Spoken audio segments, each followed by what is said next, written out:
Hello, Simracers! Welcome! Sunday live stream and last session of Be a Better Simracer for 2023. Well, what can I say? The support has been amazing.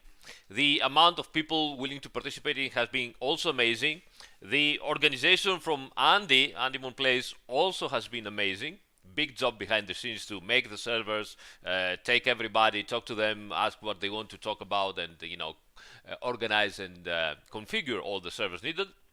Big thanks also to Sim Racing GP for letting us organize all of that in their platform. We've been opening servers like no tomorrow, but I believe it was worth it. The feedback we're getting is amazing. So what can I say? Thank you so much for participating, and let's make it a very, very good session today as well. All right, so how you guys doing? Let's have a look at the chat.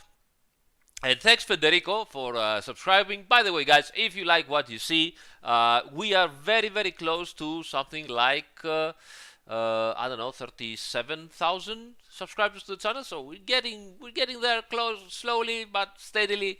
Thank you so much for your support, and don't forget, leave a like, hit the subscribe button, so you know when I manage to get off my lazy ass and do a live stream. All right, so let's see what we have to do today. So okay, so I think I'm not sure if Aurel should be the first guy we have got today, but I don't see him in the chat. Azab is now writing in the chat, so he might be the first one. We'll see. Let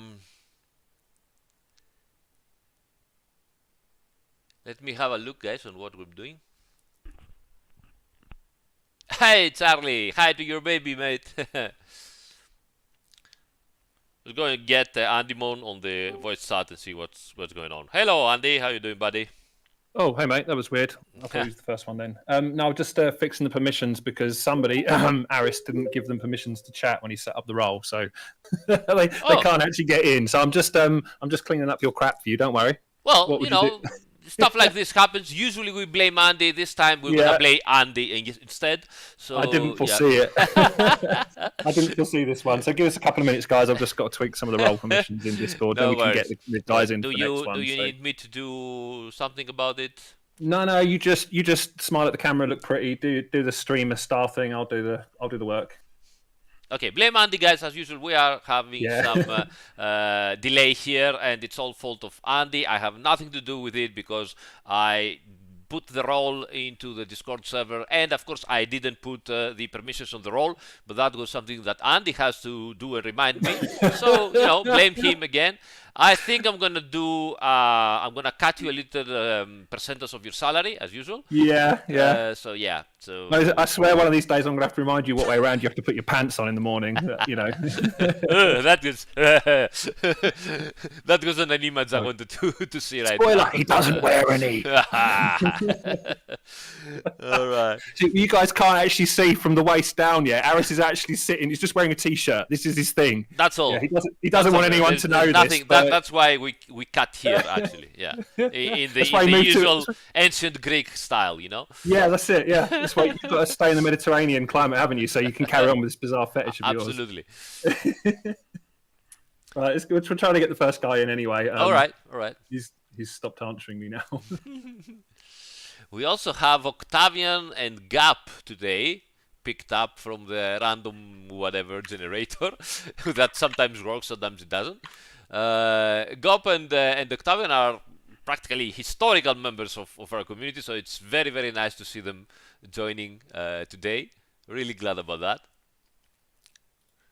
Oh, I found him. He's found the wrong chat. I was just going to move him over. This might be a bit of a surprise. You might be a bit confused. Here we go. Let's go. Welcome, Aurel. Hello, I've just Aurel. moved you to the right chat. Are you there? Hello. Yep, I'm there. Hey, how There you we doing? go. Yeah, I can confirm I was not seeing that voice channel, so I figured I would just join the random one and get moved. It's all Andy fault. Don't worry. Yeah. Blame Andy. I have nothing to do with it, literally. I didn't do the things that I had to do, but that's another story to say in another moment. Right, he's all yours now, and I'm going to go fix some of the rest of your crap. Okay. What else is broken? Thanks, Right, buddy. See you later. See you, mate. Okay. Oh, so Aurel, how you doing? Actually, I'm getting a little bit ill today, so I'm hopefully sorry it's to not hear gonna that, buddy. distract me too much. Excuse any cough that might happen. Don't worry about it. Don't worry about it. Just make sure to stay well and comfortable. Otherwise, at any moment, let us know and we'll switch or do something else. Yeah, especially because I play ACC in VR. Mm. It might get a little bit uncomfortable at some point. I'll tell you and maybe take a break or something. Yeah. Okay. Fantastic. Give me a second to find out your server because doesn't seem to. Okay, here it is. Got it. All right. So let me actually switch to VR. I'll also get into the server in the meantime. So let's see, where are we?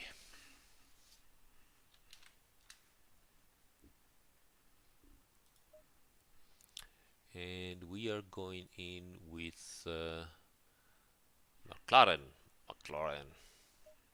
Let's pick the Mclaren. Where is the Mclaren? Mclaren.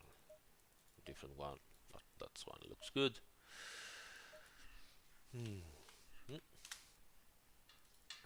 And then we go. Oh, Kyalami.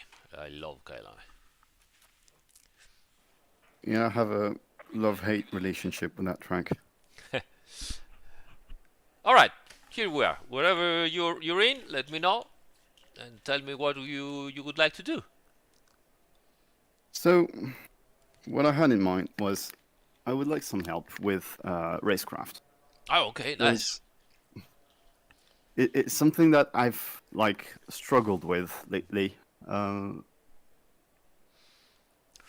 So is it something particular that you're having problems with, or generic Racecraft? It's, I would say specifically overtaking, actually. Don't we all? Yeah, it's something that I'm getting sometimes very frustrated with, because I could come in behind a car that is noticeably slower than me in terms of pace. But I can't find an opening to do it safely enough. Yes. Yeah. Well, yeah, I can understand your struggles, because I can assure you those are the struggles of pretty much 99.9% of the grid of all sim racers. So first thing to think about it is it's normal. It's absolutely normal to, especially if you are a respectful driver, it's absolutely normal to get frustrated by not finding a way. Meanwhile, thank you so much, Charlie, for the donation. Really appreciate it. Thank you, buddy. Sorry about that. No worries. So, what to say about generic, let's say, how to overtake, okay? Yeah. So, the first thing is obviously there are two aspects in it. One is try to stay predictable, okay? Yep. So let the man in front of you know that you're about to make a move, okay? That might help him understand, okay, he's trying, and I found myself in a situation where I cannot defend anymore, okay? Or he will just pick a line and defend it, or he will try to do something else. But that initially might help him and you to understand each other and see what it can be done, all right? Because if you are predictable, then he might understand that, okay, you're about to overtake. He will go into the inside completely, and there will be no doubts of if, when, as, why, and so on, which is always a good thing when you're trying to stay safe, okay? Yeah.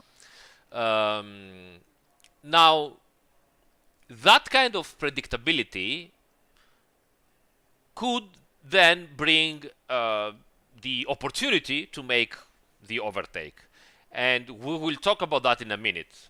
But there is also the other side. The other side is that kind of predictability might help your opponent to close all the possible doors, and you will never be able to overtake. Okay.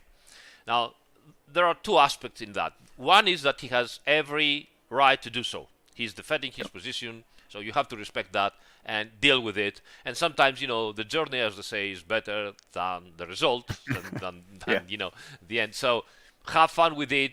I understand you might get frustrated, but in the end, that's the spirit and the nice way to race, especially because in the end, we all race for getting back to our beds during the night and say, hey, I made it or I didn't made it, and that's all the prize you're gonna get. That's personal ego. For the best or the worst, because if we all had to race for money and proper professional career or whatever, life would be hell in online multiplayer. So sometimes it just happens, you can do it. Now, sometimes that you cannot do it, you can still judge if the other guy is a respectful guy or if he is a very, aggressive driver.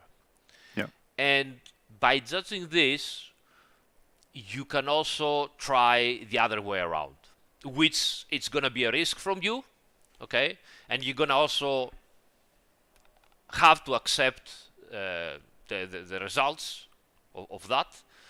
But here's what you could do. You could become unpredictable. You could send it, as we say, okay? And sometimes send it is the only way to go through. And you see that in real races as well. Now, the risk with this is obviously you're going to have an accident. And most importantly, the other guy might not appreciate it and just send you to hell. Yep.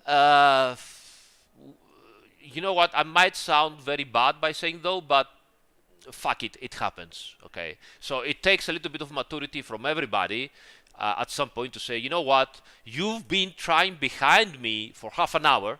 Okay, I've been closing all the doors. You couldn't send it, and it has been fun. You've sent it. You hit me. I went out of the road. You gained the position. I'm mad at you. But at some point, I also have to be mature by myself and say, you know what? All right, it happened.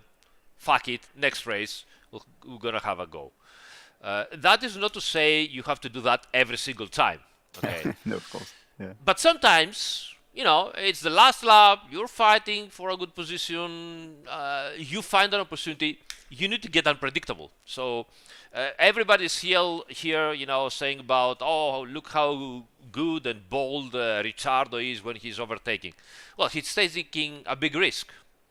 Now, again, when you're taking a big risk like that, there are many ways to do it. And if you'd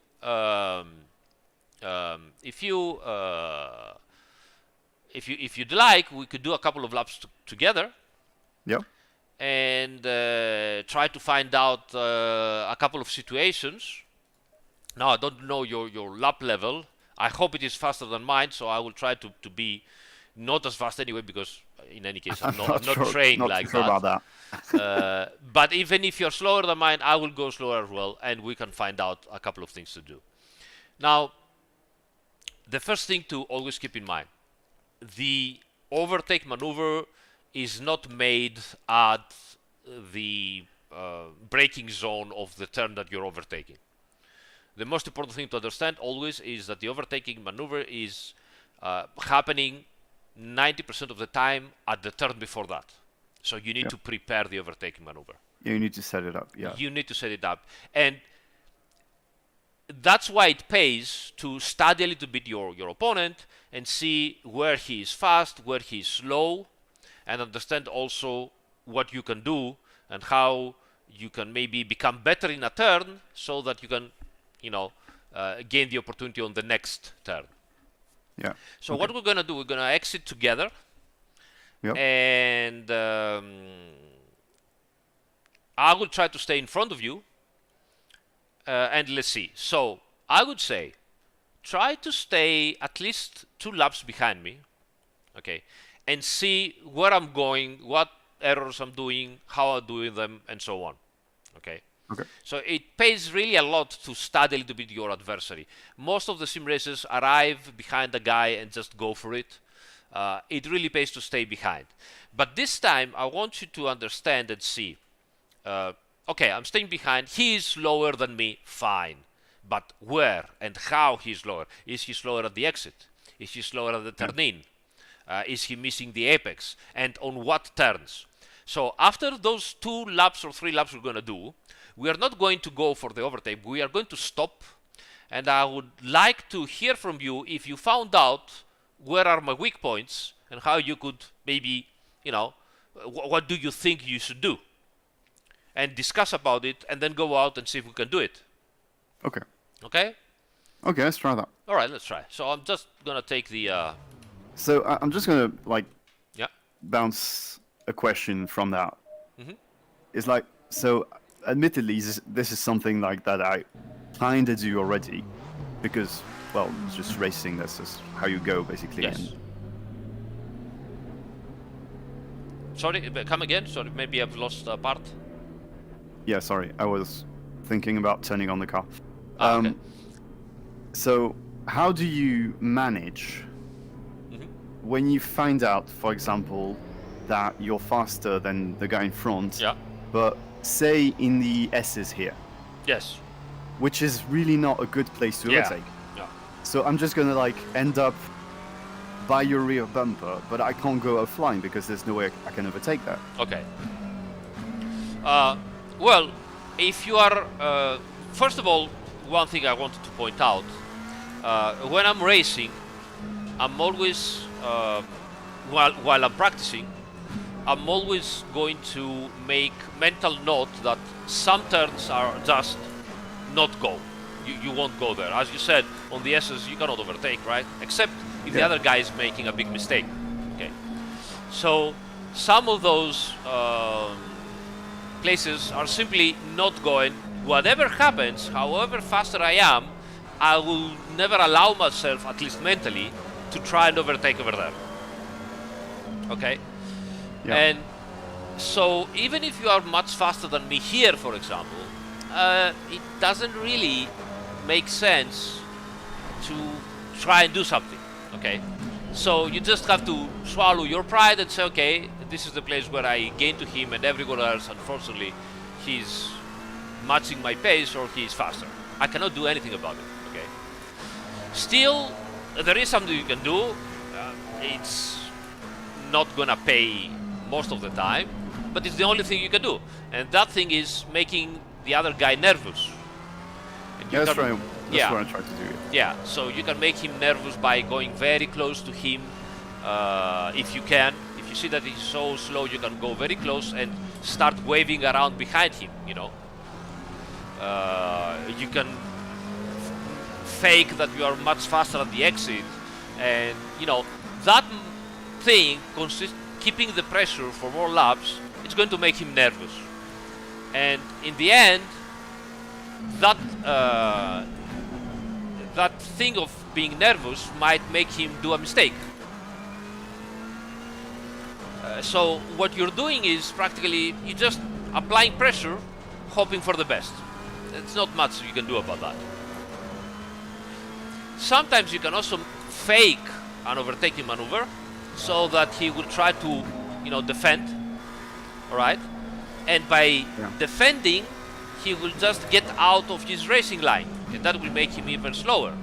That might be, again, a nice opportunity to gain more speed for the next turn and try to overtake him,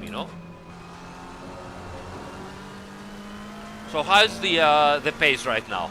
You keeping up comfortably? Oh yeah. Okay, so try to apply pressure and try to find out where I'm slower than you. Okay.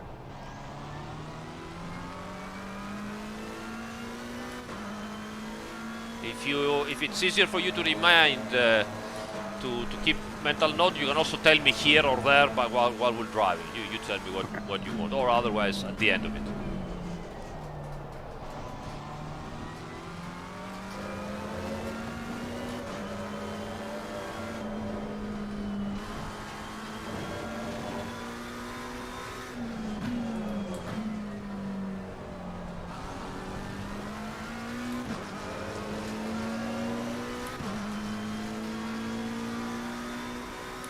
Hello, Josh. Hi, Josh. How you doing, buddy? So glad to see you here.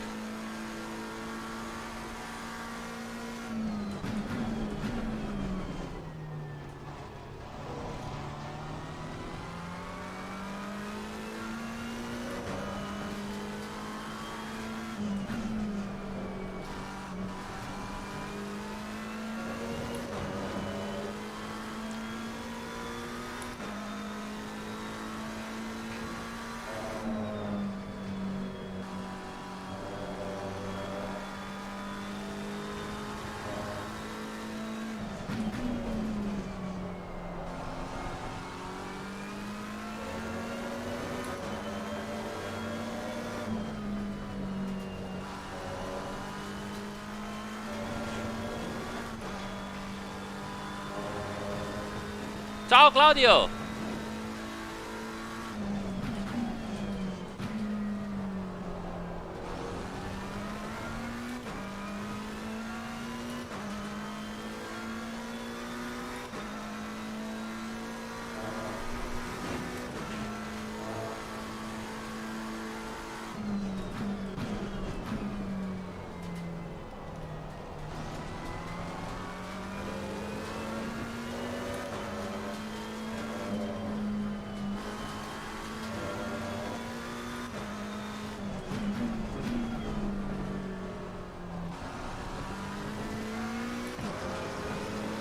Is it going well?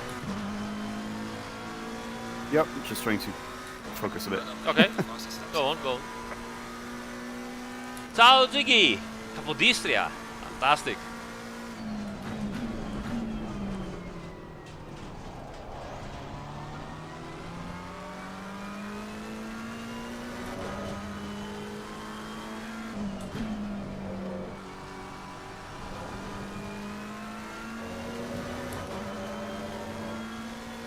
Ciao Salvatore, ciao Lucas.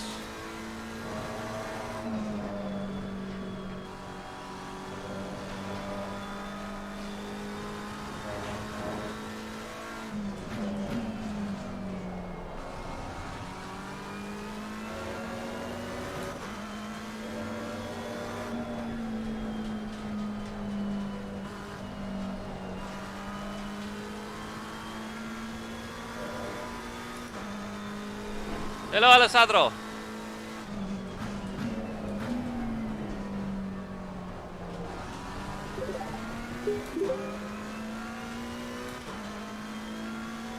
Vasile, thanks for the follow, buddy.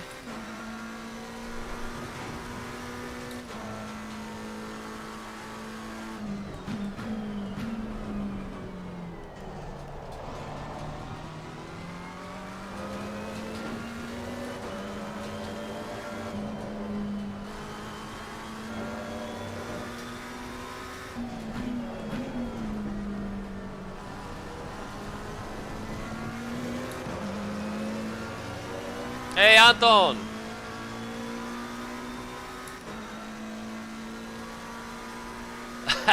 Go.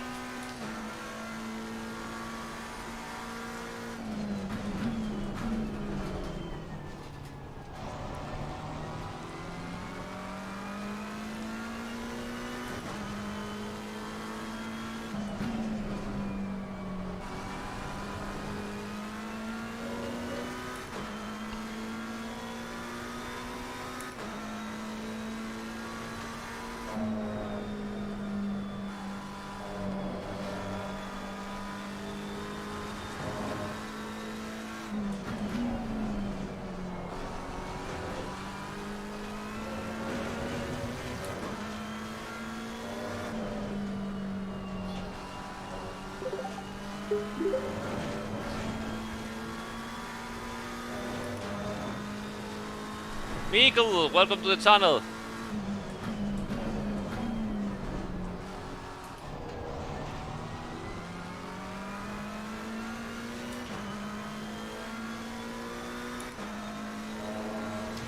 Aki, no way to have reverse versions of the circuits.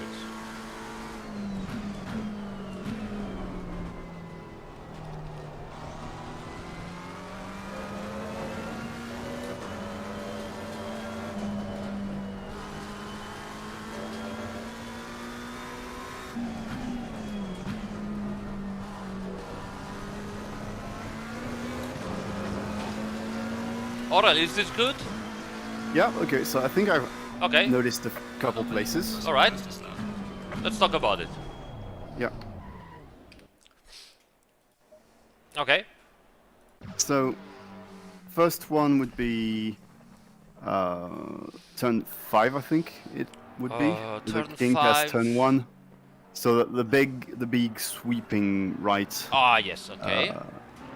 which I noticed I kind of gained a bit of distance there every time. Okay. Do you think on this sweeping right, very fast right, is it possible to overtake there? And if yes, what do you need to do? So this is the third I'm showing to the people watching us. And if you can see also, I don't know if you can see my stream right now. No.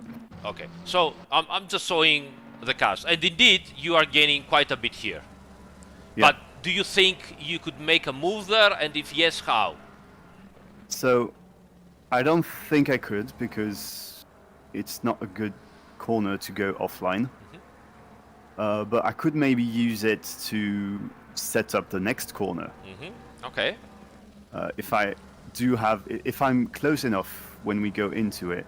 Okay. Now. But not too close because I need to keep more speed out of it. So. And maybe like get side by side for the next the next left-hander. Sorry. Right. So what I'm asking you here is this. So this is indeed true that you're much faster into that very fast turn, which, as you said, you could take advantage and get closer to me into that left-hander slow corner. Have you noticed how is my braking points there? Is it slow? Is it is it early? Is it late? How's my braking point there? So I didn't notice the marker. Okay. I didn't notice you were braking more than me though. Okay, so that's a good idea to keep in mind. So you are very fast in a turn. On the next turn, and that turn is not somewhere where you could easily overtake. Okay. Yeah. So you could say, okay, I can try and see if I can get faster outside of the last turn. And on the turn where I'm very fast, I could try the overtaking maneuver, but it is a very difficult turn to try to overtake because it's very fast. So there is no we practically need to be side by side. Exactly. So if we're side by side, that already gives you, an idea to get into the turn. You have no issues with that. But because there is no braking distance into that turn, you actually just tapping the brakes and go in. It's difficult, right? So you say, I'll take advantage of that turn, which I'm much faster, and I'll try the overtaking maneuver on the next turn. Here's what you need to watch for. You need to study your adversary, okay, and see if the braking reference points he has, the moment he starts braking, on the turn where you want to do, where you want to try the overtaking maneuver, is late or early. So, for example, let's see a couple of laps we did here. You are braking after the 50 mark, somewhere, just after the 50 mark, I believe, right? For that corner, that's roughly the 50 mark. Perfect. Now I'm braking when I see it on my side for the same corner. I'm braking more or less the same. Let's see on another lap. Might not be the case, Yeah.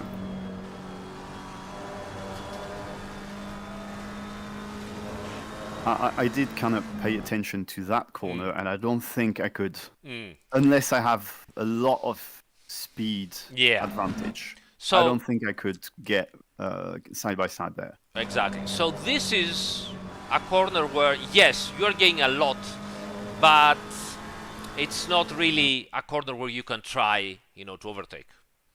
Yep. So by studying correctly your adversary, in that case me, you can see, okay, yes, I'm gaining a lot here. Can I try on the next corner? Practically no, because we are braking at the same distance, and I can only wait for some extraordinary situations. Otherwise, it doesn't make really sense. It doesn't make really sense. So this is what I mean by study your adversary. It's not like, okay, where am I faster than him? That's easy to understand. okay? Yeah. And it's easy to understand for your adversary as well, keeping that in mind. Mm-hmm. But the thing is, okay, I'm faster here. What can I do with that? Not much. Can I do it on the next turn? Maybe yes, maybe no, but how? So study where his braking lights are. Where does he start braking? If it just starts braking at the same point, and he's on the limit there because for whatever reason he's good at the turn as well as you, then not correct answer. Yeah. Okay. So let's move over that. Do you have any other places where you saw that you were faster than me? So out of the S's. Out of the S's now. That's interesting. Because And out I think of the into the S's, hairpin might be a good place. And it's generally where I overtake on Kyalami anyways. so out of the S's, it's very interesting.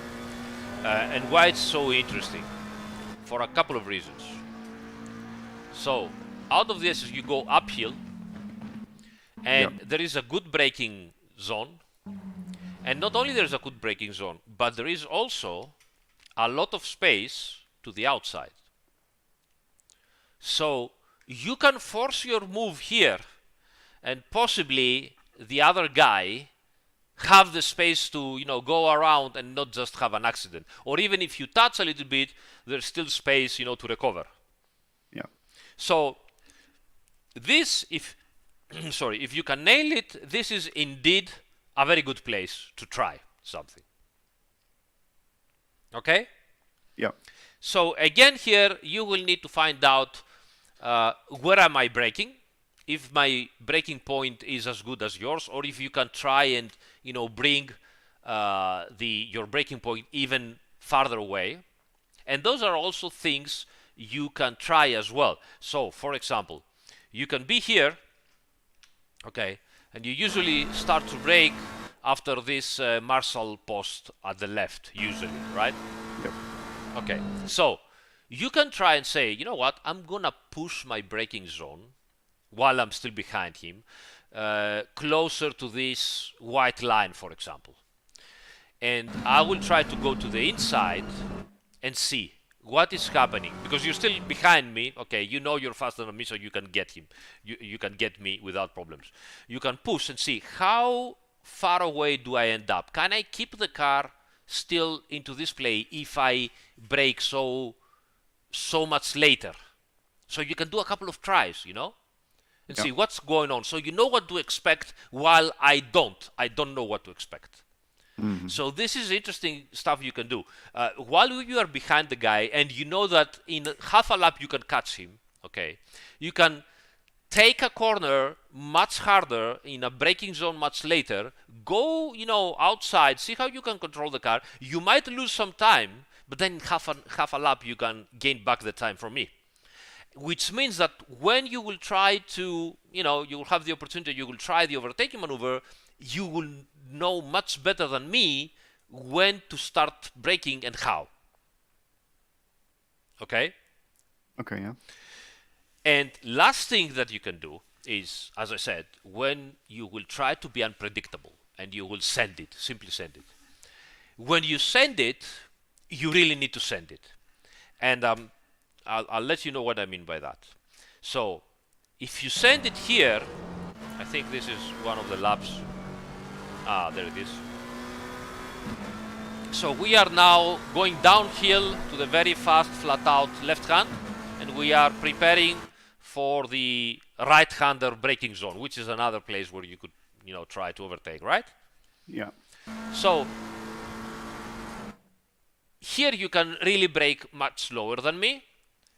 But if you are into this position, where obviously now you cannot watch me, but you are still behind me, okay, this is not the moment to send it, because you are still far away from me. You need to be very close to me, and when you send it, you need to get side by side on me, either on the outside or on the inside, depending where you can find the space. But you really need to get to the side of me.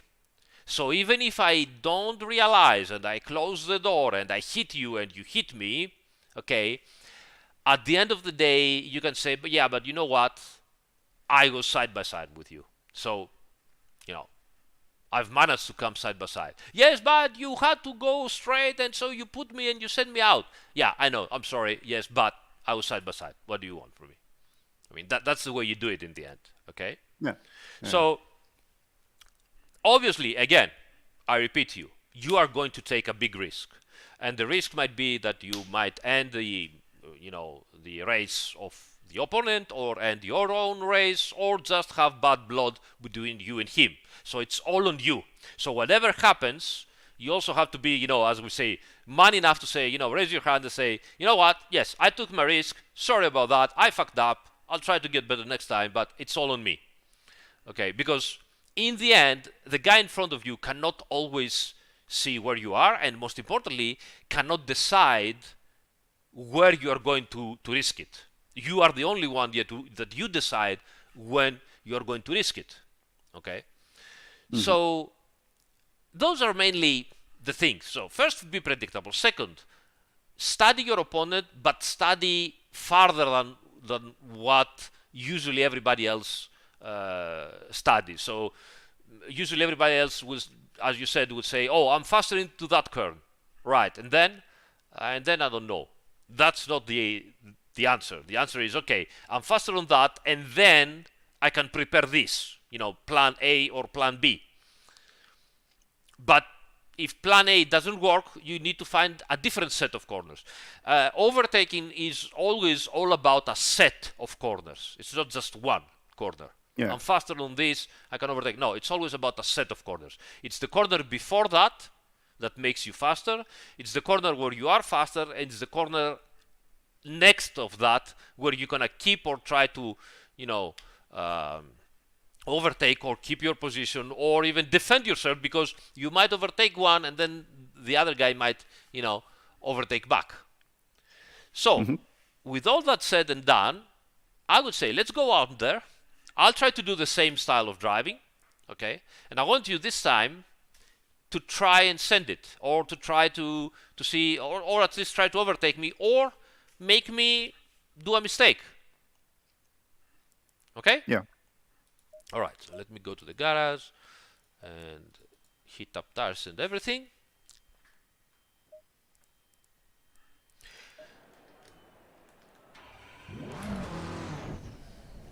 Now, guys, I will always tell you, respect your opponent and try to not do things and so on and so on. But at some point, we're racing. At some point, things will happen.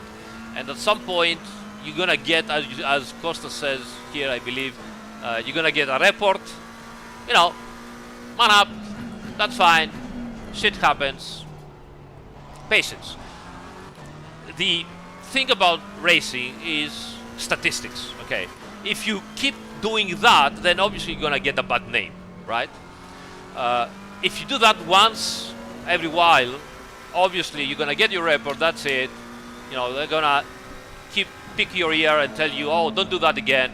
And you won't do that again, at least for a month or so. And you're going to try to be more respectful or whatever. Or you're going to learn to send it better and, be more successful next time. The difference between a report and a non-report is either you manage to send it or not. Now, again, I don't want anybody to come out and say, Aris said I should send it all the time, and I should dive bomb or dev bomb or whatever you want to call it. No, I'm not saying that. I'm saying that if you have studied your opponent and there is a respectful duel between you and him, and at some point you're running out of options, then maybe you need to also try to be unpredictable, to do a move that your opponent won't predict, and that move might help you. Now that move is going to be risky, and that risky move, might get you a report. Yeah, that happens.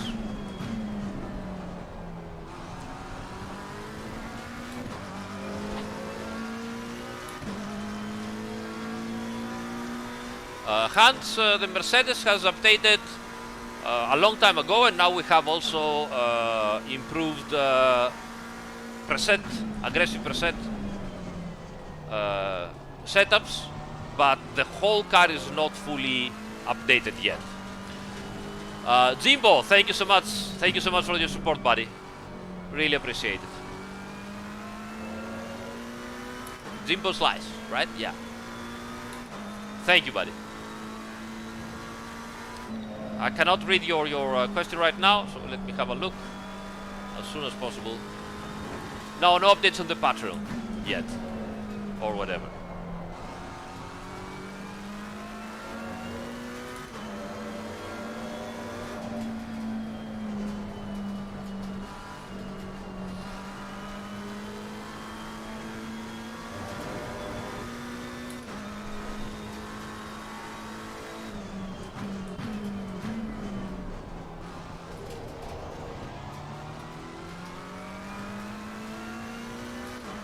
You need to try harder, Aurel.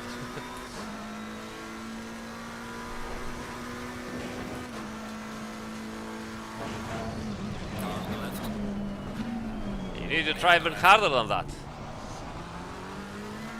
Car on the right. Clear on the right.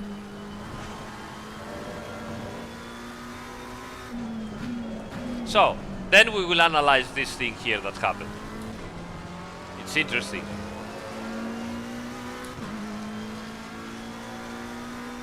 A planned BMW update on one of the fastest cars on the grid? No, honestly, no. It disappears from the grid simply because people are, you know, always trying to find out the OP car for whatever that is every time, following the whatever, you know, news, without thinking that maybe they would be faster in an easier to drive car. But Marcelo, thank you so much, buddy. You're far too kind, far too kind. Thank you so much. Really appreciate it. I mean, come on, man. Making me blush.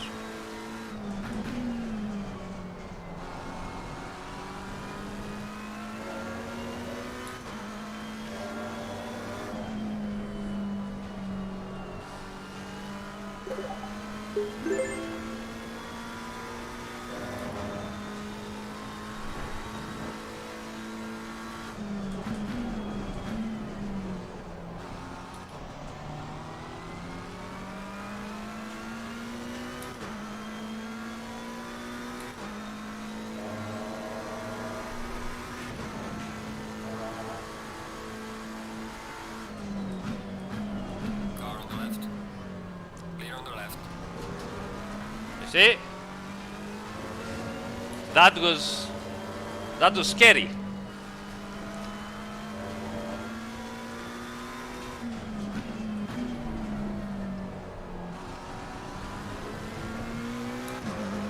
It was scary. Yeah. I saw a lot of grass. Because you decided to send it, but you were far away. You need to wait no, I to did send not it. decide to send it. I was just surprised by how early you braked. Ah.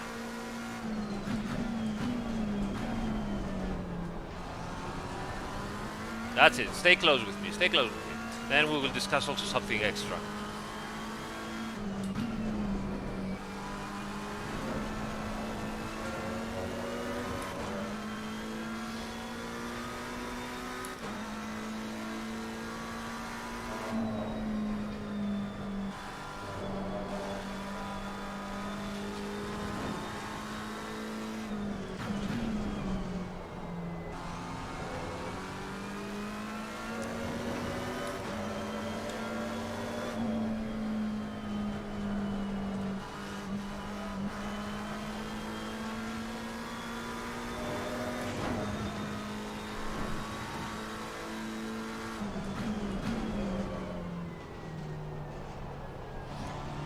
So when you're getting close to me, okay, in the middle of the turn, do you raise your foot to not hit me and wait and then start again?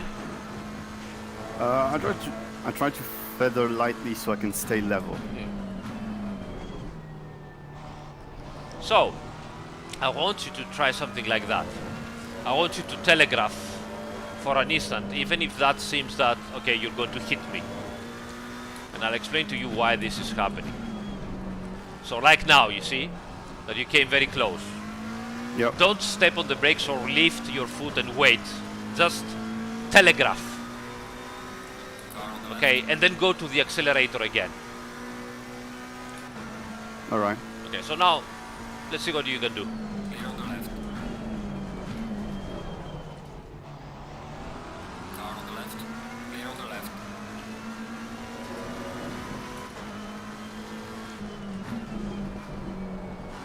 So that was good, but you, in my opinion, you should have sent it even later in the braking zone.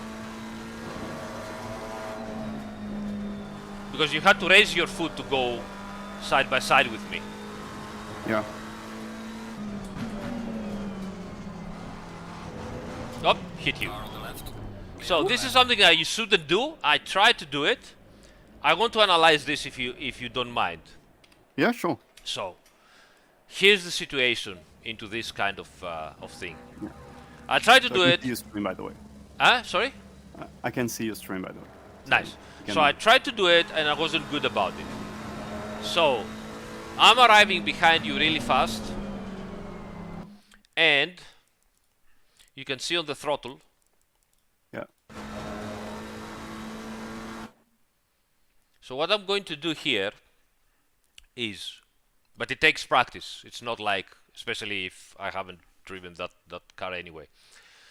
So normally you would wait, okay, see the other guy go, and then you go behind him.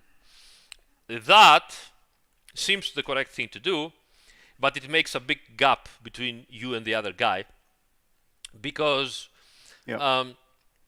the moment you're waiting, he's already accelerating, and you cannot get back that acceleration because worst case scenario, I mean, best case scenario, the cars are accelerating in an equal way. As a matter of fact, here we have both the Mclaren, so both cars are going to accelerate at the same way, which means that if you are accelerating a touch sooner than me, then you will just simply disappear and go away. There's no way to catch you and get back the lost time when we are accelerating 100% both, right? You can only do that in a very long straight where the slipstream might help you to get back in, but for the initial 100, 200 meters, the guy in front, it will simply go away. So the solution to that is to start telegraphing, you see, on the throttle again. I telegraphed a couple of times. Let's have a look here. So now I'm very close. Okay. And I'm telegraphing on the accelerator, but I was too close. Fine, that's on me, completely stupid. Okay. But the correct thing is to start to telegraph, because you need to stay close to the other guy and not let him take a big of advantage.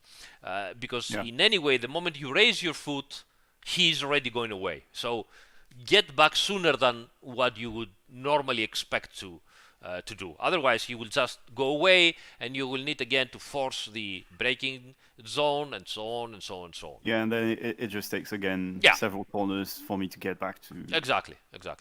So To the let's go back to what we were doing. I don't know if you have any big. If you have big damage, let's start for the pits. If not, Let me see. Wait, I'm not. I in the don't game. have any damage. So Yeah, I don't think I would have much.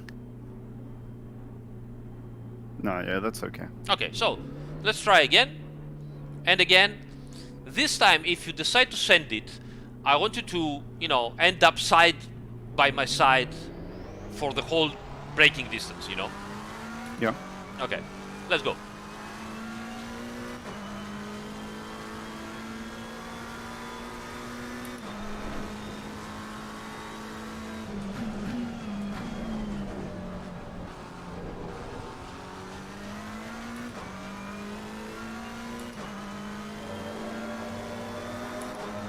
Oops, sorry, watching the chat.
That was a good set.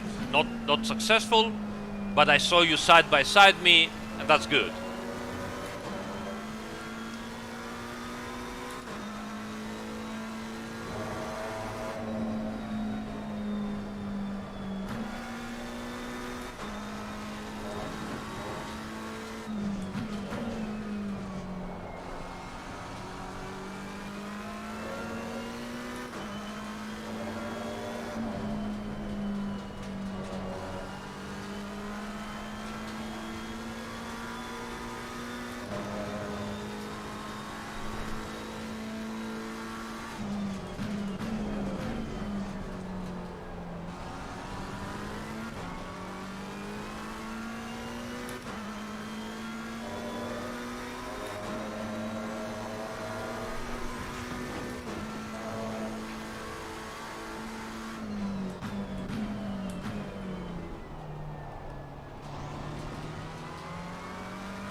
So when you have a car in front of you,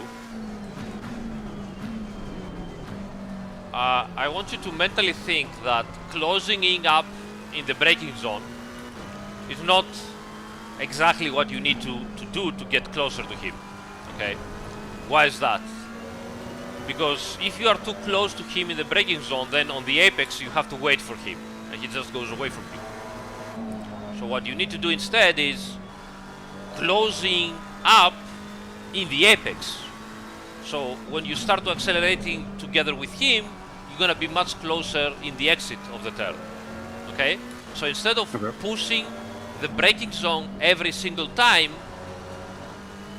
don't restrain yourself. Try to push the turning in so that during the apex you are very close to him. Okay? Because otherwise what you're doing is at the apex you are arriving full on brakes because you're risking to hit him. Yeah, while he's current. Yeah. Yes. You when see? he's releasing the brakes. And, Exactly. Yeah. Okay. I'm creating distance doing that. Yeah. Because as you can see right now, every time I'm braking a little bit sooner than you, you are on top of me and you have to keep on braking through the apex because otherwise you're going to hit me, you know? Yeah. Like that. Yes. Oh, that was very good, very good. Accelerate, accelerate. That's it.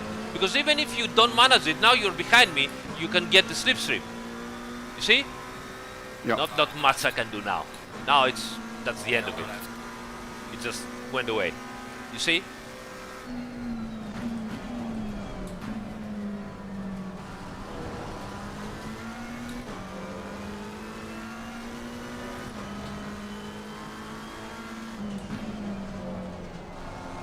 And that's it, it just went away.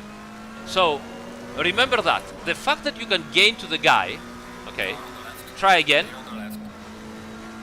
doesn't mean that you need to catch him on the braking zone. I know it's nice to look at. I know it's, oh, you know, it's confident, inspiring because, on every braking zone, I'm catching him. But in reality, you need to have some distance between you and him before the finish of the turn-in, so that at the apex, you can start accelerating together with him and stay close. Yeah. Oh, catch the brake, the grass, sorry. My bad. Let's go. Clear on the left. Okay, catch me. Watch out what you're gonna do here.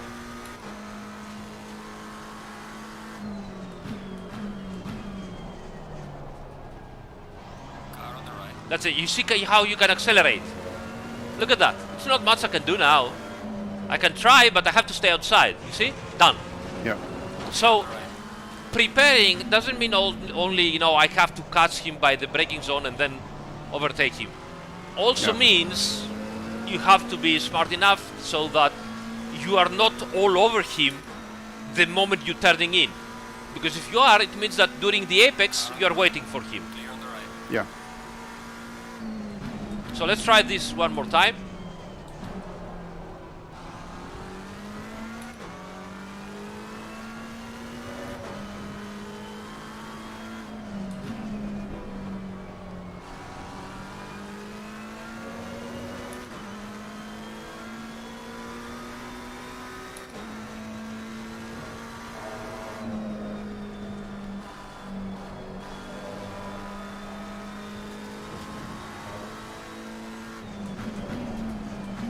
Yep, my bad. Okay, try again.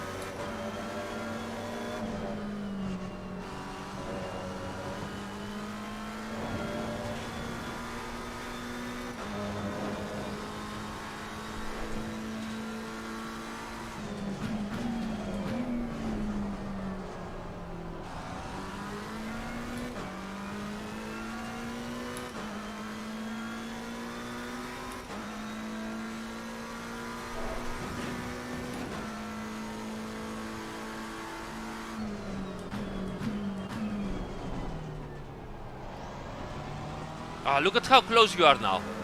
You're so close. Yeah, you need to take some risks here and stay close. But you already understood the differences, Yeah. right? Between, Yeah, it's a okay, massive help. I'm from what all over doing the because- guy while he's braking, and while I'm just a little bit too far from him, but then at the apex I'm just all over him. Send it, send it. Send it. Ah, that's I cannot go in. I cannot go in. Yes, I might be able to switch trajectories, but that won't be always the case. That's it, the send. That was the clear send. The send was like, okay, I'm not predictable anymore. I will just go through it and end up wherever I can end up. Okay. Yeah. But in a way, the full send is more predictable to deal with for the adversary than the tentative send. And Yeah. I'll explain to you why into the replay now. What I mean by that. So, oops. Yeah, we have the usual problems. So, full send here, okay? So look at this. You are so deep in the braking that, I mean, what can I close the door? So what? You're already ahead of me. The tentative send would have been to be too late and having your nose into practically my rear wheel here. Yeah. If you find yourself with your nose into the rear wheel of the adversary, that's the worst case scenario. You cannot brake harder, so you cannot let him go in, and he will close the door, so you're going to hit him. That's the worst case scenario. So, Yeah. I mean, I'm going to say something that is extremely controversial here, but if you find yourself with your front end at the rear wheel of the other guy, maybe it's better to release the brakes and just shoot straight ahead of him instead of staying there. Because staying there, he is going to keep on braking. You're going to keep on braking. Both cars are braking at the same way. There's no way you can brake more. That's it. Okay, you're already at the limit of the braking grip. And he will close the turn, and you're going to hit him. Yeah. So the nose at the rear is the worst possible scenario you can do. Either go for it, release your brakes, and go side by side of him, and then go straight because you didn't make the turn, or don't do it at all. And I will always say, don't do it at all. But sometimes, if shit happens, swim into it. Yeah. So this is my idea about the whole thing. So again, let's talk about that. Study the adversary and check both where you are faster, the turn before that, and the turn after that. Okay, turn before that, turn after that. Be predictable for a couple of laps, 3-4 laps. Okay, see how the guy is collaborating with you, how he is racing. Is he risking everything to close the doors? Or if he's respecting you and seeing that you're not making a move, he's just closing the door and go through it. So be collaborative. if you try everything by being respectful and collaborative and studying the guy and you see no way through it, then it's time for plan B if it really matters to you. And I would say again, most of the time, guys, it's not worth it. Okay, so most of the time it's not worth it. But sometimes it might be worth it, and then sometimes you might say, you know what, I'm gonna go for it. At that point, be unpredictable and send it. But if you send it, please send it properly. Send full send. Either it's full send or not send. The tentative send, it's always gonna end up in tears. Because you're gonna be like, oh, but I was braking and you just closed the door. Yeah, fuck me. So what you would expect him to do? Of course you're gonna do his line, right? So full send or no send. And last thing, most importantly, is the fact that you can gain and be faster on your opponent on every braking zone doesn't mean you should do it. You should brake, letting some distance, and then gain the last part to the apex. If you are already behind him and all over him before the apex, then at the exit you're going to lose him because he will accelerate before you. That's why they call it also the brake test. What experienced drivers, real drivers, you professional, if they see someone that is so much faster behind him, right at the apex they will touch the brakes or release the accelerator for a moment so that the guy behind them, they force him to also release the accelerator and accelerate away from him, Yeah. So leave some space so that you can arrive to the apex faster than him. Even if he accelerates a little bit faster than you still have more kilometers per hour, you still have more speed, and you can stay there through the whole exit and possibly get the slipstream and then do your move.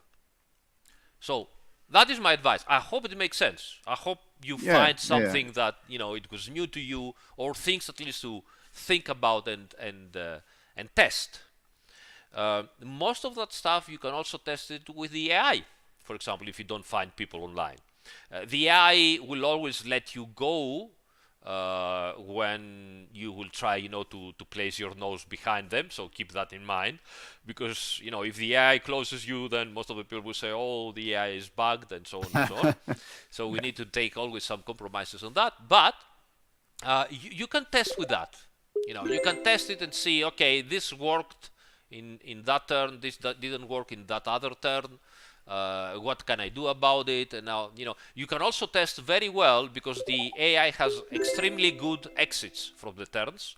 You can test very well that exercise of not gaining through the braking zone, but gaining from the turn into the apex instead, and then exit together with them, and then catch them with the slipstream. This is also very good for testing with the AI. So, okay, yeah, try a little bit of that. Let us know how it's going. It's tricky, right? So don't think about it, oh, I'm not good enough. No, nobody is good enough on that. Nobody. Yeah. So exercise and practice makes perfect, especially on that, because the more situations you find yourself, the more experience you get, and the more you start to remember, oh, I did this and that last time, let's try it again. That's how it goes. Yeah, okay. All right. Okay, I have one last bonus question. Yeah, absolutely. If that's okay. Absolutely. And it's not really about what we've been discussing or anything. It's more of a specific situation. Okay. So let me first thank Gop and team for the support of the channel. Thank you guys so much, and always send. There's literally no other choice. Absolutely. Okay. So thank you so much, guys. Really appreciate it. And please, by all means, sorry for interrupting. Go on. Yeah, no worries. So it would involve our beloved Porsche. Yeah. It's a car I've driven a lot in the past month. And I really like the driving on it. Right. But I hate racing it because slow of how top speed, because of how differently balanced it is from the other cars. Yeah.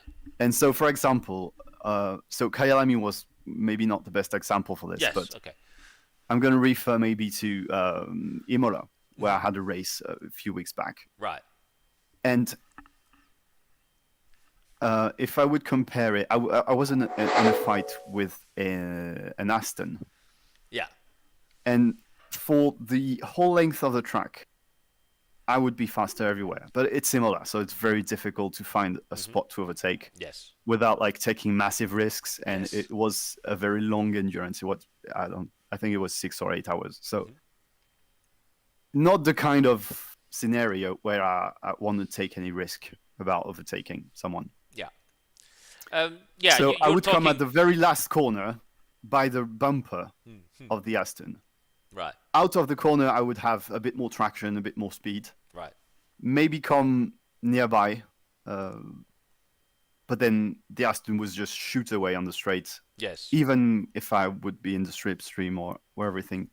So it's, Right. it's kind of very frustrating with the Absolutely. Porsche. I don't really know how to deal with that. Absolutely.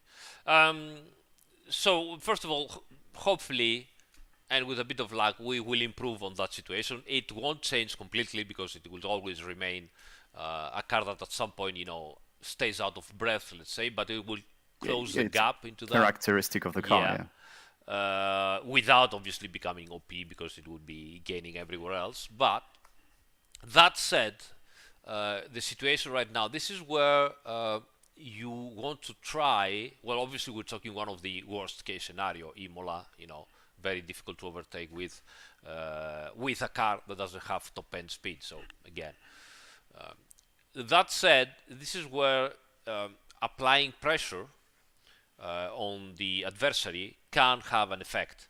And by pressure, I don't mean only staying behind him, but you can also try the overtaking send maneuver and stay on the outside.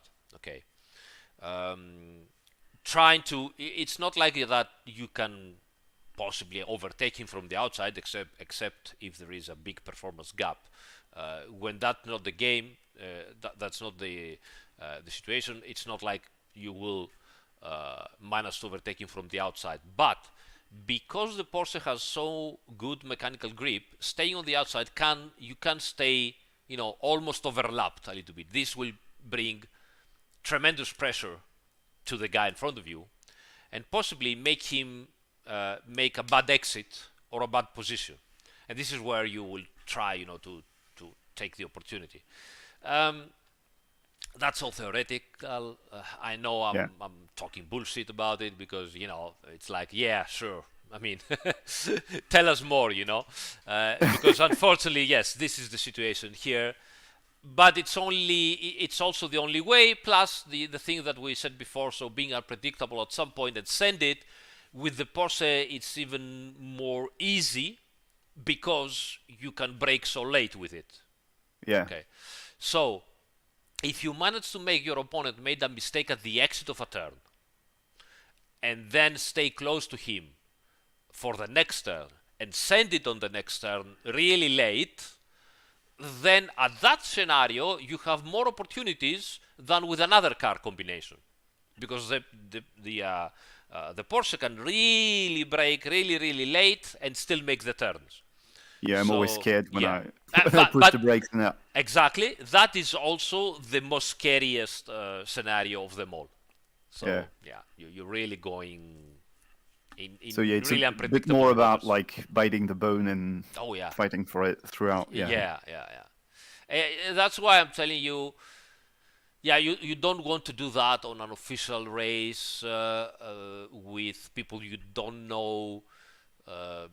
You don't want to do that. You possibly gonna do that in friends race or a good legal that makes races, and you might want to tell your opponent if you know him, you know what, I'm gonna try some silly stuff, please bear with me. Why not? I mean, people are usually like, okay, let's go race and win, let's go race and win, let's go race and win.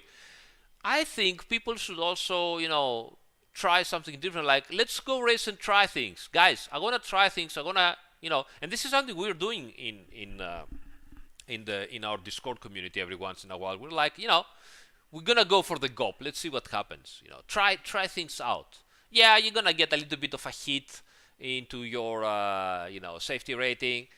But as we said, safety rating is about statistics, so it won't really change the big. I mean, one bad race where you're trying things, it won't change the whole safety rating statistics for when you are behaving properly. Yeah. So every once in a while, pick a group that you are confident with, and tell them, okay, let's go and have some fun. Let's try stupid things, and see what happens. But try stupid things not in a way that, okay, this is completely stupid, haha, let's try it. No, try stupid things, try new things, and learn from them. Try things that are realistic. Yeah. So yeah, that's it mainly. Yeah. Okay.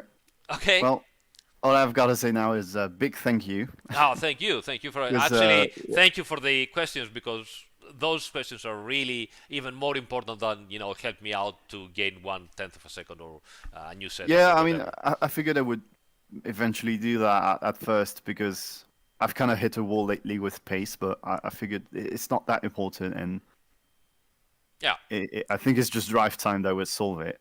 Yes, yes. Racecraft always wins a bit more, against, yeah. And it's much more difficult in the end against, just gain a couple of tenths of a car into a circuit or whatever situation. Racecraft is hard stuff, very hard stuff. So yeah, very helpful. Looking forward for the next dive bomb for you. Can't wait. I'll make sure it's clean. Yeah, that's the spirit. That's the spirit. Thank you so much for joining, Aurel. It's really been a pleasure. And let us know how it's going. Same. It's been great. And want to say a quick thank you as well for the engineering and setup guides and everything. I watched the whole thing, and it's helped me so much. That's great to hear. Thank you so much. Thank you. It's a lot of watch time, but it's got massive value. I mean, it's incredible. Fantastic. So I learned a lot today again. So again, a big thank you for really all the appreciate teaching you do. Really appreciate it. Thank you, buddy. Thank you so much. Okay, see you next time then. Cheers. Thank you. Cheers. Alright guys, I hope that was interesting for you. I wanted to stay a little bit more time with Aurel because Racecraft, as I said, is really, really difficult. Very, very hard. And I'm really glad that we took 1 hour to talk about it and discuss it. It's really important. So let me jump into our next guest, which is Milos. Let's go in. Hello guys. Hey Aris. Hey, Hello. how you doing guys? Yeah, good. Sorry for the delay. I hope I haven't let you wait for a long, but the subject was really interesting, so I thought it's good topics. Yeah. Good topics, yeah. So, Milos, how are you doing, first of all? Glad to meet you. Nice to meet you, Aris. Yeah, I'm a long-time watcher of the stream, so I have a feeling that I already know you good. So. I do remember you chatting in the Discord and on the streams as well. So yeah, it's really is. We make friendships without even knowing that we're close to people. Yeah, excellent. So all good. All good. Thank you. I hope you're doing great as well. As best we can do over here in Serbia. So. Yeah. Keep it up, mate. I know the situation is really strange, in particular right now. It's always is strange here. So. Yeah, it is. I had the opportunity to go through Serbia this year actually last year in the summer. It was nice. I liked it. I stopped by some small towns, had some food. It was really nice, good people. So I hope you guys find a way, as usual, politically to get better and improve all together as a country and everything else. So that's all I can say. The best way is not to mention politics. Yeah, probably yes. Let's think about racing. Exactly. So, bronze hats at the Mclaren. Wow, that's going to be interesting. What are we talking about?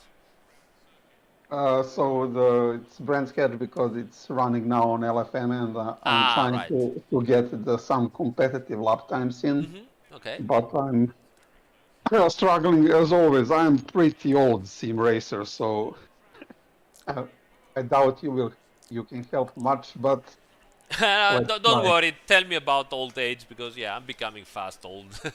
So yeah, and I can see you're doing 123s. Yeah, I'm trying to get to 122s, and I'm close, but Right, 123.5. So fuck you and see you tomorrow, man. So what the heck? I'm so lucky that you're so slow and old. Anyway, this is very fast lap time. yeah, So but you need a low 22s to be competitive in LFM. Oh my god. I'm not trying to get that. That is too far away, but I would like to get into 22s. All right. Let's see what we can do. Are you going to show us a couple of laps driving? Yes, I can try. Okay, fantastic. Let us see.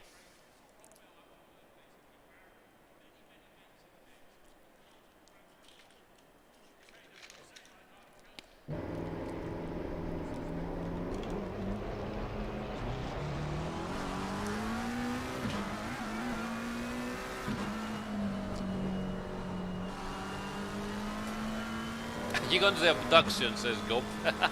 So true, so true. You're so close.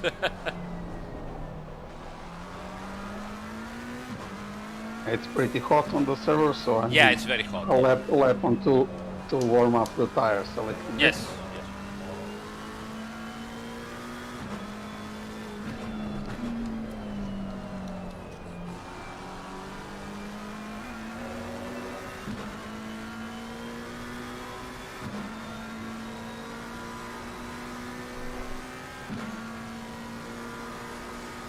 Good Zola, I'm right? I mean, what else can I say?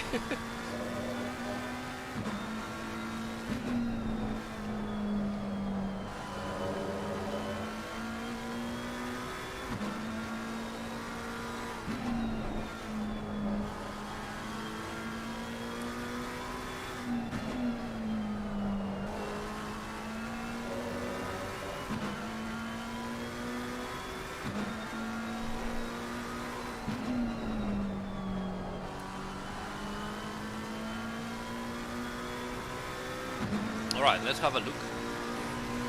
Might need one more lap. Heat up everything. Matt, yes indeed. It was a compliment, yeah.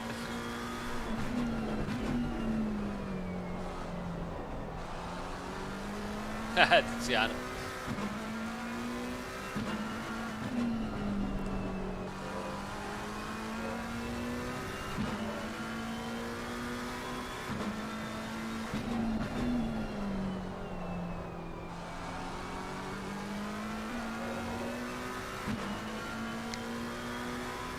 Just saying, yes, I have some track guides. Search the playlist on the channel. It's called Circuit Walks.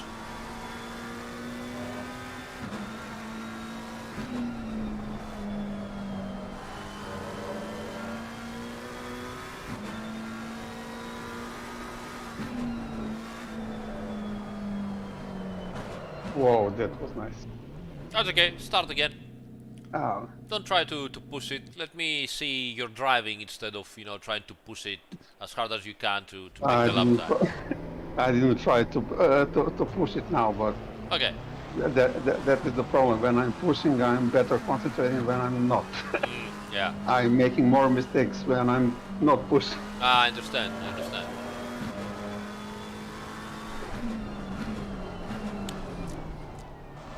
You know, one of the indications that you need to push very hard in order to stay consistent or stay on track, you know, this is one of the indications that you are not driving the setup driving is you. So your setup is a little bit too much for you, and you really need to push in order to keep it stable. Because otherwise, if you are going slower, it becomes unsafe. So that might also, I'm not saying this is the case here, but sometimes this is a good indication. I'm also saying this for the other guys out there, that if you really need to push as hard as possible to stay on the road, and if you're not pushing and going slowly, you're losing control, that might be an indication that you are overdoing it with the rotation of the setup.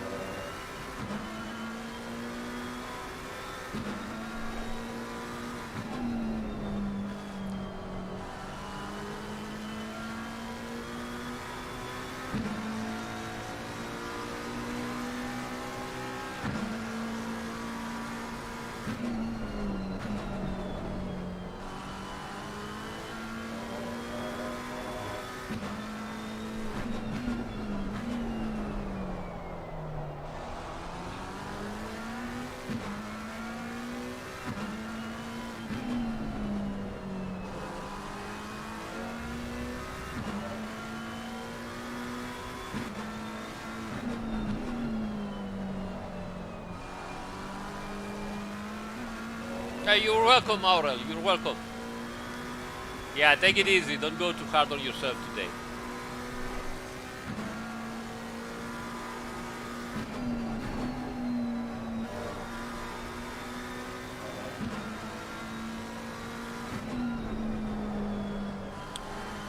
Now, Chris, this is because I'm watching in the multiplayer an opponent.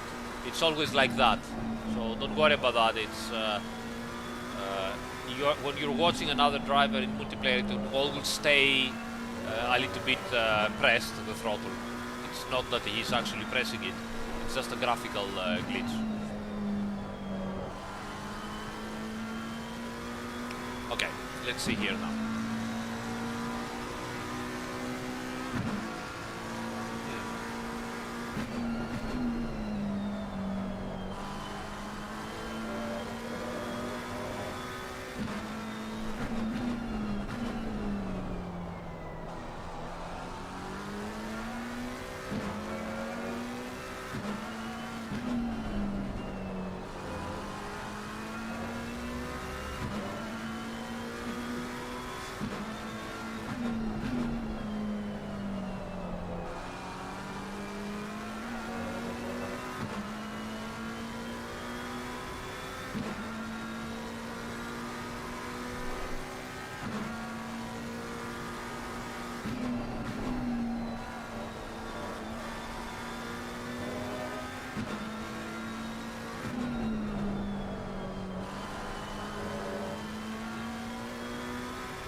Nice. So we have some good news. Well, the obvious first good news is that you are fast and you maintain the speed even if you do a slight error. That's a good thing to have. It's not always, you know, it doesn't happen all the time. So sometimes you, for example, when I do an error, I'm just instantly slower. While you sometimes manage to lose a little bit the apex or do a small mistake, but you keep the momentum and you remain fast. That's very nice.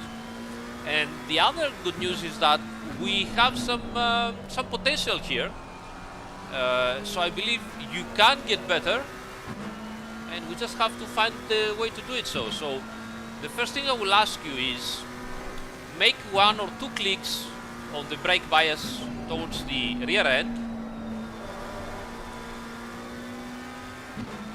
and raise the ABS to 5 or 6.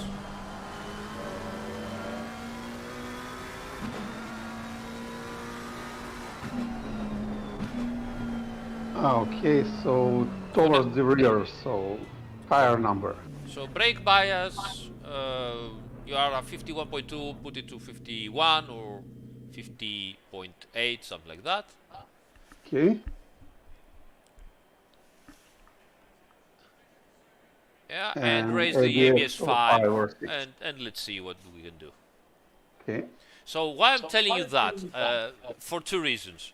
First of all, it seems that every time you are staying on the brakes at a low percentage of brake pressure, you're still ending up wide. So I'm trying to give you a little bit extra rotation here when you're staying on the brakes. And second is, I want to see how you're going to react to that also. It might be good for you or not. That depends on how you will react on that, if you feel it better or not. And then we will find out how you can improve, not only by changing, you know, the actual values on that, but also by the driving. So let's see what is going to happen.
That's okay.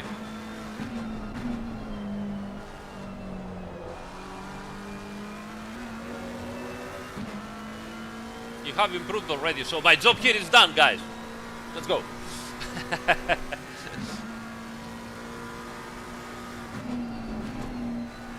Oh, my best lifetime is 23.0 something. Yeah, but it's too hot now. No, on this temperature. Okay. It is. Okay. But little bit more pressure now with you and everybody. So how do you feel it on the turn-in and until the apex? It's rear end is a little bit easier to turn and let go. Ah, okay. So it's better for you. It's easier for you to deal with. Maybe I need to get used to it. For the first time, it was a little bit too much. Yeah.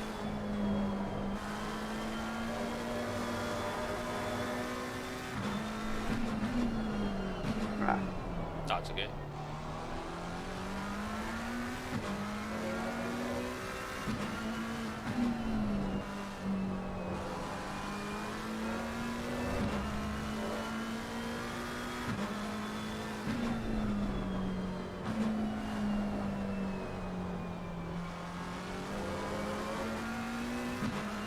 Maybe some questions in this free time until I finish the lap. Sorry, come again? Maybe some questions before I finish this lap and start the new one. Yeah, absolutely. Is there any chance that you may be considering upgrading to Unreal Engine 5? No, no way. No. No way. I can safely say that that won't be the case, at least. for ACC.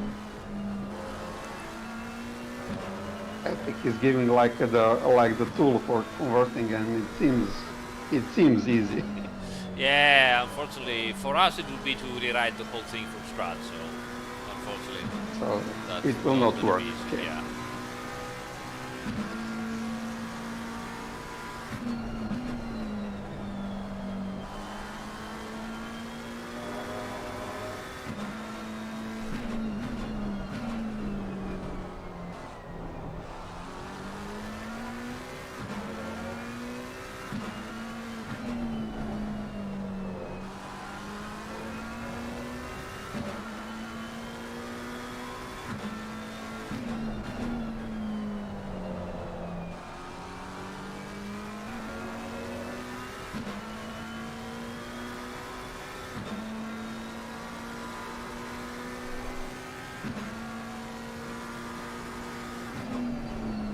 Hey Rob, thank you so much, bud.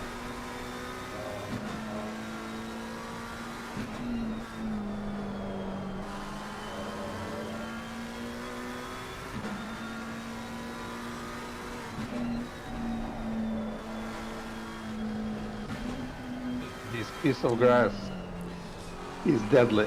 Yeah, absolutely. Okay, I want you to try something new as well. Okay. So either you keep on driving and try to do so with your inputs, or we change something in the setup. So I don't know, whatever you want. Let's try to change something in the setup. Okay, so it seems to me that you are provoking some understeer to the car. I don't know if you're doing it on purpose, or you're used to it, or to stabilize it. To stabilize it, probably. Okay, but in that way, usually you are ending up sliding a little bit wide from the front end, and that obviously makes you lose some time. So I would like, okay, so let's try this now. Let's try something on the setup and then go back again to see with the same movements that you're doing with your steering wheel, what the car is going to do and how you are going to feel about it. So go into the setup and change the steering ratio to, first of all, let me know how many clicks you got in there in the steering ratio now. I'm running 12. 12. Okay, let's go up to 14. So 2 clicks more. Okay. And we are doing that, and not necessarily you're going to be faster. I want to see how you're going to deal with that. Okay, are you going to turn more? Are you going to turn the same amount because you're used to it as a matter of muscle memory? And if you are going to turn the same amount, what is going to be your reaction on the behavior of the car? So let's go back out and see what's happening. Okay, so the steering is probably my main issue that I have. But that is influence from a long time ago and having the poor gear. Right. So I learned all my sim racing driving like 15, 20 years ago on Momo Force wheel. Ah, yeah, the famous. And that wheel has 30-60 degrees, and yes. I never set it up any different. And the steering movements were very sensitive. Yes, yes. I used to drive with very little steering, and I'm designing the setups now also, so I can do a little steering as possible. I'm trying to. I understand. To get used to that, but I understand. That's why I want you to try it with a different steering ratio, because I want you to keep on doing what you're doing with the steering wheel, because obviously it's gonna need a lot of time to unlearn something that you've learned for so many years, you know. But even though you're going to give the same steering inputs, the car is going to steer less. So let's see what is going to happen to the car and to your experience out of it. David, thank you so much, buddy. Thank you, buddy. Minimi also thanks. Yeah, thank you, David. Thanks, buddy. I used to drive the Mclaren with 11. That is the lowest you can go. Ooh.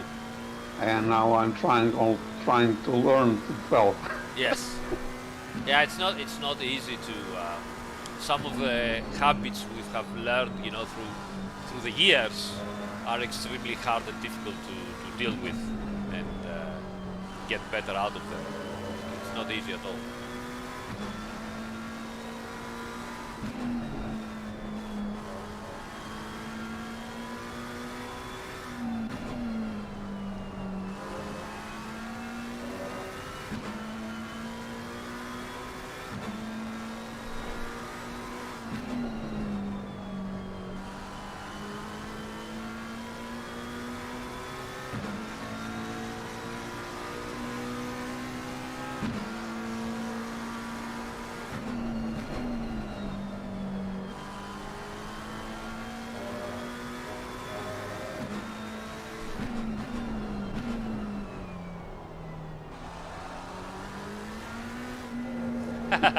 That's okay, that's okay. Keep on doing. I know that's what happened. That was a direct example of what was happening with the steering wheel. Both in bad and good. Because for the turning and the apex you gain lap time, and at the exit you were gaining more, but then, you know, the car didn't make the full turn. More. Yeah.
All right. Okay. So, did you notice? Did you notice that on some situations you're even faster than before, and then you lose it because you cannot be as precise as before? Yeah, G25 is not the most precise wheel in the world. Yeah. So, okay, let's go with that. Let's go back to the pits. Okay. So we're gonna go into a compromise. So let's go back to 13 instead of 14. Okay. Okay. And I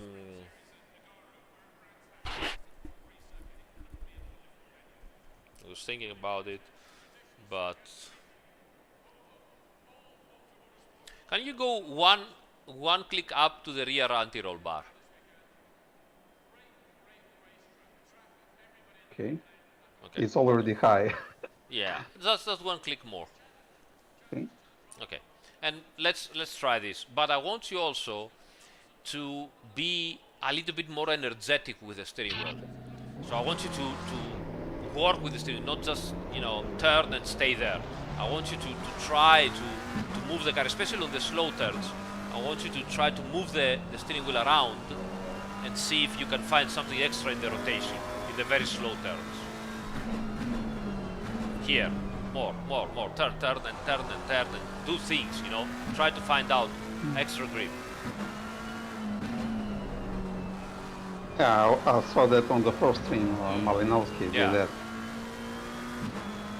Yeah.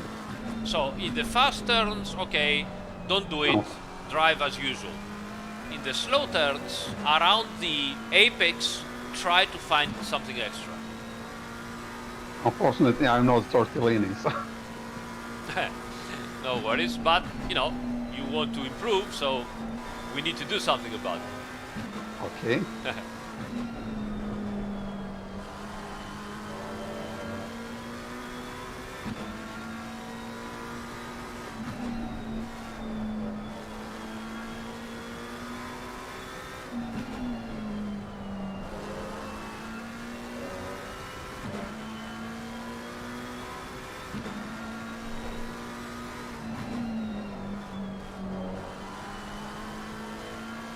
How do you feel the exit? Is it better the rotation now? Yes, it is. Okay.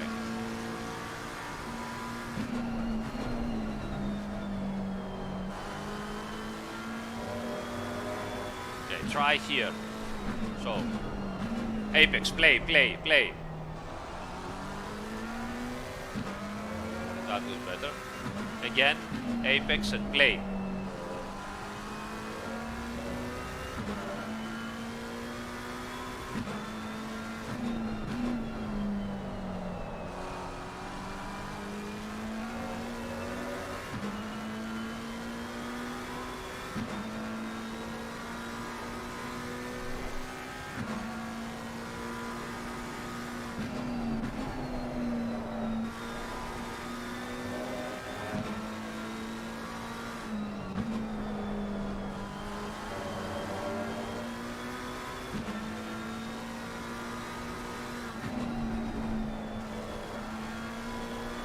Try to play again here.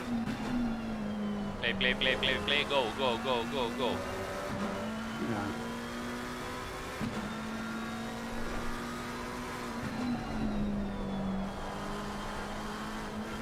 Ah.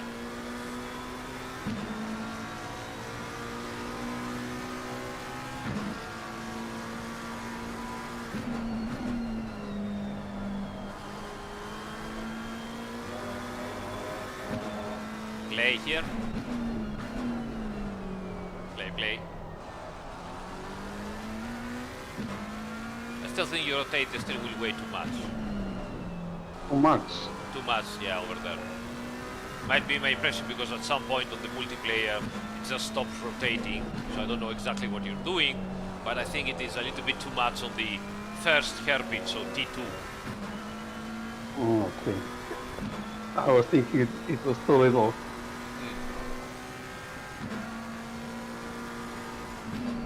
And I was trying to add more lock. But, play around, not always more. Also a little bit less, a little bit more on where you're standing. Try it on this corner as well. So the apex, a little bit more and less of where you're standing. That's it. That was nice. You see how much rotation you found? Yeah, it was a little bit more than I expected. Yeah, exactly. So that is an indication to you that there is more grip, so you could even push more speed in it and just play with it and stay on line.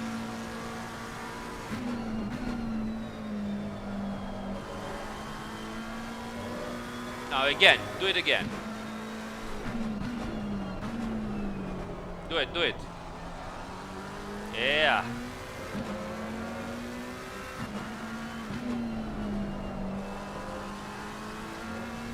That's it. Okay, try it again on the apex here.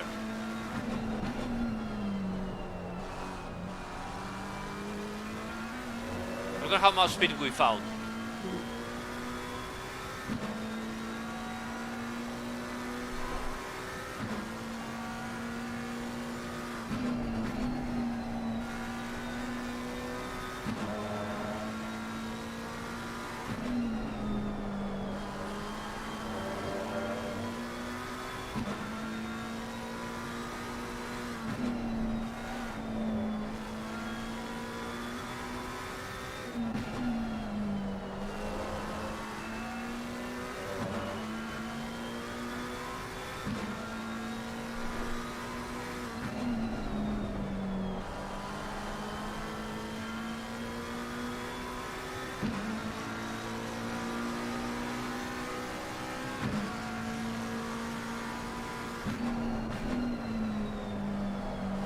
What do you think of that now?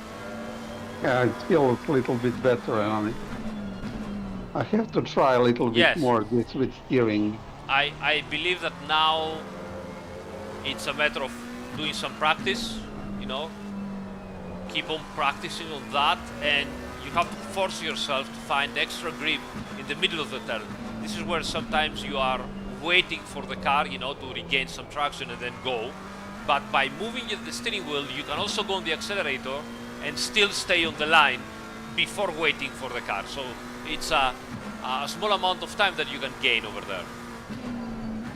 Yeah, that is interesting and special technique that you need to learn.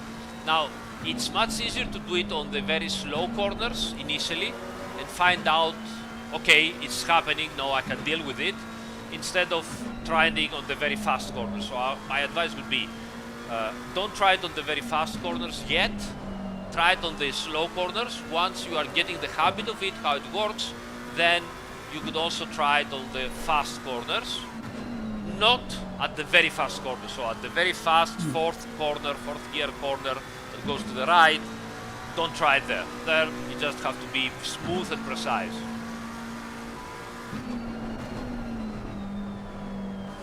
But for example, here you have to really try.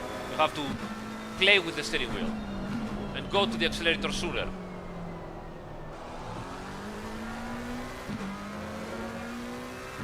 Again, here, and gas.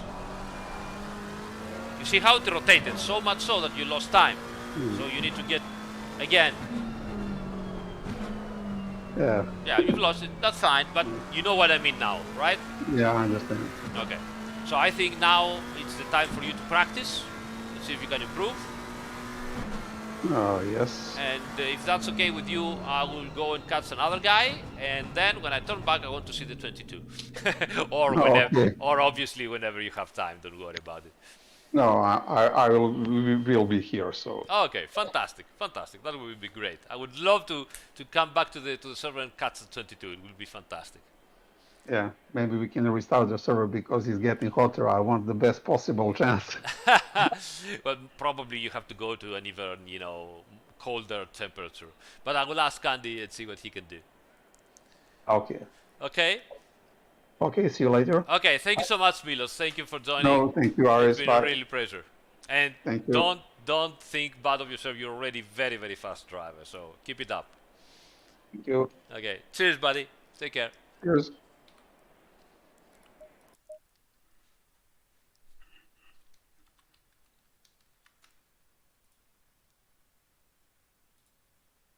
All right, that was interesting with Milos. He was already so fast, but as you can see, it is never enough. Never enough. So, Alex, how you doing, buddy? So, what should we do? Next one is Jehan, I think. Probably I butchered the first name. So let me join in and see what we can do. Okay, here we go. Okay. No, Hello.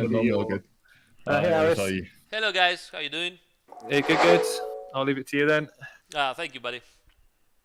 So, please bear with me with your first name. It's Jehan. or Zehan? That's actually perfect. It's perfect, Johan. Jehan, Yes. okay, fantastic. Yes. I got it right. Yeah, good for me. So how you doing, Jehan? I'm really good. I'm excited actually. So let's see what happens. Okay, cool. That's very nice. So let me first catch up your server and see Okay. where we are. So events. If so I thought earlier to maybe simplify it a bit, I actually went ahead and I uploaded a video to YouTube of some laps I did earlier. If you want to have a look at that. Yeah, sure. So you are Azurety? Yeah, correct. Okay, correct. So I'm just gonna message you a link to that, Yeah. and then you can maybe just skip through it if you want. And then as I do some laps later, I had a list of just some general questions where you can just skim through and you can answer in between if you want. But I'm not too bothered about that too much. No worries. Where is? Here it is. Found it. Okay. So, oh, you have also the questions. Fantastic. So, let me make everything correct. So, okay. So you say track limits. How warnings cuts are calculated? So you've cut. If you cut, is there any point in lifting afterwards to try and not get a warning? Let me also change to the rest of the guys so the guys can see what we're looking at. Alright, that's it. Push it a bit higher, like this. Makes sense. So we're watching at a replay, a video from where are we? Sorry again. Okay, here we go. Okay, so we're watching a replay from Jehan. He has made the video and also posted questions. So organized. Thank you so much. So the first question is, okay, how warnings cuts are calculated, and if he has cut, is there any point in lifting afterwards to try and not get a warning? So what we're doing, our system works like that. We're practically separating the whole circuit in small microsectors. Okay. Okay. And those microsectors are controlling you while you're driving, and they find more or less how fast you are, and they also make a comparison with some lap times we have done already. And so if you are too fast than whatever they have in memory from your driving and the original driving that there is inside the game, that, and you at the same point you have also went outside of the track limits. So for example, here at Kyalami, it means that both your actually all your two tires are out of the white line. Or maybe here at the Kyalami is the curb. I don't remember exactly. It's either the whole curb or it's the white line. It depends. It's most of the curbs, yeah. Yeah. So if they have already a flag that okay, the car has go out of bounds, out of the limits, then they will compare the microsectors. Okay. And if the microsectors that you are doing by that cut are much faster than the actual microsector success that you should have been, then this is a warning. Okay. So the only way to not get the penalty is raise your foot at the moment you go out of the limits. You cannot raise your foot while you are over the limits outside of the turn and then raise your foot. You have to raise your foot at the moment you are on the limits. Usually 99% of the time it works very well, and it permits also racing, without being too much of a jerk as a system inside the races. As a matter of fact, when we're doing lap times, hot laps, etc., is strict here. So for hot lap, it will simply see if you are outside of the limits and abort the lap. But mainly this is the situation. So you go outside. The moment you see that you're going outside with your wheels from the limits, raise your foot, and you should be safe 99% of the time. So Okay. that is practically how it works. Essentially in mix, let's say it went from a dry session to a wet session. Is that Yeah. then why almost every time you go outside, it's basically automatically a warning then? Not exactly. There is an offset for the wet line, so when the system understands that it starts getting wetter and wetter, it will apply an offset on that. But usually what it happens is that it gives the idea to the people that it doesn't anymore gives penalties, when the asphalt becomes when the circuit becomes wet. The main thing is that when it becomes wet, the average speed is really, it's not like you're gaining a lot. If you're gaining a lot, I mean, at some point, if you really go outside with all the four wheels and so on, the system will give you a penalty anyway. So it Okay. also takes into account that, okay, you know what, it's wet, everybody's struggling with it, and it tries to put an offset into the microsectors, but it happens that this offset still is not enough, and you might go outside and you might think, oh, I gained and I got no penalty, but in reality you haven't gained really. Okay, as I said, the system is good enough, especially when it's dry 99% of the time. While it's wet, it might be 95% or 90% of the time, because it might have even more range into and leeway into how much it penalizes you. But considering the conditions, we thought it's not a big deal. I'm not saying it's perfect, but we thought it's good enough to promote good racing. Now, obviously, if you go to high-end, top-end SRO, whatever, where everybody is like doing thousands and thousands of laps trying to find out the absolute limit, then the system might start to show an ugly face and might permit a bit too much, or those guys are so good, or if you're one of those guys, might be so good that you can even find a way to trick the system. But again, it's the situation is that it's an automatic system, and it has to get good for 99% of the people racing and not frustrate them. That is why we did it. Otherwise, we would have done, the usual, oh, you have two wheels outside and you get a penalty, which is something that we didn't want to do because it doesn't really happen in real life as well.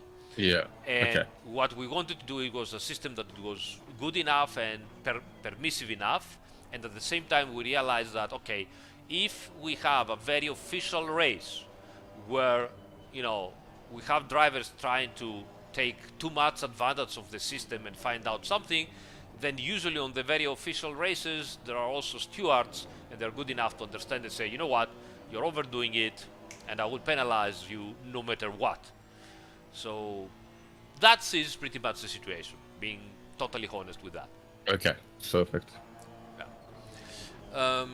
So let's move to the next question. Is that okay for you? You said about tires. Yeah. Right? 100%. For happy. Yeah. So you're asking, do tires have an ease-in period? Absolutely yes.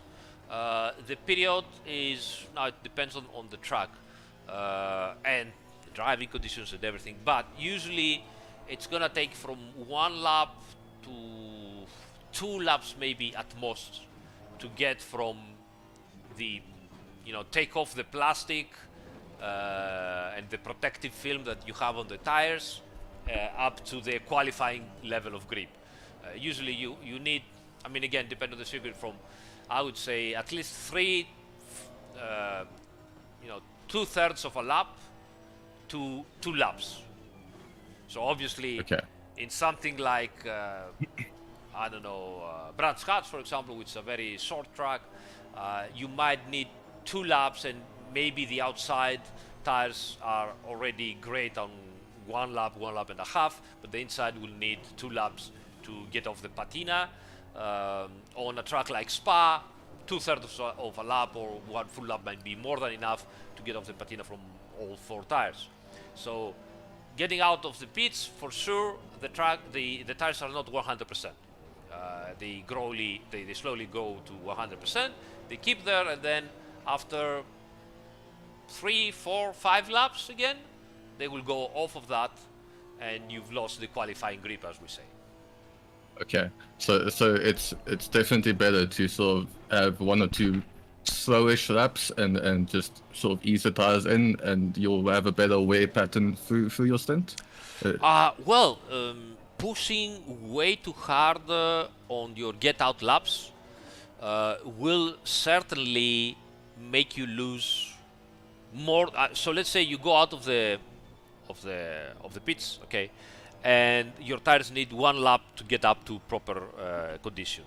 If in that 1 lap you are pushing like crazy, you might gain some extra speed on the last corners, okay, but this very hard push outside of the pits is going to waste, I believe, 2 or 3 laps at the end of the stint.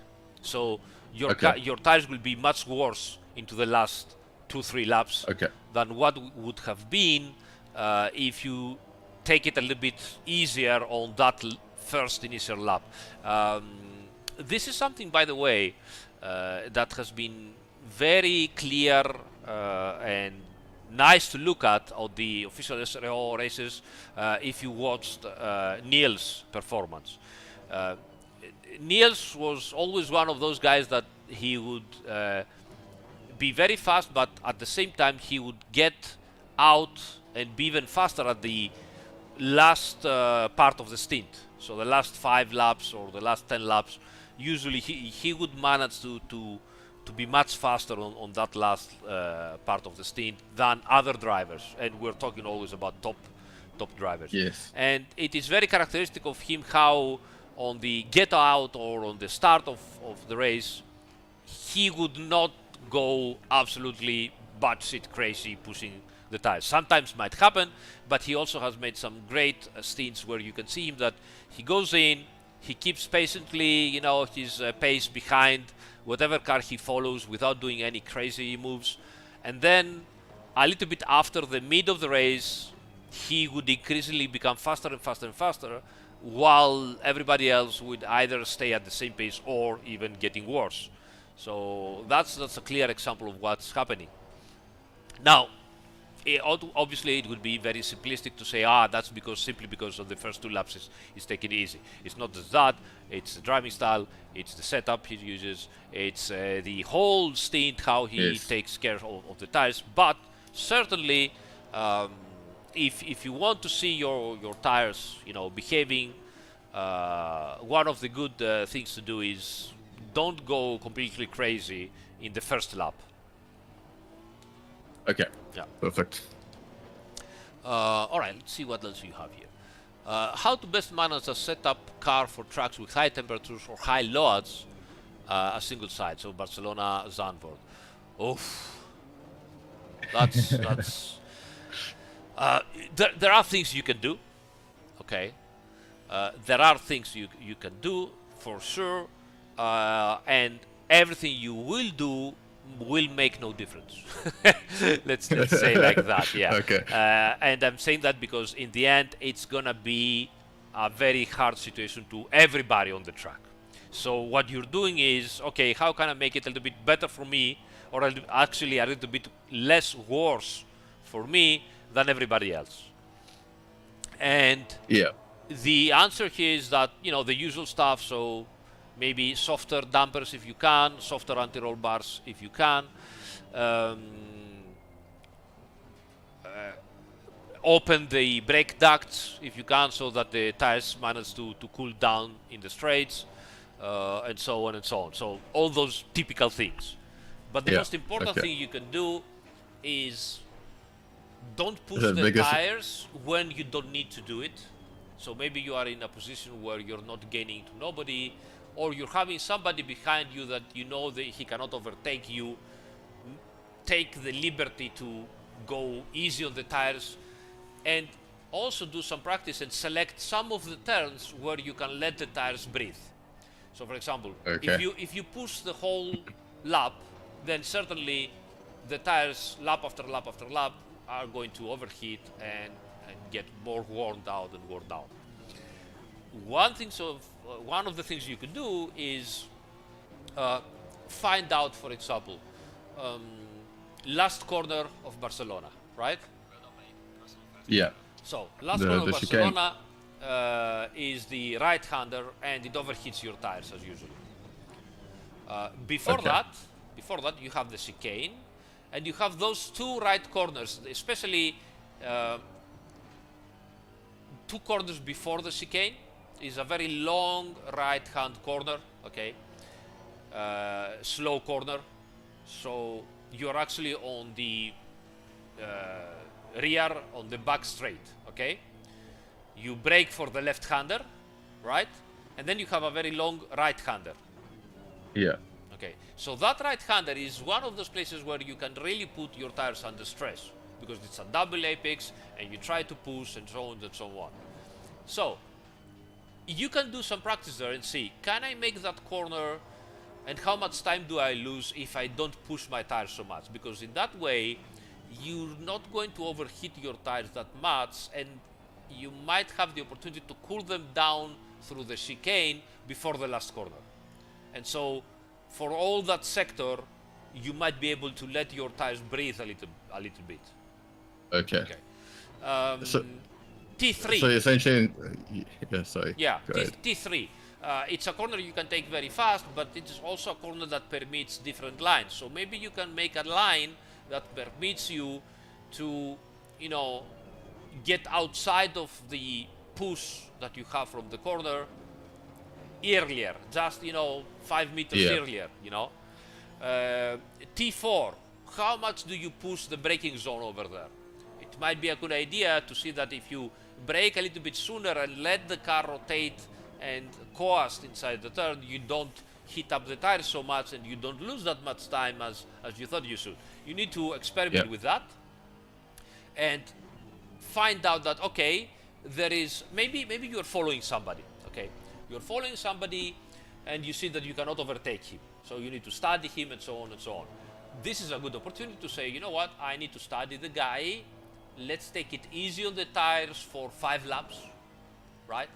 Let the tires breathe, keep them up, you know, see what he's doing because he might be pushing, you know, and you give your an opportunity to your tires to breathe up and not, you know, consume themselves as much, while at the same time your opponent is doing the opposite.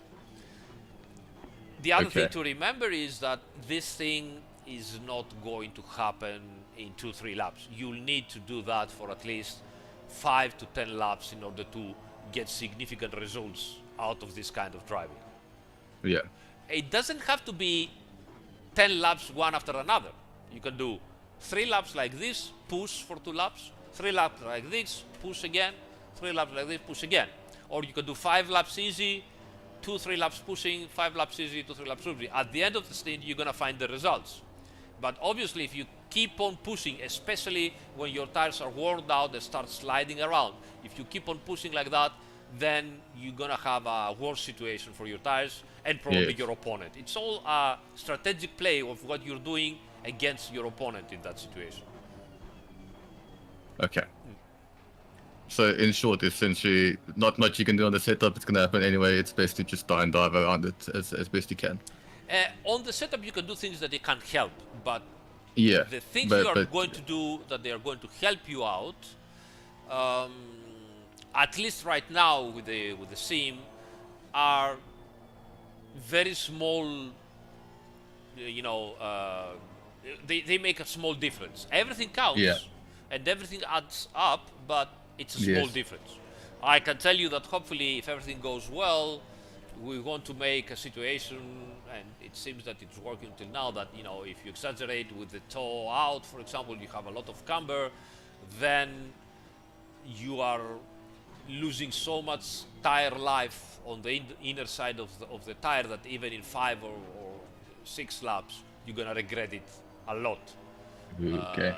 But that is still in the future, so it doesn't right now it doesn't matter to talk about Yeah. it. It might not even happen because in the meantime we might found some other problems and we might not be able to do it.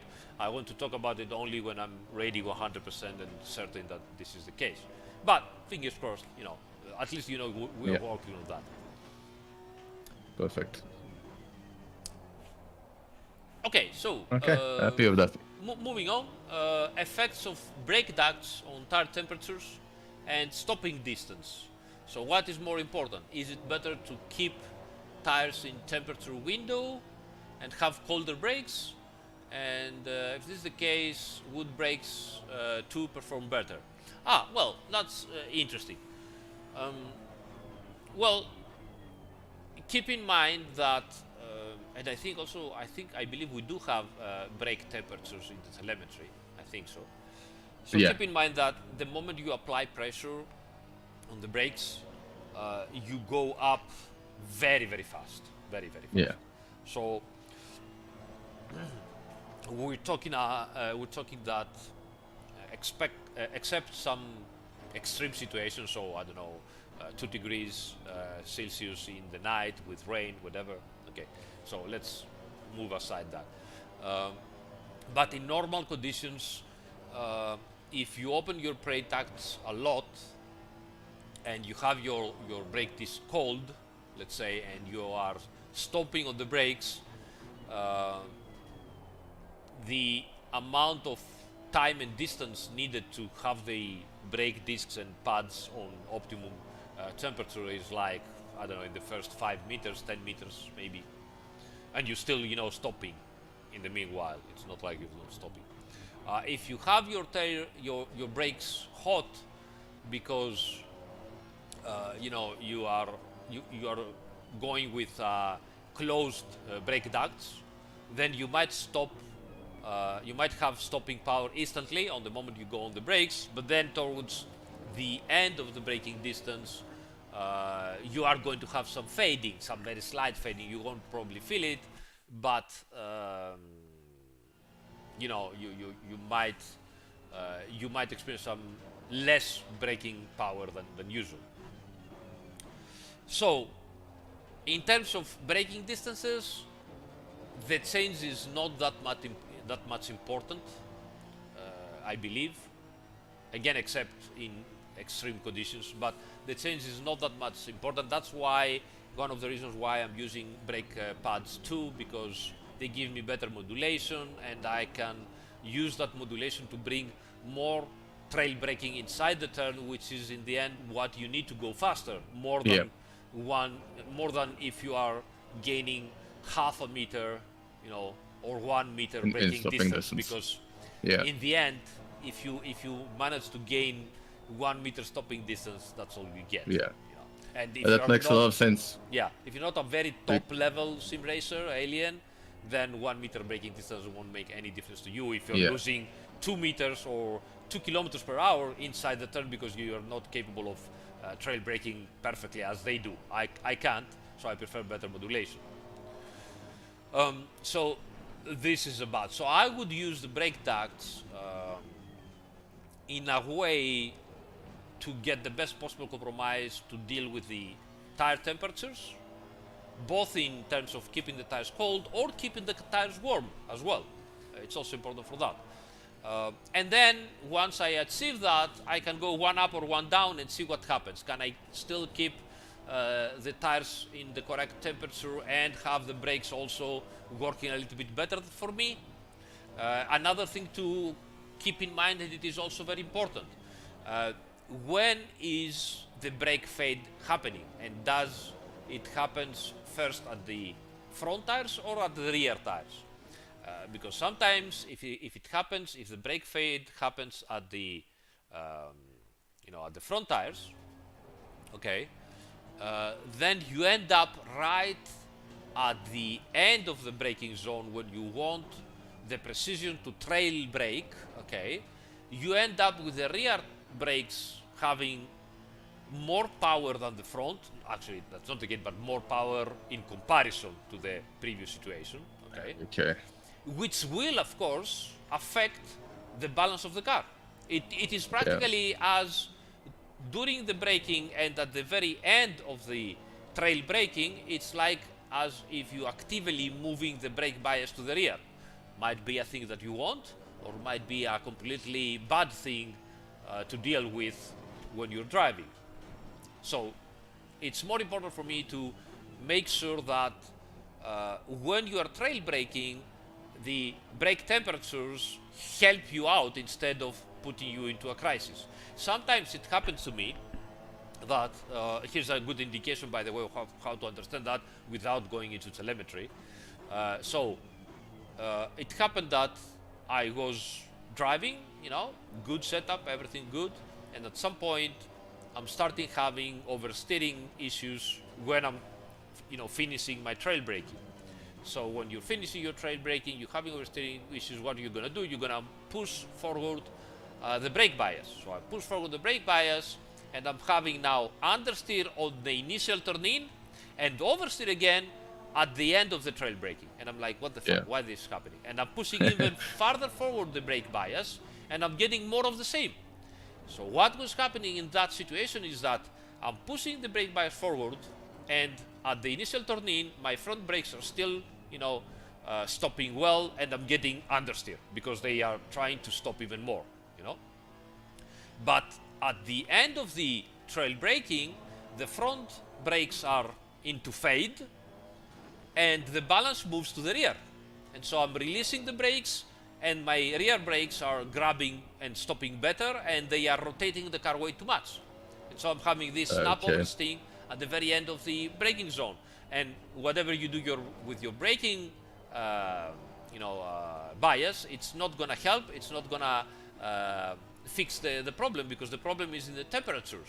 And you are into a race, and there's nothing you can do about it, and you're fucked up practically. So yeah. So that's one of the reasons I'm using brake pads too, because they permit a wider range of temperature in the brakes. And one of the reasons why I tend to not overdo it with the brake ducts and close them too much, because I know that this situation, this example might happen, and then I'm not good enough to deal with it. So at least and you can deal however you want with it. Yeah, no, that helps a lot. Perfect. Okay, moving to the next one.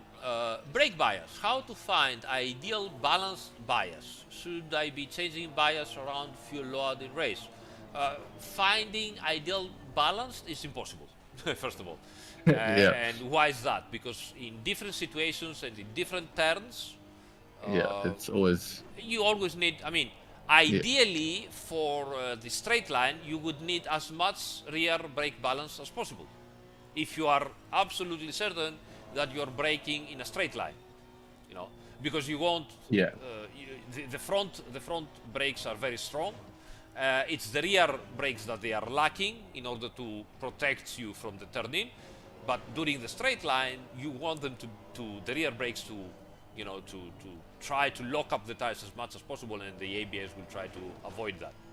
But then the moment you start turning your steering wheel, you want the brake bias to move slowly to the front, more and more and more. And that depends on your driving style. Some people are very smooth and precise with the driving inputs, and they can deal with a lot of rear brake bias during the turn-in. Some people are, dinosaur and donkeys like me, turning in, and I'm too aggressive, and I'm over-rotating the car, so I want the brake bias to help me and save me, so I need more front-end brake bias.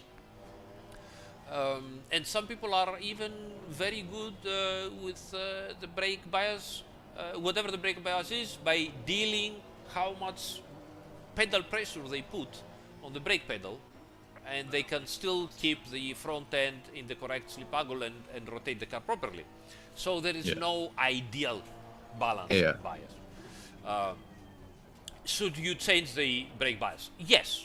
If you start feeling that the car moves around differently of how it was moving 5 laps ago, absolutely the best thing you can do, and the first thing you can do while in the race, is changing the brake bias. The second thing I would say you could do, and this is something that I've seen many people trying not to do, because they are afraid that they are going to lose some stopping distance, which in my opinion is bullshit, is they are not playing with the ABS.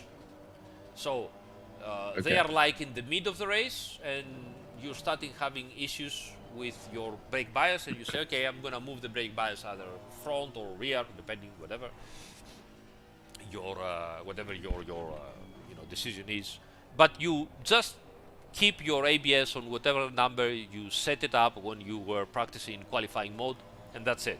Usually somewhere lowish, like 2 or 3, and that's it. One of the most important things you can do, I believe, in race, to keep on your consistency and manage your lap times, is raise your ABS setting. An ABS, even in dry situations, of 4, 5, or even 6 sometimes. Now, again, depends on the car. Some cars have, just 3 or 4 levels. Some cars have 12 levels. So, make a balance out of that. But raising your ABS is not only going to help you by not locking up and that's it. It will also manage the side slide of the tires while braking. So a higher or a lower ABS will also let the tires slide more or less, depending on the level. So it doesn't only tries to control the longitudinal slip, so how much you're slipping and locking in longitudinal, but also in transverse, so in how much you slide left to the right or right to the left when you're braking.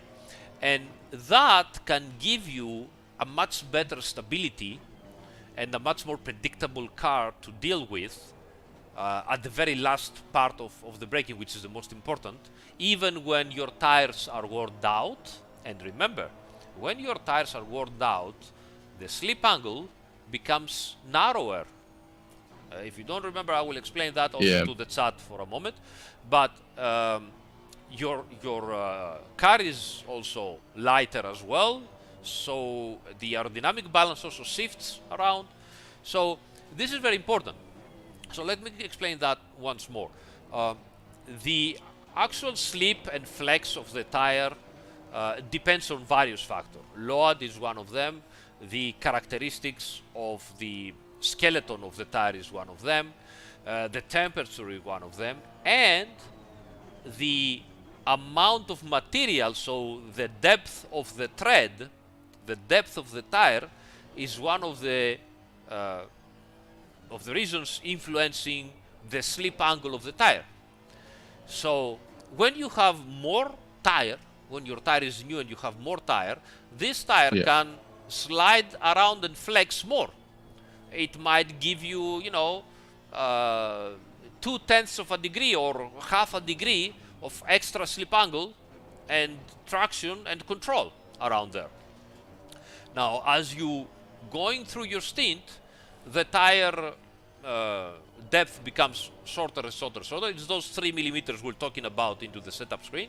And so at some point you arrive somewhere, you're losing 1 millimeter or you're losing 1.5 millimeter, and you are at around 1.5 millimeter of tread depth. That means that the tire moves around less. So in order for you to stay on the limit of the tire, you have to be more precise, you have to be better at correcting and not making your tire slide too much. If you cannot adjust on that, this is where the electronics come to help you. So you can raise your ABS level, and the ABS will not let the tire slide too much before engaging. Now that might means, the easy think about that might be, but if I do that, then my braking distances become longer because the ABS engages more. Not necessarily, because the ABS tries to keep you on the edge of the limit of the traction and the slide of the tire, and the more you stay on there, then the more grip you have. So if you cannot do it yourself, and it's not easy, obviously, because we're talking about half a degree of control or even less than that, let the ABS help you. Raise the level slowly, 1, 2, 3 levels more, and I can assure you, you will instantly find out that you get a better handling situation from your car, Yeah. and you'll be like, well, I didn't change anything to the setup. What happened? What happened is that the channels of the ABS control every single wheel separately and trying to put it on the edge and stay there, not going over that. So if when you are dealing with ABS at level 3, for example, you will go at some slip angle limit and then the ABS will engage. You wear down your tire, you wear down your tire, and the ABS still tries to put the tire. The ABS cannot know how much your tires have been worn out, So it tries to keep the tire again on that slip angle, but that slip angle is already over the limit, and so the car starts to slide around. Okay, and the car that slides around means that even if though theoretically the ABS doesn't engage so much, your braking distances become longer anyway because you're over the limit. So you raise your ABS a couple of levels, and miraculously you can control again the behavior of the car through the trail braking, and that's because the ABS this time tries to control the slide of the tire in a smaller slip angle. And that makes so much sense. Yeah, and miraculously enough, because it controls again the slip angle on this narrower level, it also gives you all the grip the tire can give in that condition. So your braking distances become again interestingly, short. So yeah, play with the ABS. Yeah, that's something I almost never touch, like you said. So I forgot it sometimes myself. So you are excused, as like 90% of people. I can believe. Okay, but that makes a lot of sense. Yeah, absolutely. Okay, next one. Endurance. Oh, nice. Best changes to make to setup for possible mixed conditions. Fucking hell. Are there plans for ACC to implement better teammate control for pit stop? Nope. Probably not. I mean, again, personally, I would love that. Because it hasn't happened until now, I believe that our programs developers are like, oh fucking hell, every time I touch this thing, something breaks.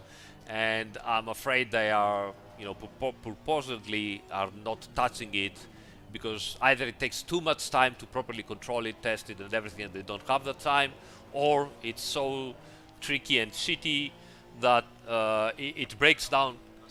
Sorry, it breaks down, which means that they if they don't have enough time, they try to not do that. So that is the only answer I can give officially, being brutally honest about it. Yeah. So that's the situation. Now, that might mean that tomorrow morning we wake up and one of our developers said like, oh, I have a genius hit and here's it is, and now you can do it and it's all done and it works and everything and everybody goes yay. But that is the situation as I know it.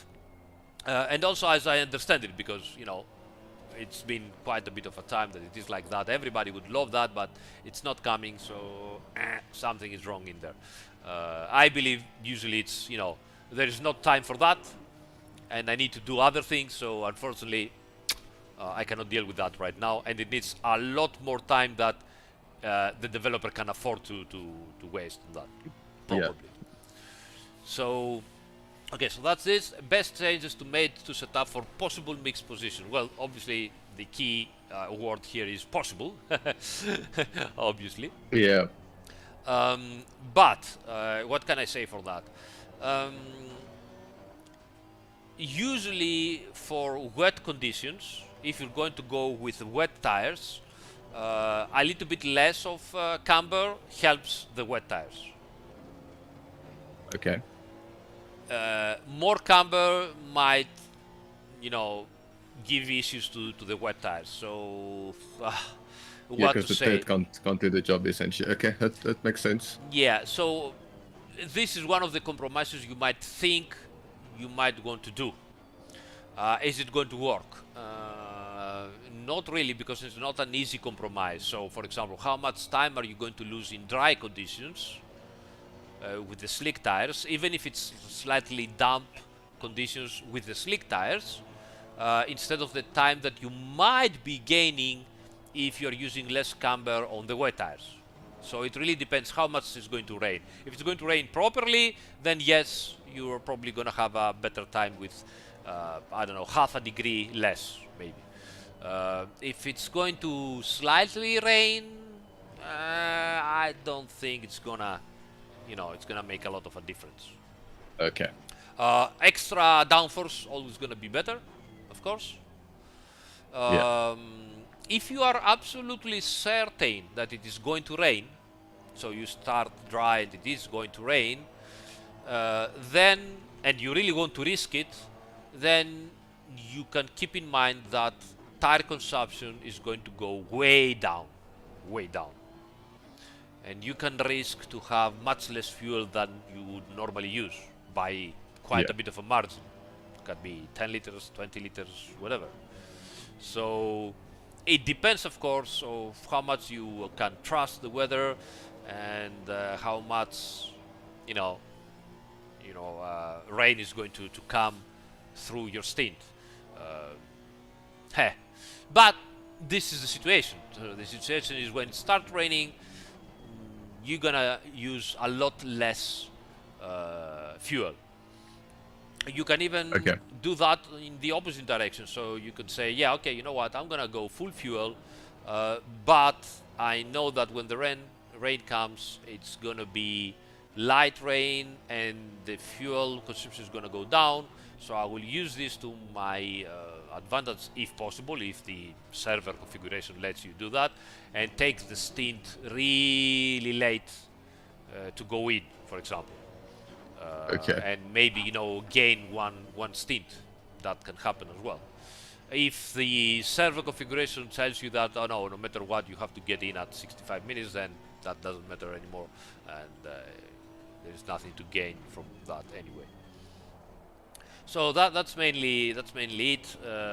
More downforce than normal, maybe a little bit less camber, negative camber.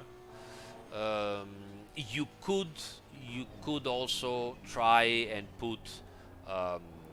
close more your braking ducts. You might have some issues initially in the dry weather, but as soon as the rain comes down, it will help you keep a higher temperature both on your slick tires and on your wet tires after the pit stop, for example.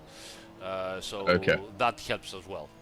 Brake ducts, closed brake ducts during variable weather is a good thing. I mean, if you can deal a little bit with a brake fade, it's a good thing to have.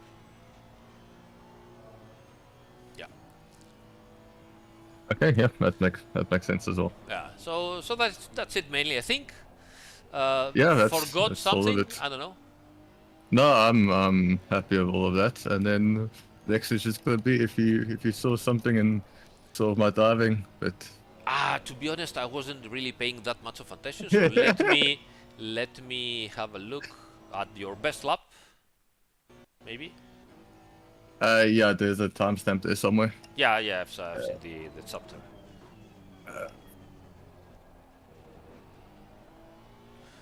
So I did that lap, and then that was sort of in the middle of the stint, and then there's a lower fuel lap as well, just with quality fuel. But more or less, I'm in sort of the low 41s tend to be with fuel.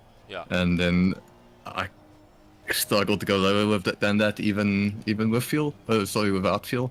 So yeah, is sort of what it is. Yeah. Let me have a look.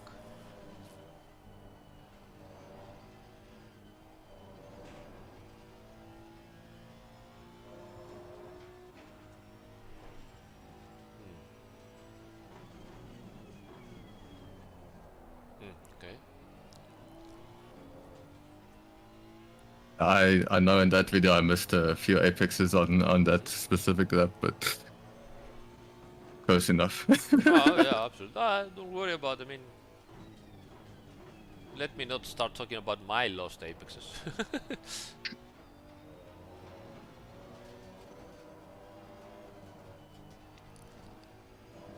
Andymon has a t-shirt that says, you know, I've seen the apex and it was nice. I need to make a t-shirt that says, you know, I've seen the apex and it was far away. So Yeah, would be good. yeah. Okay, let's see another one. Oops.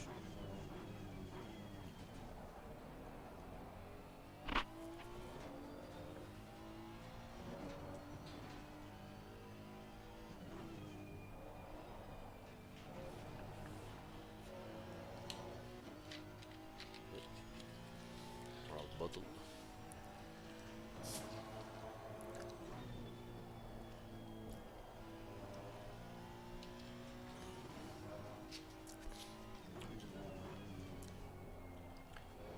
So my observation initial are that you're good with steering inputs. You seem to manage to find the grip, and you're not overdoing it with steering inputs, which is a very good thing to have already. It seems that you are a little bit aggressive with the gears, and at some points I'm not so sure that's beneficial always. Okay. As in aggressive on downshifts, you mean? Yeah. Okay. So I can see now I have to do some laps with the Honda here because I do not really remember exactly what's going on, but I see some usually second gear turns that you do in first gear. Like turn 1 and Turn one, and the hairpin. Yeah, the one after the downhill on the right.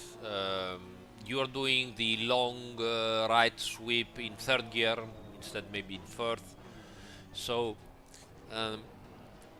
so here's my idea that maybe you wanna try it. I'm not sure it's gonna work because you are fast, so I'm not sure it will work. So right now here you're going in third gear, you're practically the limiter, okay? So in going third gear, yeah, you see you're so high, and obviously the car moves around because in third gear you have a lot of brake engine that obviously moves the car around. Yeah.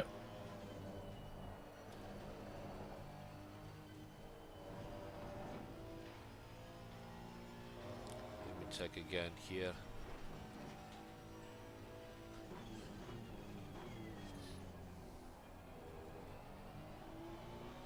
So it might be the car, so I might be wrong, okay, but Yeah, I feel like just where the power band is, yeah, I but tend to just get better exits. it might be I mean, you are consistent to your lap times, so you could do that kind of Yeah. sorry, of test. You could go in, set a 41 low, and then go out, give a slightly more rotation to the car, very slightly more rotation, possibly, you know, mechanical rotation, so something like, I don't know, a click more rear brake, sorry, ABS, oh my god, one more click rear anti-roll bar, or one more click less front anti-roll bar, something like that, okay? Okay. And try to use on those corners one gear up. Okay, so because you see in second gear here it doesn't seem to waste time. So go in there, maybe you can do one click more rear right here, I don't know. Go in there in fourth gear instead of going down in third like that. Okay, so you essentially try and just build in more. Yeah, and give some extra rotation in order to keep some more Yeah. speed inside the turn. 1 kilometer per hour we're doing, because at that level, you know, we're not going to see amazing gains. But keep it in first gear and see if you can still make the turn properly, and see what's happening to the delta.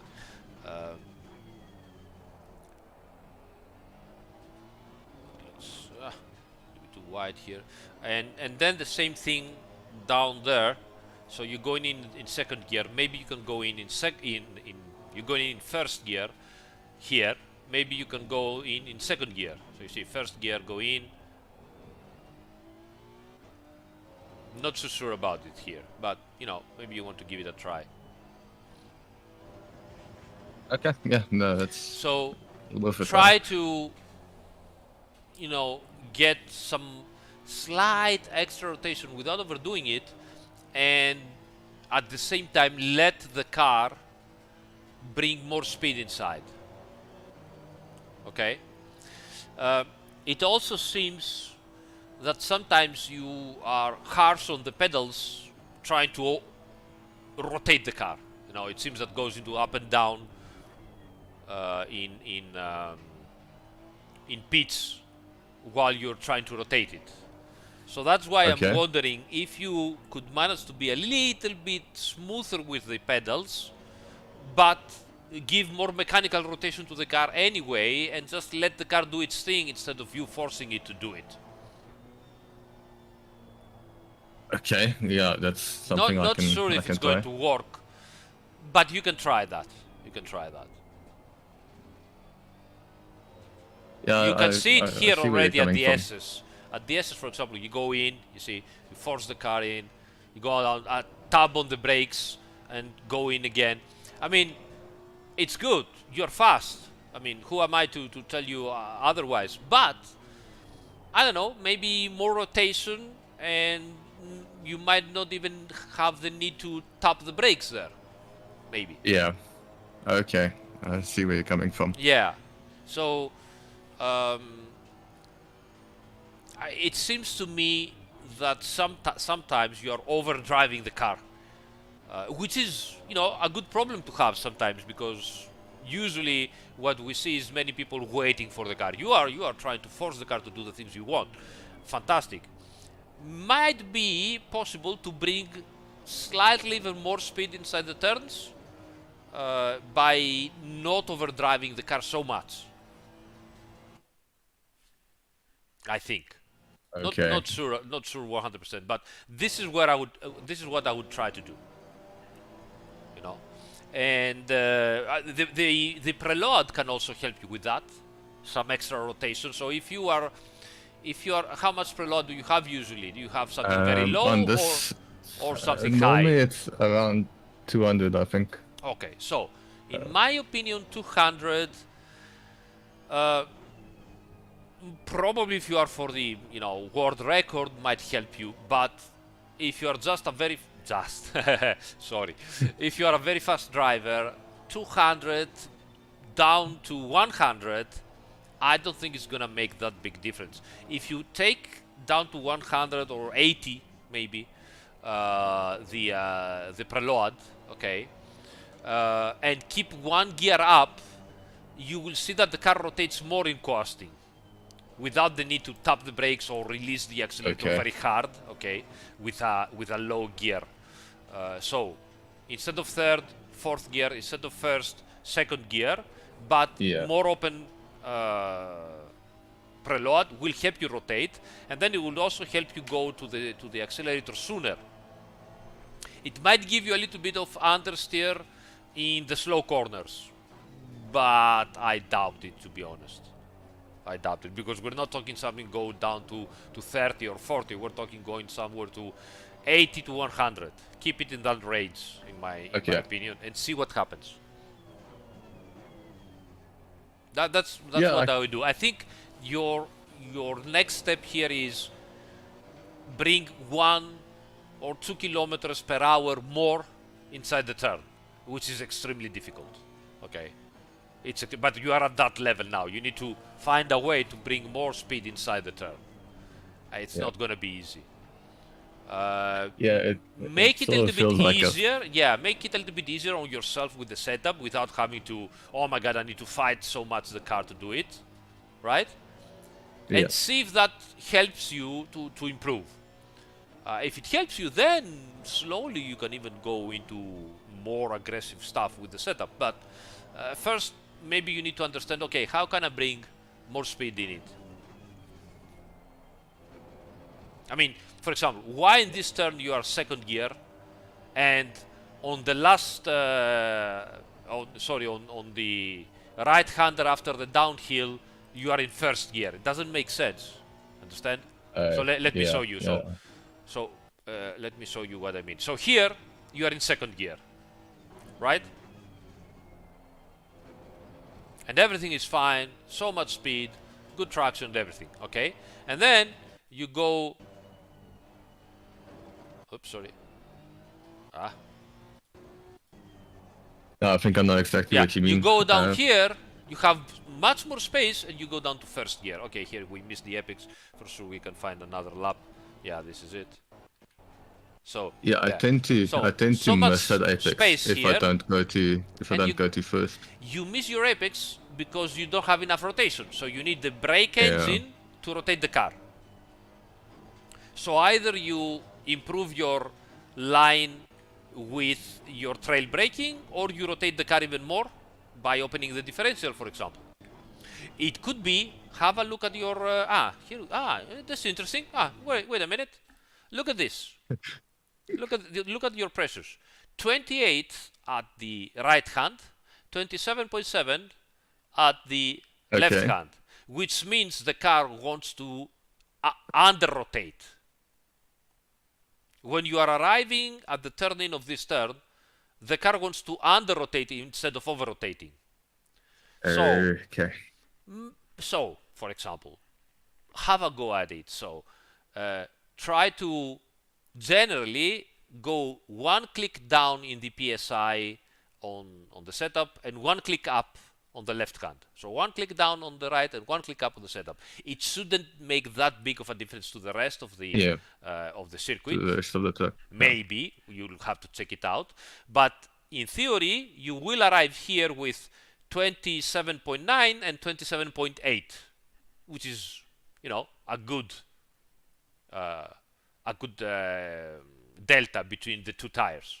Yeah. Right now you have 3.3 psi delta, which means that the car certainly wants to over-rotate.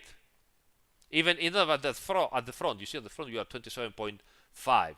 So also at the front you can go one up. So you are at the point that details like that is things that you need to search around the lap and see if you can improve. I'm with you. Yeah.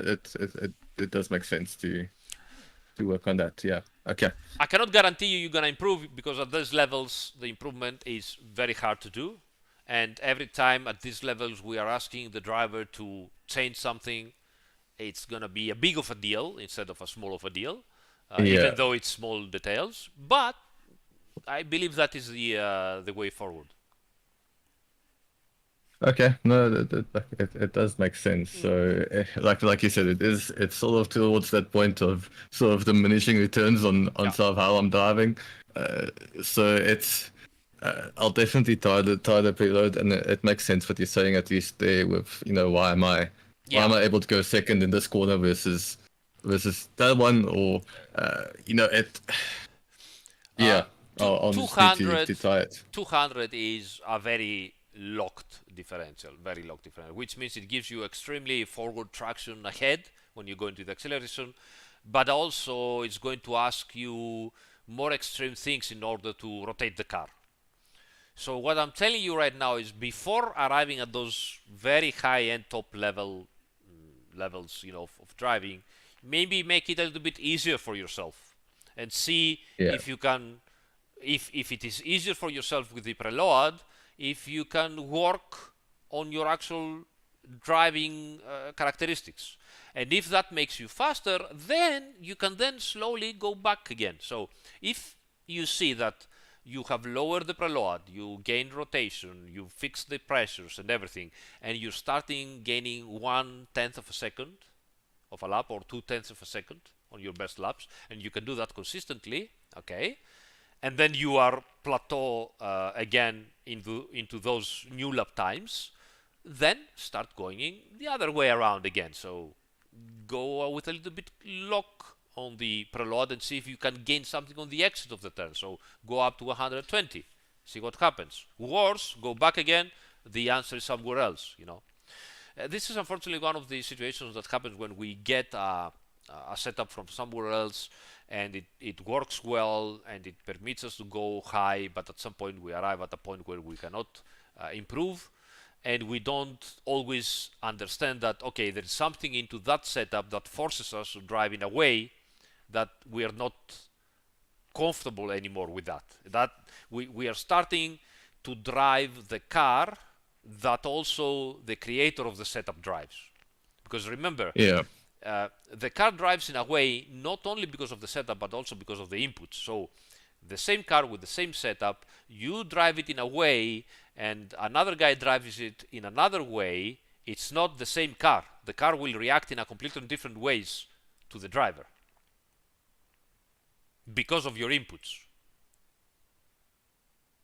Yeah, no, it definitely is the case. Yeah. So. All right, so if you have anything else, by all means let me know. I think that's basically most of it. As a quick takeaway, now I think about it. Uh-huh. Who decided that all of the wiper blades have to move? All the sorry? Wipers on all the cars, like the BMWs, the wiper blade, if you're turning around the corner, the wiper blade has to go. Well, because this was practically the wiper was linked into a spring, okay, and started to vibrate, and everybody in the team was like, "Oh, that is so cool! Yes, we want that." And at some point, that spring also started, to feel obviously the G-forces from the physics engine, and started to move the wiper around, especially on the cars that we tried it that they had the wiper straight. It seems probably that the spring is just receiving the G-force as an absolute value and will make the wiper move even if it's lying down or whatever. So it doesn't matter from where the G-force is arriving. It's just arriving as a force to a spring, and that spring moves with that force whenever it is the direction of that force. So it was obviously a oversimplification. It was like, yeah, that is cool, let's keep it. And lazy devs, this is what you have now. Or something like that. Probably I also have it wrong about it. So maybe you should ask our 3D artist, and they will give you probably a better explanation about this. No, all good. Okay, thank you. I think you've answered everything well. Yeah, I'll try and work around just building in sort of more rotation into the setups, like you said, and see if it helps. Don't overdo it. Small steps at a time. Also, keep always in mind if the rotation is too much. Sometimes it happens as well. Yeah. And what can I say? Thank you so much for joining. It was a real pleasure. Very interesting questions as well. Thank you also for organizing your questions and making it much easier for me to reply and do all this stuff. And please let us know how is it going. Okay, perfect. Thank you. Okay, thank you, Johan. Thank you so much. Pleasure. Cheers. Take care. All right, guys. We move forward. I think it's time of GOP, the famous GOP. So let me double check where we are. Well, first of all, where's yes, here it is. Sorry about that. Let's move this away. And so how you doing, guys? Did you enjoy until now the whole session? I have lost a bit track of the chat. So many people talking. Sorry about that, but I hope you are enjoying the explanations and everything.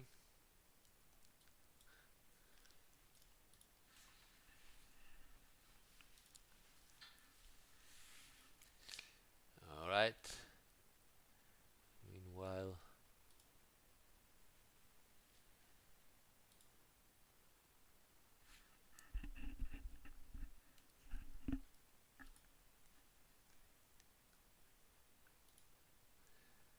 okay.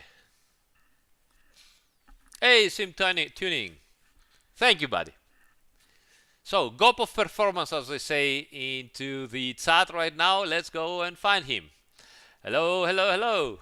Hello, Oh, hello, there he hello. is. Welcome, mate. How are you doing, guys? Yeah, did you find the right server? Not There's a sure about duplicate that. server, unfortunately. there's So the join the Zeus. one that's got the most amount of time remaining for FP1. Okay, so there's a new one. Let me check. So remaining running. Go. No, which one is it? It's the I one see. with 20 minutes remaining. And with 4 drivers in.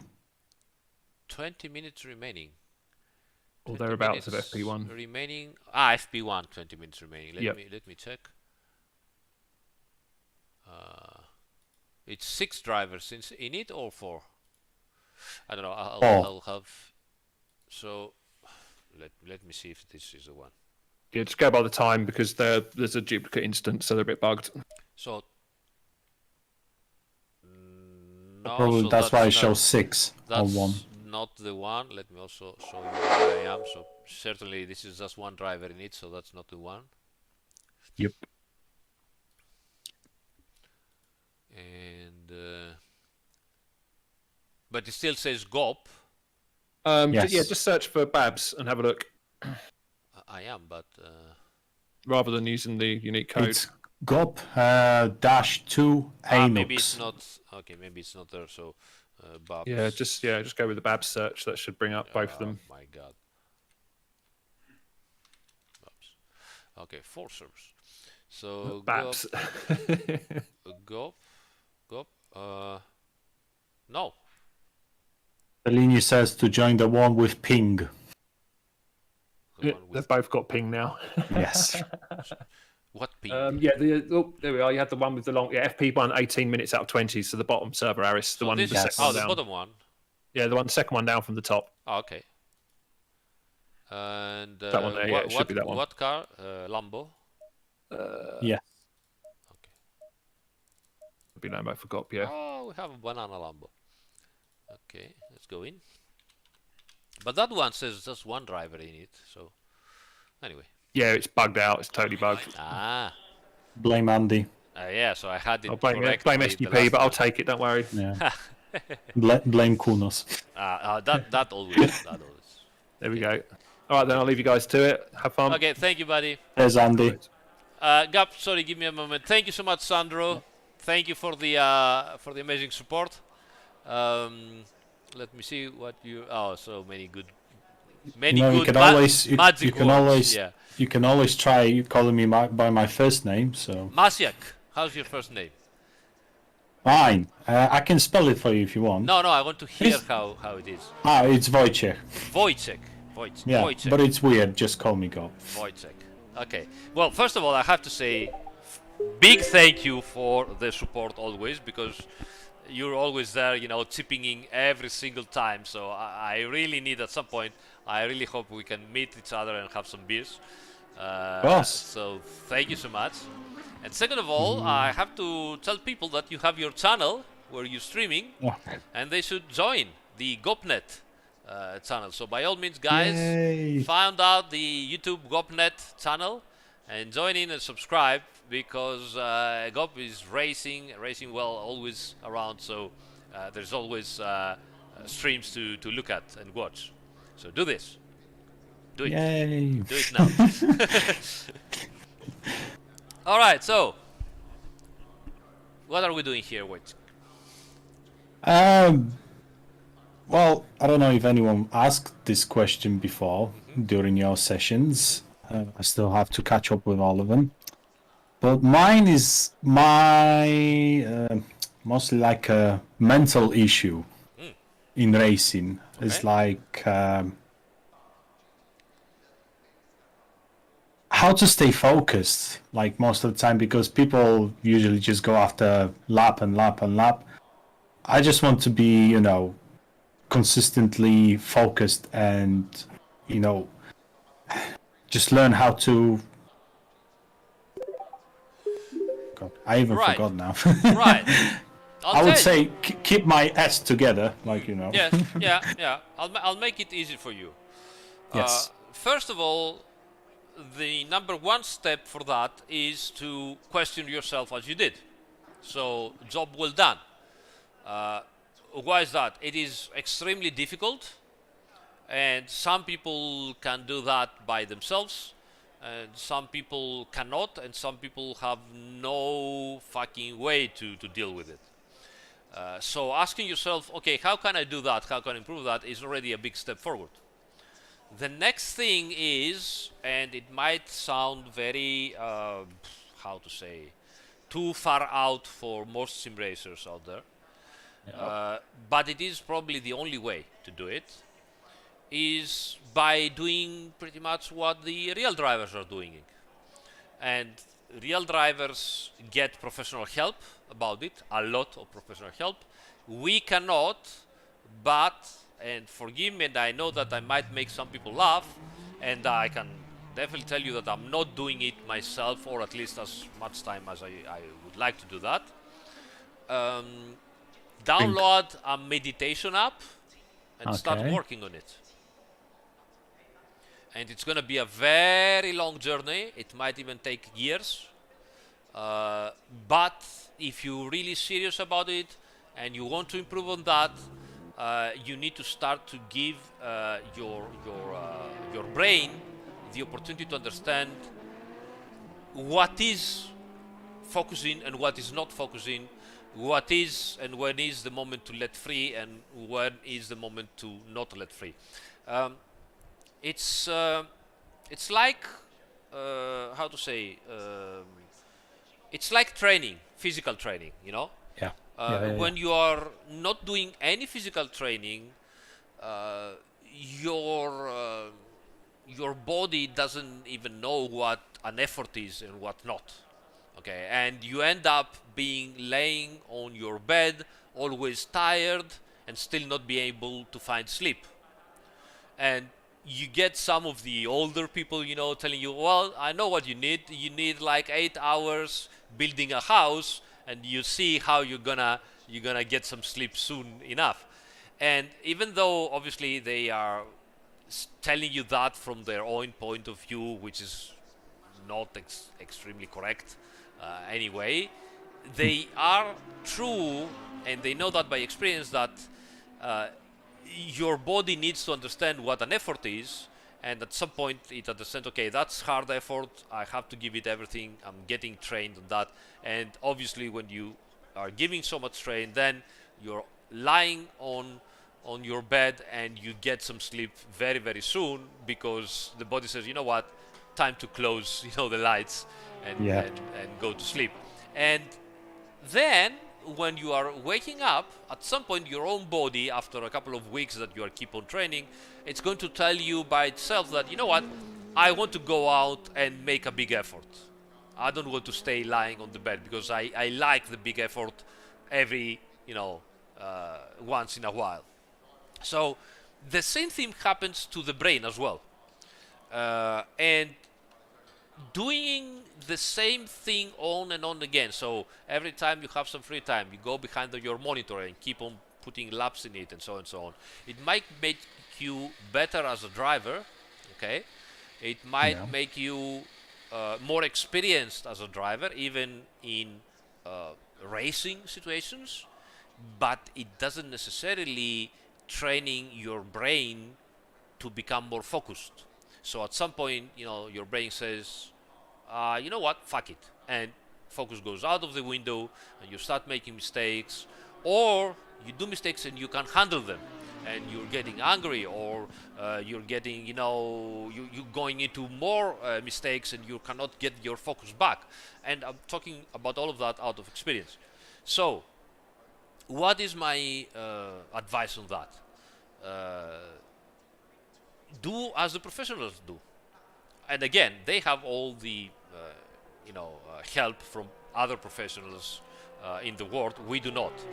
But start exploiting. Get a meditation app and start giving your brain 10-15 minutes of meditation. By meditation, I don't mean that bullshit of, oh my god, yes, let's start here and light up the incense and smell things and whatever. No. Follow the steps of the app, change up in order to find something that you can deal with. And meditation is nothing else than finding a way to make your brain and help your brain relaxing and then regaining focus again. Relaxing and then regaining focus again. There are many ways to do that and many ways to achieve it. Some people have found out how to do that by simple luck. Some people have found out that maybe music helps them. Some people have found out that, walking outside helps them, or, pulling up 100 kilos of weight helps them, whatever. But start studying into that and start taking lessons or finding apps or finding ways. And every time you go into something too esoteric and strange, that is the moment that you know that you're overdoing it. Step out of it, do something else. It has to remain simple. It has to remain something easy. It has to remain something that you gain enjoyment out of it. Okay? And the only thing that I ask you is that you won't understand that instantly for the first time. You will need probably 1 or 2 weeks of doing it. So download a simple meditation app, do it for 2 weeks, see what's going on. Does that help you? Yes, no, okay. No, then it's time to do something else. Find a book. Does that help you for 1 or 2 weeks? No. Okay, let's go to physical training. Does that help you? Yes, no. There are many drivers that, every time before sleeping, they are going down and start making the sign of infinite, that 8 number with the left hand. If you are right-handed, you're doing it with your left hand. If you are left-handed, you're doing it with your right hand. And you keep on doing it before going to sleep, because that helps your brain to focus and helps the other side of your brain to start activating on doing repetitive motions. So, for example, you are right-handed. Usually that means that your left brain is taking care of your right hand. Okay, by doing those designs into a paper, you're doing the 8 figure on and on and on and again with your left hand. You are waking up your right side of your brain to start dealing with repetitive motions that usually never had to. Okay. Other thing that you have seen probably the drivers doing, the professional drivers, juggling. See if you are good at juggling, if you can start training with juggling. Start with 1 ball, then do 2 balls, then do 3 balls. Most of them have learned how to juggle 3 balls. All of those stupid things, and then at every occasion you see the drivers and they are doing them, the professional drivers, Formula 1 drivers, and you're like, oh, look at that. But then again, we never explore them. We never. Are you good at guitar, for example, or do you know how to play the guitar? That's an amazing way to keep your training. Try to do one day, man. I still got a guitar, so.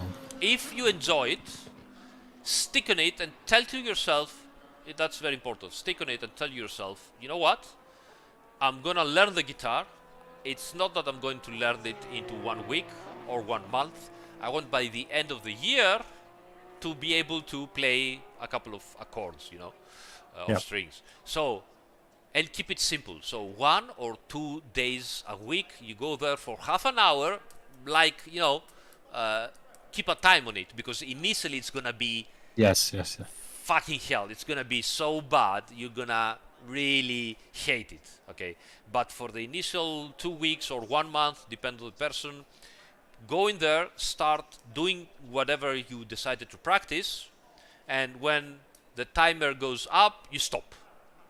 You stop, you raise yourself, you go do something else, whatever you like, and that's it. And you keep on doing it repeatedly. At some point it clicks into you, and the half an hour becomes 40 minutes, because you know what, I kinda enjoy that. And you keep on doing that.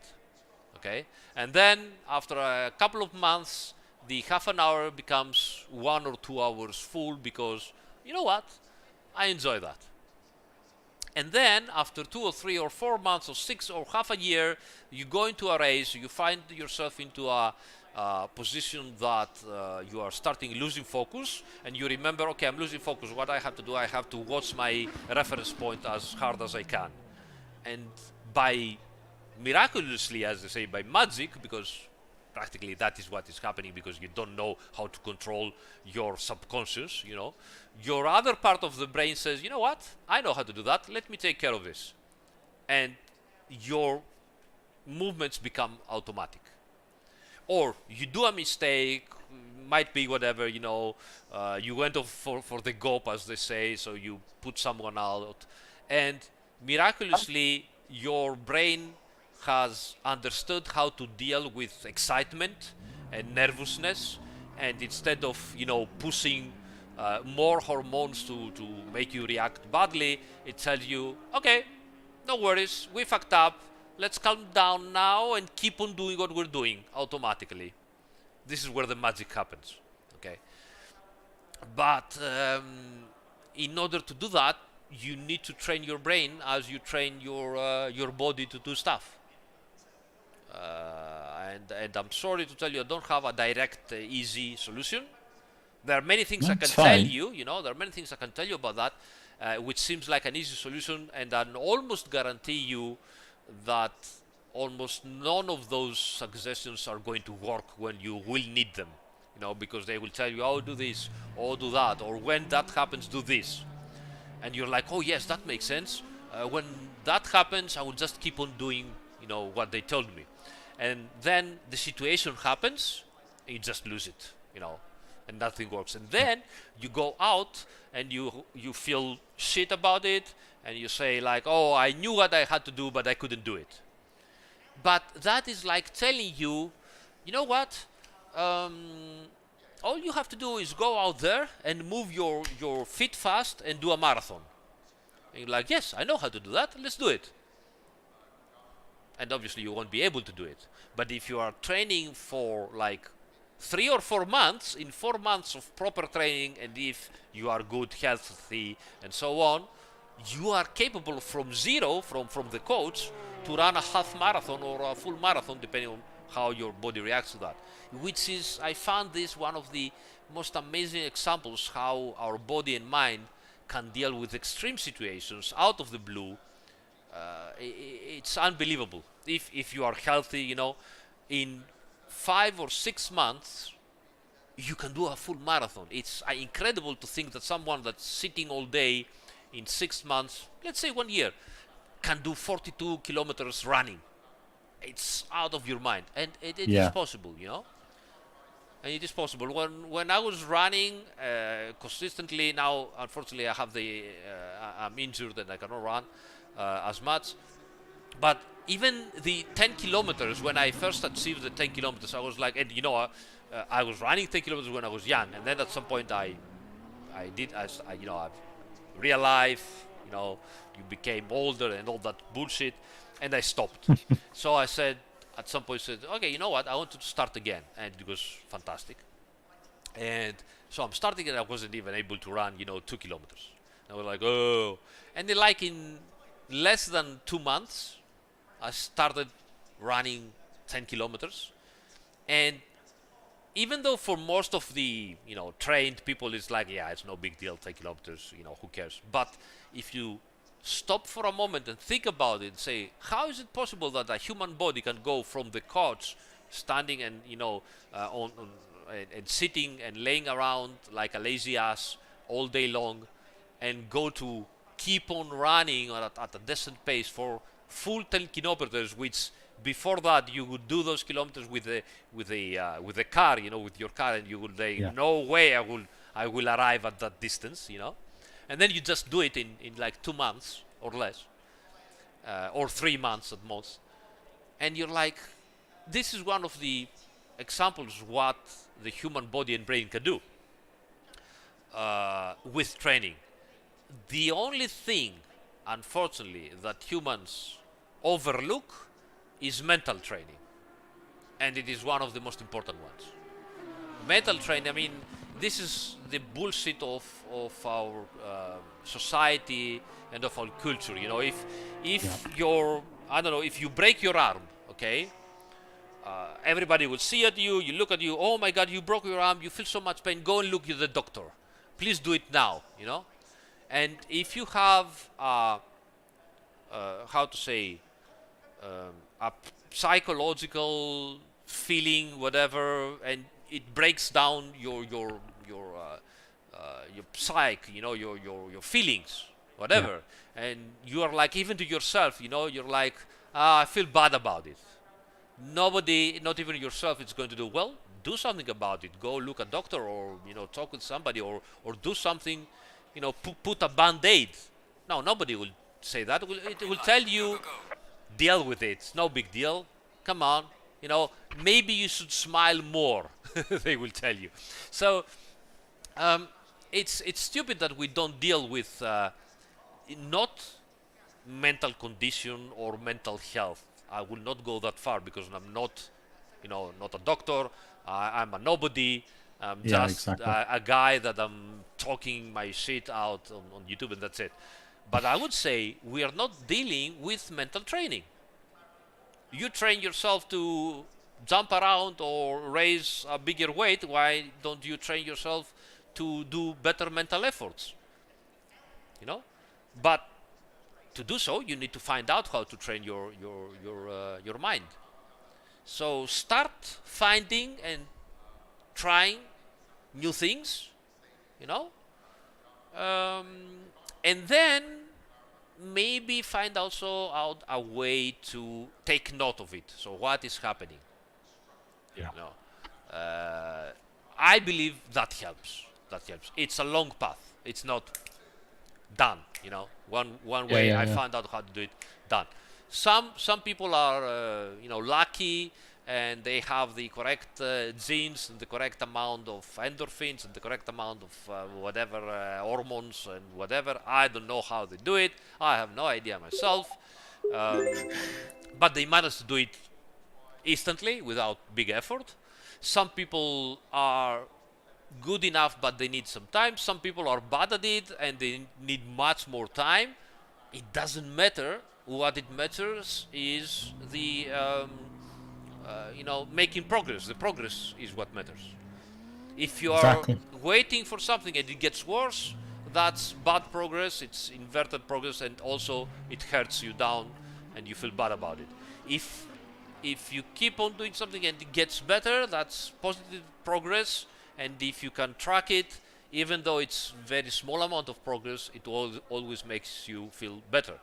You know, if I look back to myself on how I was doing things, because I'm notoriously lazy on things that I don't like. Oh, well, join the club. Yeah, exactly. So if I look back to myself when I was a teenager, I would, you know, take myself through, slap myself around like a stupid asshole that I was, because I could have done so many more things, you know, and I was stupid enough to not understand it. Well, thank you, Aris, for making me 20 years older now. Because I'm 30, I'm already feel that way. No, but you know what? I can say that now that I'm 50, and I'm telling you this. Why? Because I want to prove to you that it takes time even to recognize this. You know, it takes a lot of time. It takes years sometimes to recognize this. And even now, sometimes I will just, you know, I could do that today, but yeah, I can also do it tomorrow. So let's do it tomorrow, obviously. So keep on doing. But at least easier way. Yeah, but at least I've learned also to be like, oh, I could do that tomorrow.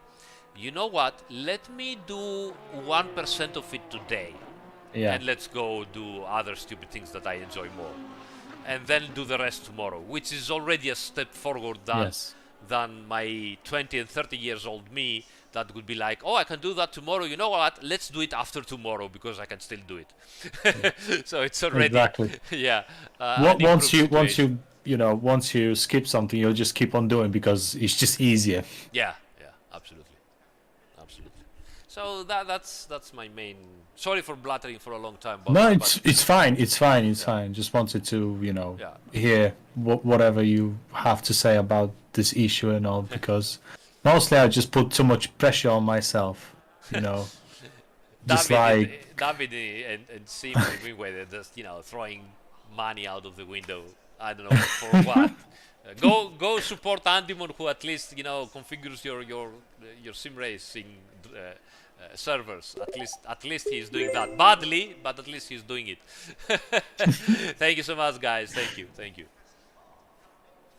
So yeah, it's like at some point, whenever if I manage to lead the race, the Yeah. amount of pressure just when it lands on me, oh god. Oh yes, and your feet are starting to trembling, and Oh, your- yes. yes. Oh my Oh, god, yes. it's terrible. It's terrible. It's just instead of staying focused, I'm constantly thinking how to widen the gap from me and from like P2, like where to stop making mistakes, even though I start doing bigger mistakes because I just push my brain even further. Yes. Because my brain is very limited, Yes. unfortunately. That no, that's not true.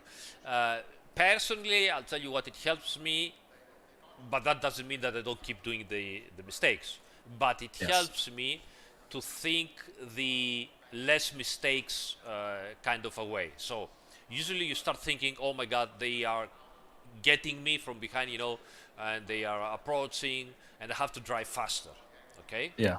In order to make a wider gap and so on and so on. So, and that makes you even more nervous, and you are afraid, and so on and so on and so on. It helps me, this mantra, as we say, right? To think that driving better is not going to make the situation better. Not making mistakes is what it's going to let me, make the situation better. So, you are first, as you're saying, you have the second one approaching, and you're like, I need to push more to to widen the gap so that they don't get me. Okay, I tend, and it helps me, at least it works for me. I tend to do and think in a different way. So what I'm thinking is,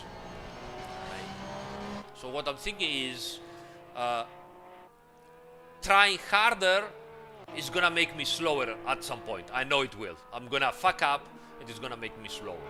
So I need to try to not make mistakes. That is all I need to try. Not going faster. I need to try to not make mistakes. Okay.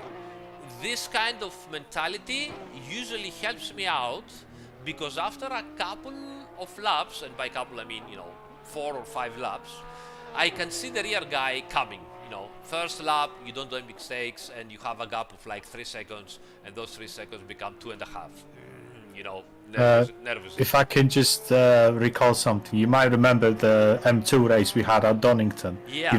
How could I pull away from you, but then suddenly you could just catch up with me? Yes. So this is exactly what was happening. So I could see you pulling away, and my first mentality and my first thought of, like everybody else, was like, oh, Aris, you need to go faster. You need to go faster to catch him. And then I remember that every time I try to go faster, it ends up that I'm gonna make a mistake, which is going to lose me not tenths of a second, but half a second or even 1 second. Okay. And I changed my mentality in, okay, he's going away. What the fuck? Let him go away. Try to not make mistakes. And almost, at least, again, that's important, on the level that I am, because if we're talking about aliens, that's a different level. I cannot deal with it. It's a different level. We don't talk about that. Yeah, no. we don't talk about Not in here. But on my level, I know that the guys that they are surrounding me, they are also making mistakes. Okay? It's not like that they are slower than me, they might be even faster than me, but they are people that they are going to make mistakes. So, if by going faster I'm gaining 1/10 of a second or 2/10 of a second, okay, in 10 laps I'm going to gain 2 seconds. Alright? Yeah. But if during those laps I do 3 mistakes of 1 second each, because usually when you do a mistake you lose 1 second, half a second, something like that, I'm gonna lose 3 seconds. Now, if I keep on doing my laps without doing mistakes and I'm 2/10 of a second slower, all right? No mistakes means I'm gaining 3 seconds. And if the guy in front of me does a mistake, then I'm gaining 3 seconds of them. So what happened with Donington was like, I said like, okay, you know what? Don't do mistakes. Focus on driving it well. Not pushing to go faster. Because, you know, in the end of the day, it's not like you have done practice sessions and you have done qualifying sessions and you are finding yourself into the race and you say, oh, I need to push, and miraculously you find 1 second per lap. Where are you going to find that? There is no 1 second per lap for you to gain. It's impossible. You're not gonna find it, you know. Yeah, it's just like start experimenting where I could, just gain time, even though I've never driven here before. Yeah, I mean, you've never done 1 second faster lap times here. Why are you going to find it during a race? By what kind of miracle it's going to happen? It's not going to happen, unfortunately, because lap time takes a lot of training, takes a lot of setups and everything. It takes a lot of stuff. So you are now in a situation when you're lapping in a race, you're not going to find not even half a second. Okay, so that's one. So if you are focusing on, you know what, I shouldn't do mistake. I don't care about what the other guy is doing. Most of the time, I've seen this happening many times. So I have one guy behind me, or in front of me at 2 seconds, okay, and I start lapping without mistakes, lap. And I see the guy from 2 seconds, it goes farther away to 2.5, okay, and then it goes down to 1.8 again, and then it goes to 2.2, and then it goes down to 1.5, and then it goes up to 2. And then it goes down to 1.2. That means that he is pushing like crazy and he's making mistakes. So he's gaining on one lap time and then he's making such a bad mistake that he's losing all the time he gained and some. And you know what happens? What happens is that because he is pushing so much already, those mistakes, he's watching the delta and the gap between me and him, and that makes him even more nervous, and he's pushing in even more. And he's pushing even more, and more, and that means even more mistakes, and that makes me look like a hero and an amazing guy that can get pretty much everybody in the grid. But in reality, the only thing I'm trying to do is... look at... Sorry, but I'm seeing it on the map. I'm watching Tort. I mean, yeah, obviously. So the only thing I'm doing is trying not to fuck up. That's what I'm doing. I'm just trying not to fuck up, you know. and everybody else usually during the race they are trying to push, and when you're pushing you are fucking up every single time because we are at that level. Obviously, we're not aliens. We're not people that they will be able to, stay at 100% of their limits and not fuck up, and they will be able to stay at 101% of their limits and still not fuck up. We're not that kind of guys. We're the guys that we will be close to our limits like 95%, and if we push to 98%, we will start to fuck up a lot. And if we stay at 95% and focus on not fucking up, we will not fuck up. So that's it. That's all I do. And then people are like, oh, you're P10 again. How did you do it? Well done in that grid of amazing fast drivers. I just tried to not fuck up. That was it. Now, easy to say, hard to do. Yeah, exactly. Easy to say, hard to do, as usual. That goes back to the things that we discussed earlier. So train your brain, okay, mental train on many things, and at some point all that stuff together will start to work together. Usually this happens after a lot of years, because you are not training, you're not mentally training, and simply your experience at some point helps you out, as it happens with me right now. Because I'm honest, I'm not training. I have found some things that they have helped me, but I certainly do not train as they do the professional drivers. But if you are young enough and you want to improve faster on that, then have a look at what the real drivers are doing and start doing the same thing. If they're doing it, they're not stupid, you know, do what they do. Don't wait for experience, because if you're waiting for experience, at some point your experience arrives, and then you see your son driving, which has no experience at all, and you think about the things he should be doing while driving, and he has already done them because the fucking reflexes he has are like half of mine, and I'm like, fucking hell. You know? The damn kid, you know, like that. So I think it's just with age we start to overthink stuff. yeah. We're just not doing it like with an instinct. We're just, Yes. you know, using more of a thought before doing something. Yeah. I don't know, maybe it has something to do with that. Yeah, I mean, you know, it's experience. You know, life teaches you many things. Even when you're playing, driving, or even the small things, it's all experience that adds up. At some point, your experience is good enough to make you understand some of the stuff, but it's too late in terms of reflexes, you know? So, if you want to obtain both of it earlier, you have to train your brain. You need to start somewhere and do something about it.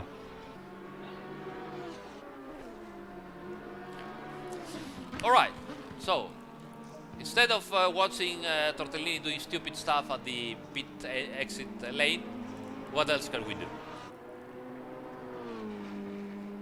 I've set up a race, a Okay. 15-minute race, so if you're interested in joining, Okay, yeah, sure. you know. Why not? Because that's the thing. When I'm doing like a, you know, community race for fun, purely for fun, there's no issue at all. But it's just like if there's anything more like quote unquote competitive for my level, it's just, you know, that things happen. Like, you know. Well, you know, that is an indication that your brain focuses to the wrong things. That is a clear indication. Your brain focuses to the wrong things. So why on, you know, happy practicing and happy races you have no problems, and when there is official races you have more problems? Obviously you're gonna say, oh my god, obviously I have more problems because the stakes are higher. And my questions will be, oh really, the stakes are higher, what are you going to win? Money? A trophy? Recognition for eternity in the humanhood, or I don't know. Are you going to get a new girl, or I don't know? What are the stakes? And you're probably gonna tell me, I'm gonna win. You know? I'm actually never aiming for the win, but you know, I mean, whenever I'm up closer to P1, I'm just getting more nervous because I never basically won anything in my life. So you know, think at the stakes. Sometimes if you really need to help you, switch off the head-up display. Don't look at the information. Just drive the damn thing, or you know. Start thinking about stupid things with your friends on the straight lines, not on the turns, but on the straight lines, you know. So train your brain also to unfocus when you can and focus back again when you should. Exactly. Yeah.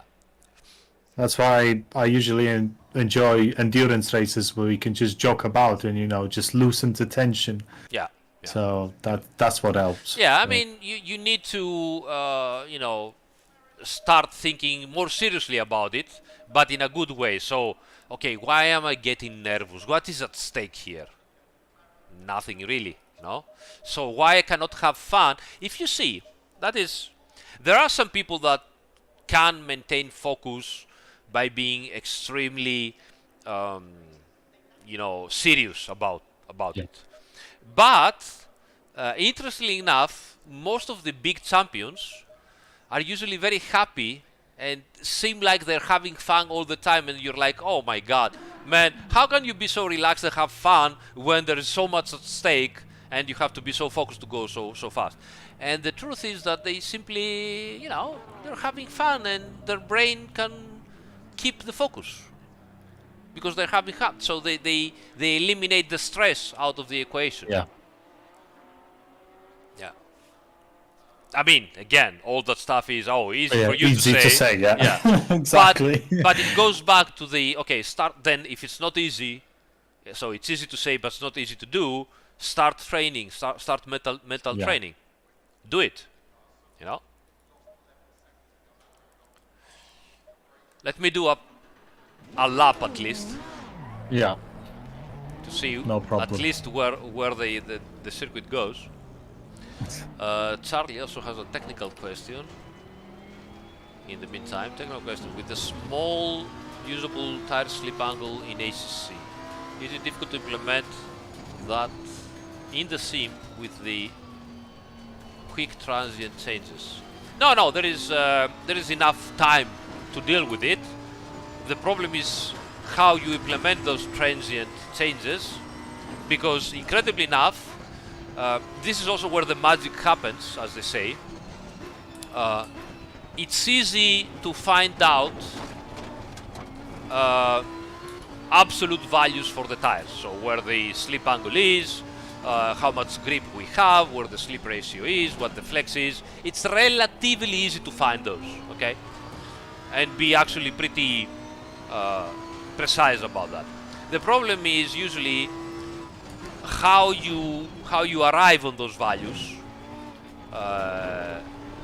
What are the curves that bring you on those values from what point to the other, that transient situations, and even the slightest changes in those places change a lot the feeling the driver gets from the car, the behavior of the car, and so on and so on.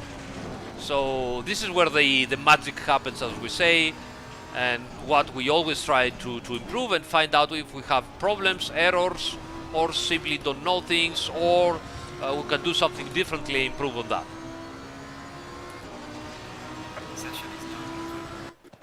All right, ready for quali? No, but whatever. We can try. We can try. I mean, I have to give you and your team credit, because for the last couple of months, when I was kind of off sim racing for the reasons I just asked you for, brain damage and all. I tried other sims, and the names I won't even say because let's just keep it.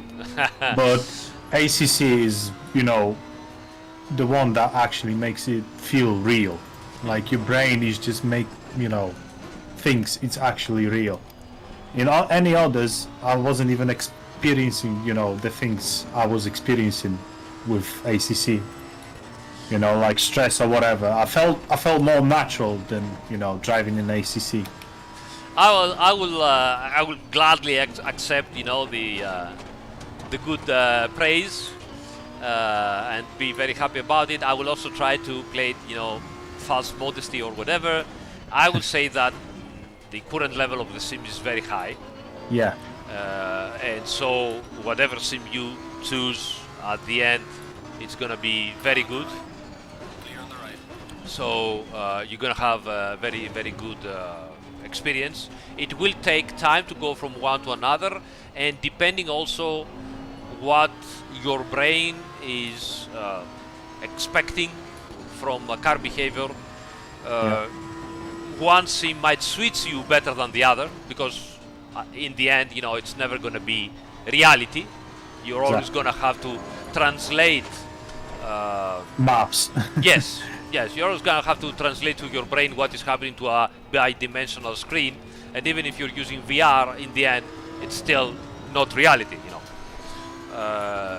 so obviously you're going to have a favorite from one to another. On top of that, I would say that yes, I believe on the series we are simulating, we are doing a very good job. I will admit that, and I'll be happy about it. But I would also say that there is more to do, and there is improvements to be found. So hopefully, we will.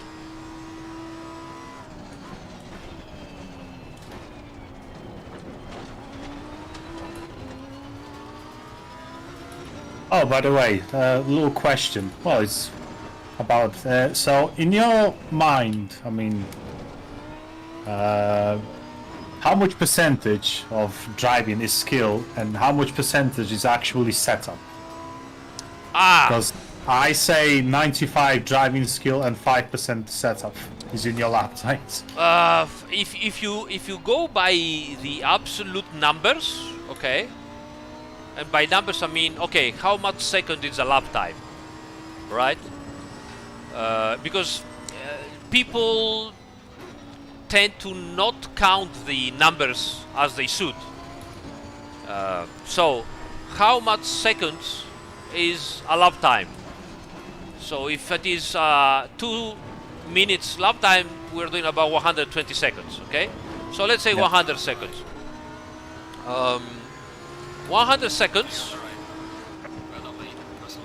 it means that if you gain on your setup, just by the setup, let's say, 1 second per lap time, per lap, which is a lot, right? So usually people say, oh, I managed to make a setup and I gained 1 full second. This is a lot of time, okay? A lot of time, so setup is very important.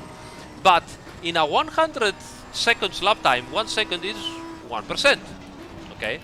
So the setup alone gave you 1%. Now let's say that the setup gave you 1%, but I will go as far as to say that, you know what, the setup also permitted you to go faster because your driving improved because of the setup. So I'll give you some extra 2-3% of driving and 1 second, so 1% extra of the setup as well. So I will say 4%, 3%, 4%. This is all you gain in a 100-second lap time. So that's it. So people tend to like, oh, I changed setup and I gained half a second. Yeah, that's, I mean, seriously. It's still you. We're talking about 2% of lap time gained. You know, maybe. Usually they gain half a second at Spa. So it's like, you know, of course, Spa. 1%. It's always Spa. It's always Spa. So it's 1% of setup gaining. That's it.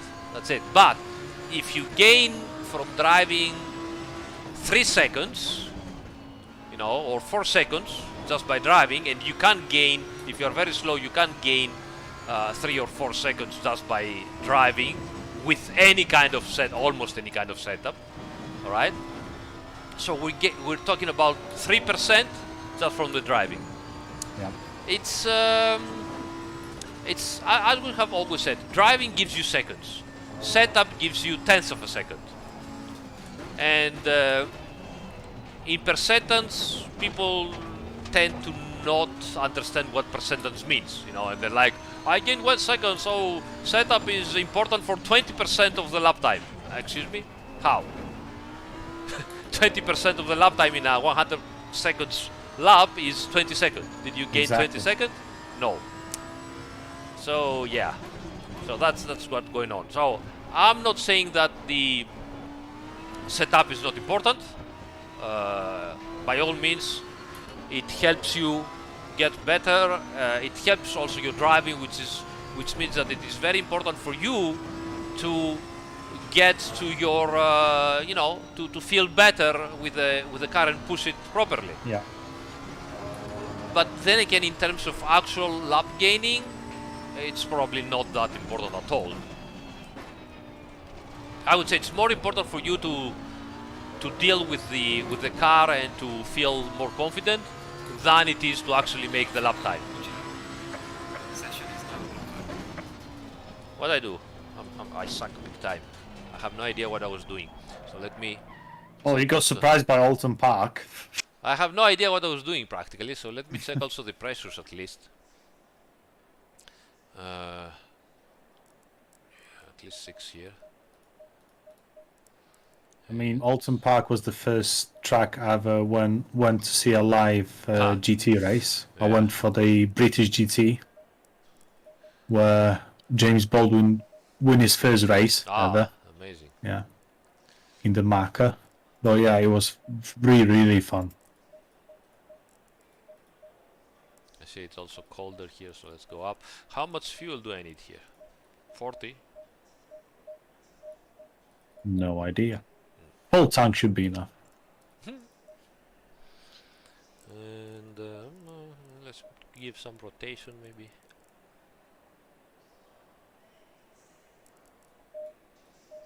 Alright. Okay, let's go as it is and try for our best.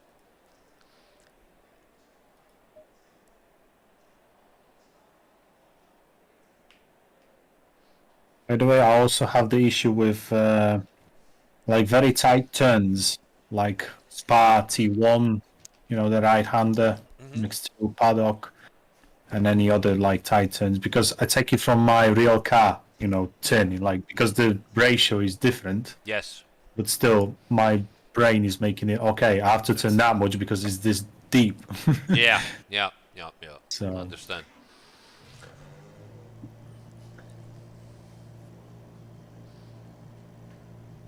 oh, I should get a better understanding when I get a direct drive, finally.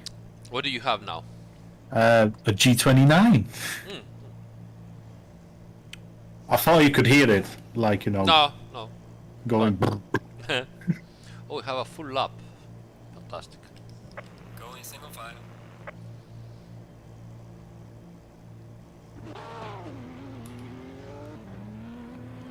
And team is T1, P1, nice. Nice.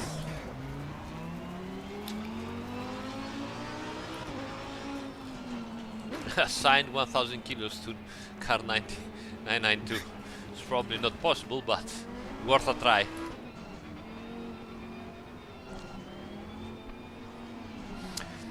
Okay guys, so we're doing a small race, short race, with Gop and friends. So we have Team Stelton, of course, we have Philippe, we have Tortellini, just for the fun of it, and then we're gonna get a small break, eat something fast enough, and then come back for the rest of the sim racers.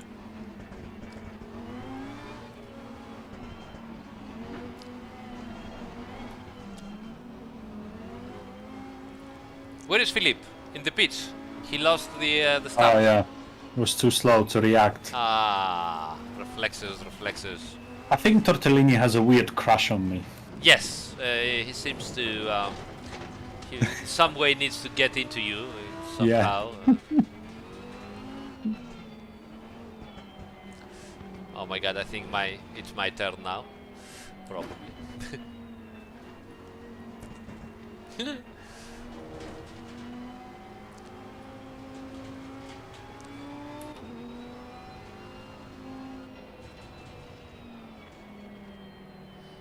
I'm trying to understand the question from Paolo Nieri, which wants to ask something about the concept of searching grip into the corner.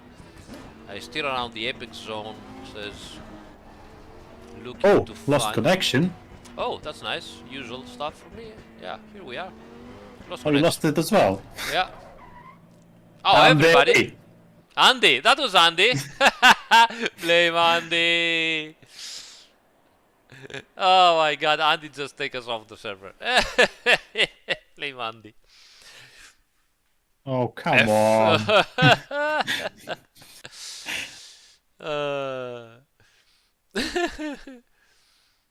So let me, while we're waiting to see what we're going to do, let's have a look at Paolo Nieri, which says, so he's staying around the apex zone looking to find the situation, so where the wheel are working with as the best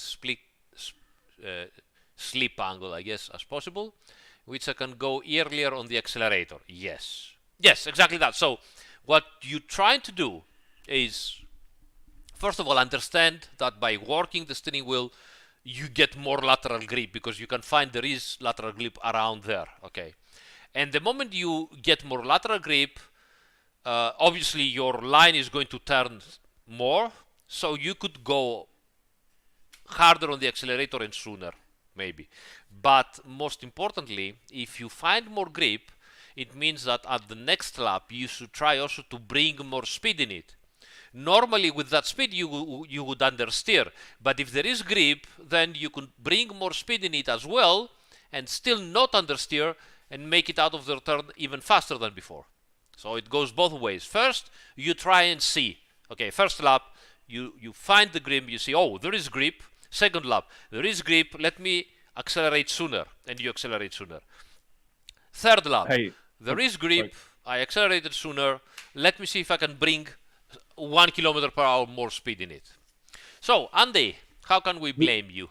I think it might be because I gave Tort 4 tons of ballast and it just broke the server completely. No, Because obviously that's totally within the bounds of the game. this would is you like shocking. Me... You don't say. I mean, oh my God! No, Look at that. Mini Iris is shocked. Mini Iris cannot believe it. You try to play with the server settings and the server crashed. Oh. No, actually, I think what it was the weight of obviously Tortellini's massive ego that he was in a Lambo and he was going to wreck you all from the back. Of course. No, anyway, would you like me to set the server up very quickly again and to go for the race because it's going to take a few minutes to spin up? Remember, if you do, I need everyone to sign in and register as quickly as possible so we're not waiting for everyone because that'll add minutes to it. All right. Okay, let me know the other guys what they think. Want to race? Let me know. Yeah, I think we can go for it. Okay, let's do it then. So give me 5 minutes or so just to get this tappy-tappied and then, I don't know, talk something about being old and wise. Or what I'm going to do is take a break here and go to the bathroom because 50 years old. And then... don't mention your prostate again, please. Not again. You don't like the argument?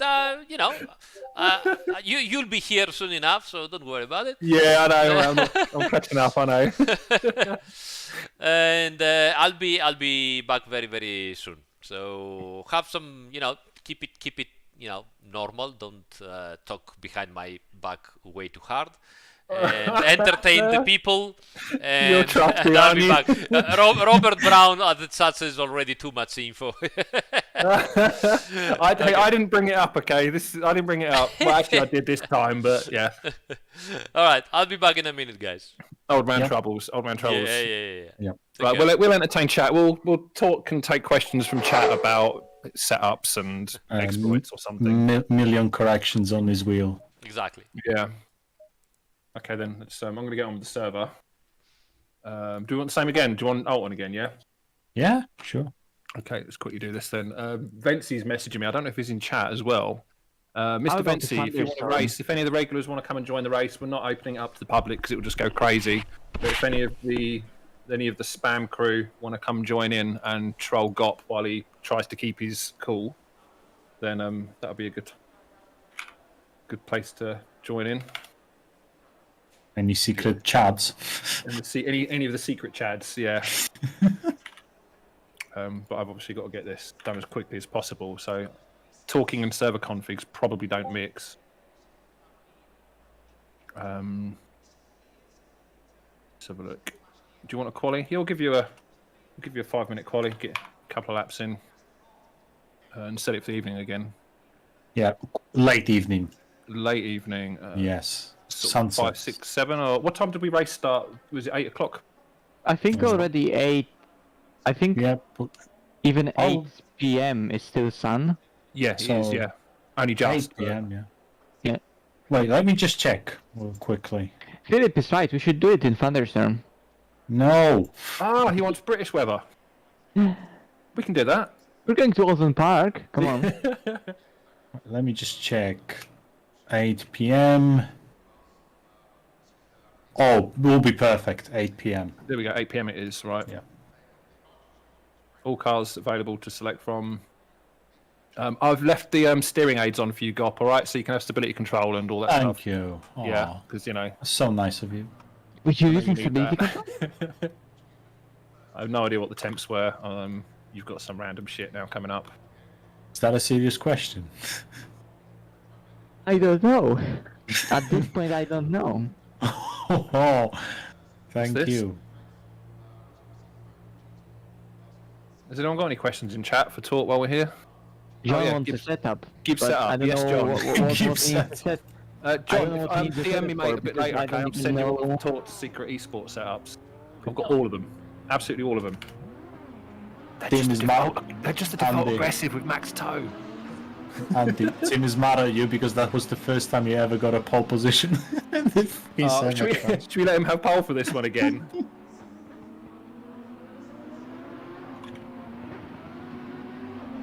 Still can't see it.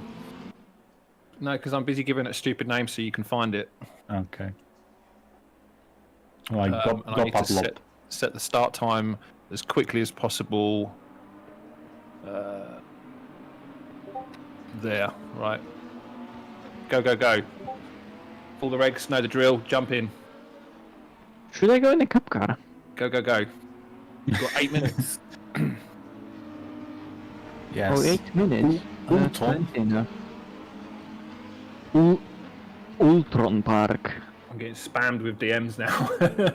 Can I join? Can I join? Can I join? Hey Andy, can I join? No, you're not allowed.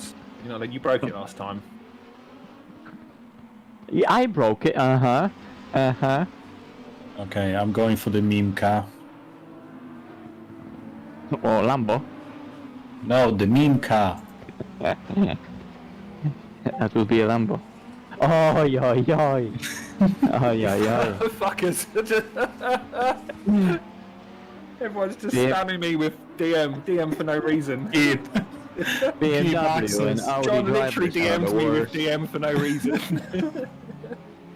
Thanks, John. Well, so Oh, if you man. have BMW, I should go for the Audi. The Audi.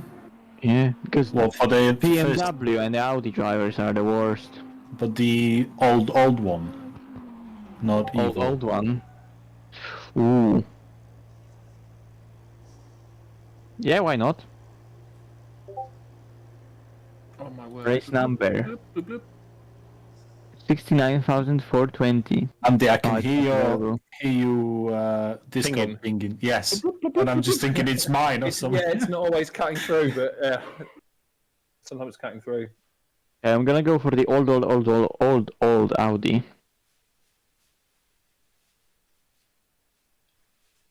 You're going to flex on everyone with the out-of-date car. Yeah, wait, I'm gonna go to single player and make a setup for it. And the thing is, Aris better hurry up and sign in, otherwise I've got to delay the server again. I'll be back in a minute as well. Okay, 6 Oh, minutes. there we go. Okay, give it 15 minutes. Yeah, exactly. He's got to go and adjust his spuds again. He was literally actually boiling potatoes, like just as the server was going live and it was his turn. Right. Back again. Welcome back, mate. Okay, Just in time thank to you. sign up. You got about 5 minutes. The new server is called something stupid. You'll see it anyway. Makes sense.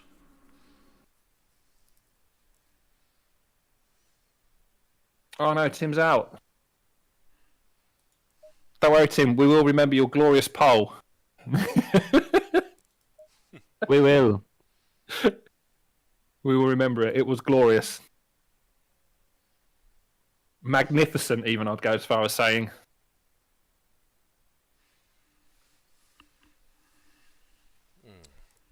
Right, so it's Babs again. Bloop, bloop, bloop. The server, is it Babs again something?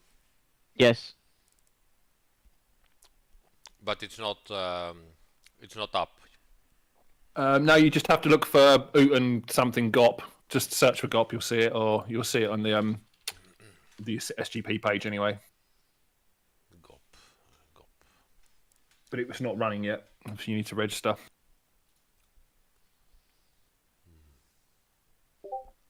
How big the VR player base? Extremely noisy, extremely small. What do you think? 1%? No, I think 1% of PC gamers are in VR. Sim racers Oh, has it's got not. It's not 1%, but it's still. I think Yeah. if it has arrived at 10%, I would be very surprised. And I'm not talking just, Assetto Corsa Competizione, because as usual, VR players will say, no, we are much more than that, but they don't have enough performance or whatever in competition. Performance is fine. Yeah, we're talking about any kind of VR. Well made. I mean, obviously, I'm not going to take specifically VR games that are played only in VR.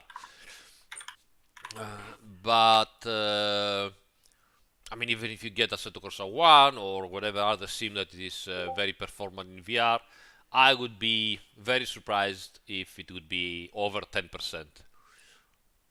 I mean, that's still pretty good, isn't it? Quite Oh, a high that would percentage. be amazing. Yeah. Not pretty Yeah. good. That would be amazing. 1 in 10, Yeah. maybe not. It can't be far off, but it's maybe only 5%. I might have guessed that, but I don't know. I don't know what to tell you exactly. might be a I know little it's bit only more 1 than or 2 5%. for PC gaming as a whole, but obviously a large percentage of that is sim It racers. is, From unfortunately, you know, you always have this kind of confirmation BS that you're searching for. So Yeah.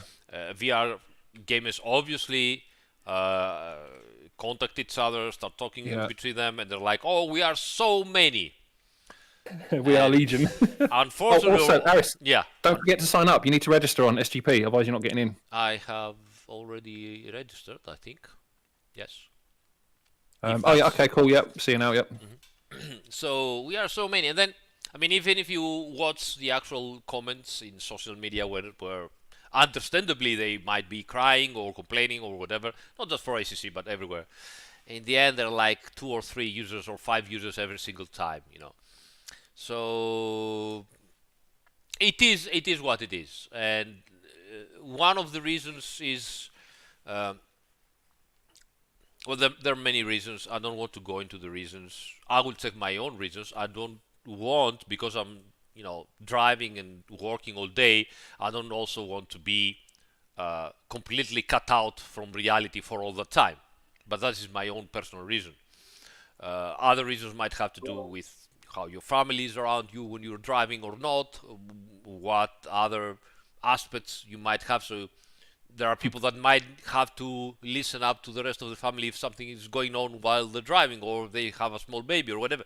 So cats. Yeah, cats. Exactly. Cats. Why not?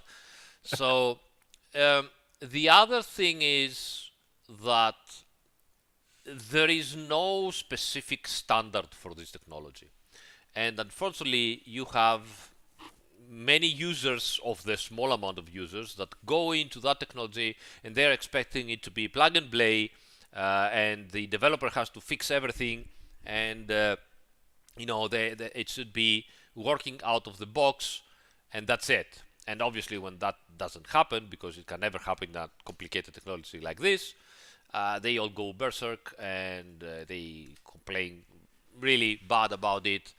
But the complaining is not that big of an issue. In the end of the day, it is what it is. I mean, people complain for the most strange problems.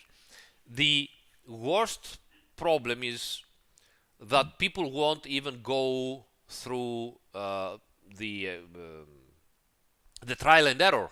You know, okay, let's try something different. Let's ask for more information. Why some people say it works for them? Can it work with their settings? Should I try something different? Why? And this is normal, you know, social behavior. I mean, you have even people that they see how other people driving and they won't even try it, or they won't even try the FOV settings, or they won't even try the force feedback settings. So whenever, hey, hi there. Hey mate. Hello, Subu. It's David, yeah. So Super wound. I can't if you're going into technology that it's still in its infancy and it's not plug and play, you should be, or at least accept the fact that you should try to be a power user, which means you have to fiddle around, you have to try things, you have to find compromises, most importantly, in order to make it work. Sometimes it's gonna work better for you, sometimes it's gonna work worse for you, but almost all the time it's you that is going to make it work, not the other way around. So the fact that it works in one game out of the box, let's say, which is not, but out of the box, it doesn't mean that it's going to work on the other game as well out of the box. And if you ask me, but why on that game it works out of the box, on the other game it doesn't, I will tell you that there are as many people, or almost many people, on that game that works out of the box that still have problems, for example. So that is one way. And the other way, and the other problem is that it might not work out of the box because of choices that the development team had to make in order to make the game step on a different level for the 90+% of the rest of the users. So yeah, it's unfortunate. I would love to have everything perfect on everything, but it's still 2023 and we are not at that level of hardware yet, and software optimization if you want, or whatever. Are we going to have the next AC in VR? I hope. They Excuse all me? have been so far, haven't they? Excuse me? The next AC is going to support VR, I hope, or presume. Support in what way? VR, as in we'll have VR. Well, yes. I mean, Good. That's all we want to hear. We don't mind about the rest. Don't worry. That's all right. I doubt it will ever be. Sorry, I doubt we will ever be in a situation where VR is never going to work. I don't see why. No, good. Server's launching, by the way. If not, it might already be up. If you're keep refreshing it. green now, so it should be there any minute. Just register into lobby. It's to be the first one to join. Spam enter. By the way, Aris, what are your thoughts on the 296 GT3 and Lambo Evo 2? And the new Lambo Porsche Evo coming 2, not a big idea yet. It seems to be close to the Audi solutions. So that's mainly I believe that's gonna end up being very similar cars. The Ferrari one, it's a little bit of a mystery yet. I haven't seen all the set of the data yet to let you know, and most importantly, it's not that you can understand much because obviously you have an engine that can do 800 and plus horsepower. So we'll have to see what kind of BOP is going to arrive to the car. So we'll see next year on that. So next year, I mean, start of the testing session at least. So I don't know what to tell you, honestly. Certainly it's going to be faster and surely easier to move around than the 488, and probably it won't need as this kind of rake setup that usually works with the 488. It's going to be a little bit different, but not sure yet. We'll see. Jesus, how easy is it to drive? Sorry? The M4. BMW. Yes. It is. Milos would disagree. Well, again, it depends how you push it and how far. What you expect. And what you expect, yeah, absolutely.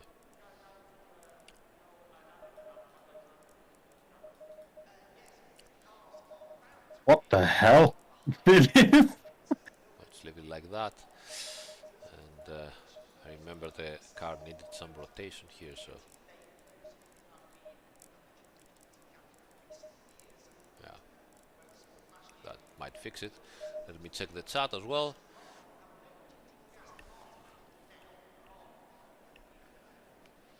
Hey, Emanuele. Thank you, buddy.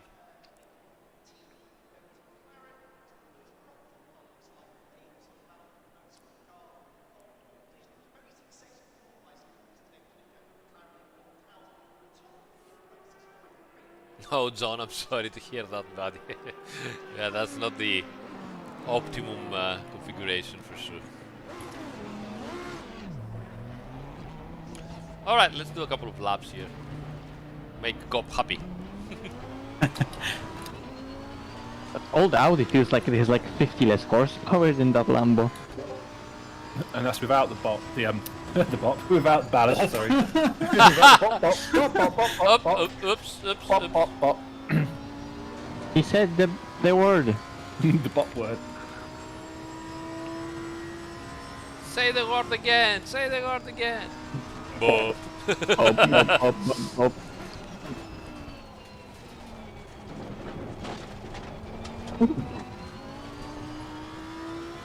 Right, we should have a nice time of day as well. BMW drivers are the worst. Yes. Oh, Gop's in the BMW. Oh no, he's not. Oh Jesus. I said I'm in a meme car. God help you all.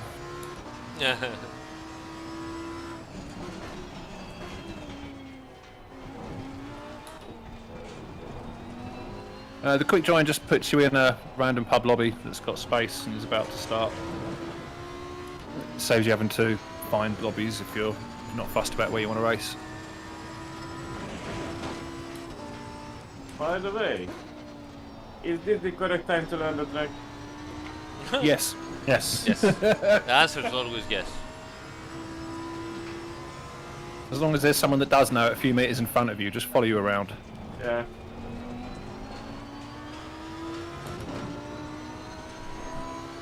Sorry, It's really Carrot, good mate. that David is learning the track, and we just destroyed every single board that says go right or go left in the chicane. That was Philip. Probably Philip, yeah, he's addicted to it. Sorry, King Carrot, yeah, no rain, mate. Gop didn't want rain. Oh. Well, it was supposed to be flooded snap with Porky Cup. Now Yeah. that you said rain, I need to, as usual, vent about it, as always. The quick join dev. Oh, right, yeah, sorry, yeah. So, Same thing.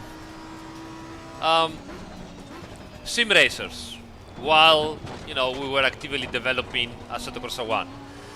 We want rain, we want racing in the night, we want rain. I mean, every single one of them, every single time, everywhere, in all the social media, all the chats, all the forums, everything, rain and night, rain and night, rain and night, rain and night. Please add rain and night. You are no good if you don't add rain and night. You should be ashamed of yourself. We want rain and night.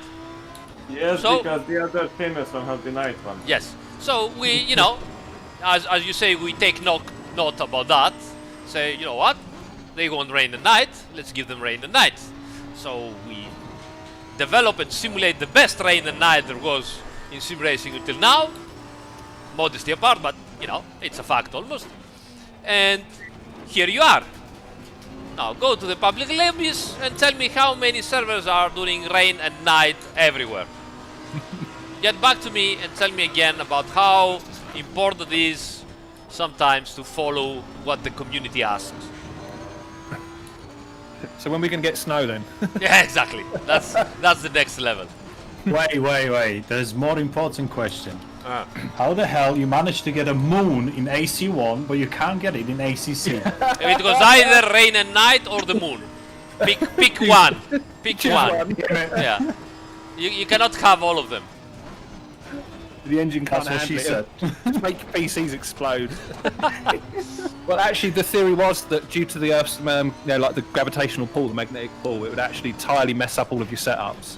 The physics just couldn't handle it, basically. There was a problem with the tides and the paddles, Yeah. When we All were the parts will be simulating flooded. paddles, yeah, the moon gravitation field was pulling the paddles around a lot, and that was making the game totally unpredictable. And so we said, you know what, let's make it Simcade, and we eliminate the moon. That's why it's the official SRO game, isn't it? Yes. Whereas Gran Turismo is the real driving simulator. Hey, exactly that. Was it not BeamNG? Well, what does the marketing say? Does BeamNG say it's the real driving simulator? I don't think it does it? No, Exactly. I think they When say you the real crashing simulator, but makes sense. I mean, Oh yeah. When you use free cam and zoom out, you can clearly see the maps are flat, so we're going full conspiracy theory here. actually, there was a guy that told this to Stefano. He said, "Hey, even your tracks are completely flat, so that proves that it's all a conspiracy theory about the round Earth." Because Stefano was laughing like for 1 month about it. But if you get into the free camera, and if you go far away, the Earth is actually not flat. Yeah, the skybox is round, isn't it? It's Yeah, the it's a skybox globe. is, it's actually a dome like a sphere, yeah. But that's where we project the graphics of the sky, Yeah. of the fake sky. That makes Literally, in the game. Andy? Yes, mate. Can you remove the fencing on the inside of the hairpin? Yeah, I've just done that for you. Because I hit it. You know. I don't can't want to make know, honestly. We can't make everything Subaru safe, you see, that's what it is. For those of you that don't know, David put his Subaru into a fence a few weeks ago, so he's kind of Okay. concerned every time he sees a fence or a wall in ACC now. 2 of them. Starts twitching, get flashbacks. PTSD, Subaru. Yeah. Yeah. Post-traumatic Subaru disorder.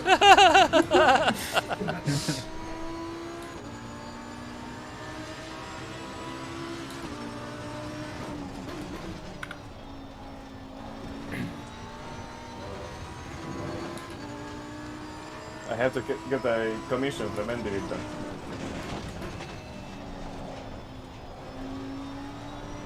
Yeah, I can do that if you want. Broken Subaru. You can tell the whole story, couldn't you? Yep.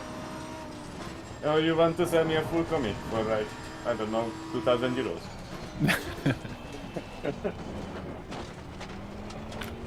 By the way, if anyone wants a drawing from Andy, do it. He's good. Oh, there you go. How about that? Plug from a client. Yeah. Yeah. It is entirely possible that I might, paint a little every now and then. Well, these days, literally only those freaking mini Arises. I've got We an are army- so many. We're gonna conquer the world. I've Yay! literally got an army of them lined up now that I'm trying to get through.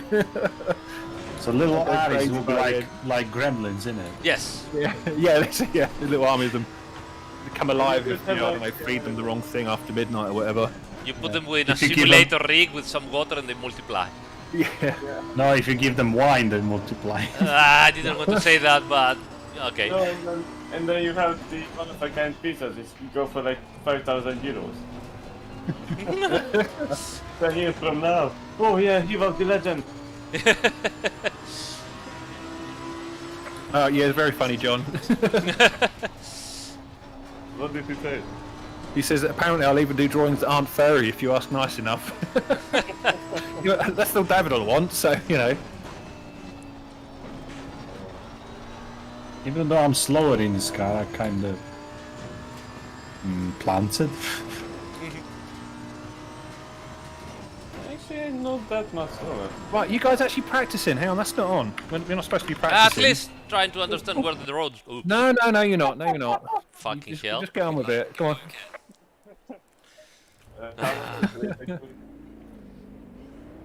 Like Oh wait, that's not the road, that's seconds the road. down. In fact, what would happen if we just skipped quali and went straight to the race right now? Yeah. Should we find out? How much fuel I need. No, it'd be really annoying if someone was still in their setup menu as What well, is this wouldn't it? bid exit? Jesus. Yeah, I don't know, Gob. Because we do actually, or actually behind schedule, we've got the next Be a Better Simracer in 11 minutes. Because, you know, we like to run like clockwork around here, don't we? Oh yeah. Well, go for the race then. Let's go to the race instantly. Because when's the next Yep. one? There's a shortcut. That's clever. There we go. What do I need? 30 liters? That lovely sunset. Yeah, like 35 is gonna be more than enough. What's the bounty on Tortellini? 3 shekels. 22. It keeps going down in the pressures. Bloody devs implementing time of day and, you know, ambient air temperature dropping. I have no It's annoying, idea isn't it?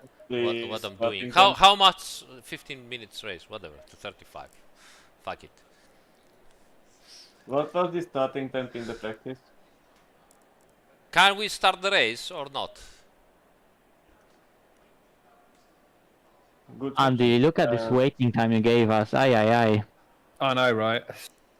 It's almost set up to be sensible, isn't If it? anyone has any questions? Let's see how the rest of the chat is going on here. Yes. Probably. I have one. Oh my god. How important is qualification in a 15-minute 24 race? hours. How much? Sorry? What? How important is qualification in a 15-minute race? I can give you one if you want. It's only 15 minutes to disqualify you.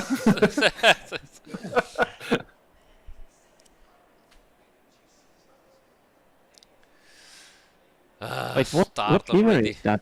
car? Oh, it's just a blue car. With black Iris is one. bits. Tolga says, is there any colleagues of me doing sim racing like you in streaming. 20 seconds. Alfredo is doing some races on his YouTube and tweets, I think sometimes. So search for Alfredo Santarcat or Santa, maybe Santa MX5, and you should find Santa. him. And who Going else? single file. I don't know if the other guys from iFactor 2 or iRacing are streaming. Not sure about it. I remember Niels, when he was working in Automobilista and iFactor 2, was streaming, but who is also doing the pedals, you know, the how's doing. I'll never manage to pronounce the professional pedals surname. Stefano as well, not doing driving games at the moment, but Now Mr. it's, Kunos yeah, himself. Mr. Kunos himself, who is not part, unfortunately, of our development team anymore, but he's doing his new game about simulator about sailing boats. Yeah, And he's Casper streaming yeah. actually the actual development of Yeah, he's of the on game. Twitch pretty much daily these days, actually. Yeah, It's really quite interesting. If you guys want to see a bit behind the scenes on how the game's kind of coming on and how he's, as a solo developer as well, you know, because obviously he's exceptionally talented and experienced, but he's basically doing it all himself. But check out Hydrofoil Generation, it's called. It's you can check it out on Steam and watch the streams on Twitch. Very interesting. Oh, there's a port. Oh, fuck, we missed it.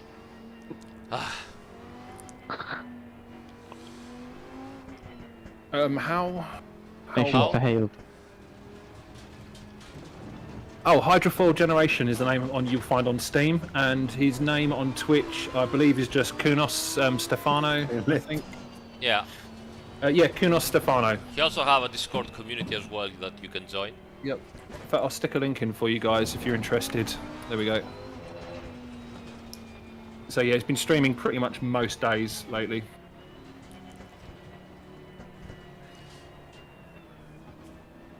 No, don't too far. Oh yeah, you got it. You got it. Oh! Hey, yo, I can't see! I can't see! And they forgot this one. There you Ploink. go. Oh my god! What do I have to do with those guys? You tell me, guys. I mean, this is what we have to deal every day. This is the situation here. So you tell me what I have to do. Make those boards indestructible, possibly immovable. Oh, Might be a bit nasty, actually. Imagine if you just like have an incident and by mistake you go, someone goes off the track, bam! in a DD wheel.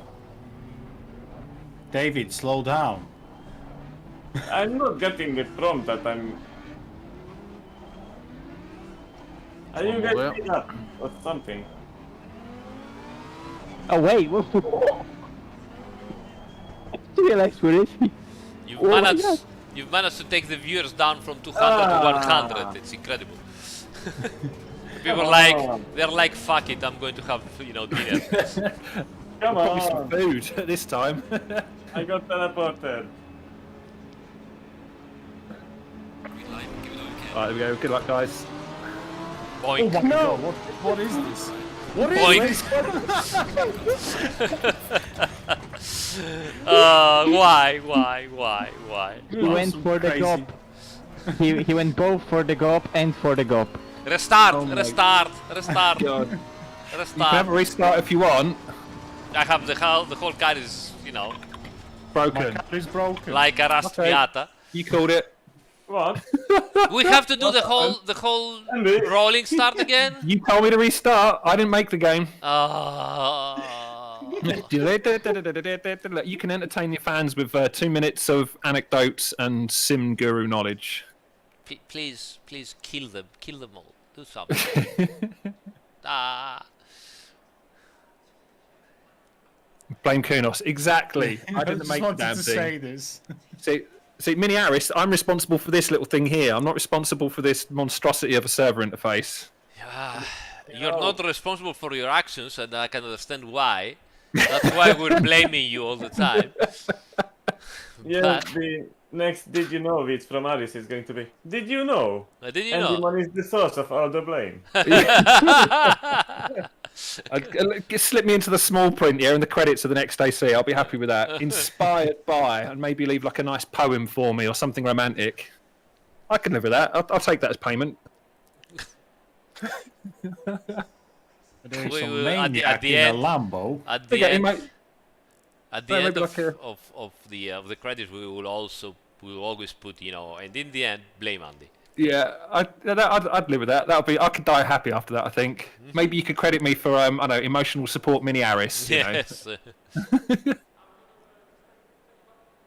Right, 30 seconds. Let's try not to be stupid this time. I know it's asking a lot of you guys, but you'll see next time Gopi is going to have trouble focusing. He has to look at the Aris minute figure. Mave 203 says, I'm gonna see GOP meditation results in 2033, but for now this is what I have to deal with. I also just realised I think it was actually Aris that cut across GOP in the last one, which is just brilliant. Have you got your radar on? I'm testing his meditation results. Yeah, that's testing his patience. I mean, he tried to go against the BMW drive. He basically pit manoeuvred himself. Yes, Absolutely. exactly. Oh yeah. Let's see. Okay, great start, guys. And most going importantly, backwards. remember to get DQ'd. Yeah, remember to teleport, right? Yes. Oh my god. Teleport I'm in just 1, gonna 2, 3 console myself block. with He's not teleported yet. Ah. I forgot that even if you're going in reverse in the wrong direction, it tells you in the good direction, it tells you you're going in the wrong direction. And it will DQ you. Yeah. But if you will swerve, you might actually go a lot further. Oh, really? Yeah. There's only one way to find out. We know because we have tried having entire races in reverse and it doesn't work, unfortunately. Yeah. Even in a reverse gear. You're talking to a development team that has at least 15 years of stupidity experience. So we know our chicken and what to do to, you know, stop them from doing. I wonder how did you came up with that, you know, idea. Yeah, you tell me. I mean, what can they do? Do you think they might try to make a whole race going backwards? Nah.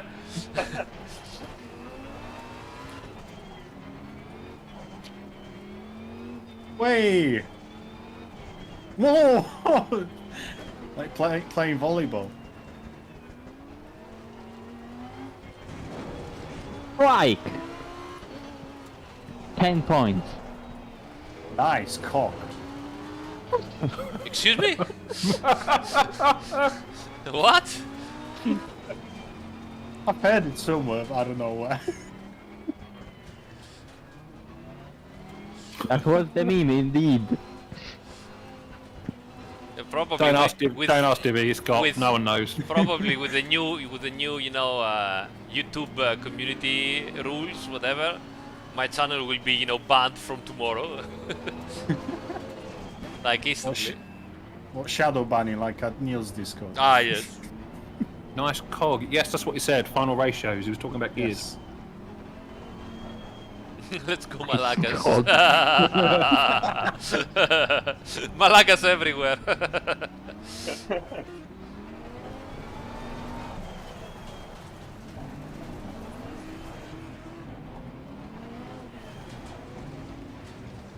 Full attack.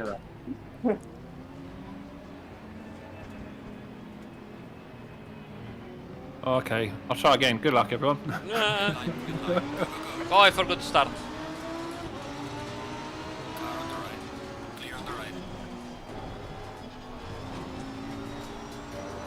What can possibly go wrong now? Ah! Yeah. This is the most dangerous position possible. You have behind you Audi and a BMW driver. No, he's coming. Oh wait, I forgot to use my indicators.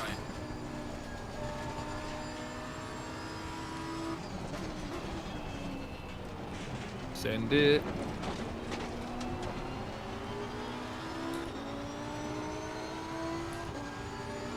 Went for the gap. I'm disappointed nobody cutted that corner. Why didn't you? Wait, where's the braking marker here? Oh, you fucker! I had one opportunity to go to the front of the race, and of course. Okay, formation lap, formation lap. Taken out with Safety collateral. car deployed. Now I have full negative toe at the rear, but it's not a setup choice. Oh, dear.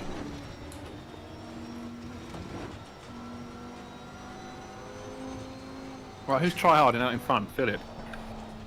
And Vency. So what do we do? Do we keep on going? Okay, let's go. Yeah. Go, enjoy the race. I'll rein in the front runners a little bit.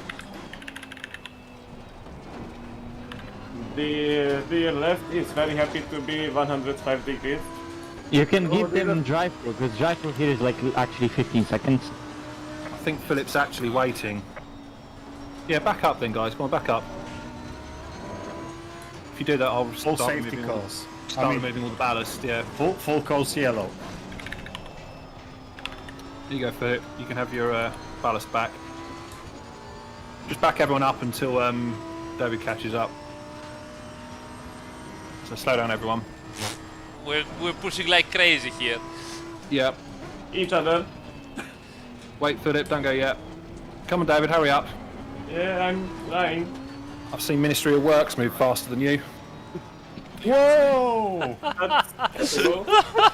Those guys are not capable. They just can't do it. Oh Right, my he's god. caught up. Go on. Wait for everyone. There's a slow car up ahead. No, there's slow cars everywhere. Who's P2? Vency, catch up with him. Come on. Go, go, go. No. Crashed. Jeez. He's back Hey. there. Alright, go on, go, go, go. Go, go, go! Green light, green light, green light. Green flag. Safety Oh, car in Dad, this lap. He's just snuck into P2, even though he was the one that caused it all last time. Oh my god.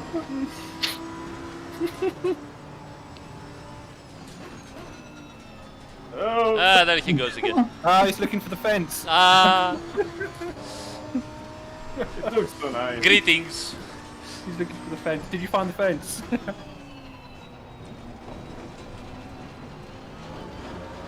The car doesn't really want to turn. Ah, self-inflicted.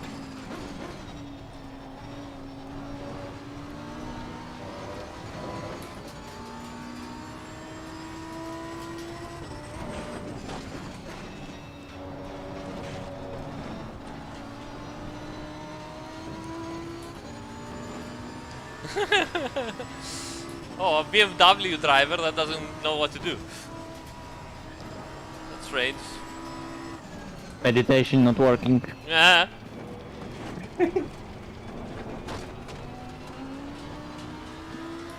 Too busy being concerned about his spuds. Oh my god, he lost it. I'm going straight. Oi! Get back here! Oi! Drive! Serves you right. Car on the right. So, Aris, about that pay rise. How much of a percentage do you want? Again. Oh, anything plus.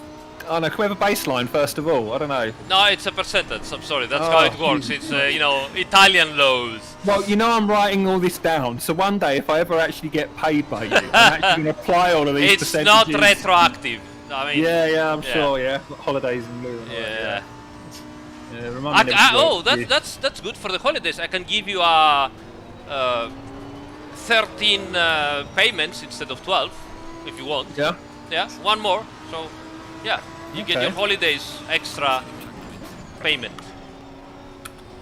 Oh damn! Look what just happened. Oh, oh fuck. Damn. Magic of...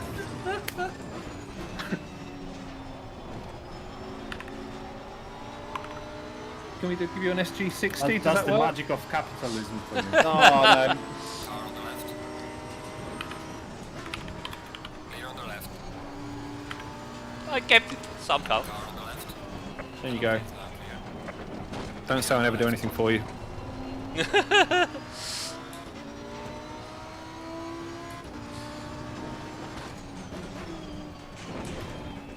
Oh fuck!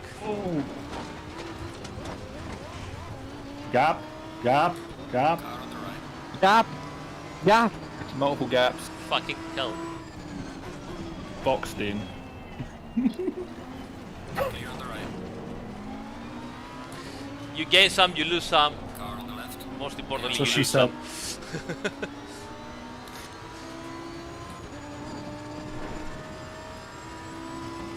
Someone's asking in chat about possibility to implement a virtual safety car or something like full Porsche yellow, basically. Yeah, we've talked about that many times, and unfortunately the reply is always going to be no, because it doesn't add up, unfortunately. Although it seems a great idea, in reality, you know, the safety car and the yellow flags and the full course yellow and stuff like that are good for real life racing, because obviously you still have the accident in the middle of the race, and you need the cars to get out, you know, and clean the road and so on.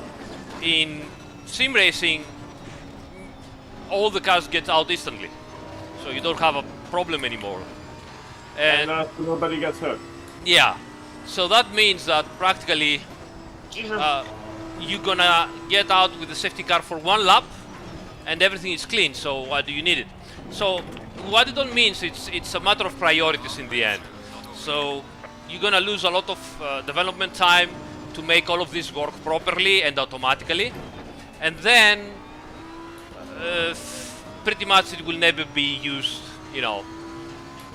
It will be a nice novelty initially, and then everybody will be like, okay, fuck it, we don't need it to wait, you know, for 3 laps until, you know, the safety They'll car all be goes. complaining that they have to wait Yeah, on the safety car. exactly. So because of that, in the end of the day, it's like, okay, should we waste months of development time to do it when it could only be a novelty and that's it? And so you don't do it, you know? Clear on the left. That's all about it. It's a priority kind of thing that you weight up the whole thing and you say, yeah, it's cool, it's wonderful and everything, but then who's gonna use it?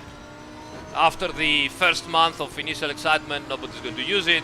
So either you have all the time to deal with it and plenty of people to work on it and you say, okay, let's do it, or you weight up your priorities and say, you know what, no, there are other things that are more important, and you go for the other things. It's just like rain and night. Sorry? It's just like rain and night. Ah. Oh yeah, we got rain and night. Yes. Nobody uses it. Well, no, because obviously, yeah, at that point, it's more than novelty. I mean, we like to complain and joke around it, but obviously it's a much more important future than, you know, full course yellow or something like that. Thank you.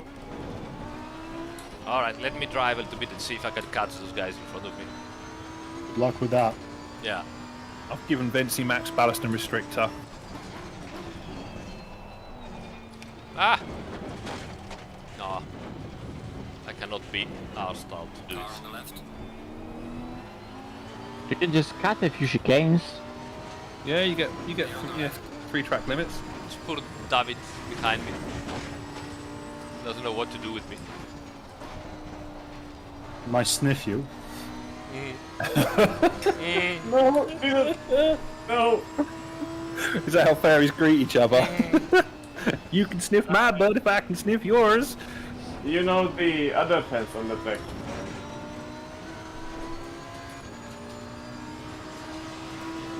My wheel is like 180 degrees fucked up. Oh shit! I see the magic of BMW, you're not Yes, exactly. So what, are you just playing with GOP there? Must be. dead. No, I'm playing with my own car. Okay. It has like half a minute rear damage. Okay. Car on the left. Clear on the left. Someone went for the fence over there behind me. How was the fence?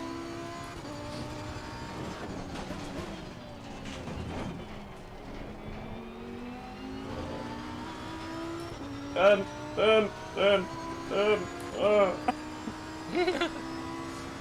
It doesn't want to turn to the left. Hey! Poor car. Andy, I'll Yes, pay mate. you. I'll buy you a coffee, okay? No, you won't. Poor Andy. He doesn't trust anybody. You won't. He doesn't You've only trust won in 2 anybody. years, mate. You're not going to start now just for a DT, right? What was that stop go 30 that you wanted? Where is that? There we go. You know why you don't? Because it's going to be cleared anyway. It's terrible. Okay, forget about the coffee. Man. See? Well, you said it yourself. Oi! Fancy. Kill him! Kill him! He's a BMW driver, he deserves that. Oh shit. That was well timed.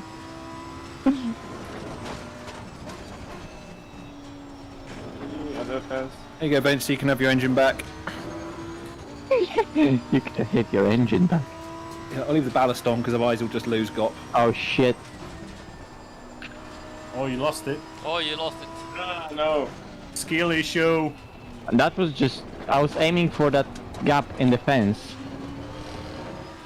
Also, Hey, Rob, mate.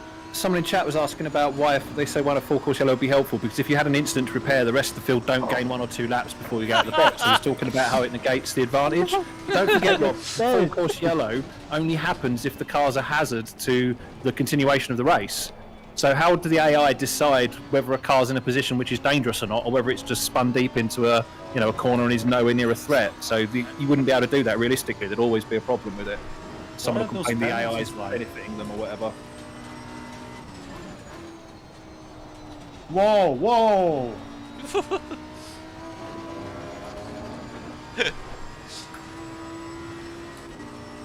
I'm doing my part.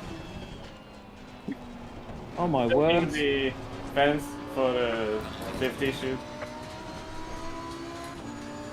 What else have we got? Thoughts got I'm in the another lead. drive-through. Oh my god.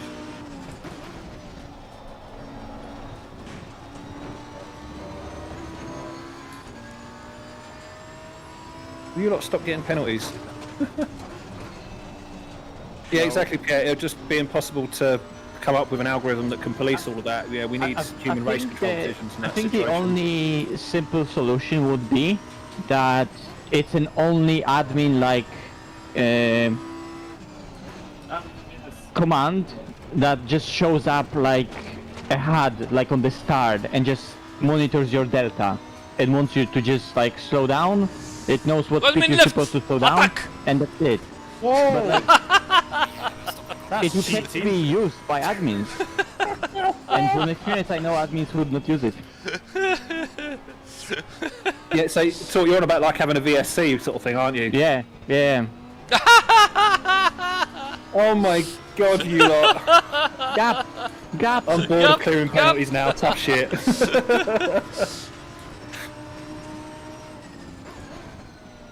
I made it to the pits. Yes.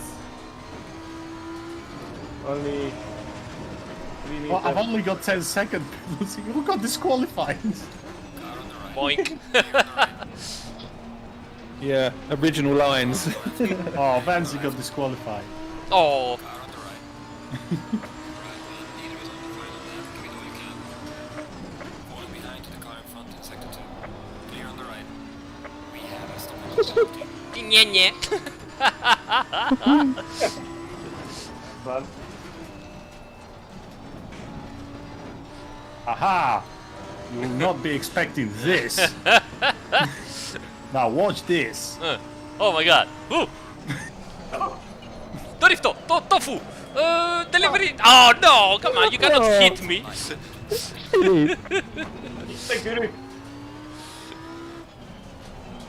Hey, TC off. Got tactic. Go, go, go. Go, go, Go, go. go, go. Wing. bonk. What the hell? No! Okay. Okay, we needed a little bit of a of a Hang on. break here. The only What person happened? that's still... Well, I don't know. I think a lot Oh, of no. things went break, so Brakes failed. Box is left. Well, that was Interesting. an exemplary display of professional sim racing. sim racing. Yeah. Now it's all about mental trading. So how do you deal with that? Do you say fuck it and go for your way? Do you still stay inside and still say fuck it? So what is that you need to do? Gob, you explain to us what is the proper approach in a situation like that. Did I? He's lost of words, ladies and gentlemen. Yes. And that's all we can provide tonight. That's the think best we've we had- can do. We've actually got someone that wants to learn something next, I think, anyway. Yeah. Let's go Oh, to someone yeah. who wants to learn something. All right, well, GG, All right, guys. I'm guys. going to go round up the victim. Thank you so much, guys, for the break. It's really needed, after a full day of explaining stuff. So really, thanks for the laughs. And what can I say? Maybe do you have some extra questions or something? Questions maybe no, but I really appreciate the time with you. Same I'm here, glad. same I'm glad I've been picked randomly. Random. It is random. Yeah, it is random. It is yeah. random. Completely random, So- by the way.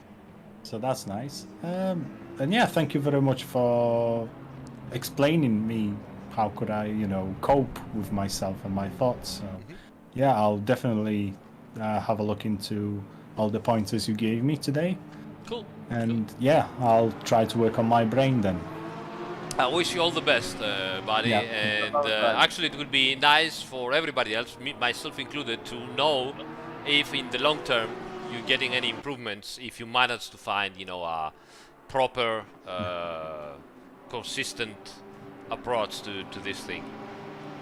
Because for the last 3 weeks, I started to get back to it. I mean, Yeah.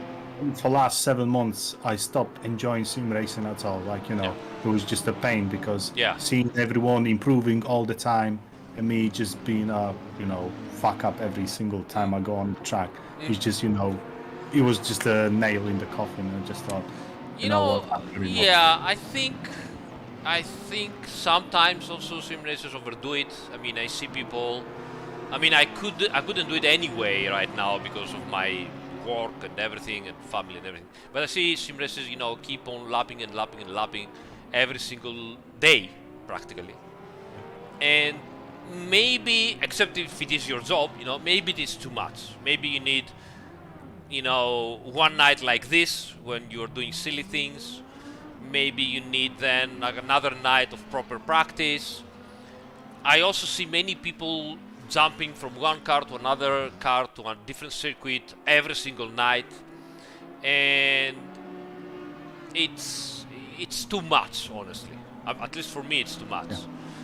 So maybe you need a little bit of a more focused approach with also a little bit of more fun approach at the same moment to balance the two things out, because otherwise it becomes really hard to follow and it becomes very frustrating, and you end up having a hobby that you don't enjoy.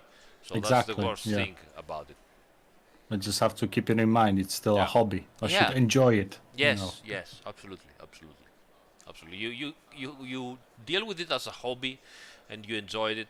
Is this one of the reasons, by the way, that I'm doing, those live streams? I'm doing it as a work, and it is something that I greatly enjoy in the development of games like this. But being a job, it always becomes from slightly frustrating to very frustrating, from the work itself, from your relationships with colleagues, your relationships with the community, for whatever. It becomes extremely frustrating.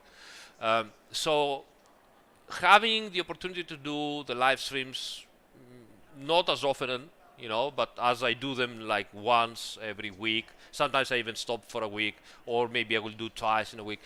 It is something that I do, and I get enjoyment out of it.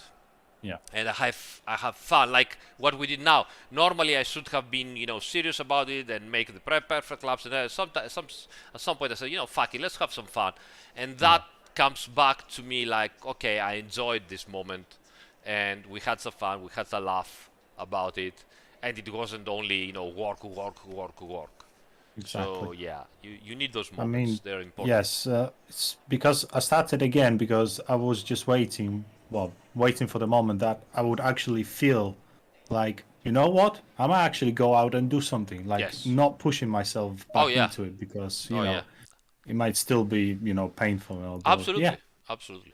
So Take it I'm easier. making Take it progress with that at least. So Yes. yeah, Yeah. I'm starting to enjoy it again. Yeah. And That's good to know. especially like experiencing with other sims, you know, just have a guilty pleasure. Of course, but I mean, why not? I mean, I have because- to work on one, so Yeah. professionally I cannot go out there and enjoy the others, Yeah. let's say. But if you are a sim racer, why you should say fixed and stay and doing only one? I mean, try, exactly. you know, try other stuff, try other games, try other sims, try anything.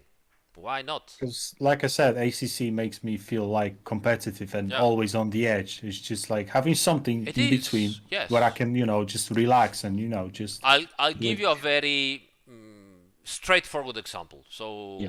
we all know Zardier, right? So fun guy to watch, enjoyable, everything. Most of his streams is on ACC, and so on and so on. We all enjoying him watching winning or fighting for top level, and so on and so on and so on. One of the most enjoyable streams he's doing out there, you know, actually top fun, you know, is when he's trying in Wreckfest, for example. There's so much laugh to be had, and it's one of these moments where he's not doing what he knows doing well. So he's not competitive. He's not trying to win. He's not trying, you know, on ACC. He's playing with friends on Wreckfest, and it is amazingly fun. And turns out to be, you know, extremely enjoyable for everybody that watches. So you see, you need always ballast. You need always ballast. Yes. Yeah. Anyway, thank you so much exactly. for joining. Yeah. Thank you for Thank having you for me. joining. and- Thank you for the very, very, very interesting questions that helped us to, you know, explore also different aspects of sim racing. Yeah, exactly, and because of it's driving, not just actually. it's not just lap after lap after lap. Yeah. You know, you have to use your brain as well. Yes, yes, absolutely. And catch you on the chat as always. So thank you also for being Exactly. constant, you know, member of our No community problem. here. And Well, it's a fun community, so I why hope not so. stay? I hope so. And see you next time. So thanks again, Yes. mate. Take No care. problem. Thank you again. See you, everyone. Cheers. Bye-bye. Bye. All right, so let's move on. That was fun, exhilarating, and very interesting. Also in the first serious part, as much as I could, you know, keep myself serious about it. I hope you guys also appreciated that. All right, so let's go in. Hello, That'll be guys. easier. Evening, Aris. Hello. Hello, Right, hello, Octavian. Hello, Pokallini. Hello. Just How going to you hand you doing? over to Pokallini, Aris. Me and Octavian are going to disappear. We're going to discuss some more server setups for the next events. Okay, mate? So I'll leave you to it. Who am I talking with? Sorry. You're with Pokallini now. Ah, Okay. okay. Okay, cool. So I'll hand you over to him, and me and Octavian are just going to disappear. Okay, fantastic. Okay. See you in a Thank you. minute. Cheers. So, Pokallini, how you doing? Hello, Aris. What's your name? Can I use your name, or do you prefer the nickname? Just use my nickname. Okay, fantastic. Pokallini is also very easy for me as well. So, let me find your server. Which one is your server, by the way? Pokallini. There. Okay, found it. Yep. All right. Let me just join the server, and then we can start talk about it. Thank you so much also for waiting. I guess we took it a little bit too far. It's fine. So thank you for waiting. And let me see what was the car. Oh, the Mercedes Evo, nice. So let me pick the Mercedes Evo. Oh. Okay. And then we go Nurburgring with the Mercedes. Such a classic Green light. combo. I'll be honest, I haven't driven on this track for a while now. Last time I properly driven on it was in original Assetto Corsa, Okay. and I did drive it yesterday, but it was more of like a wreck fest with the M2 around here. Right. Yes. Yes. Indeed. Indeed. Okay. So, what would you like to do? Uh, I just wanted to learn more about making my own setups because Okay. I've usually just been like asking for setups or back then I just buy setups, but I Sure. want to be able to do it on my own now. Absolutely. That One of the most wonderful things we can do in sim racing is tweaking with the setup. It's not necessary. It's not also good to improve all the time, but it is one of the most satisfying things to be able to tweak something and feel the car reacting differently. For the better or the worse, doesn't matter. But the fact that the car, changes handling behavior, I always find it very emotional, very very nice to deal with. So let's start from your current condition. So you say you want to try setup. Do you know the, let's say, the first step-by-step things to do with the setup of the GT3 cars? Is it more generic, or do you want to find out specific situations and where to go from, depending on where you are at with a car and a circuit? honestly, all I actually really know what to do for now is really generic. The tire pressures, DC, ABS, brake Okay. bias. It's just that I never really know what to do. If I oversteer, I just add TC. Mm-hmm. If I understeer, I just go to setup and then either uh, change the front anti-roll bar or max tow. That's all I do. I don't Okay. really know what else to do. Okay, that's very nice. So that's very nice because it leaves us with a big amount of possibilities to improve everywhere. It's not like that we have to check out the small details, which might be satisfying but also very frustrating to deal with. While at your situation, we can instantly do and make a couple of examples and right away find what we feel about it. Okay. Okay. Now, I don't know the level of your driving level. Okay. So I need a little bit of help from you to understand where you stand at, like, for example, what lap times you can do here consistently, and what kind of setup do you use. Uh, normally I would go with well, not normally. I'd always go with uh the aggro setup, Okay. aggressive setup. Yeah. Yeah. Okay. And usually the lap times you end up doing here, more or less, in the standard I aggressive. haven't driven in a long time, but last time, a few months ago, I did like 56, 57. Okay, that's cool. That's cool. That's very cool. Fantastic. So let's try this if you agree. I will tell you to, I would say, go out and do 2 or 3 laps. Okay.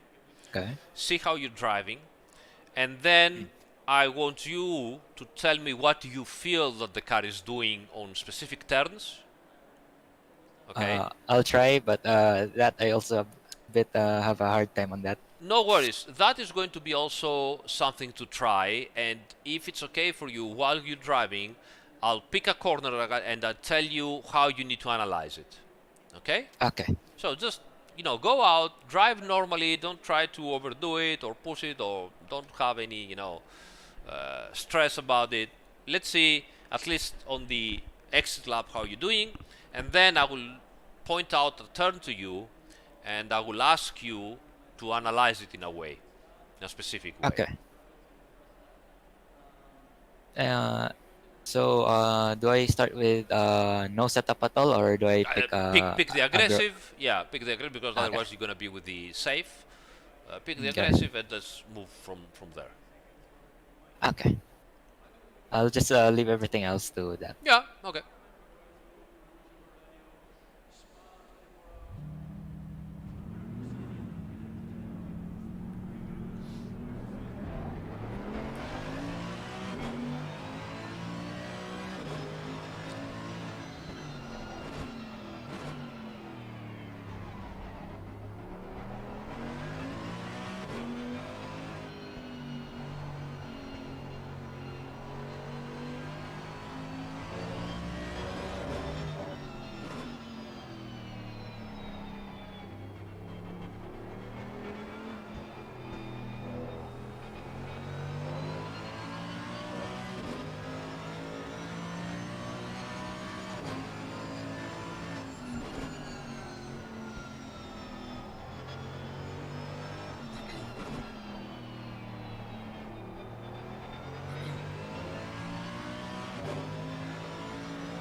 Okay. Try for a faster lap.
Right, so now we'll ask you, go on. At the T2, so at the second turn, I want you to analyze the turn at the initial turn in, at the apex, and at the exit. And try to understand what the car does and what you would like to do it. So, you go in, what happens? Now you're on the apex, what happens? Now you're on the exit, what happens again? So keep on doing your lap as you do, and we will catch another turn as well to do the same thing. and we will do the same thing again, so take mental notes on the next lap.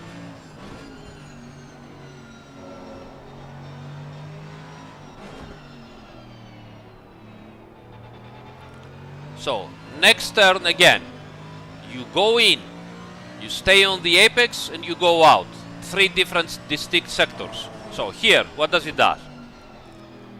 On the apex, and exit. So, think about what you would like the car to do better on those 3 sectors of those turns. So we will only analyze those 2 turns, not all the other ones, okay? So that it is easier for you to get into that, way of thinking, and try to understand what the car tells you, what you're doing, and what would you like to make the car do. Okay.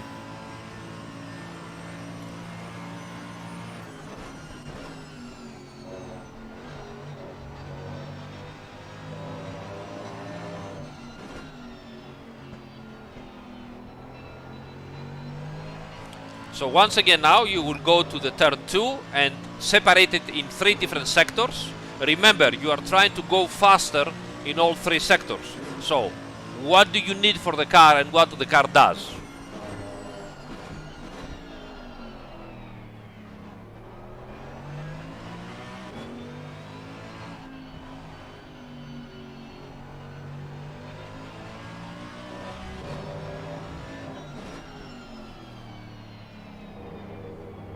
Right? Remember to take a mental note of that second turn.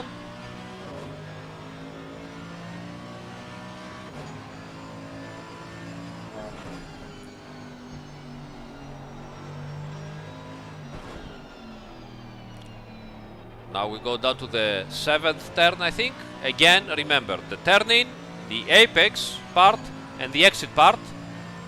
What would you want?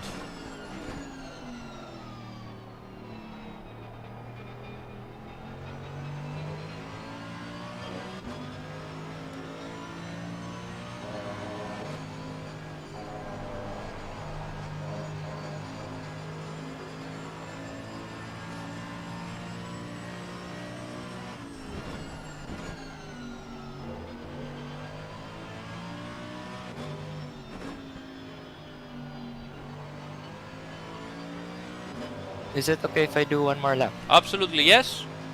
Try also to push and do something different maybe and see what the car does. Okay.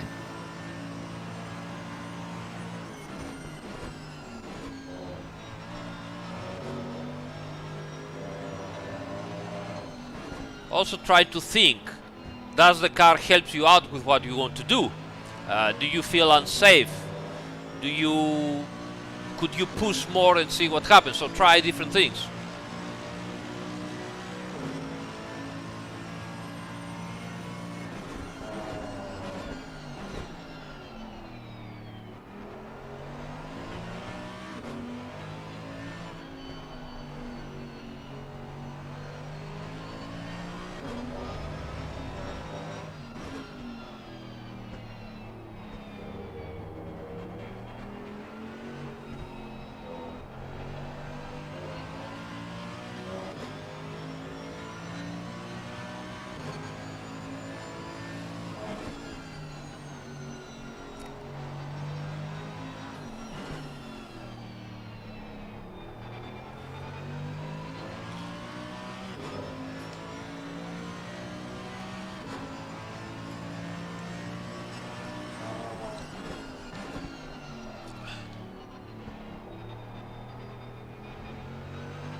Whenever you're ready, let me know. Okay. I'll do one more lap. I feel like I'm not pushing the car enough. Yeah, that's true.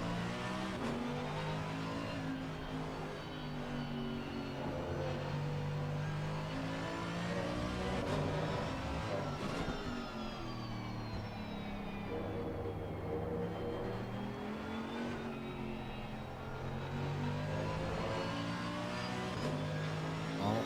Doesn't matter. We just keep the delta. For such a small error, we just look, you know, at the lap time anyway.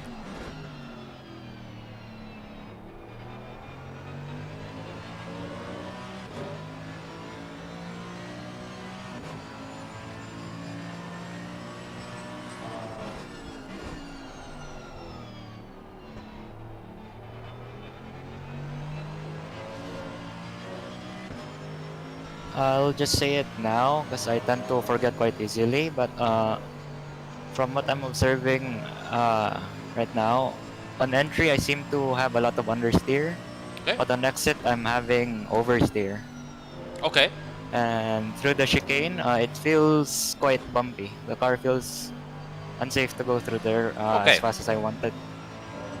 But I would like to go through that with you now.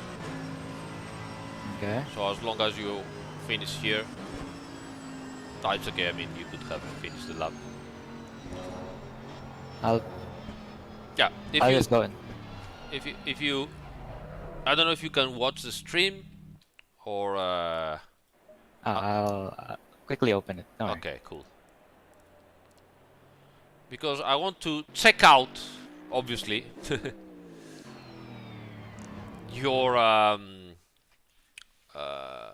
your notes in comparison to what you were doing on the driving. Okay. So, I asked you to analyze 2 turns only. You ended up talking to me about the chicane as well, okay? Yes. And so I will just go with you on those 2 turns for now, and I'll explain to you in a minute why. So we said about the second turn, turn 2, here, and you said you have oversteer at the turn in. Yes. So I'm getting a No, typical lap. understeer on the turn in and oversteer on the Yes, exit. sorry. So understeer at the turn in and oversteer at the exit. So I'm getting a typical lap of yours. I will go through a couple of laps and see what you do. So here you turn in, and honestly, it doesn't seem you have oversteer here. Okay, so you go in, you have released the throttle. It doesn't seem that the car wants to overtake, and you arrive at the apex anyway. Okay. Yes. And then you go on the accelerator, and you end up wide. Okay. Now let's have a look at a different lap, because it might have been, you know, just this one single lap. So I'm not trying here to tell you, oh, look at that, you did wrong. I'm trying to understand why you noticed those car behaviors, and if those are also a reality, or if it was your idea, impression of the car, and why is that? Okay, so this is the first thing we need to understand. So you say, I'm having understeer at the turn in. Okay. Yes. Why is that? Would you like to be closer to the apex sooner?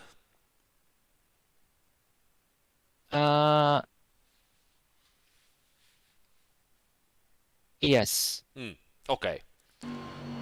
And would you like, at the apex, how's the car? Would you like to turn more at the apex? Yes. Okay. But then, every time you go on the accelerator, you end up wide, you see? Are you afraid to rotate the car because you are afraid it's going to be oversteery, or you end up wide because there's simply traction and you just end up wide? I got scared the car would get loose. Ah, okay, that's interesting. So let's find out the lap before that as well. So you go on the accelerator and you are tentative, you don't go. Now you are 100% and you're almost wide. So let's get this situation and move to the other turn I ask you to analyze, which is this one. So in turn 7. So down we go. You say you have understeer at the turn in, so you want it to be more inside here.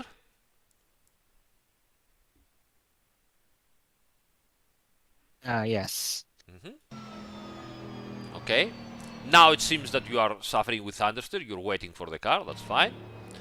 And then you go on the accelerator, but you are tentative, a little bit afraid. You still have understeer though. Okay. Let's have a look at the next lap as well.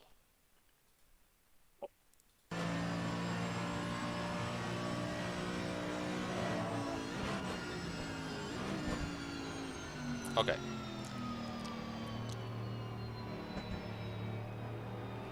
So you get some understeer. Now you have understeer again on the exit, but you are tentative on the accelerator. You are not confident to go on the accelerator. Yes. And then you end up wide again. So it seems that a little bit of the oversteer that you feel at the exit is not actually because the car oversteered, but because you were afraid to go on the accelerator and maybe the oversteer happens. But you didn't actually experience it. You didn't experience oversteer here. You're experiencing understeer, but you are afraid to go onto the accelerator. Okay? Does that make sense to you, or do you think I'm missing the point somewhere? It makes sense. It makes sense. Okay. Alright, so here's what we're going to try and do. Right? So we should try and see if we can convince you to go to the accelerator sooner. And in order to convince you to go to the accelerator sooner is by letting the car rotate more at the apex of the corner. Okay? The problem is that if we make the car rotate more at the apex of the corner, you're gonna have oversteer at the exit. Because if you add rotation, then you're gonna get even more rotation at the exit. Okay? Okay. So we will need to find a way to help you out with that as well. So let's do that first, because one step at a time. The number one thing you can do to change the rotation of the car in a turn for the GT3 car that has a lot of downforce, okay, is playing with the right height. Okay. You probably know about that now if you have followed a couple of the videos.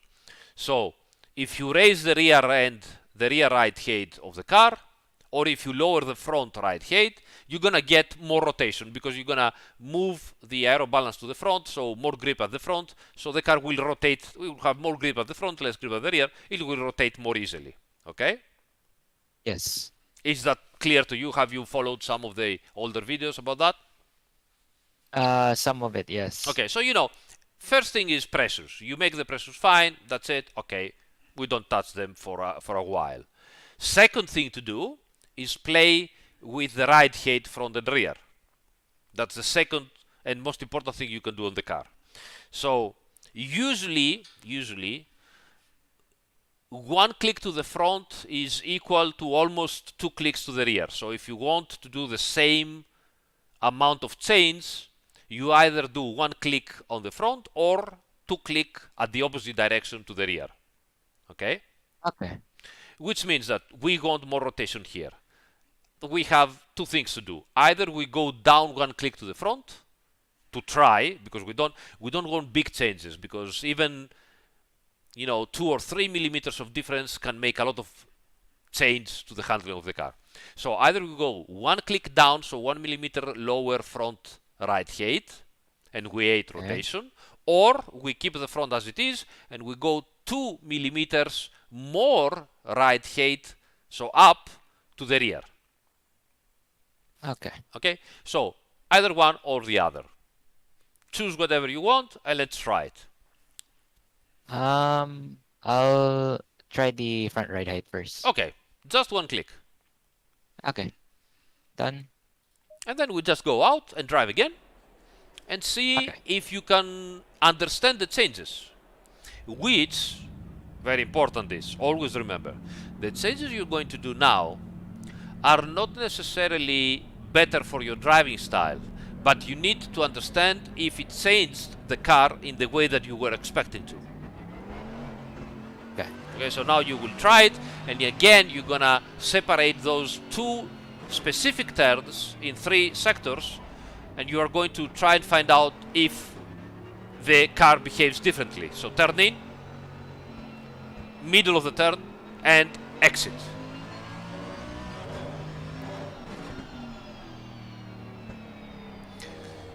Your reasoning about, you know, the chicane and everything, it's not wrong, but it pays to focus on a small amount of turns for now, you know, and see what happens. The rest of the circuit, we don't care. We are not trying to get better right now. We're just trying to understand, okay, are the things we're doing on the car make sense? Do they give us the expected, you know, changes? So this turn and the second turn is what we're going to try and see if the changes make any difference to our car. So hit up the tires, Okay. and let's try on the next lap. Okay.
Okay, remember, 3 sectors.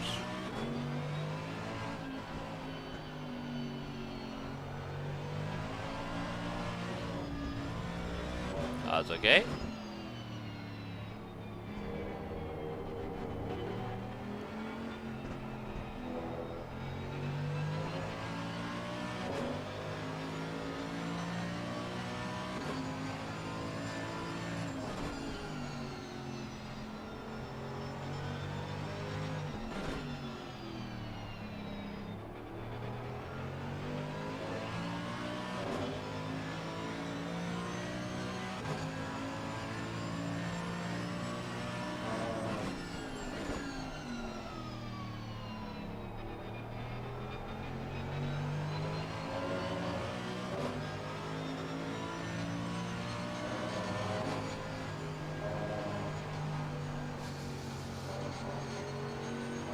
Oh, made a mistake. Oh, it's okay. We don't care. Remember, the 2 turns that we care about are the 2nd and the 7th. Everything else might be better, might be worse. But the first thing you need to understand is, okay, are the changes I'm making make any sense? Why things are happening? Okay, we are not right now analyzing how I can go faster. We're analyzing, okay, the setup. I'm changing the setup. What's going on? Okay.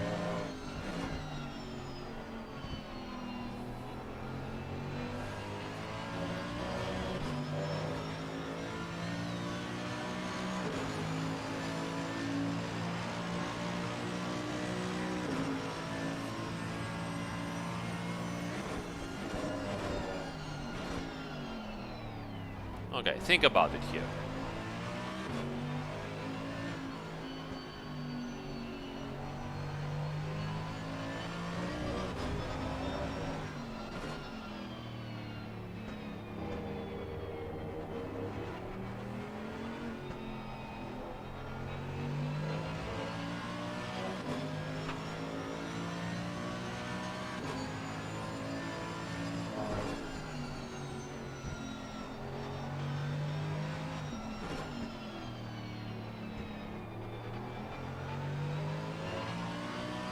Okay, think about it again here. Turn in, completely the apex, exit.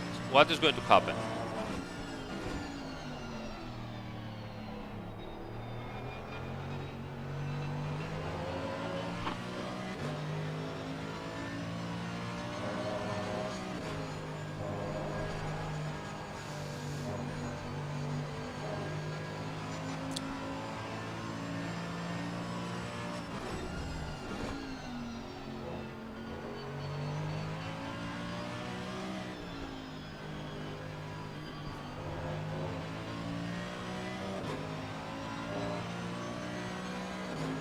One more lap.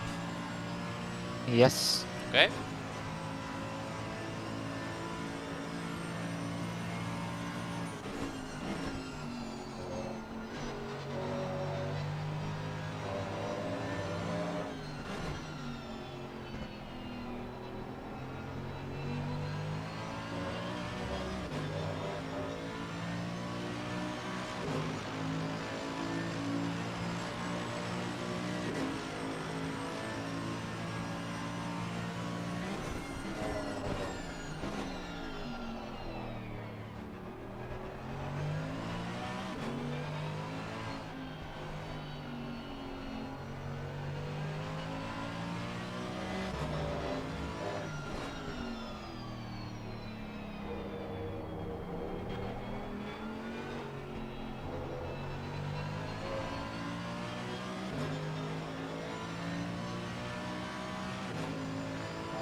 So what happened?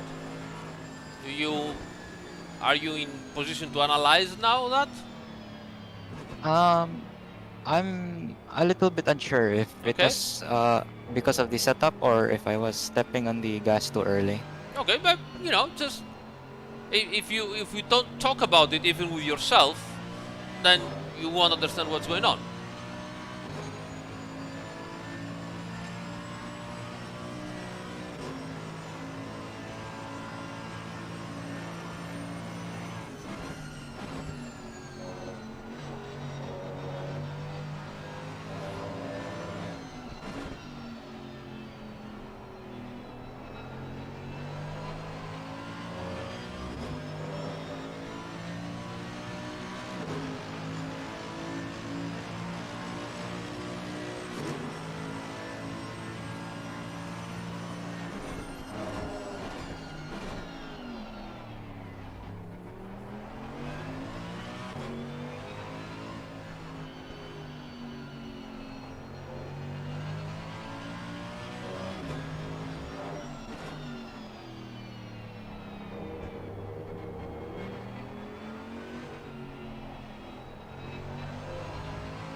you have a better idea now? Um, right now, I honestly think it's from me. I think I'm stepping a bit too early on throttle. No. Wait. We analyze at the exact. It is very important. We analyze at the exact specific way. So, turn in. What is happening exclusively from the point you turn your steering wheel to versus the turn to the moment you just before arriving to the apex. What is happening over there? Is it still oversteery, understeery? What is going on? It eliminated understeer for me. It felt Okay. very nice for entry. Okay. But on apex, it was still nice. On exit, it was quite oversteery for me. Very good.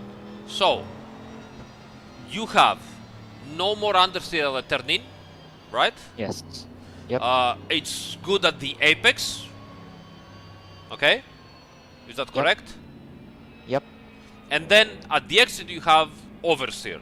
Quite a bit of oversteer usually. Yep. Okay. So and that is what I'm saying you. Don't, jump into various conclusions. Like a small kid, analyze each sector separately. So, turn in, I did that, and the car did this.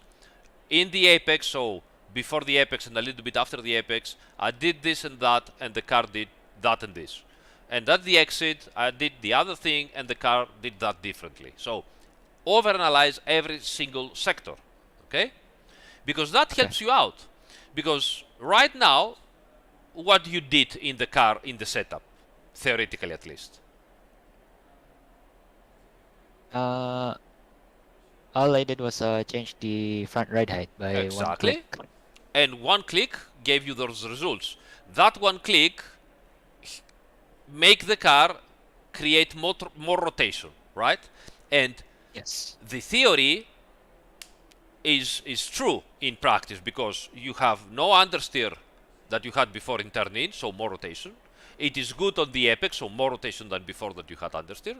And it goes into oversteer at the exit, so even more oversteer. So all you did with that one click is give a lot more rotation to the car, which is beneficial for you on 2 parts of the turn, but not good for you at the last part of the turn.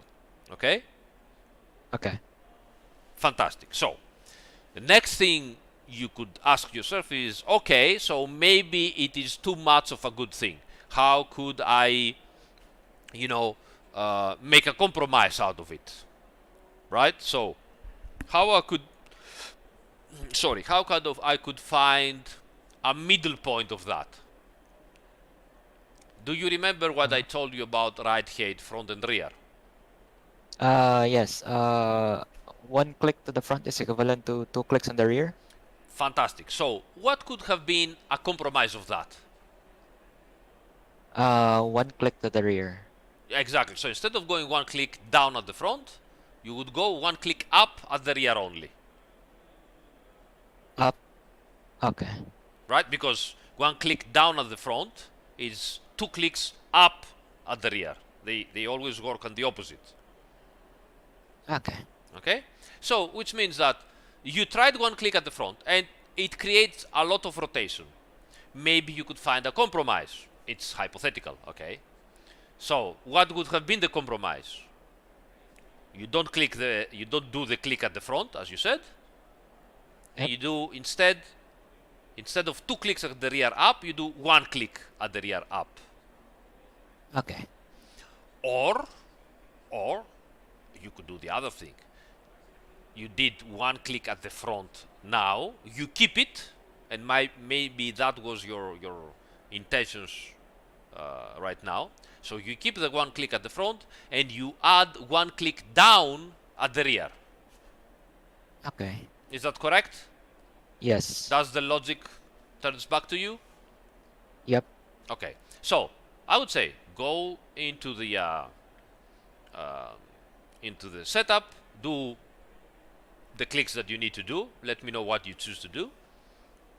I didn't change the ride height to the front. I still let it stay, and For the rear, I change one click down. Ok, fantastic. Grazie Daniele Elettrico, molto thank you so much for your support, Daniele. So keep in mind that the 2 clicks at the rear is a rule of thumb, but it's not always the case. So sometimes it might be 1.7 clicks that you cannot do, it might be 2.3 clicks that you cannot do, so it won't be exactly half of it, okay? Just keep in mind that. So I would say go out, do a couple of laps. Let's not take it too long. Let's do just 2 laps and see exactly what is going on. Okay. See if the rotation is a little bit less. Okay. Okay. Let's do that.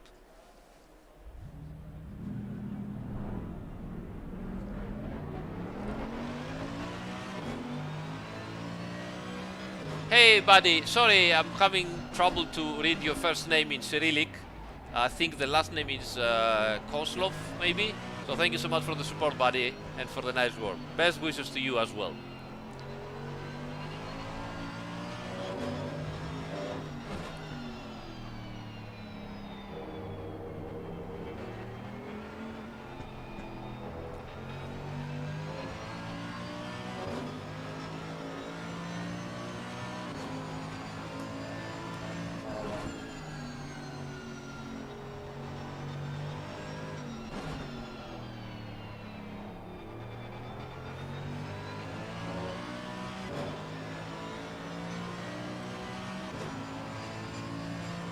Igor, oh my god, sorry. I don't know why I couldn't catch your first name from the Cyrillic, or Igor maybe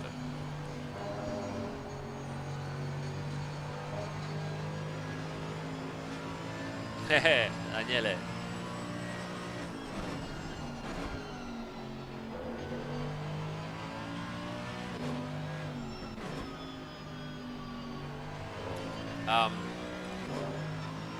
By the way, Pokallini, I also want you to try on those. Go on. I also want you to try on those turns that you have troubles. Instead of just trying to, to go faster, just step on the accelerator and see how much oversteer, if any, you're gonna get. Because we're gonna try and see what happens if you try to push it, Okay.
That was interesting, right?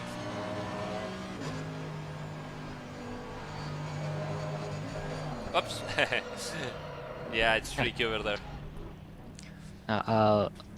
So I think it's... yeah, now you have lots of damage, so it's better that you go back to the pits. And I believe we can already analyze what happened here, even without more laps. So, how was the turn-in and the apex? On the turn-in still, it felt completely fine. On the apex, it was completely fine. And in the exit, it doesn't seem to be oversteering as much as before. So, it turns out it's a good compromise right now for you, okay? Yep. What would have been the next step to take? The next step would have been to... Because we did what we could in terms of ride height, okay? So the car has a good balance right now. And the next step would have been, okay, can we make it a little bit more confident inspiring in the acceleration, so that you don't afraid to go to the accelerator so soon and go even sooner if possible, you know, and see if it works. So the next step would have been to go into the mechanical. So first step is first step is pressures. We have that covered, okay. Second step is ride height, so the aerodynamic balance. We did that as well. Third step is mechanical. And so we go into the mechanical and we have a look, and you will see probably that on the new presets of the aggressive setup, the rear bump stops are relatively close to the suspension travel. They should be, the bump stop range should be relatively low number, if I remember. So let me check. Yeah, it's 15, okay? Yep, it's 15 for me too. It's 15. So, one of the solutions you can do is raise a little bit this range. You shouldn't overdo it, so I would go by 2 clicks at a time or 3 clicks at a time at most, okay? Okay. So I would say, okay, let's try with 18 clicks. That means that your rear suspension, under acceleration, when the suspension squats, it will be softer, okay? And by having a softer suspension, it should absorb and give better traction and not go into oversteer as much as before. And being a softer suspension, it might also help you a little bit with some bounces you're having over the curbs. Okay. So, that is the third step, is always somewhere around the mechanical grip. You could lower the rear anti-roll bar, or you could raise the rear bump stop range and see what happens. Okay? So, select what's your poison, and we say maybe lower the anti-roll bar, but the anti-roll bar will also influence the car also in the turning and at the apex, while the bump stop range will probably influence the car only in the acceleration. So, you know, think about it, see what you want to do, and go on. Well, for me, on the turn and apex, it's completely fine. It's the exit where I still feel like the car, even though it's a bit more balanced now, it's still a bit oversteering. Did that make sense? Okay, yeah. So I'm just gonna adjust the bump stop range to 18. Fantastic. Let's try this and see what happens. Okay. Hey, John. Thank you, buddy. Such some nice words. Thank you. Thank you so much. USA. Thanks, buddy.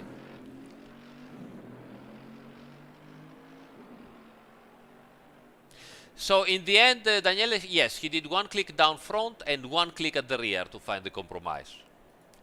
For him, we will analyze this at the end of the session.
Oh, I think I overshot that one. Yeah, probably a little bit too fast in there. It's very good that you are capable of understanding that, okay, that was a driving error instead of, the car just went wide, you know?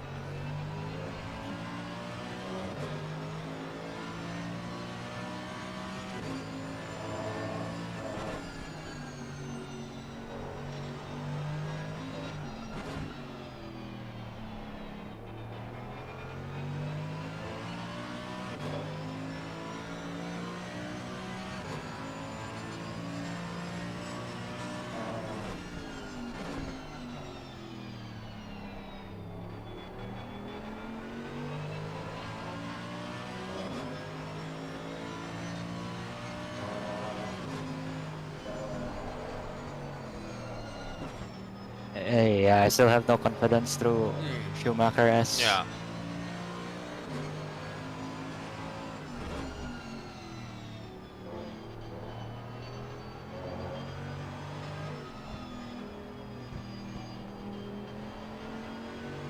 Hey Harry, that's amazing. Well done, buddy. Well done. Keep it up.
Daniele, you're right. It does feel soft in general. Not necessarily a good thing.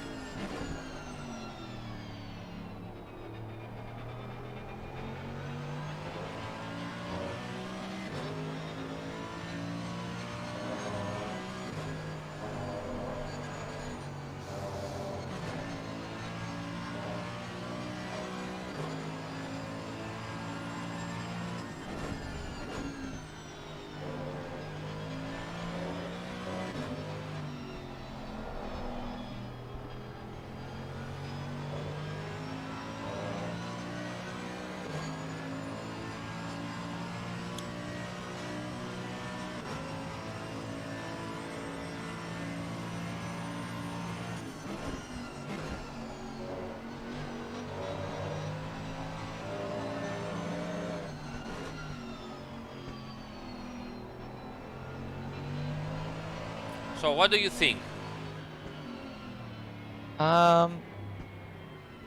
It's a lot better. Is it better? Did it improve? Did it get worse on those specific two corners? On those two specific corner, it did improve a lot. It improved, okay. But you're still having oversteering problems here and there. Yep. Okay.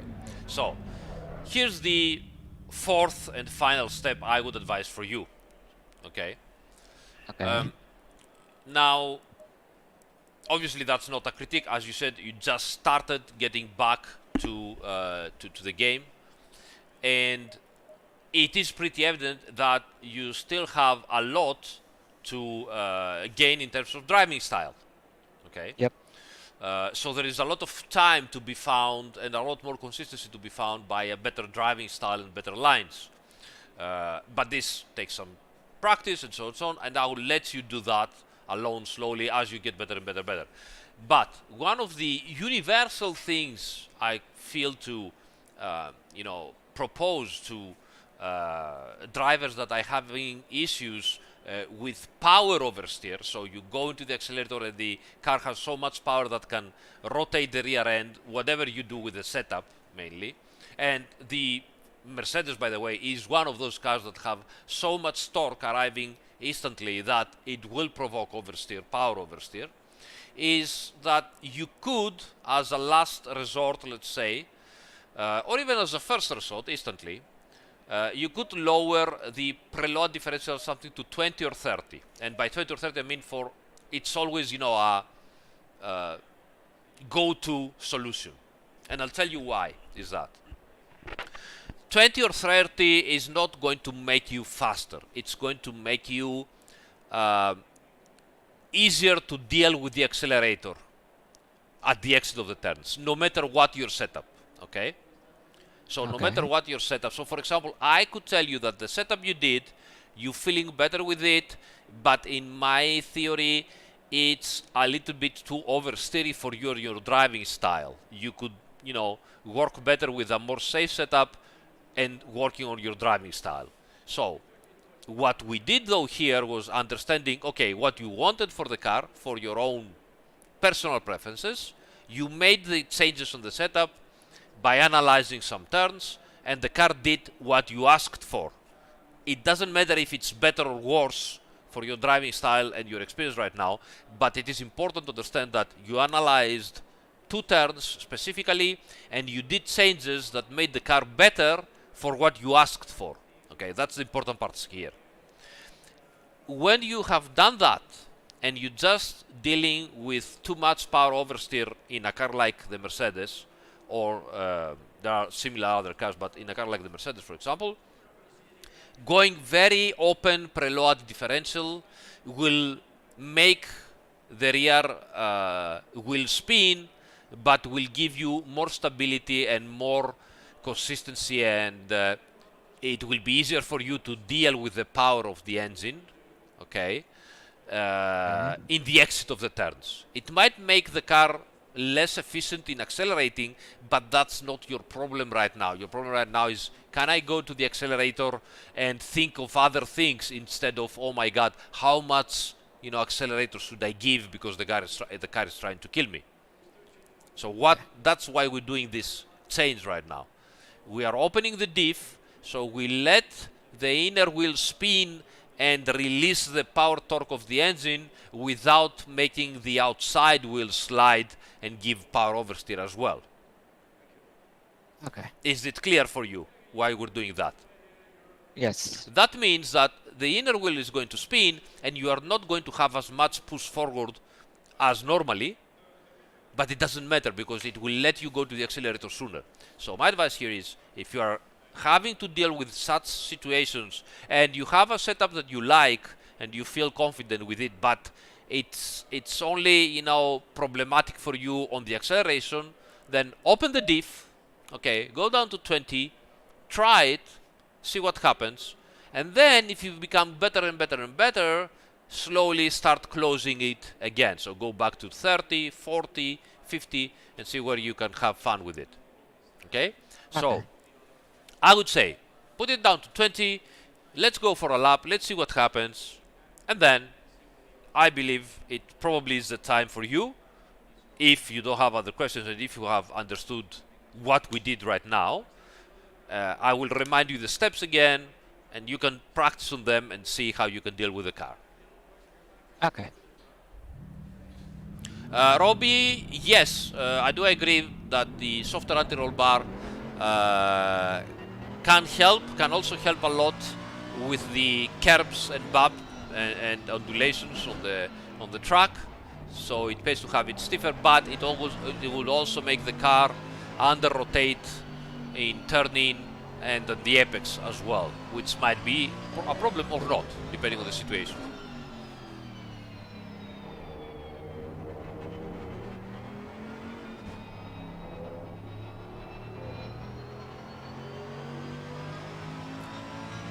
Daniel Electrico, you can do it both. In fact, the last thing I will tell him is, don't be afraid to go up to 3 or 4 of traction control level as well.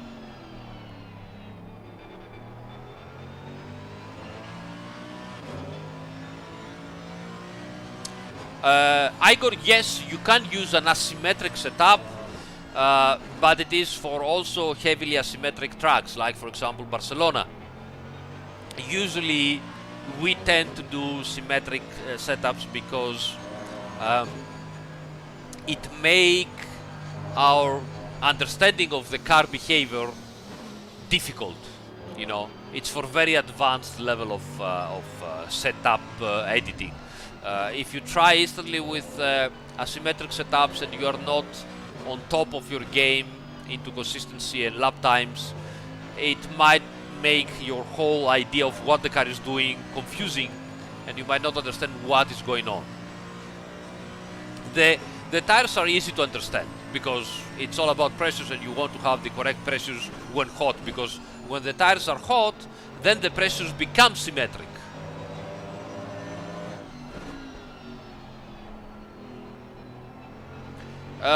Some of the best aliens out there, some of the best alien setups out there, tops fast pro sim racers, I think they use some asymmetric setups, but only on very specific tracks.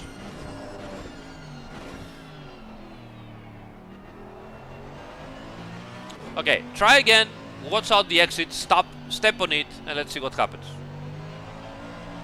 Can you control it? A little bit, but still not fully. But you did step on it this time. You did went, you know, angry on that. Okay. So, but it is easier to control it. You saw that you didn't have big issues. Just a little bit of oversteer or counter steering, and it goes easier. Try it again. Let's see what happens. And then, you know, start raising your traction control 1 level up, 2 level up. Let's see what happens. Okay.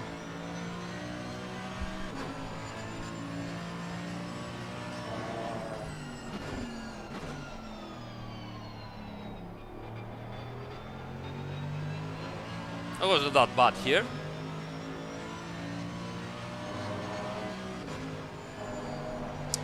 You need to release the accelerator there a little bit before going up to the curb, and then go steadily on the accelerator while on the curb. Not flat out, but steadily on the curb, because otherwise obviously it will over-rotate and pull you out of the turn. It's going to be difficult to control. Okay. Ideally, you don't even want to ride that inner curb that much. Maybe just, you know, touch it a little bit. It will be easier for you if you can do that.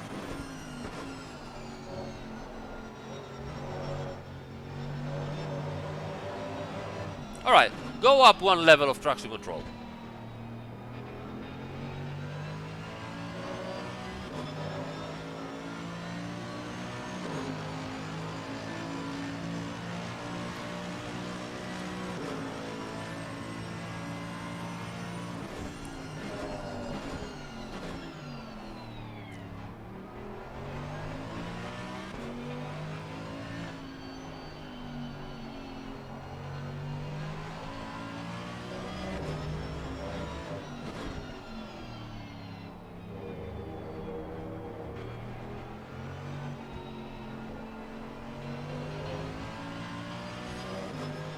Doesn't seem to step out of you now, right?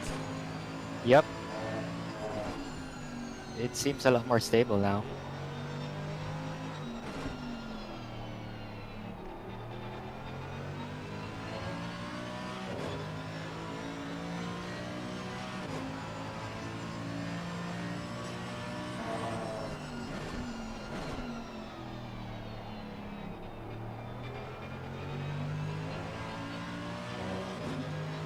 Okay, try to not go on the curb.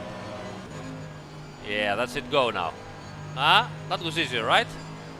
Yep. Yeah, and faster. Look at the delta. Yes. You can go over that curb there in coasting and in third gear. So stay in third gear, slow the car down, go over the curb, cut it, and just let the car, don't do strange things with the accelerator and the brake pedal. Okay.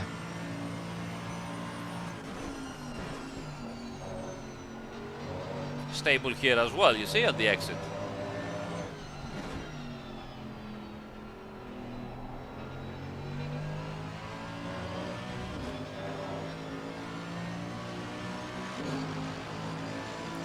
I just did a 57.1.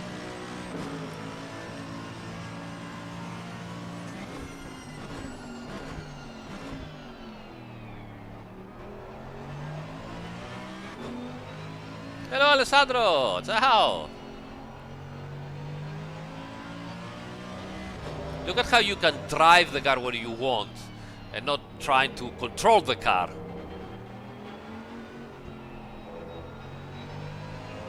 See? That's Yep, very important. It's a lot easier now. That's very important, yeah. How the wheel rate? Well, the wheel rate simply makes the suspension stiffer or softer. A stiffer suspension will prevent squat or, pitch and make the car more stable aerodynamically. A softer suspension will give more pitch and more squat and make the aerodynamics move around more, and also load transfer will happen slower but more of it. Okay, weight shift. So it gives you a softer suspension, gives you more time to react, but the car is more less precise, and also possibly less stable, which might be a good thing if you want to rotate the car to make things happen. A stiffer suspension will make the car much more precise, but it will also give you less time to react, so you have to be more precise on your inputs.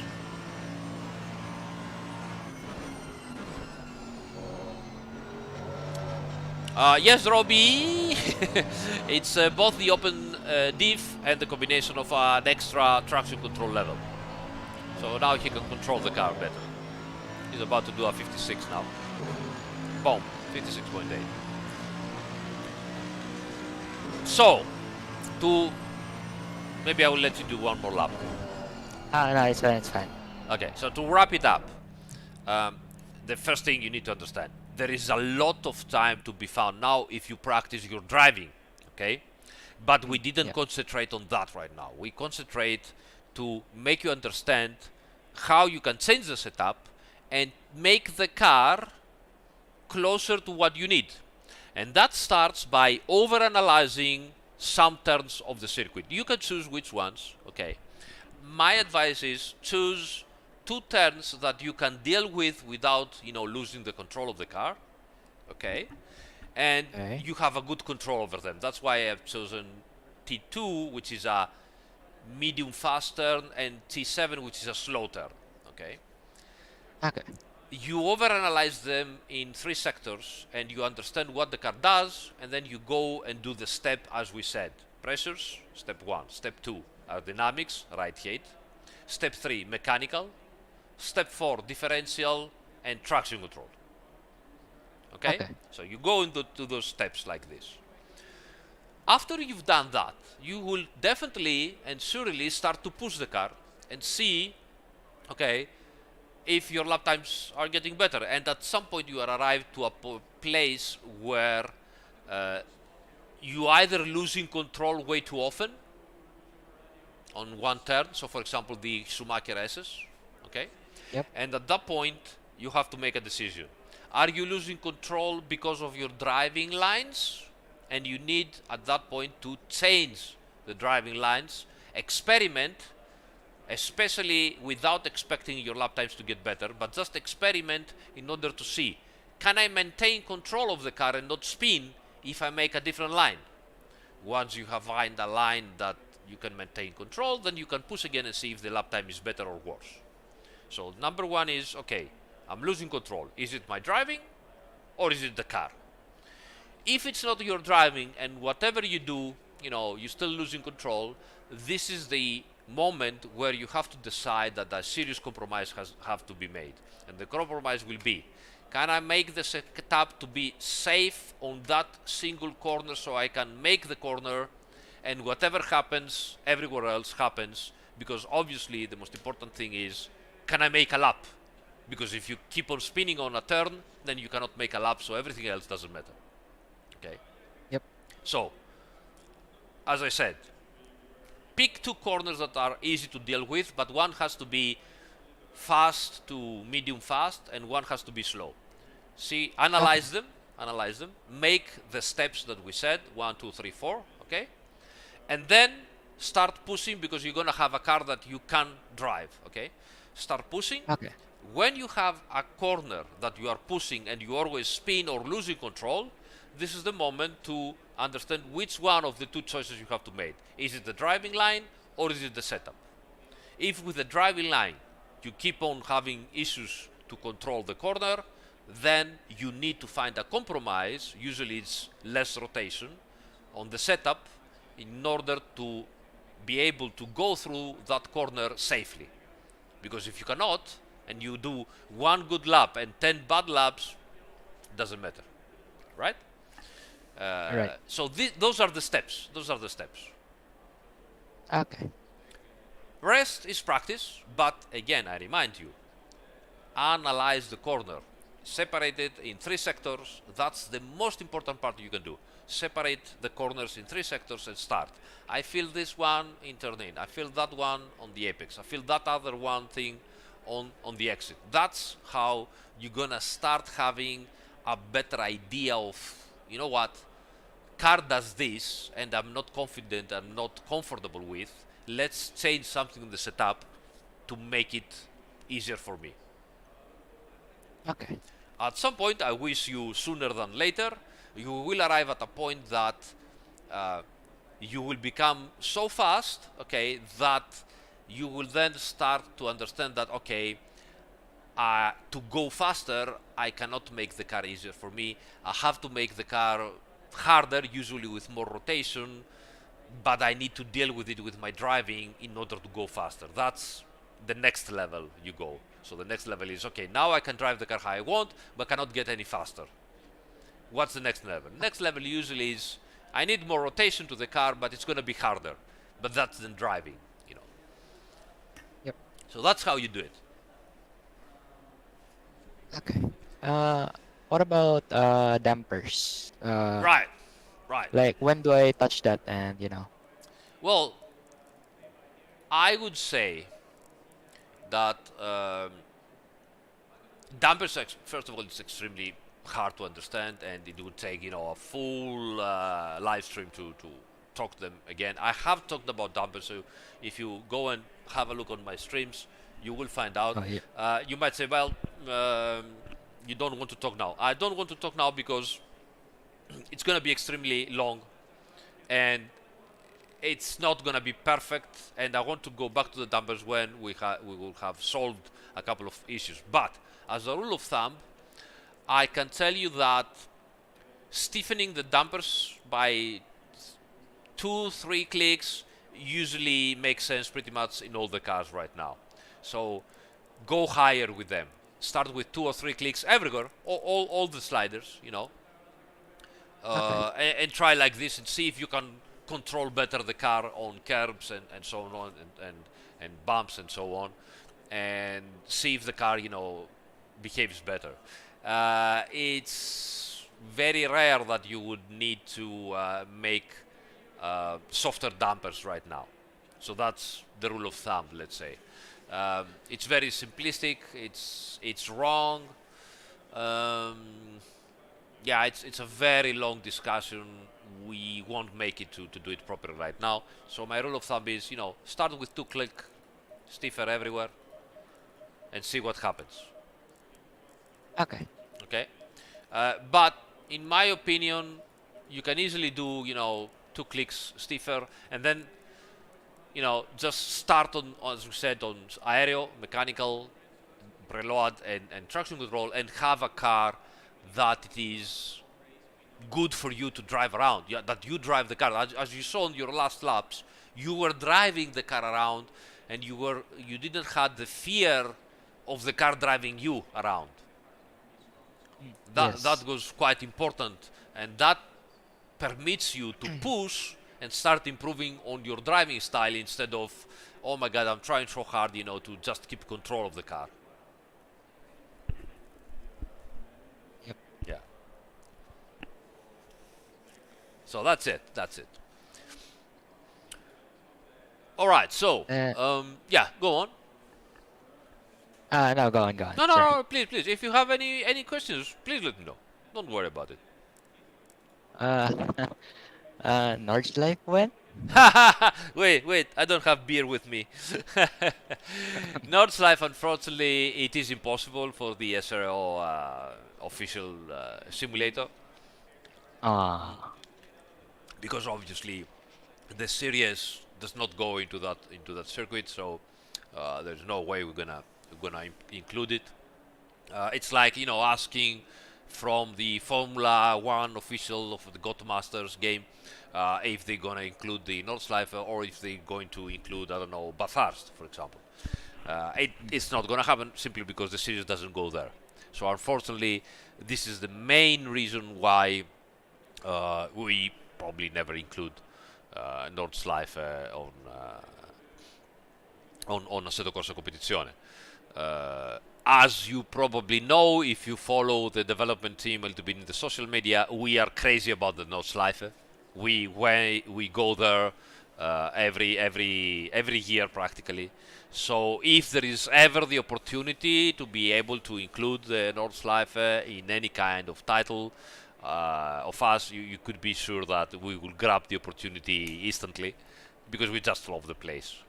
But in Competizione, I find it very difficult. Simply, the series doesn't go there because the 24 hours of the Nordschleife is a completely different series, the VLN, as you for sure know about it, and they are just completely different organizations, and obviously one does not go and break the balls to the other one, so it doesn't make sense. So it is what it is. But we keep on drink beers every time it gets mentioned, which is a great thing.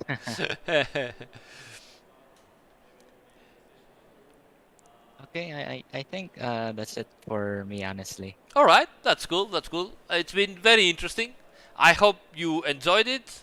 I hope that it I helps you, definitely did. to understand what to do. Yep. Cool, cool. So I'm looking forward. I know that you are often into our Discord chat, so I'm looking forward to see if you manage to improve and how you're doing, and most importantly, if you understand how to deal at least with the basic aspects of the setup. I'm really looking forward to your comments on that. Okay. So thank you so much, Pokallini, for stopping in and participating, and see you soon, I guess. See you soon. Too. Okay. Thank you so much. Take care, buddy. Take Cheers. care. Bye bye.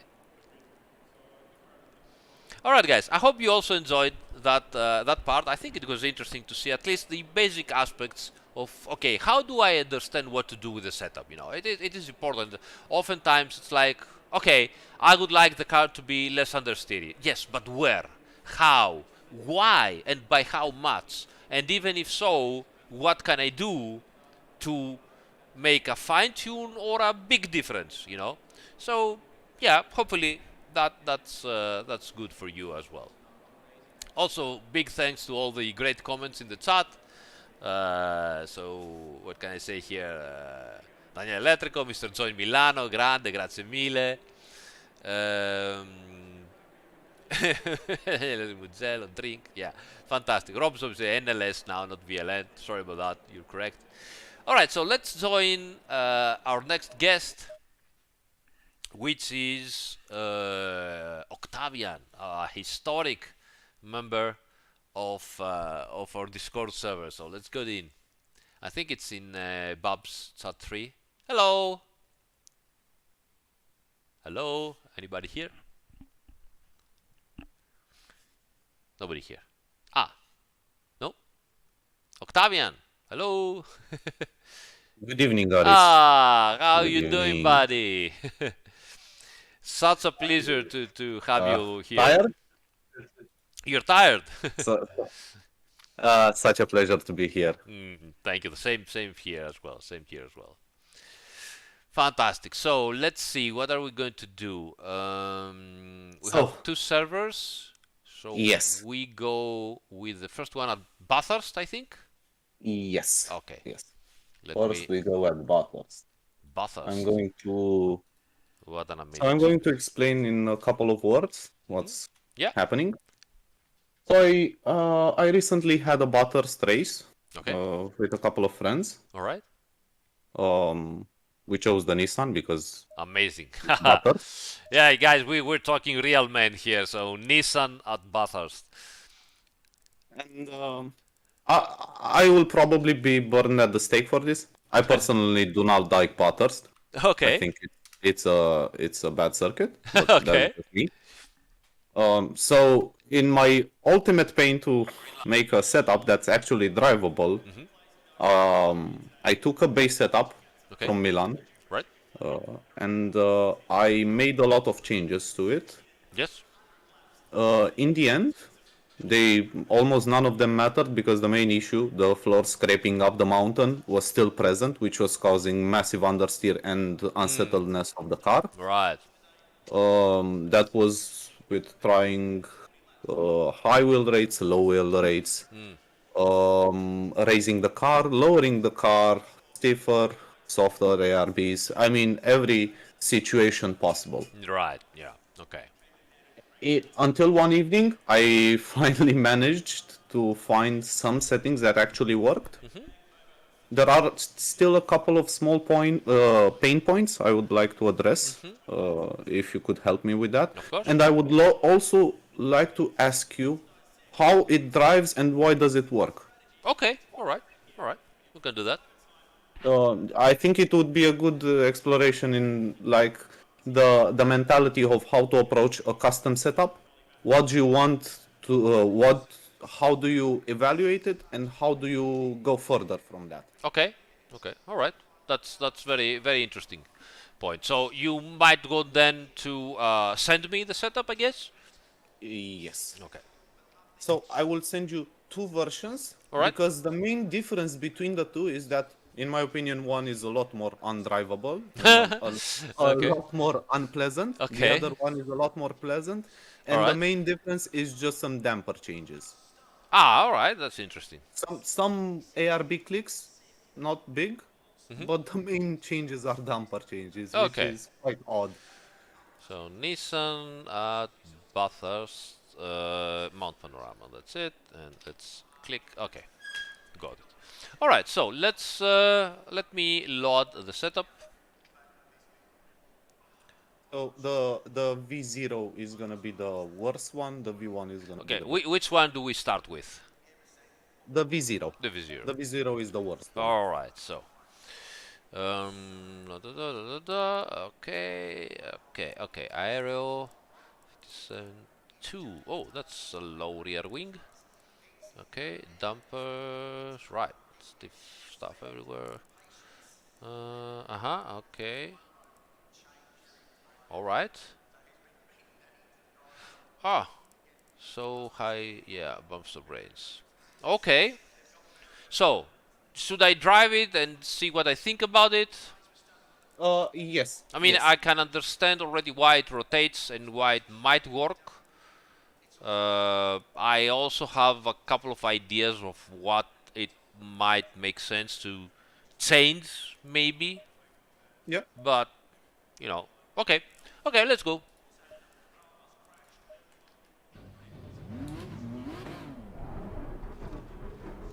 The Godzilla at the mountain. Now, obviously, been a long way. I've not been driving this car, so I don't expect to do any kind of lap times, but I don't do any type of lap times either. Fair enough. I mean, the setup can be really fast. Think 132 liters of fuel, you're doing 202s, low 202s, and it only gets faster the more you consume fuel. Right.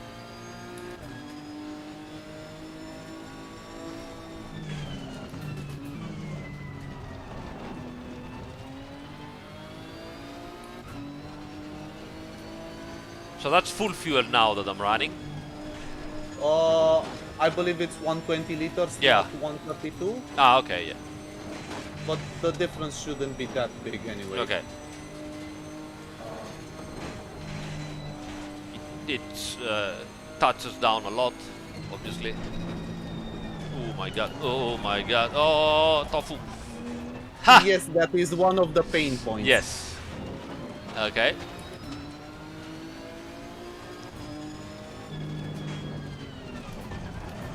All right.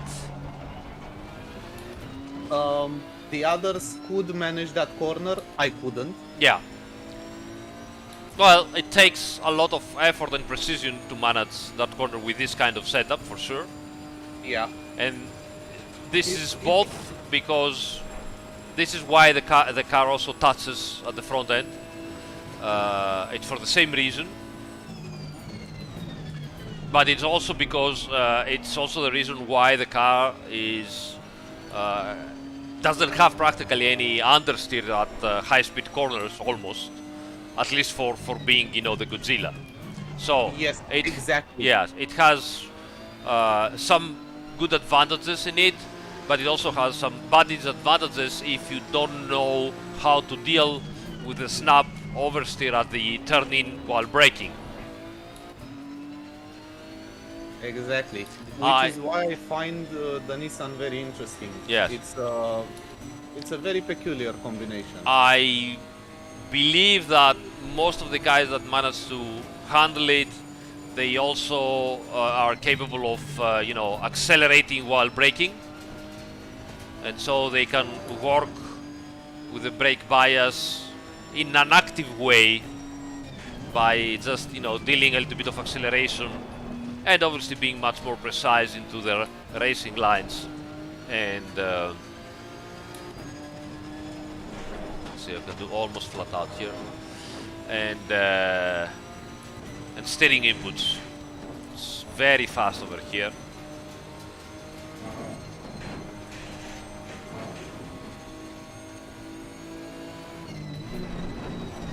Ah.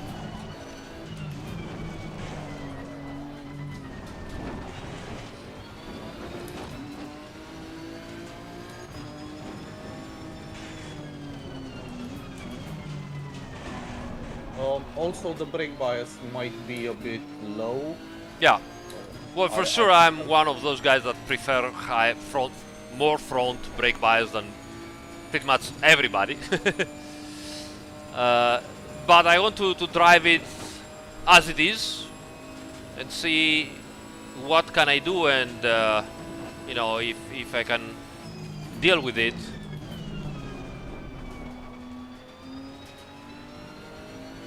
So what kind of driving style it requires practically. And I think I'm starting to understand one of the things that it's needed to be done. Okay, that's my bad here. I went up way too deep.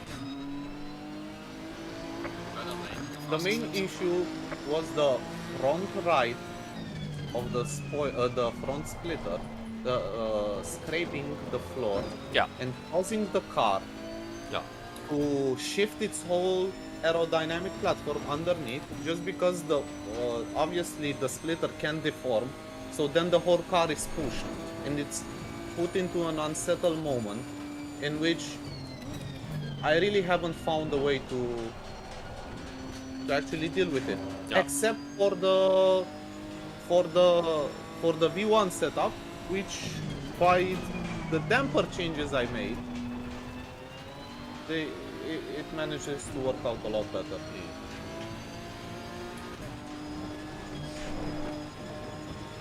Yeah, let me do a couple of more laps. And are the pressures in the right ballpark? No, it's too high because the server is too hot, probably. It's probably, probably. But at least I want to see if I can control the car into these corners here.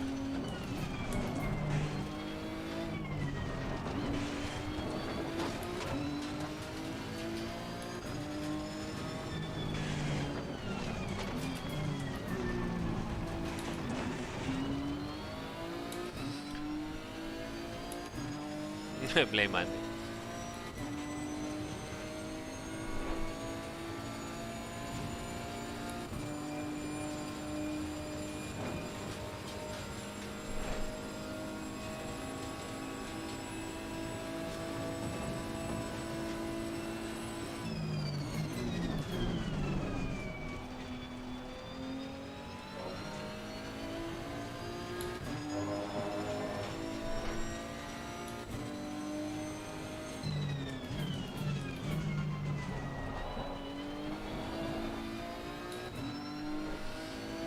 Okay, one more lap, please.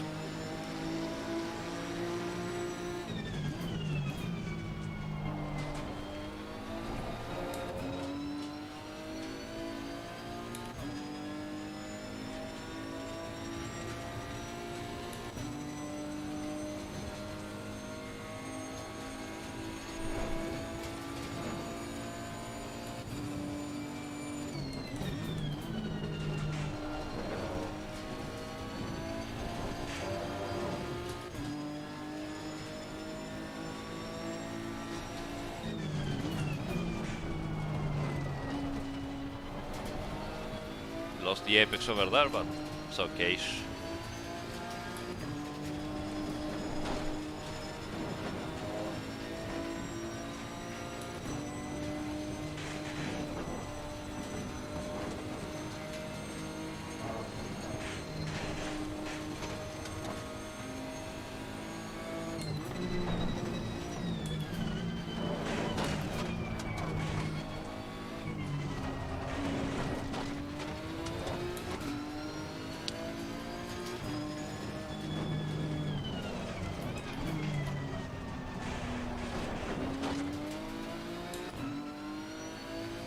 So as you can see, at every difficult braking zone, I'm applying some throttle to stabilize the car. I have noticed that, Yeah. and it's also a thing that I do mainly because I drive the Porsche. Yeah. So I don't like that. It's not my driving style, but with this setup, I believe it's the only way to keep you alive, practically. Indeed, Yeah. indeed it is. So many people are doing this, you know, instinctively, because they have always done that. I tend to do not do that, so obviously I'm having issues. But anyway, you get the idea. Our pressures are way out of whack, so we could improve on that. So let's go down by at least 4 or 5.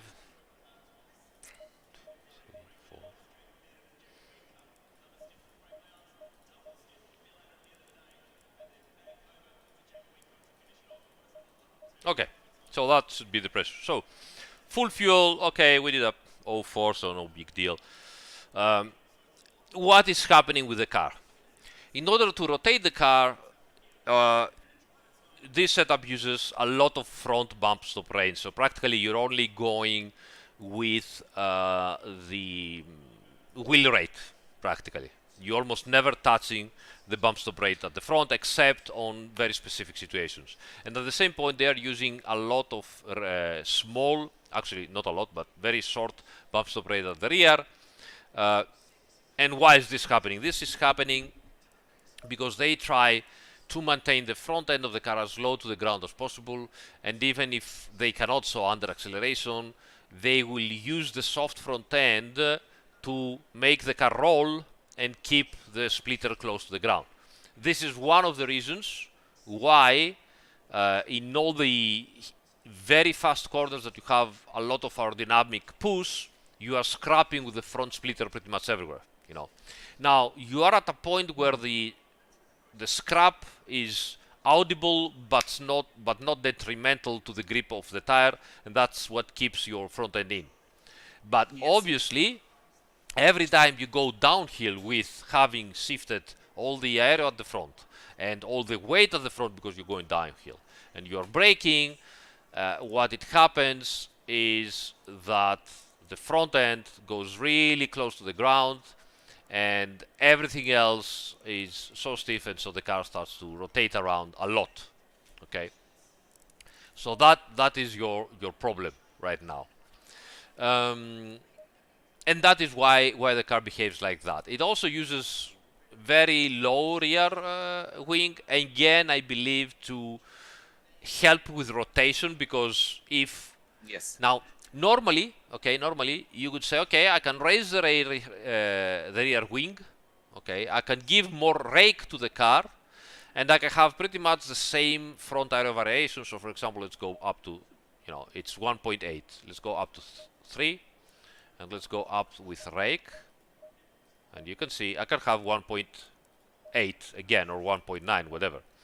That means that the car will remain more or less with the same rotation, plus it will be more stable because of the higher rear wing. So more wing, even if you have the same aero variation, it will give stability and it will be not as hard to drive into the pits. But in this condition right here, on this track, the extra rake will make the front splitter touch even more and scrap even more, and that will bring the other problems that you had before. So the front end will be scrapping, and you go into understeer. So that's the problem here. Now, the thing is, do you want to survive a race, or do you want to just go as fast as possible for some laps and then have problems to deal with it? Or can we find obviously some completely different solution and see if it works and make you as fast as before? So it depends. So what kind of lap times can you do? Can you do 2:00, or are you into 2:03 during the race, or 2:02 high? Because if you are into around 2:03, 2:02 high, then maybe this kind of exaggerated setup isn't worth it really, and maybe you should try a setup that you can push safely, even though on some lines you have to raise your foot. So for example, on the fast left hand corners up to the mountain, you might need to raise your foot a little bit more. But if you can deal with the downhill better and more safely, maybe it's worth it. I don't know. We can try, but first of all, I would say maybe we should go and try the V1 and see how it is. You tell me. So I would definitely like us to try the V1 too. I will remember the pressures and I will give them to you because they will apply the same to. Okay, fantastic. I think it's 4 clicks less at the front and 3 clicks at the rear, something like that. I have them. I have a screenshot right okay. here. So let's go here, load, and you tell me then what do I have to do. So load the V1. Lower, sorry? Okay. Yeah. And the front right is 26.7. 26.7, okay. 26.1. Okay, alright, we're correct then. 26.4 and 25.9. 26.4 at the rear. And 25.9. Are you sure about that 26.4 at the rear? Left rear, yes. That's strange. Okay, so let's see this one. This has again the full fuel, okay. Oh no, the other way around. The other way around. I'm just watching the stream now. The right rear is the left rear. Okay, so 26.4 here and 25.9. At the front, is this the same or? Yes, at the front it's good. At the front it's good. At the front is good. Okay. So the mechanical grip is similar as before, with a little bit softer anti-roll bar at the front. The aero is similar as before. Dampers, yeah, it's slightly different on some of, yeah, okay. All right, let's go. Those damper changes, in my opinion, make all the difference, more than that ARB change. It could be because practically you are letting the front end to raise when needed, because it's softer on the dampers. And so it doesn't keep the front end down all the time continuously. You know, when you release the brakes, the front end raises up, while with the first setup, the V0, when you were releasing the brakes, the front end was staying down because the rebound dampers were so stiff. So yes, I was thinking about that. In the process of trying to make just the car stiffer to resist going into the ground, to avoid scraping at all, yeah, we actually tried doing something very, very, very stiff, including the dampers. Yeah. And that's basically the result of it. Trying to approach a problem in a wrong way, let's say. Making the car just stiffer just to not scrape is not necessarily bad for it. No, it's not a wrong way. It's the correct way of thinking. The problem is that unfortunately I can't even talk downhill here. The problem is that unfortunately we are talking about dampers, and dampers make the reaction of the suspension stiffer, but they do not stop the reaction of the suspension. So at some point the dampers are going to give in, you know, and let the right height change. Because the turns we are dealing with are so long, so the up to the mountain, the fast turns are long, so you are staying in to roll for a long time. or the... So compressing the suspension and then just packing it there worse and worse, and due to the rebound damper being so stiff, it wouldn't let the tire come out back Exactly. or the whole suspension assembly. Exactly. So that would mean the car remains pitched and loaded, which may be a good thing or a bad thing depending on what you want from the car. At the Exactly, moment. exactly. You need to take into account all that stuff in order to understand, okay, what is exactly happening over there, you know? Am I doing the correct thing, or am I doing something wrong? And this also happens during the downhill. During the downhill, you need to keep on pumping the brakes for a long time. Every time you pump, what the dampers let the suspension do? Do they keep it down? Do they let it raise? Do they, I mean, what are they doing, you know?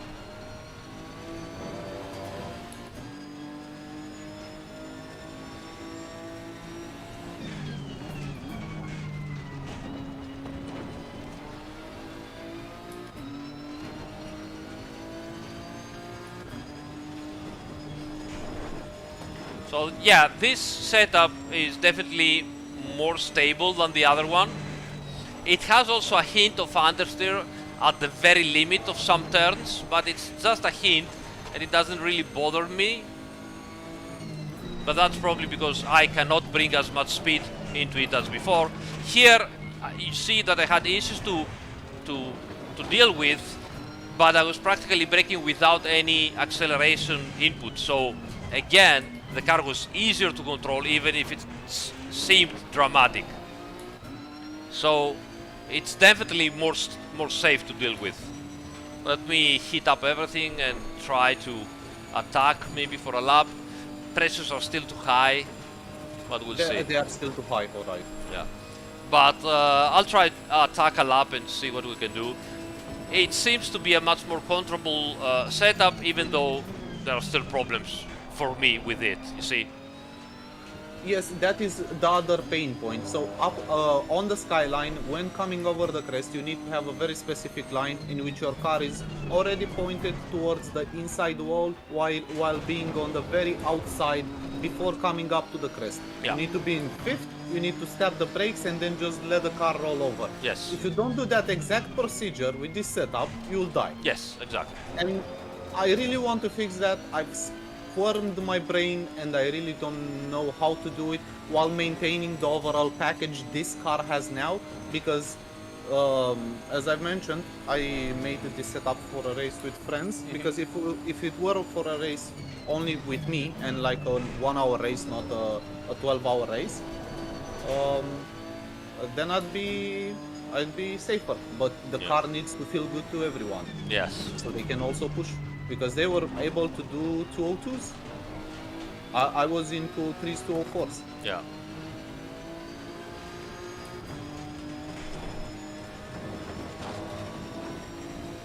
Not to mention I crashed on the skyline and ruined P1.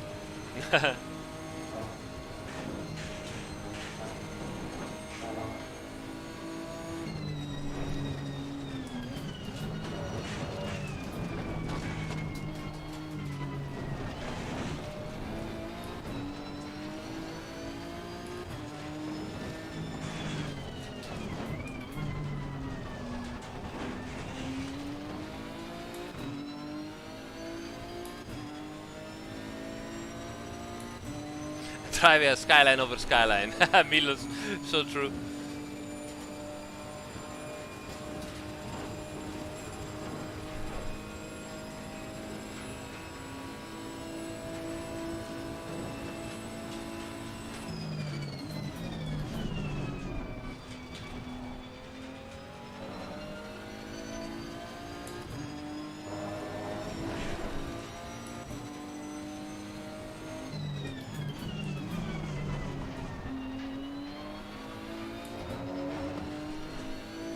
All right, let's go.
Okay. Well done, mate. This has been your So, first. this is a safer setup, you can push more and you don't risk to die as much. I believe with proper pressures and everything and some practice, the 203 lows start to become more than possible. And it's interesting, okay. So what are we talking? Improve on that? It's not gonna be easy.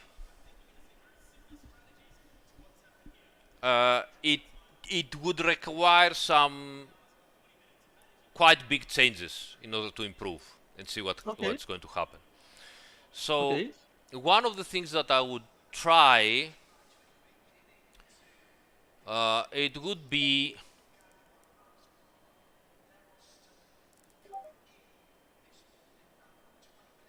so I would like to make this car rotate more in the release of the accelerator and rotate less of a snap oversteer on the power. Okay. Okay. So I would also like that. yeah, I would like to go down to something like 70 or 80 to the differential. Like this. This will make the car rotate more on the release of the accelerator, but it will also rotate a little bit less on the accelerator, or maybe have less push at higher higher speed turns. So I will go down to 70, and I want to do that because I want to play a little bit here and see if I can obtain a different arrangement without touching the ground that much. So I want to see, okay, if I go up to 3 and down here like that and like that,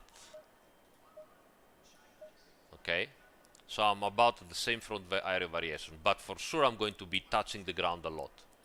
So what happens if I go here and lower this to 7 or 6 or 5 even, okay, but make it soft to deal with, like that.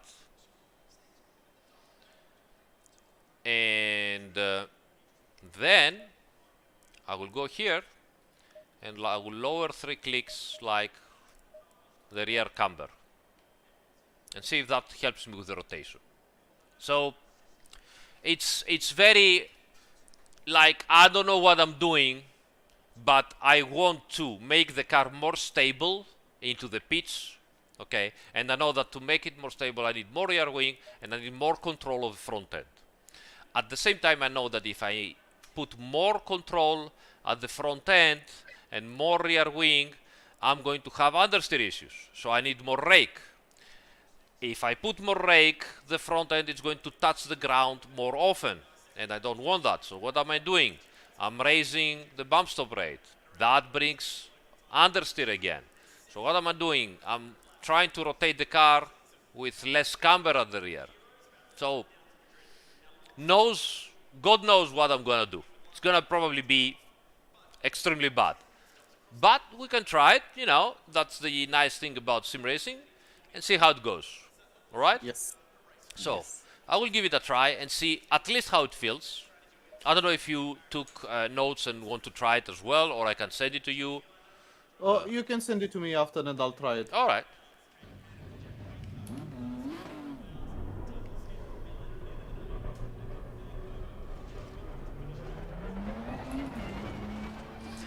This is mainly, Kostas, this is mainly race setup.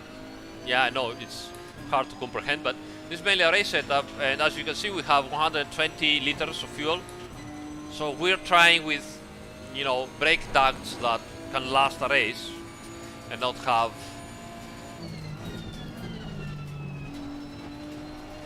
Also, I need to mention the conditions for the race were supposed to be very cold and even possibly raining. Ah, okay, cool. Ooh. And in the rain, this setup behaved quite well. The V1, the V0 was pure death. Yeah. I can imagine.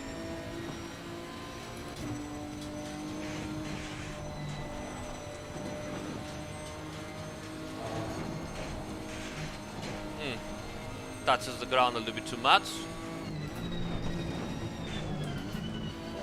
But let's also wait for the pressures to go up, because, you know, low pressures means front end touches more. That's one of the reasons I tried to run a tiny amount higher pressures in the front. Makes like sense. 29s. Makes sense. Absolutely makes sense.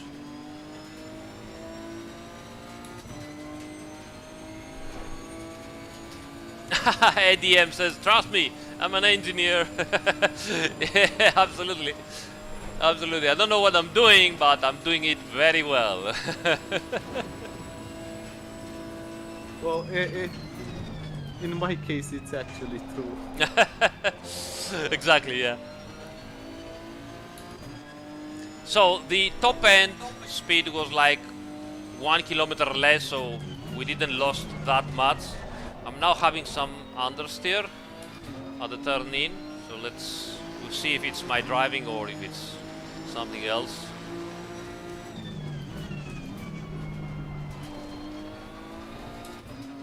Pressures are a little bit on the low side at the front still, but we'll see. And we can always blame Andy, absolutely. Yes, absolutely.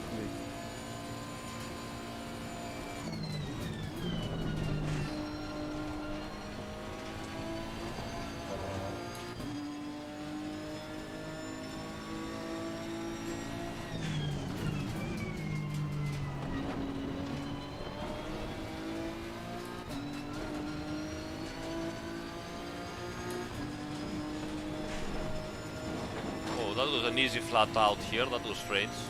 Not sure if I'm driving or... Here too. Oh, that was... Wow! Fucking hell. You saw that? Yes, it's flat. It was flat, but I was having oversteer. That, I didn't expect that. Could it be then that due to the very prolonged corners, the dynamic camber, even on the rear, changes? It's very And possible that this is by where... being Yes. lower, by being lower and with the added camber from the road, let's say, it reaches an optimum point? That could be... Actually, it's probably not at the perfect point, and that was why it lost support at the end of the very high speed corner over there. It just, at some point, it just gave in, and the rear end started to turn around because it didn't have enough support from the tire. The camber wasn't enough at the rear, probably. Which, you know, it's almost a good thing to have right now that we were trying to not lose rotation.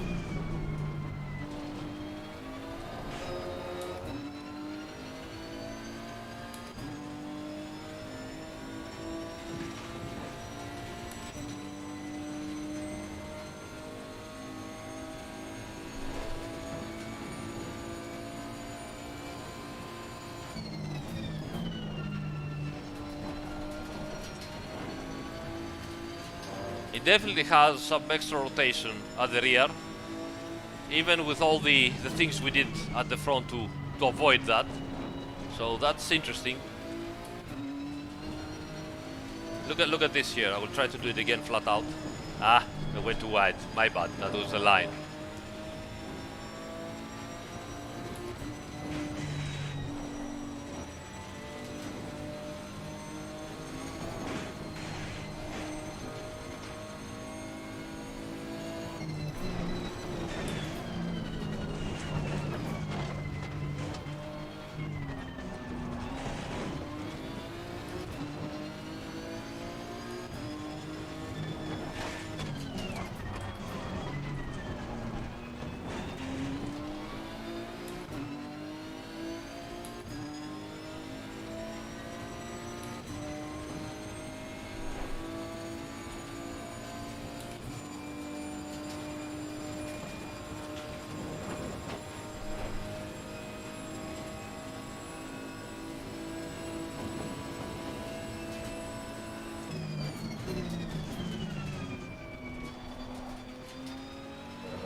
Alright, let's see if I can get it together.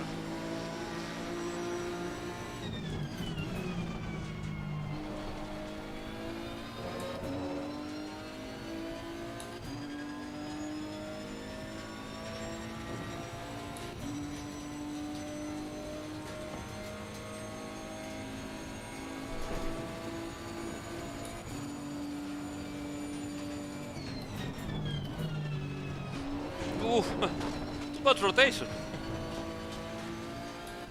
Damn.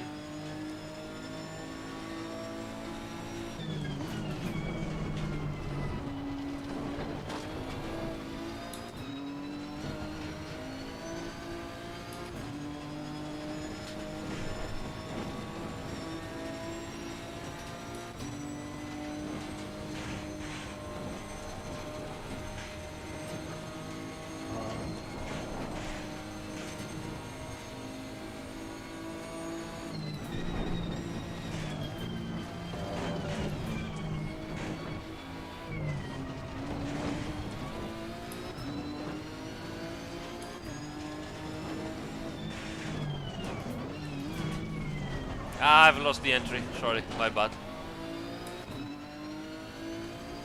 That was faster, but I've lost the entry. I could have gained even more there. So this is interesting now. Now we have a good problem to have because it's for an easier solution.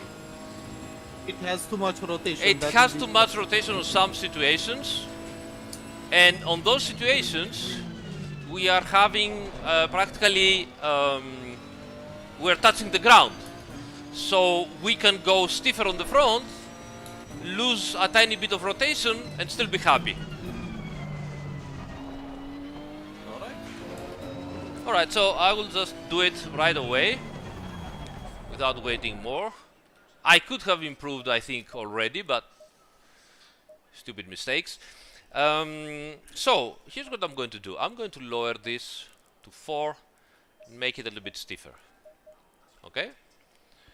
And you know what I'm gonna do? I'm gonna go even one click more on the preload differential to avoid a little bit of extra rotation on the turning. I can use even less brake bias now, even on the downhill, which is interesting. And see what happens.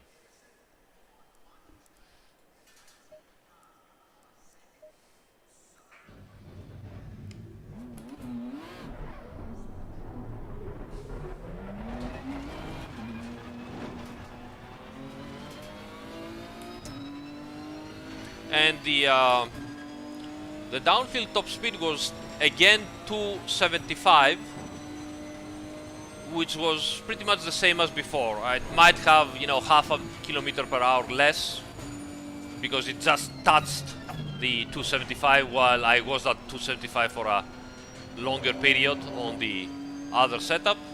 But I believe it's close enough. You know, It's so close enough. yeah. It wouldn't be noticeable unless Yes, you're racing yes. for the lap. So for that reason, I will try to stay on the 3 rear wing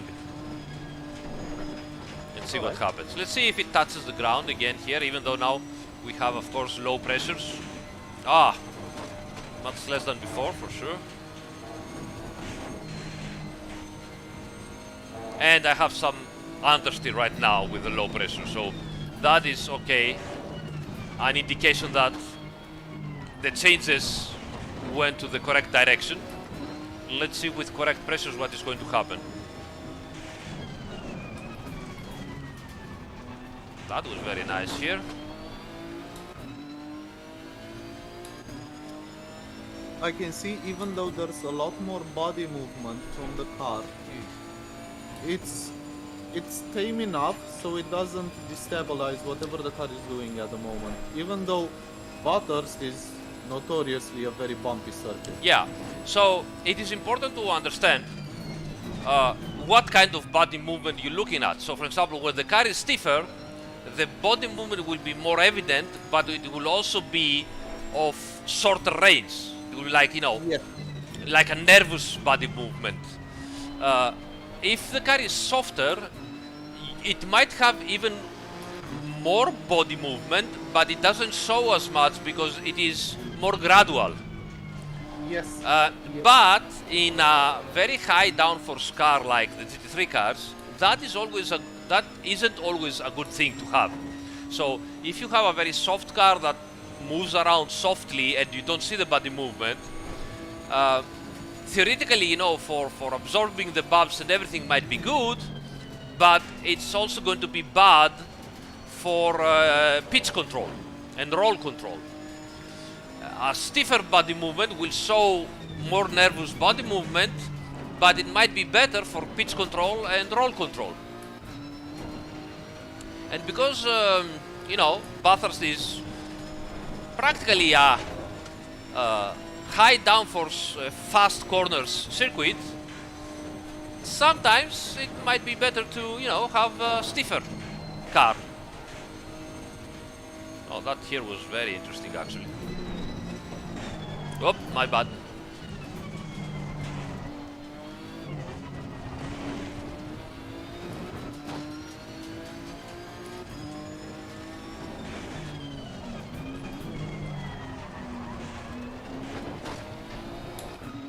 Yeah, a little bit of exit oversteer. Got back.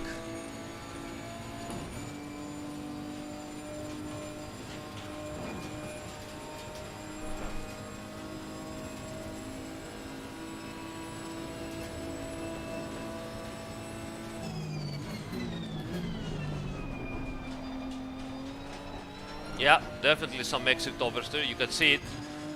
When I'm on the limit, I go on the accelerator, it wants to over-rotate. Yes. That is the differential, practically.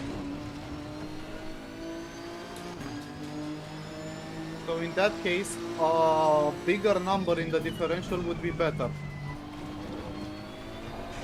Now, bigger number in the slow corners will give you even more oversteer. It will give you more push, so you will gain time out of the corners if you can control it, but it will make you rotate more and go into oversteer. Because at low speeds you're going on the power, yes, and that's the value it needs to break between the wheels to disengage the lock. Yeah. Or let's say the pseudo lock that Yes. they've had between the wheels.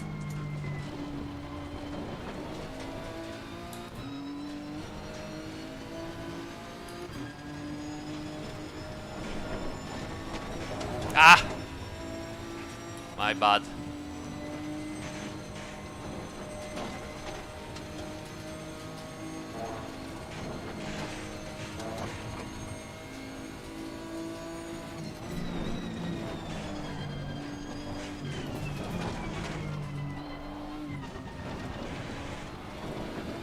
Downhill wasn't that good.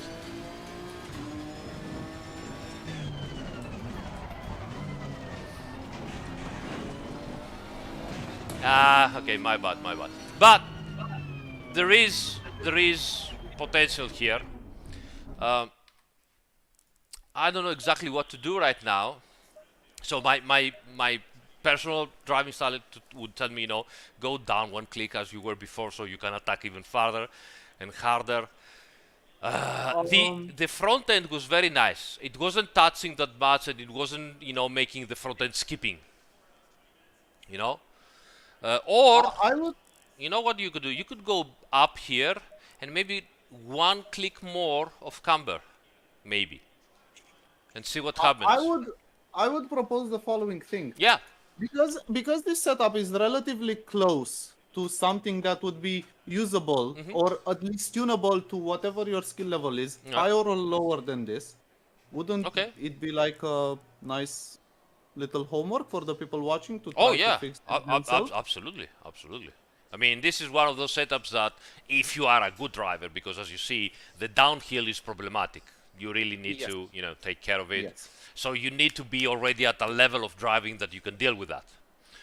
If you are at that level, this is one of the setups that you can really work around here in the details, in the dampening, in the aereo, small changes here and there, here and there, here and there. Even on the pressures, you could even make the pressures in a way that while you are arriving on that downhill, they support you instead of, you know, making a mess out of you.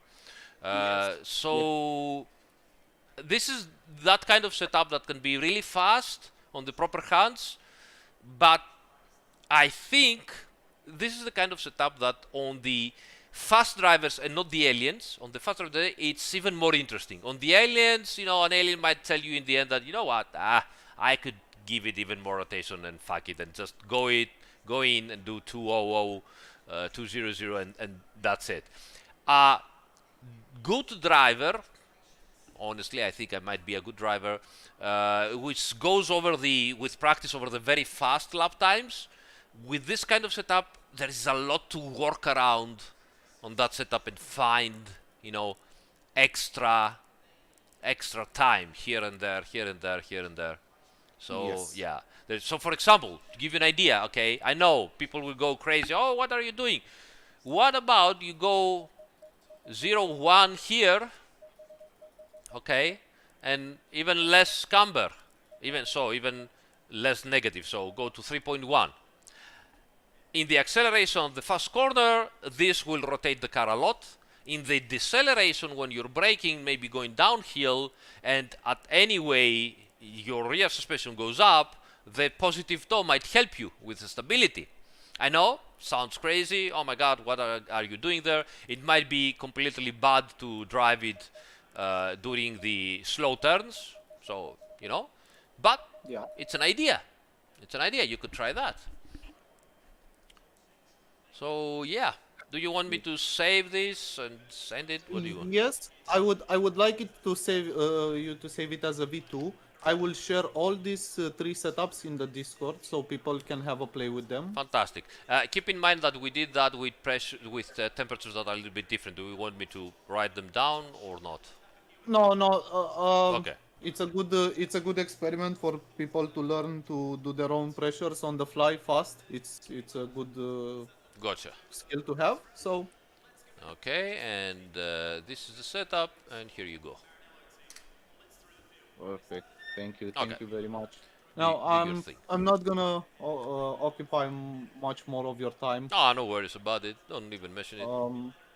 I would also like to look at a couple of my.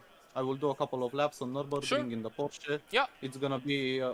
It's not gonna be any talk about setup. It's just gonna be watching my laps, and basically, since I've been away from racing for a while, I have much time to into practice and racing.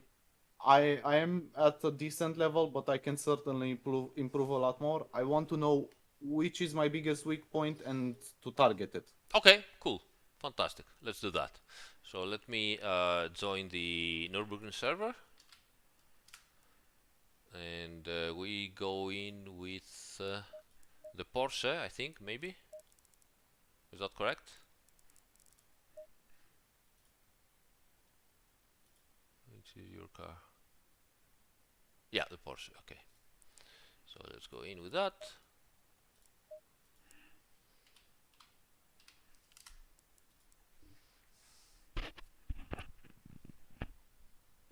Green light, go. Chat goes crazy. Okay, so let me switch to you and see how you're doing. So that's your own setup again, custom setup, right? Hymo setup. Okay. It's got very small tunes to make it a bit less alien. No, that's okay. I just wanted to know what to expect from the rotation and so on. All right, let's see.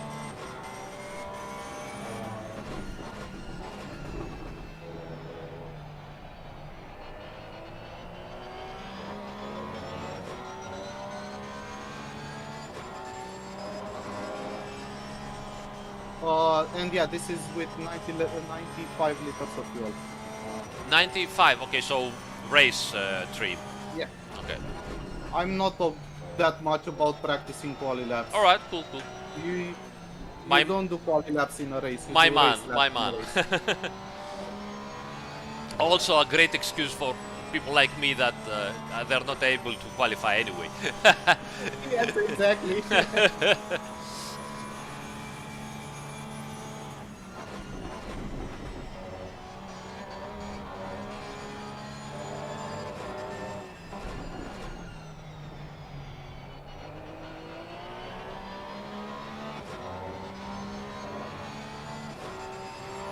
I will also mention that I'm driving in VR for Okay. the people who are curious if they Okay. think that makes a difference. For me, it makes.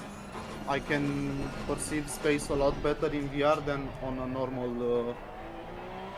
monitor. Certainly, yeah, sure.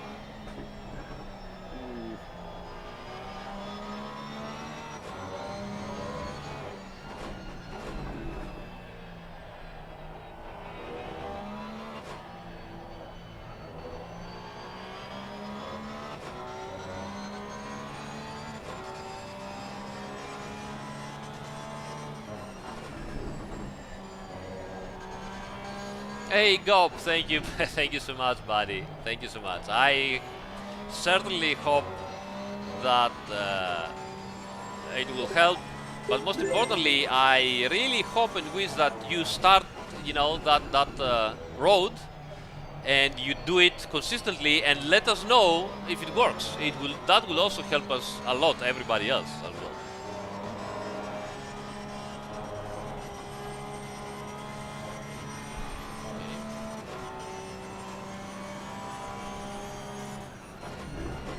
We'll have to go one time into the pits. The pressures are a tiny amount too high. Okay, go. We're gonna finish this lap to see them around the straight. Around the end of the straight, actually.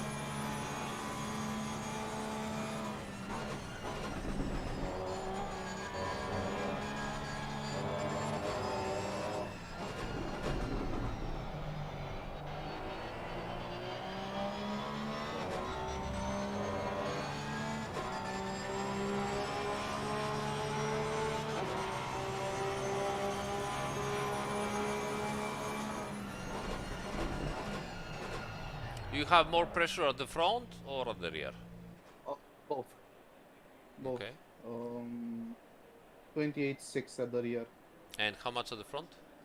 28.2s. Okay.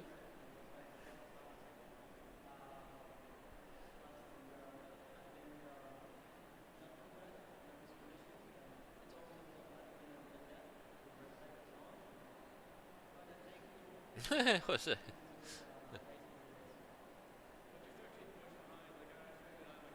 Marzak, the other guy is Octavian. The infamous Octavian from the Discord. Hello. Alright, those should be good now.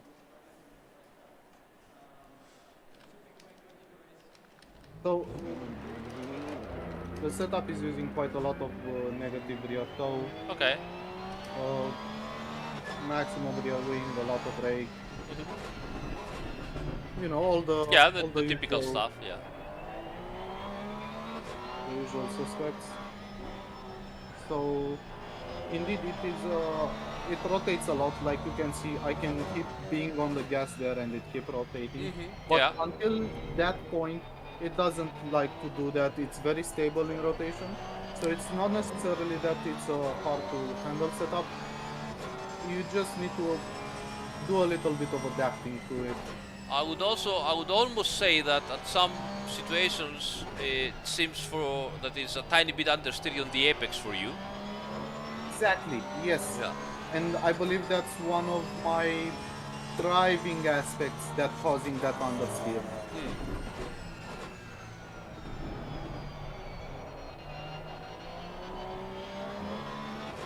No, it's a little bit slower.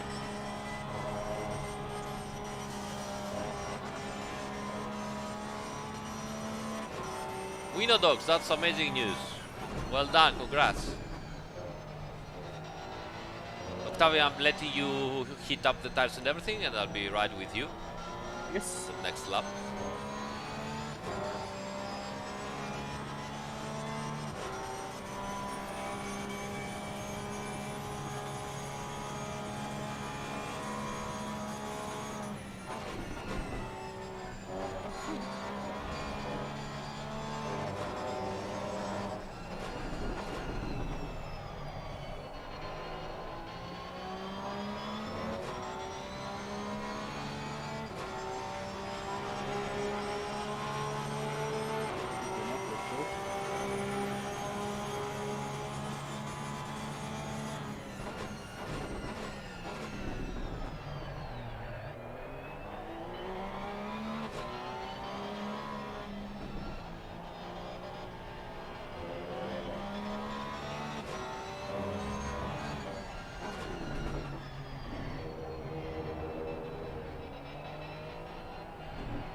Hey, Lepotenico, welcome aboard. You're a little bit late to the party because this is the last session we're gonna do, and we're dealing with the last people. But the main thing is that we picked randomly some sim racers from our Discord server, our community, and I'm trying to make them better, if possible, on whatever questions they have about setup, driving style, racecraft, whatever. This would be my typical race face with this Right. setup. Right. Okay, so keep on driving. I want to see if we can. The first thing I want you to do is when you are arriving at your braking point, okay, whatever that is, I want you to have the car positioned way before and not looking at where your car is. When you are braking, your car has to be straight already, positioned properly, and your eyes should be already at the turn in. You know? They are. Okay, because otherwise, a couple of laps and a couple of turns you did that you tried to position the car at the very last moment. For example, on that corner we're going right now, and that made you instantly lose the mark for turning in because you had to move your eyes at the very last moment, and your line was compromised after that. So when you're braking, I want to position your car way before the braking zone, not at the last moment. Just, place the car there and go straight. Don't go crazy about, taking care of the last moment, of the last millimeters. It's better to lose 5 centimeters of track width, but having your eyes looking exactly where you want to go, which is the turn in and apex, than trying at the very last moment during the braking to position the car on the millimeter and then lose the turning in. Alright.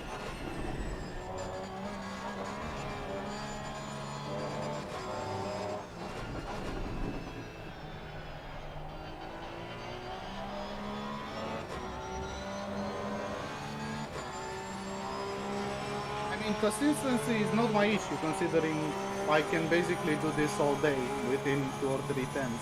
That, absolutely, it's fantastic. And as a matter of fact, strangely enough, every time you did the error, you managed to recover elsewhere, which is good, but it's also an indicator that there is limit for you to find out. So the less things you have to deal with, the better you'll be able to find out the extra limit elsewhere. So position the car properly here.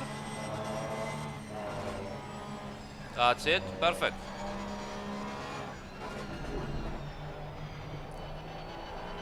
And again on the next one. So you see, those are easy braking zones. You don't have to stay so, exaggerated about them. Doesn't really matter that much.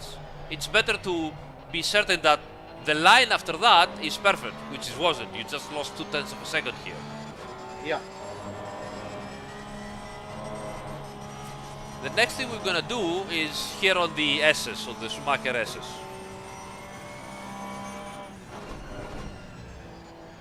I'm pretty sure I can go faster, but I don't know how. I'll tell you what you need to do, which is similar to the trick we were doing with one of the sim racers, I don't remember the nickname right now, last time at Aurel. Yes. So practically, you are arriving too hot, and sometimes a slight error in the line cannot make you do that, flat out. Obviously, it's not anyway possible to do it flat out in full fuel load and worn out tires and everything. So I think it's preferable to raise your foot just before the apex on the first left-hander, and then go flat out to the rest of the one, instead of going flat out to the left-hander and then raise your foot as you get in off the curb and going to the right, because that will make your exit speed worse. Oh yeah, I remember now the discussion. Yeah. So I want you to raise your foot before and then go flat out through the whole chicane. And by raising before, I don't mean before the turn, but you go through the left-hander and you are just about to hit the left curb, okay? Just raise your foot a little bit over there and then go flat out again. Go over the curb or touch the curb, whatever you prefer to do, but keep on going flat out through the whole turn. Instead of, exiting the left-hander flat out and then having to raise your foot. Alright.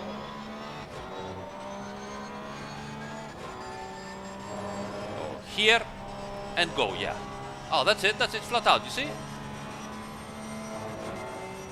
You see? The delta remains the same, so actually it went down even a bit.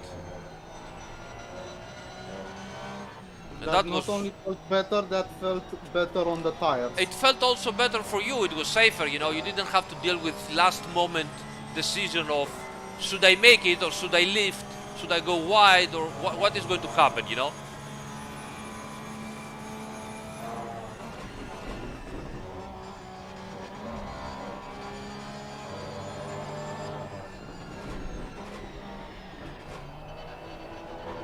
Oop. What is the preload on this setup? 120, 150? I don't remember. Okay. I'll make it. All right.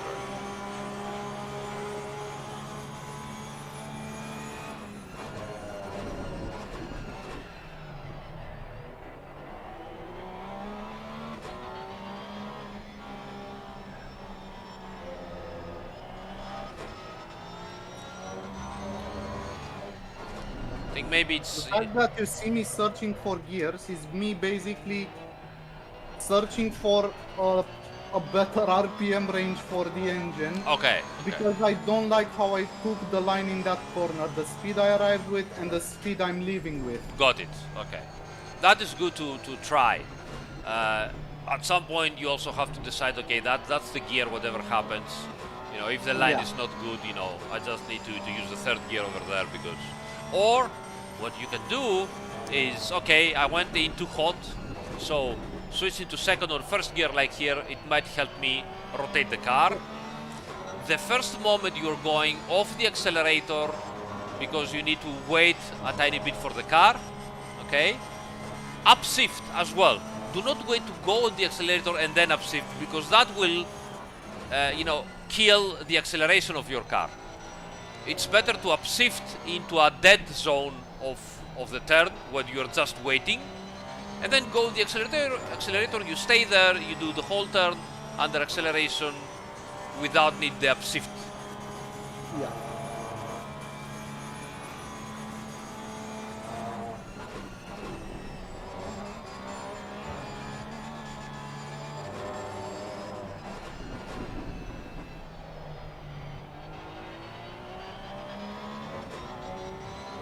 Okay, let's do one more lap and then we can see what to do.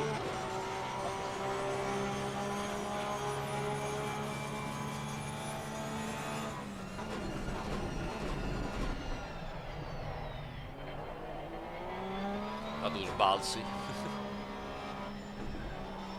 You see here, you could have gone already in the third gear, you know? Yeah, when you were waiting for the car to balance out, go up to third gear, and then you can accelerate without the need to upshift in the middle of the corner. Yeah. Or just outside of the corner. Again, if you have to upshift, sorry guys, you have to upshift just on the exit and not even able to do, you know, 10 meters out of the exit, then it means that the gear is too short.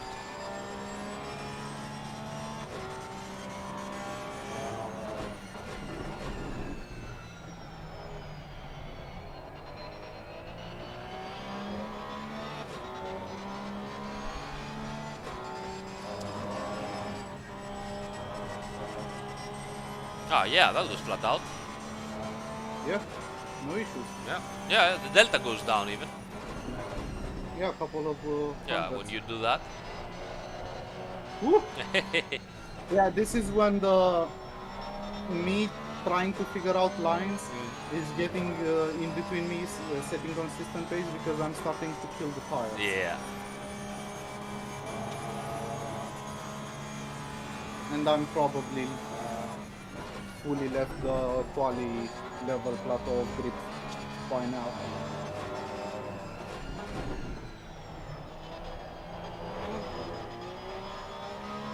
Okay, let's try something because your tires are also. So let me know the preload of this setup. Yes, let's see. So it's a 200. Oh yeah. So those setups are based on the fact that you can properly place the car at some point and then go gradually but fast and soon on the accelerator and rotate the whole car through the whole turn with the accelerator. And you can see how much rotation the car gains when you are on the accelerator. The problem is that if you go to the accelerator too hard, obviously the rear end will step out, and then you need to work with your steering inputs and maybe telegraph a little bit with the accelerator, and it's not comfortable and easy to control at some level of practice instead of some other level of practice. So there are two situations to do. Either you go crazy on your practice and try to get better and better and better on that, or you could open the differential, still have a decent amount of thrust forward. You could put it like 80, 90, 100, something like that, but at least the car will be a little bit more confident for you to accelerate out of the corners without having to fight it every time. That might also help you when you are in complete coast at the apex of the turn, which we found out there is a slightly bit of understeer. Again, why is that? The top level drivers will trail brake and rotate the car and will arrive at the apex of the turn practically rotated, and then they will go smoothly but soon on the accelerator, and they keep that rotation to go out of the corner. You are arriving at the end of the turning, you're releasing the brakes, and you are coasting through the apex, and with as close preload as you have, the car goes into a slight understeer, which is nice and comfortable. Then you go a little bit late but harsh on the accelerator, you rotate too much, you start having issues. So that is also one of the reasons that you are trying to find out what to do with the gears in order to rotate a little bit more the car, but then you over-rotate in the exit because the gear is low, and so on and so on. So let's see if we can improve on that with a more open differential, which might make you lose some forward acceleration out of the corners, but because you might be more confident to keep your foot down, in the end it might not matter. All right.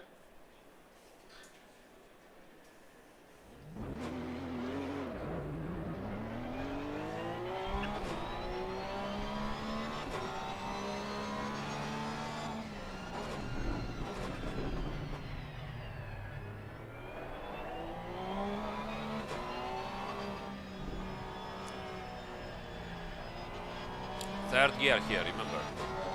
Yeah. You see, you just had to upshift right at the exit. Doesn't make sense.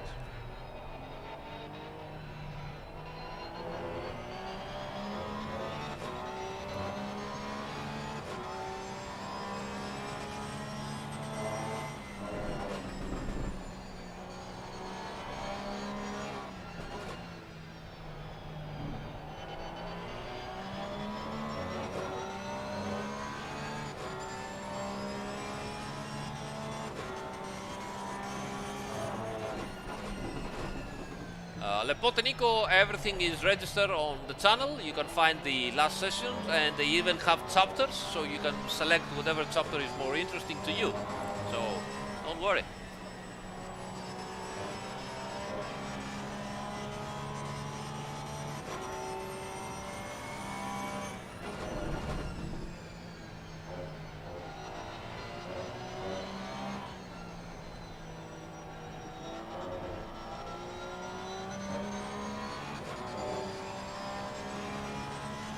Ah, yeah, that's true. But you can enable the live chat and, feel a little bit of the live. But you're right, you're right. No, it's correct. It's always less exciting and more boring than the actual live stream.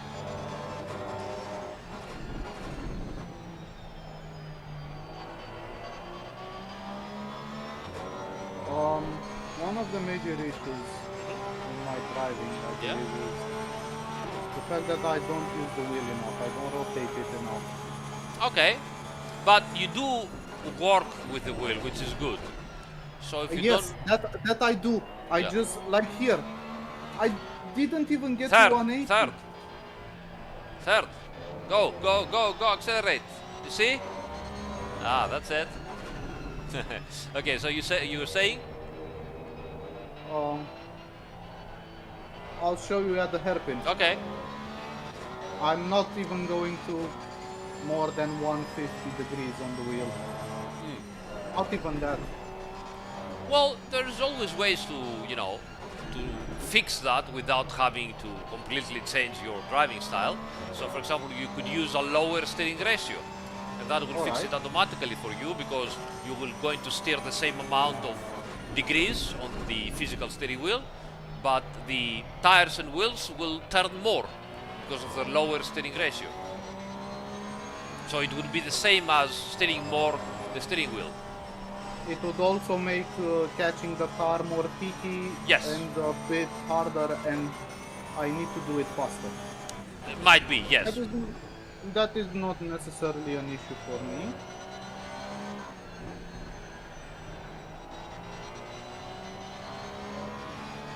Alright. So at the moment I'm feeling I put it to 130. Okay. Which I think it's still high. A lot more stable. Like in the certain moments where the diff actually works. Yeah. Obviously it's not stable everywhere else. Oh, yes.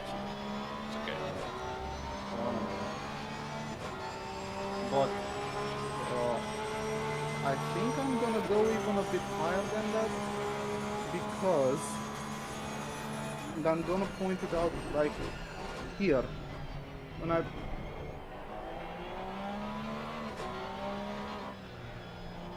it takes me third gear.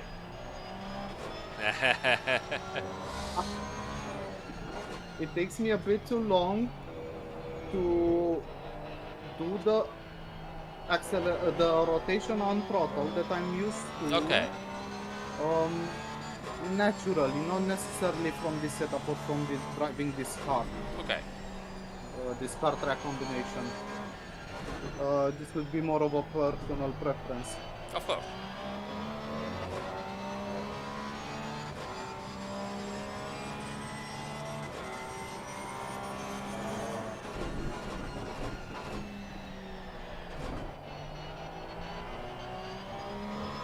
Here the oversteer on power was way more controllable and I could keep the car in a certain micro drift that helped me pull it around. So you need a different compromise, you need a little bit more preload.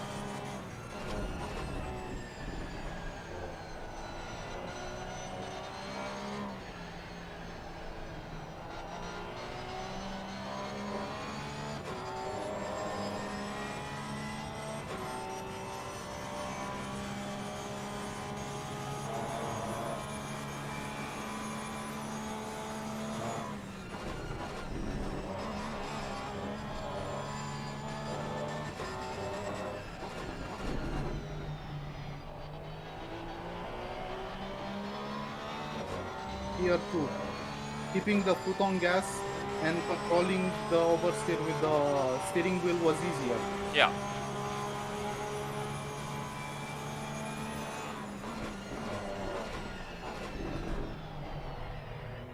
But here, for example, for setting up for this corner, too early. I need to be, I need to turn in a bit earlier, but I need to shift the gears a bit later. Yeah.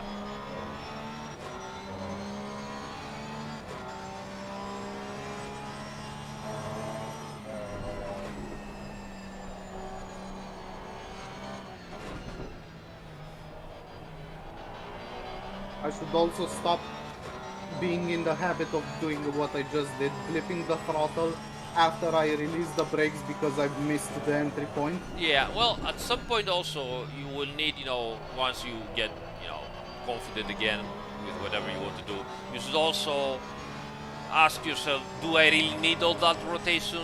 Does it make me faster, slower? Is it just personal preferences, then I'm just slower, or what, You will need to analyze it a little bit and see, do I like it? Yes.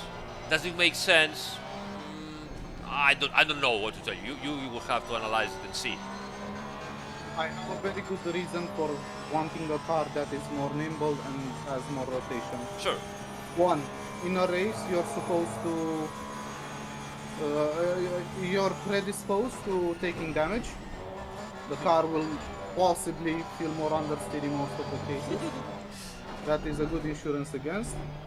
2. In a race, you're not racing on an empty track, you're racing against cars. Yeah. If your car can only do one line pass because it understeers the rest of the way, you're not going to be able to pass people, you're not going to be able to pass back markers, you're not going to be even able to properly. That's just my opinion, obviously. Oh, of course. I mean, it makes sense. It's not a wrong opinion. Obviously, someone can also counter object that this is true, but you are using the rear tires more than the front, so the oversteer might get worse and worse. So again, it depends what you want to achieve. But you know, as I said, this is something that you should analyze and see. Is it like this? Is it like that? And now you know what you need to do practically. Yes.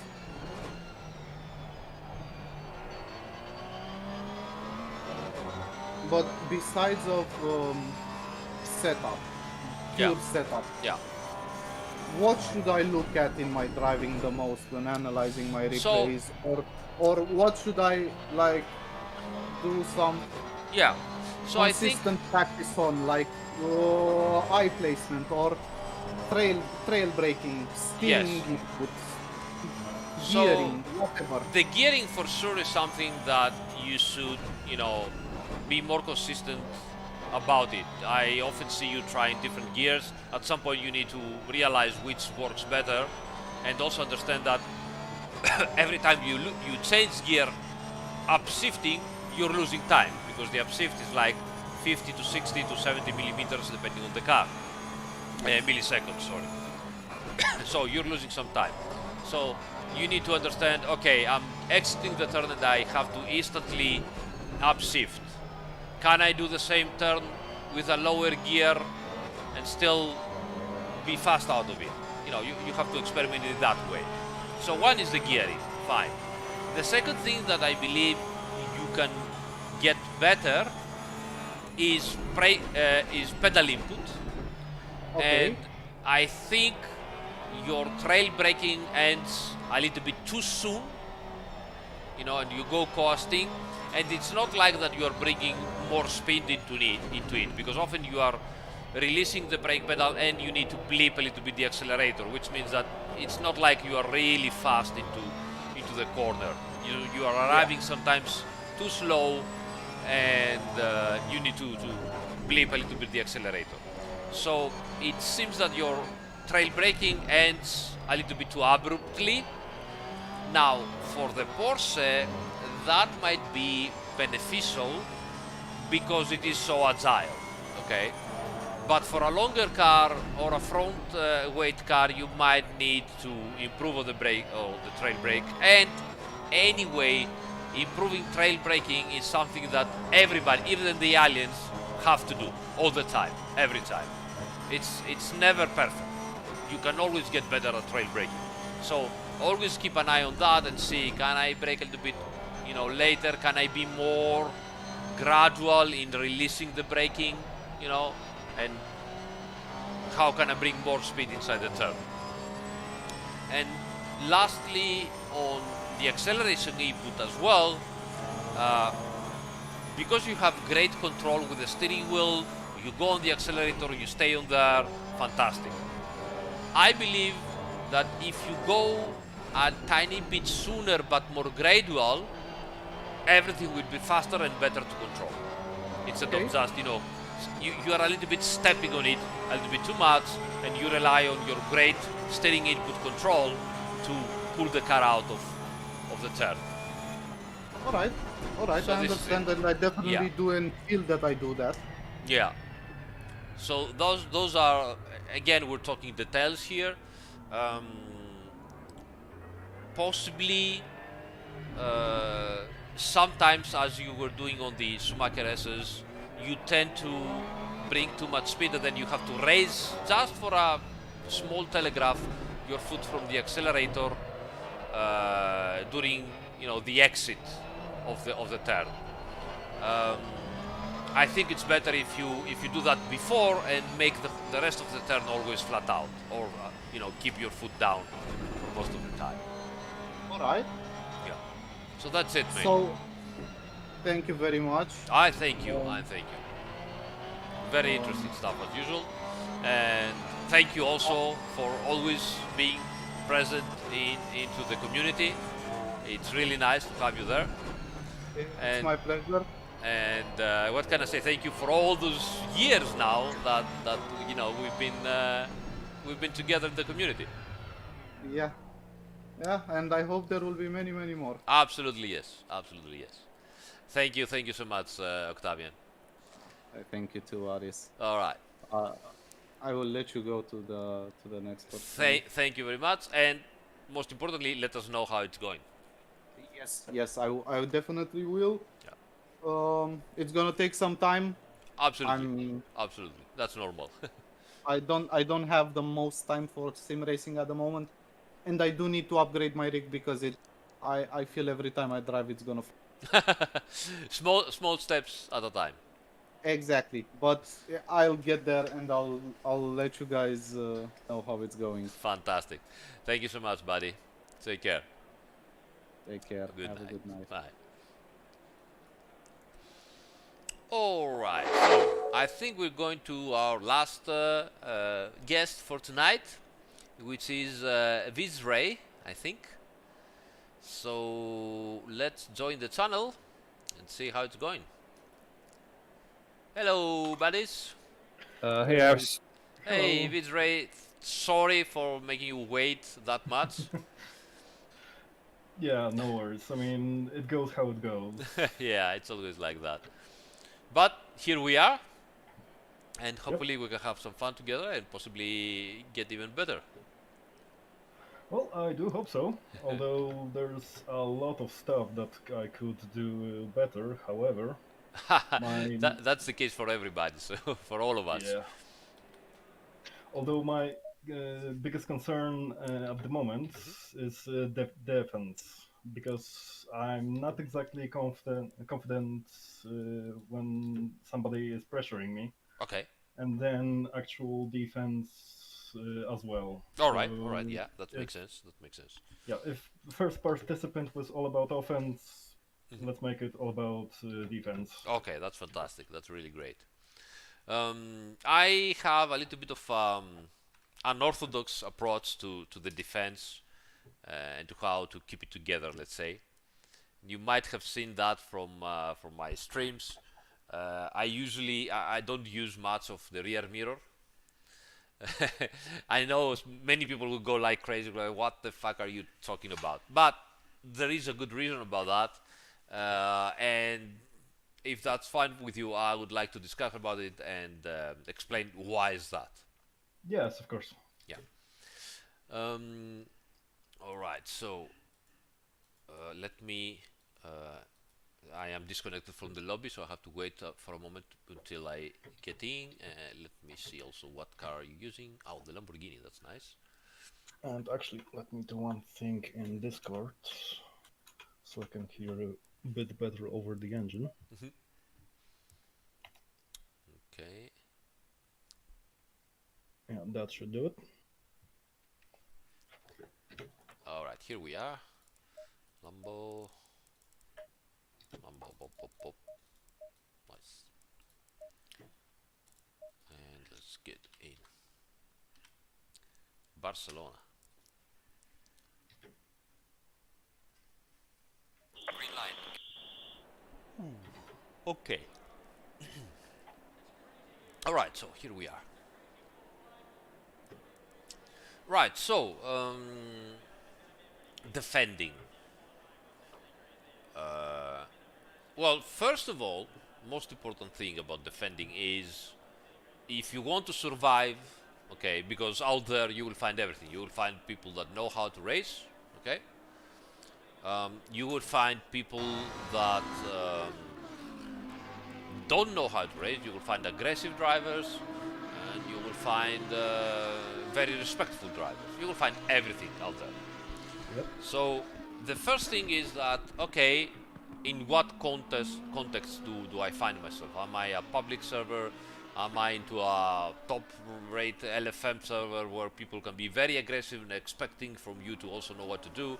Am I into a helpful, and friendly Discord community Am I playing with my friends? So depending on where you find yourself, you will also need to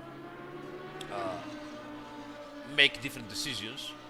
But the best decision you can do at any situation is being predictable. Completely and consistently predictable on what you're doing. What that means? It means pick a line, stick to it, race the hell out of your car in terms of go fast. Okay.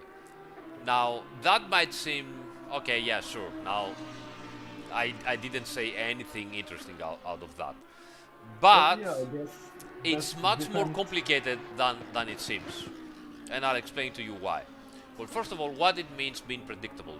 Being predictable doesn't mean that open the doors and yes, please, you know, come through, overtake me everywhere, no big deal. I'm available, you know, to lose a position.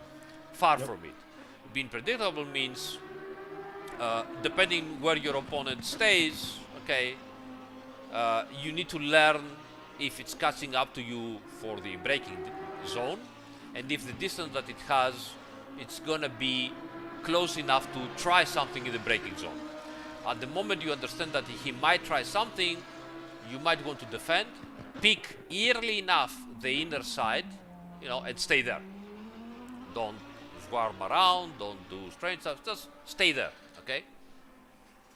It pays to also make some practice, like you're doing right now that you're driving, and start braking outside of the ideal racing line, you know, as if you were defending, and see how far you can, you know, start with your braking zone. So for example, you're now arriving at the straight line. For the T1, go completely into the inside, then go into the middle of the road, because this is where you have to be. After the inside, you have to go to the middle of the road and predict more or less when you are going to start braking, okay, in order to make the turn.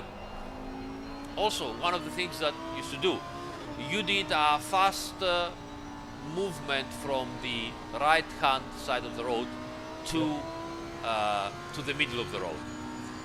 I wouldn't suggest to do that. It pays to start your braking zone at, you know, at the right hand, and then slowly go to the middle of the road.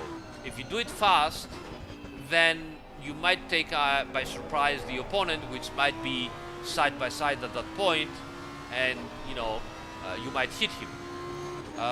In those situations, you need to keep an eye on the radar and see where your opponent is. If there is space, you can go farther and farther to the left, for example. If there's no space, then you have to stay where you are. So all that is stuff that you can practice right now as you're doing, you know. You see, that fast sideways movement is unpredictable and can be very risky, both for you and for the adversary. So I wouldn't advise to do that. I would advise you to look forward and say, okay, I am braking outside my zone. My goal is to try and see if I can go to the middle of the road. And you can do that in a oblique trajectory. So you start your braking zone at the inside of the road, on the inside part, and by the end of the braking zone, before turning in, you should have managed to arrive to the middle of the road. That's slow and predictable. You see? So let me also change the cam because people couldn't see what I was doing. And by doing that, you also need to understand also, okay, you see, now you arrived very slow at the turn in. So if someone is fast and goes to the outside, he can overtake you. You need to arrive at the proper speed at the turn in without losing much time. So, as you can see, there is a lot to practice in order of, okay, how do I practice, how do I defend myself, even for the most basic things.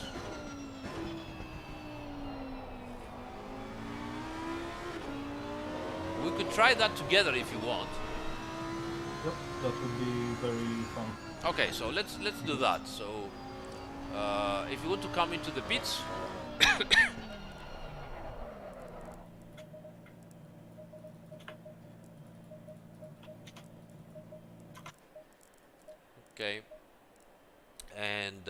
let's exit the pits together. I will go forward. I will not be going fast. What I want to do is that you get my slipstream on the main straight, so the back straight and into this straight as well. And then I will defend myself, and depending where you are, I will try to change my line. And then we can see that on the replay and see what we did well and what we did wrongly. So you try to, you know, get into the side of me during the braking zone. So get the slipstream and find a way to go around me, and I will do my stuff and see what happens. Okay.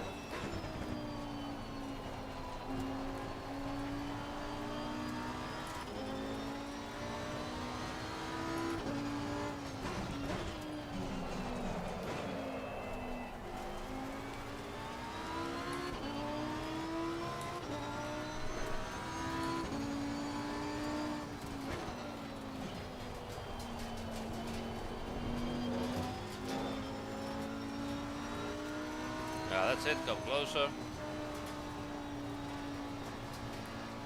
And now we go, right?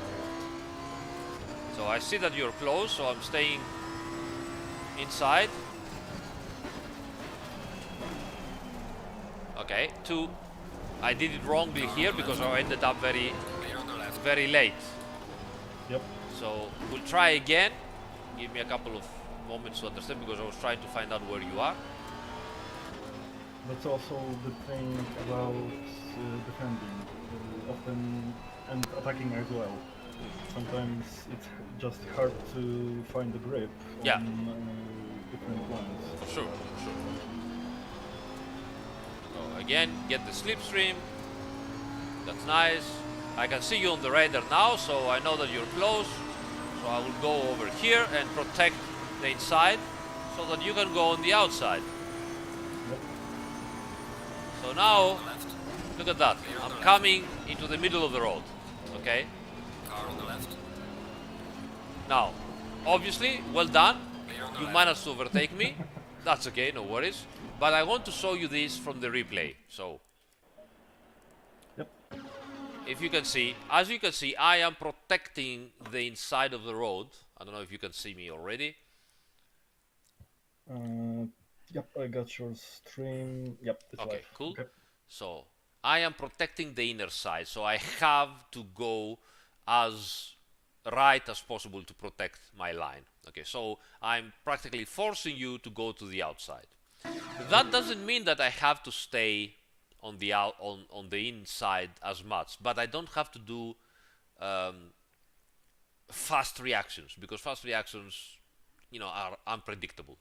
So what I'm doing instead, look at my line. Can you see my line, that it goes slowly towards the middle of the road? You see how my car is made, is pointing very far away towards the middle of the road.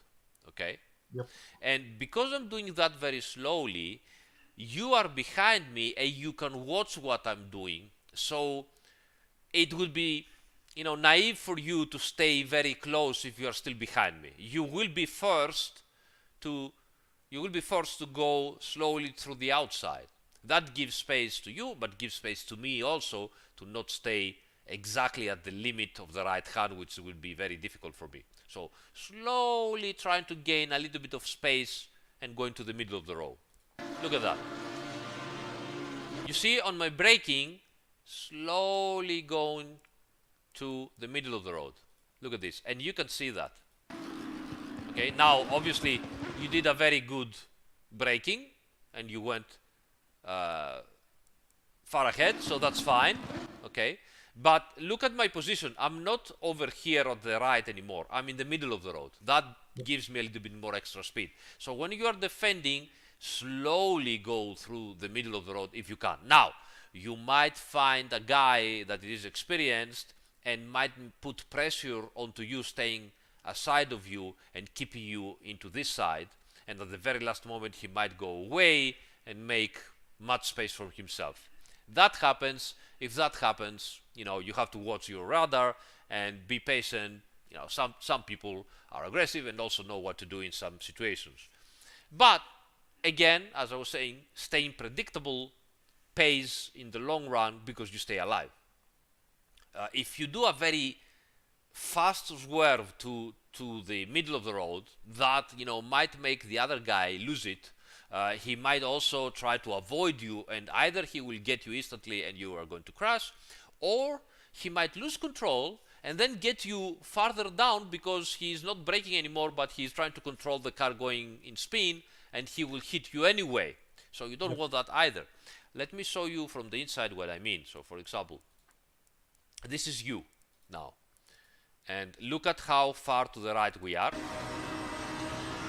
So the only way to overtake me is go to the outside. Fine, go to the outside, and now you can see me getting closer. You see, I'm getting closer. So instinctively, what are you going to do? You have so much space here. Instinctively, you are going wide as well. Or you might be, very experienced and stay here, and try to squeeze. But because we both do not do very instant reactions, and the whole squeeze is slowly happening, there is time for both of us to understand where the limits are. So if you are squeezing me, I'm going to see you on the radar, I'm going slowly towards you, and the radar will become yellow and then red, and I'm going to understand, oh, you know what, he's squeezing me, I will stay put. I cannot overdo it. If I can see that the radar is not getting yellow and red, then I'm understanding that, oh, you know what, I have space, slowly, I'm going to gain more space for me to go to the turn. So, again, staying predictable is very, very important. Very, very important. It's true that if you watch the Formula 1 guys and the real professional GT3 drivers, they are doing crazy things. Okay? But they're doing crazy things because they are professional, they know how to handle the cars, and they know both that this is what they have to expect. Because at that level of racing, they have arrived from decades of, even the most young guys, they have 1 decade of go-kart high-end racing, small formulas, and whatever. So they are very well trained to deal with all that shit, right? So when we are, driving against other people on public servers, nobody has the same experience as them. So doing those aggressive moves, left and right and crazy stuff like that might seem spectacular and might think that this is the solution, but what it does, it makes us very unpredictable and raise the risk into the situation, which is already very risky in the first place, and the accident is very probable to happen. So we are trying not to do that. We're trying to stay predictable. Yep. Same thing happens if you are defending on the outside, which is one of the things that I prefer to do, Because why I prefer to do the defend on the outside? I'll tell you why. Defending on the outside, okay, and actually let's do it. Where are you? You're on the pits. Okay, let me come back to the pits. So, sorry. No worries. Defending on the outside, wait for me for a moment. It puts you into a situation where you pretty much know what the guy behind you is going to do. He's going for the inside, okay? And this is where the whole situation of I'm not watching the mirror comes into play. So that's incredible enough. Oh, yeah. So most of the accidents happen because the guy in front is keep on watching at the mirror, okay, and keep on watching at the mirror, and when you are watching the mirror in a braking zone, okay, what is going to happen? I can guarantee you it's going to happen only one situation. No other situation is going to happen. The rear car is going to get closer and closer and closer and closer to you. And it's not getting closer because he's trying to overtake you. It's getting closer because you are losing speed. And when you're losing speed, the distance between the cars becomes smaller. Okay.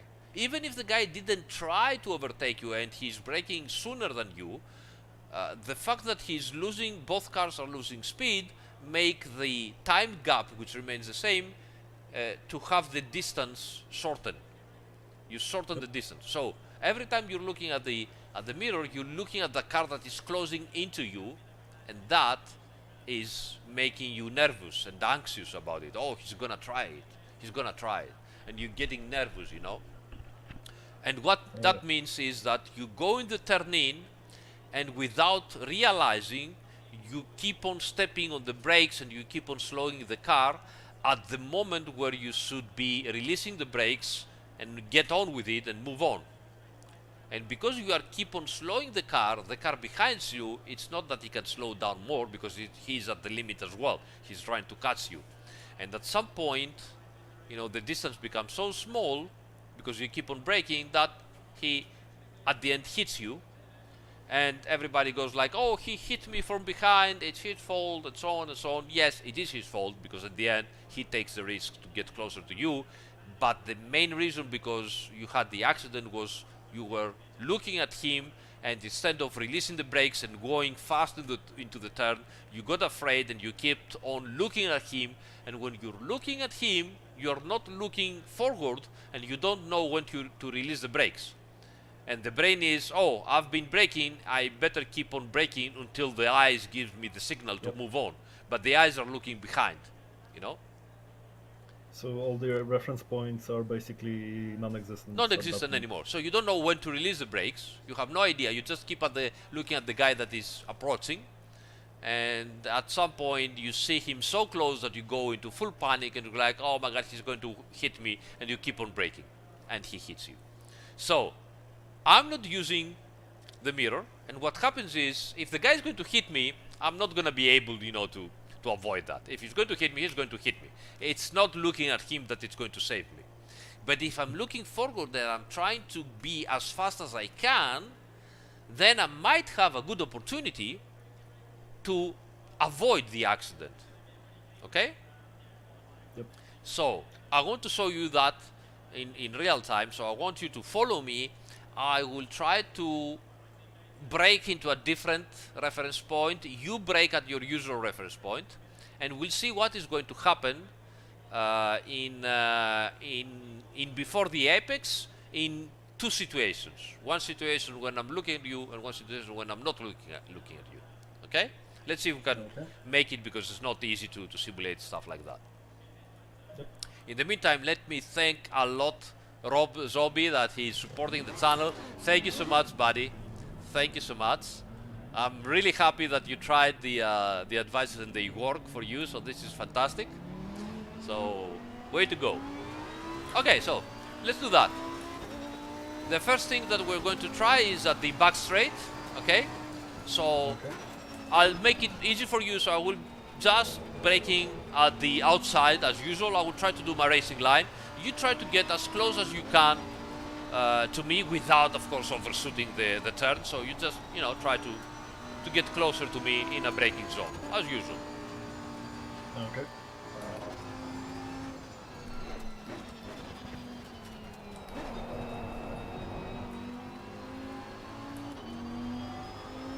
Can even try it here, maybe.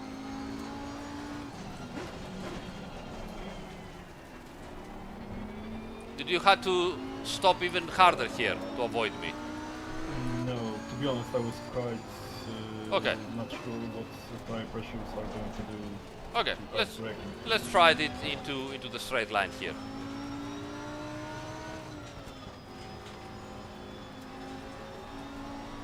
Get closer.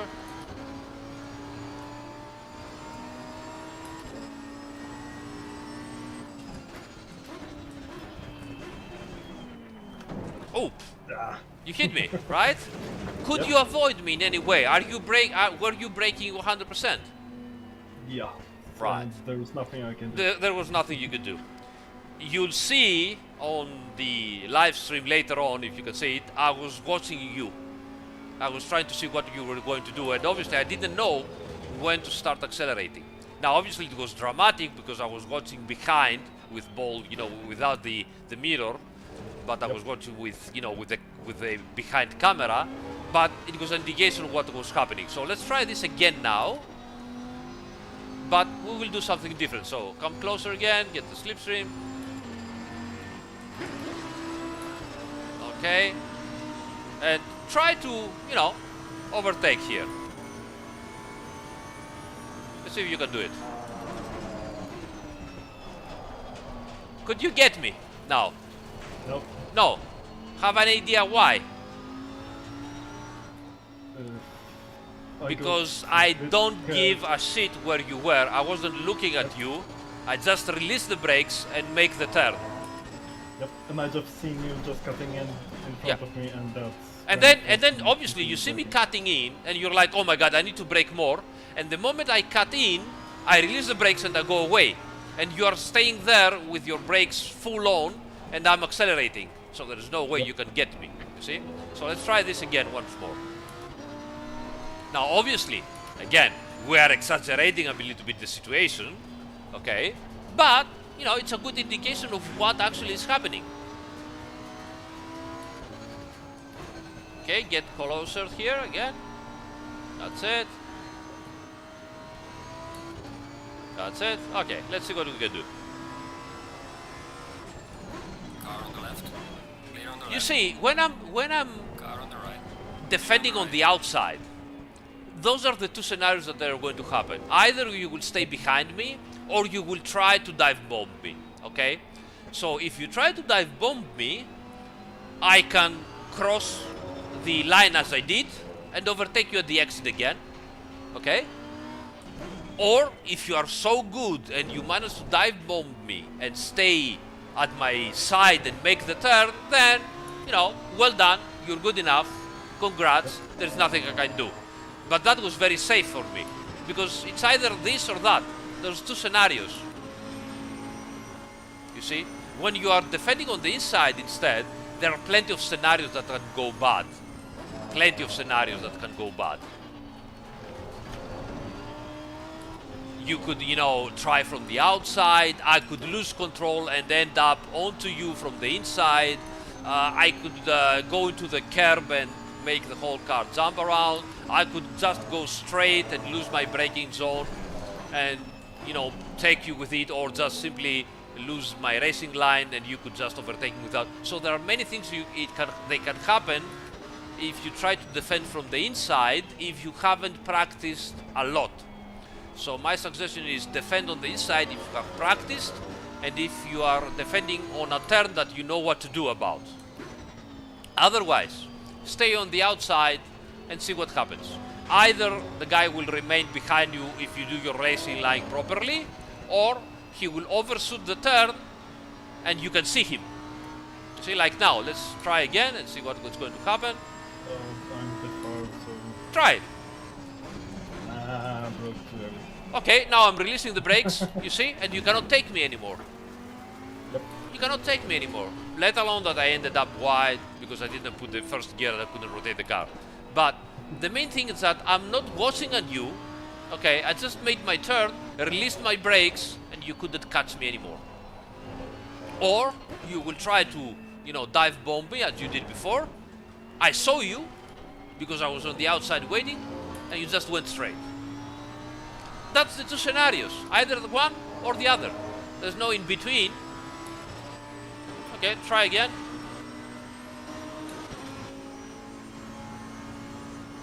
So, I'm staying predictable, staying on the outside. Let's see. Car on the right. Clear on the right. Ah, there you go. Goodbye. Have fun. You see? Why? Because instantly, I know that either you're gonna try it or you're gonna wait. Okay? If you, so I don't have to look behind to understand if you're trying. The only thing I have to look is if the radar appears, then I know that you are arriving, and I will just wait a tiny bit to see you on my side. I see you on my side, and I just wait for you to go outside. I'm making the turn properly, and I just cross the lines. You see? If you are so good that you can brake that hard, that late, and still make the turn properly, then hats off. you know, you overtook me. That's how you do it. Well done. See you next race or see you next lap. Try again. Here. Or, you know, you will not be able to overtake. Car on the left. And again, there we go again. You see? Yep. Well, to be honest, I definitely don't have braking points for attacking. That's fantastic. That's okay. Familiar, But I'm familiar, but that's okay. But as we said, we are now exaggerating the situation. Okay. Yep. We're exaggerating the situation to understand what is going to happen. I didn't know if you're gonna try the overtaking maneuver or not. I have no idea. So the only thing I can do is stay predictable and see what's going on after. So I'm starting my braking zone, I'm looking forward. If I'm looking forward and I see you go through like a missile, you know, in front of me, then I know that, okay, you know, he tried it, he didn't make it, I will cross the trajectory.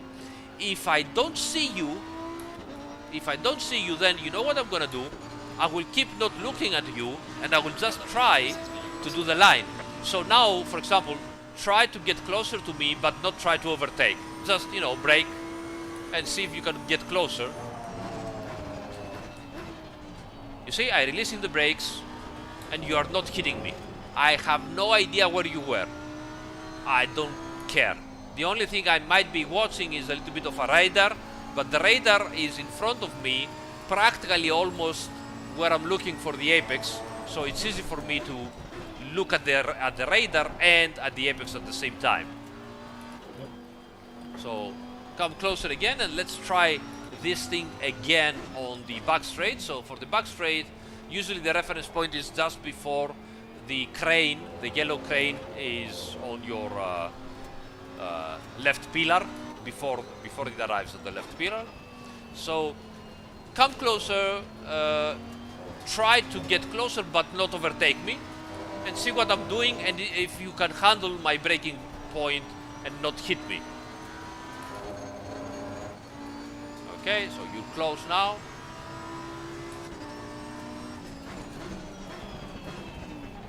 Releasing the brakes. Did you have issues avoiding me? no. No. Why? Because I released the brakes and did my line. Because I didn't watching back at a car approaching during the braking zone. It's very important. If you are keep your eyes on the mirror, you're always gonna see a car approaching fast, and that makes you nervous, and that might make you not make the turn or having, you know, issues and be afraid to close the line and so on. Don't do that. Stay predictable. Stay in your line, you know, and do the turn as fast as you can. If you do the turn fast, the guy behind you won't get you. The best defense is become an alien and... Look at this. This is perfect now. Everybody. That now was the perfect conditions. I don't know if the guys saw in the live stream how you were approaching during the braking zone, but then I just released the brakes and I went away. Let me show this into a replay, and I believe it would be nice for you if you can watch it as well. Yep. So look at this. Look at the cars, guys. So we're now approaching the braking distance. We're going in slow motion. Look how the rear car is approaching. Look at that. Closer and closer and closer. I'm releasing the brakes and goodbye. I'm gone. The car behind will always get closer during the braking zone. It's physics, it's normal. It doesn't even have to try harder to get close. He will get closer. Okay, and I have explained that on how to race in the video, so you know how that works. So if you are watching at the let me show you here. So if instead of, you know, watching ahead of you, you are watching, oops, sorry, too fast. Ooh, my bad. So if instead of ahead of you, you are watching here like this, okay? So like your eyes are focused on the mirror. Look at what you're seeing. This is my pedals here, and we're going to braking. Braking. The car approaches, comes closer, closer. Oh my God, it's going to hit me, it's going to hit me. You keep on braking. You see? Don't do that. Do the opposite. So, you don't watch him. You go ahead, you don't watch this. You go into the turn, you release the brakes, and you make the turn as fast as possible. It's not going to hit you. It's not going to hit you. So, this is how, oh my God, Aris, you are not watching the mirror. Are you crazy? This is bad. You should always have a look. Yes, it's true. If you're good enough, you should always have a look. But do you think that the real racers with those tiny mirrors have a perfect idea where the other guys are? Have no clue. No clue about it. What they're doing is trying to go as fast as possible, which makes them predictable, because in a racing circuit, everybody tries to go as fast as possible. And if everybody does its own homework properly, then, you know, the accident will not occur. Or if the other guy really tries hard and shoots and goes for the dive bomb, then you will see him going for the dive bomb before even entering, because, you know, he will go farther, harder into the turn. Now, again, very important. Defend where you have practiced the defense. As you said, here you don't have enough braking reference points, so you don't know exactly what to do. So it doesn't make sense here to defend properly on the inside. It doesn't make sense to try an overtake maneuver if you don't know where to brake. So practice it first and then try it. You cannot learn new things from scratch while you're racing other people. While you're racing other people, you're doing the usual things that you know how to do them. Then you go out into the practice session, you try new things, you learn those new things, and then you maybe try them in the race. Does that make sense to you? Yeah, it does. Okay. So, what else? What would you like to talk about and discuss? Yeah, well, to be honest, defense was my main point, but yeah, you can also point me in the right direction where can I improve. Yeah. I mean, basically you answered all my questions, so either we can practice a little bit with me in front, or yes, we can do that. We can practice with So- you. Let's do a couple of laps with you in front, and then maybe I will leave you, to try some more and practice some more and go to do the last guy, because we also have one more guest for tonight. Yep, no worries. And yeah, let's do that. Coming right back from you, if I manage to make the car start. Yeah, that would Okay, be useful. here I am. Let's go.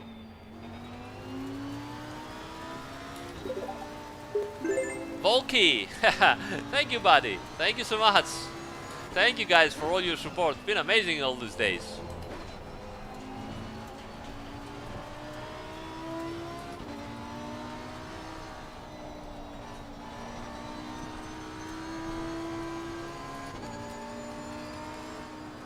Let's go.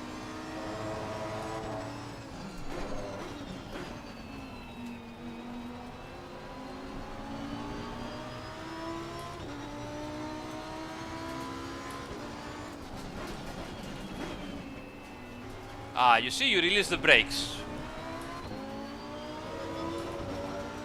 That's it. Try looking forward. Don't look at me. Don't look at me. Keep on looking forward, as if I don't exist.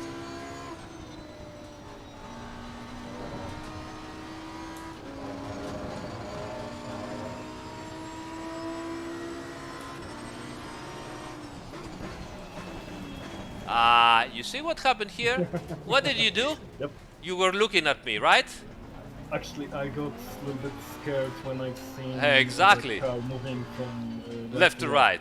But you saw me moving left to right because you were looking at me, which made you lose your reference point, and you just went straight. Yep, that split second when I actually looked what's going on. Yes. That might be also... So this is something that you need to practice. You are looking at the guy behind you at the exit of the turn. So now you're looking at me. Am I closing in? If I'm closing in too fast, it means that I'm going to try it, you know? So that it is. So now you decided to go in there, you don't look at me anymore. Okay? That's how you do it. So you have to look at me at the exit of the turn and understand my intentions, and then stop looking at me and decide yourself what you want to do. And that's it. Okay, so that's very important. At the exit of the turn, you look at me and see, okay, what is he doing? Okay, he's doing that, so he will not try. Fine. Okay, I will keep my line and do the things properly. Or he is approaching very fast, he will try. I will decide before I arrive to the braking zone what I want to do. Don't wait at the very last moment to decide. That makes you unpredictable, and most importantly, it makes you lose your reference point, which is the worst case scenario.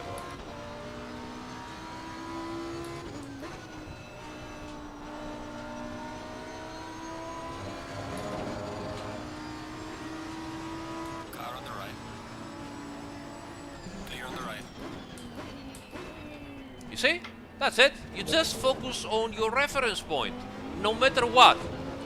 I might make it, or I might not. If I not make it, the fact that you're focusing on your reference point gives you the opportunity to make the turn properly, if there is space.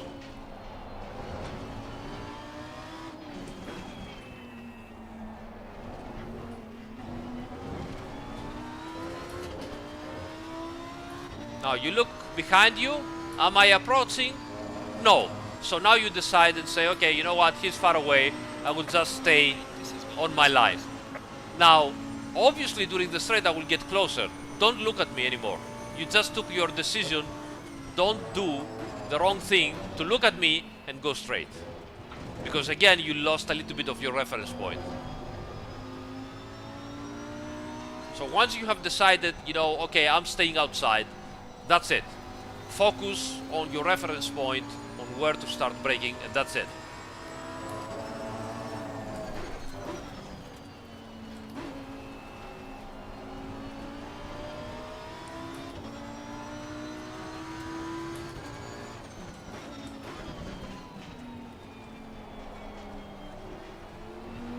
You see?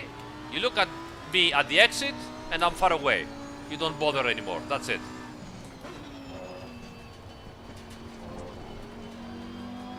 Again, I remind you, at the exit, look at me and see where I stand.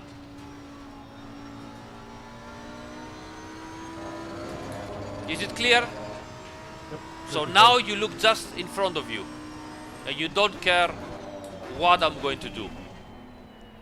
You see, you had to look in front of you and brake properly. Considering my skill and slightly missed the braking point. That's okay. That is something you can improve slowly. Take your time, you know, learn the track, whatever. It's no big deal. But what we're trying to do right now is, you know, okay, what is going on behind me? That's the best thing. So again, have a look at what we're going to do and decide what you want to do for the braking zone. Have you decided? Yep. Okay. Now, don't look at me, just watch your braking reference point and see what happens.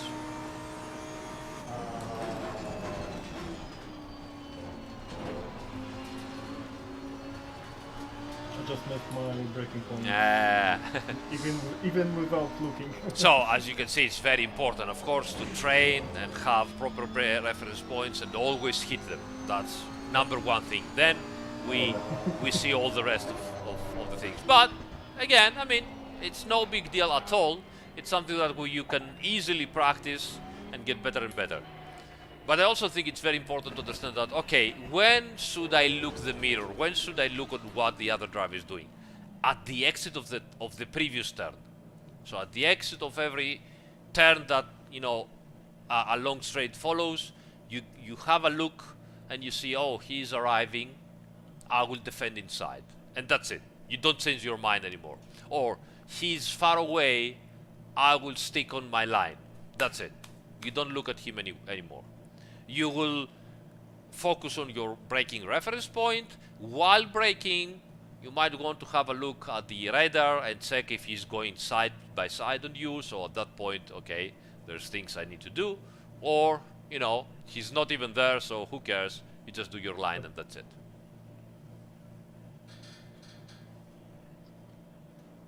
All right? Oh, yep. So I guess I learned a lot. Thank you very much. Oh, thank you. I'm happy that you've learned new stuff. Yep.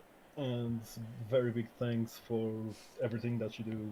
Like just basically repeating what everybody says, but well. Thank you. No, I mean it means a lot, and I'm very happy that people gain something from that and actually improve. It's a good, you know, confirmation bias for myself as well. So we're doing things properly.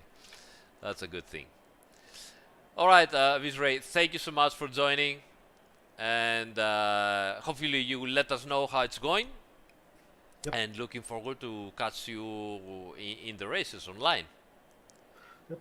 Okay. Honestly, ACC wasn't my main simulator of choice. No worries. I mean, that kind of more, but with quite a bit different approach to what I'm doing in different scenes. So, you know, it doesn't really matter because in the end, this kind of racecraft is the same in any simulation software you're gonna. So it's gonna be the same on any kind of simulator you prefer, and it's your choice of love or whatever. It doesn't matter.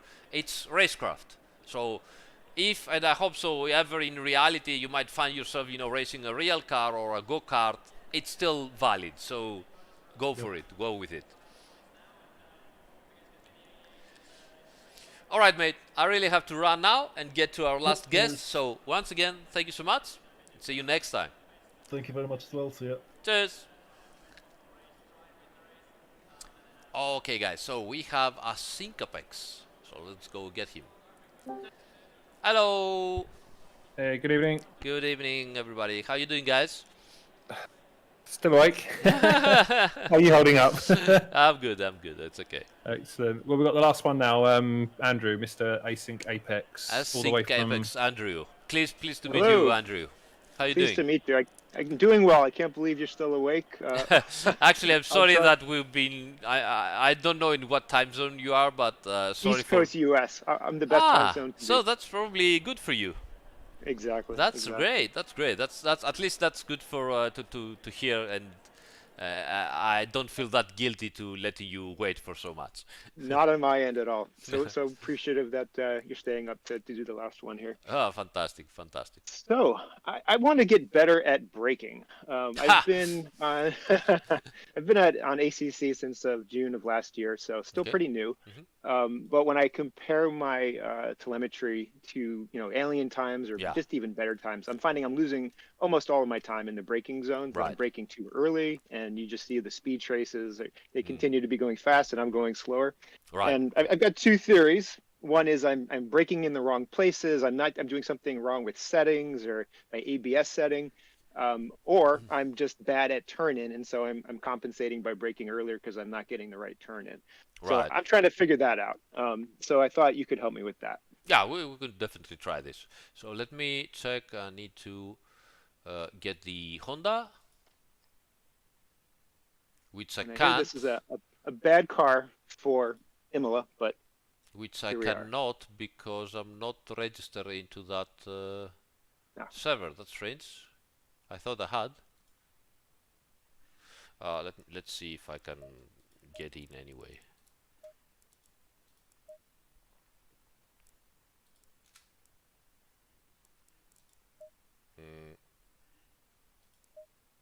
No, this is still Barcelona, so what's going on? Let me double check. No, this is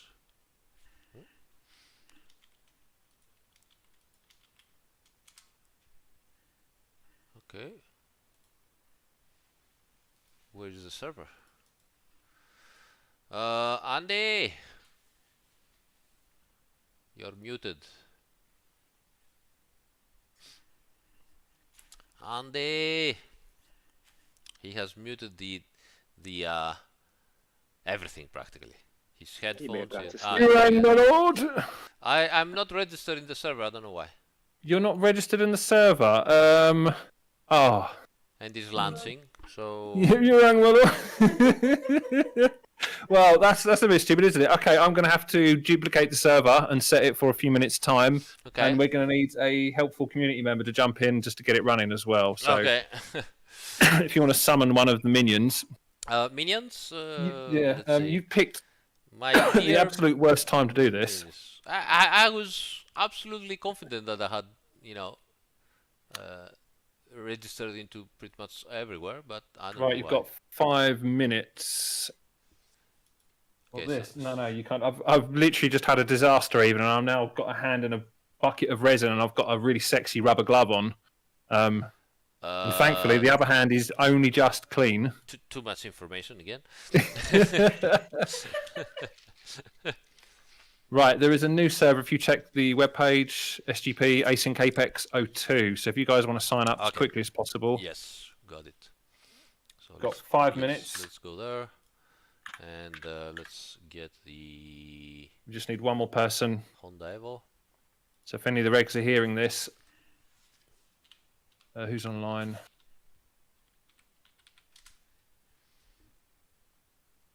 Okay. Hot Pasta is online.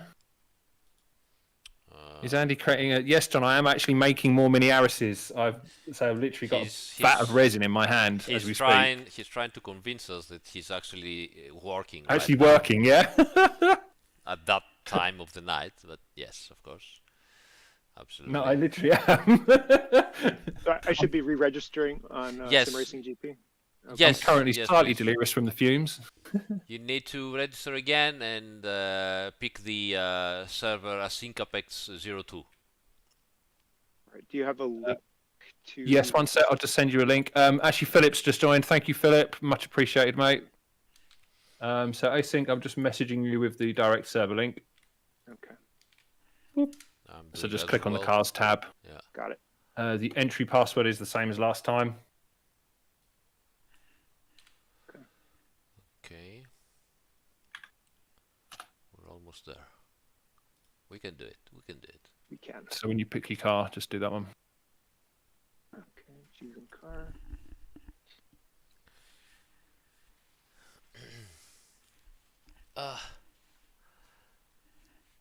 Incorrect password for that one. It was the password before that. It's the one I've just sent you. Okay. You need that one when you pick your car, yep.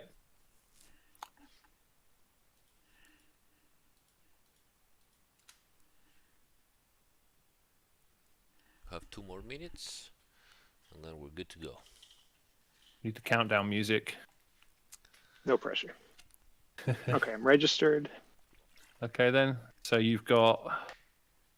You in? Yeah, brilliant. There you go. So you got 1 minute 45 to schmooze Aris. See it. I'm connecting. And the server won't be there for another... Actually, maybe another 3 or 4 minutes while it spins up. Okay.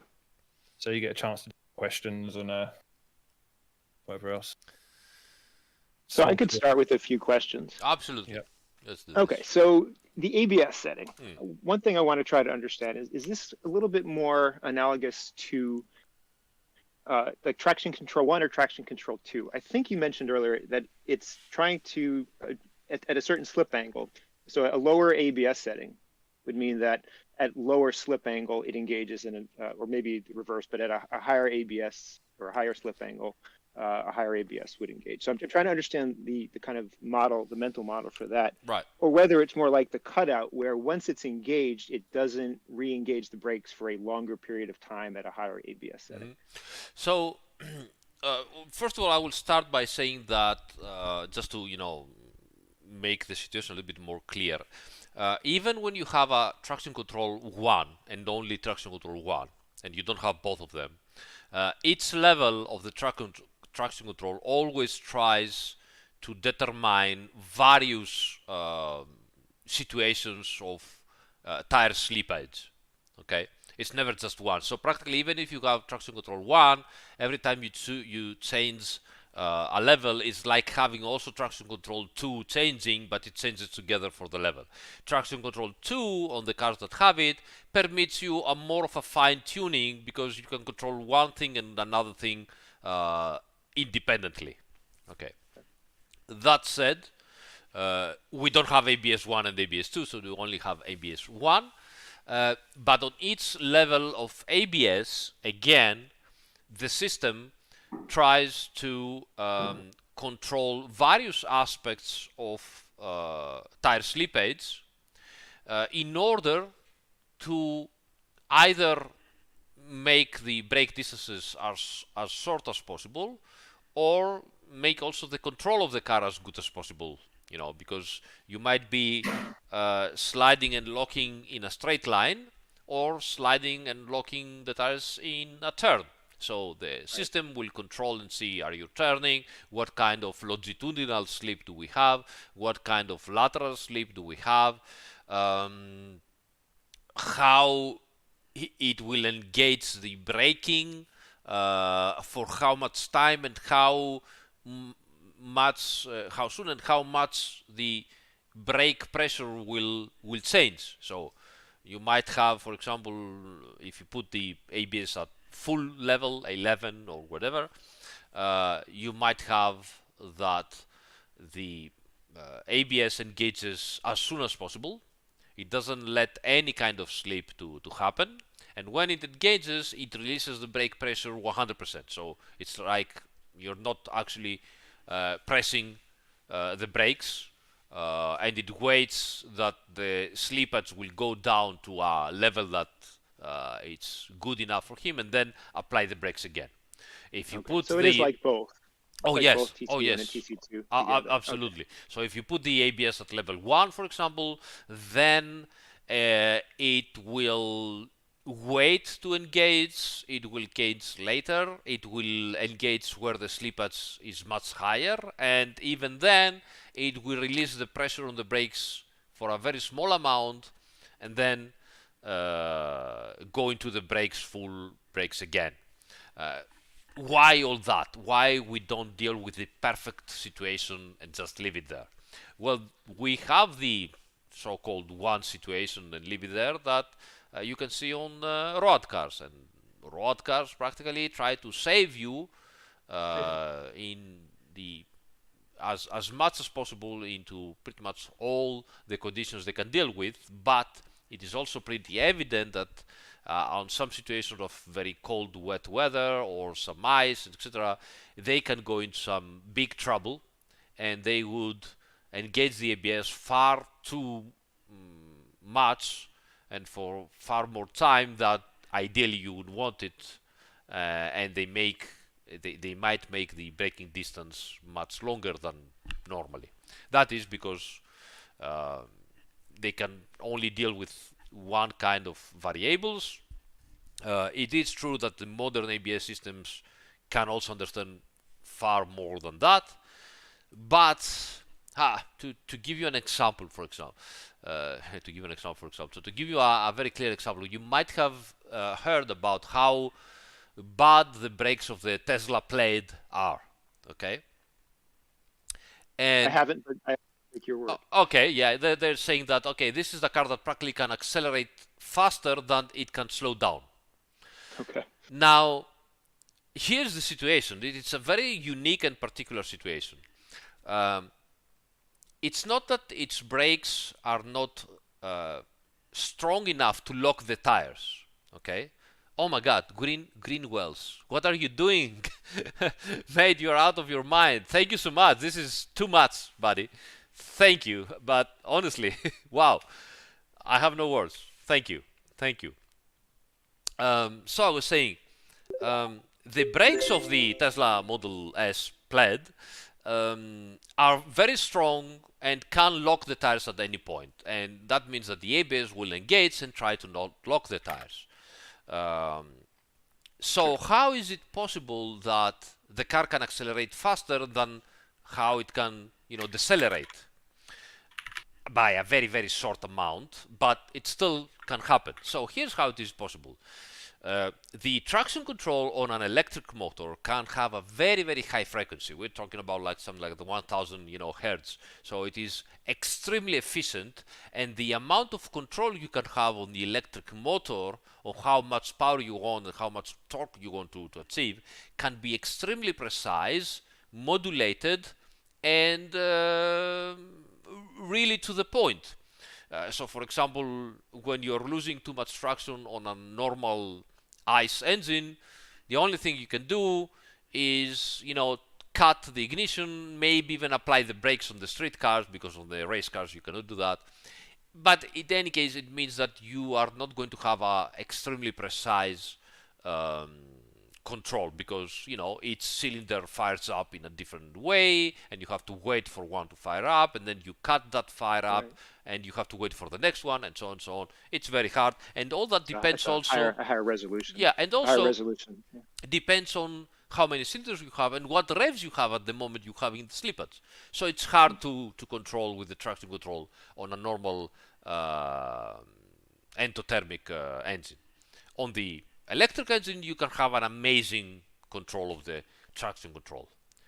On the ABS, incredibly enough, you don't have that much of a high resolution and that much of a high frequency control, because the pump and the electronics have a limited frequency. So you cannot really open and close the brake pads with as much precision as you can, and turns out that the car can accelerate a tiny bit faster than what it can decelerate, because you arrive at the limit of the tires when you're braking, but you cannot stay on that limit for as long time as possible. So at some point you have to give up and release, and then go back again and push again, and so on and so on. So this is, by the way, one of the modern solutions that Brembo is trying out, and not even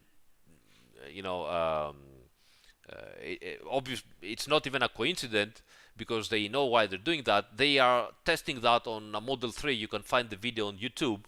They are testing a completely fly-by-wire braking system. They are not the first one doing that. Many cars have already fly-by-wire braking systems, but they are doing that with a completely different digital control of the brakes, where they actually can modulate the pressure much more precisely, and not just going on and off, on and off, on and off again, but by being much more precise to that. And they're having very, very interesting results with that. It's pretty amazing what they will do, which means that in the future we're going to get even better, shorter stopping distances on the same time. Sorry to interrupt, Aris. The server's up for you guys if you want to join now. Fantastic. I'm in. Thank you.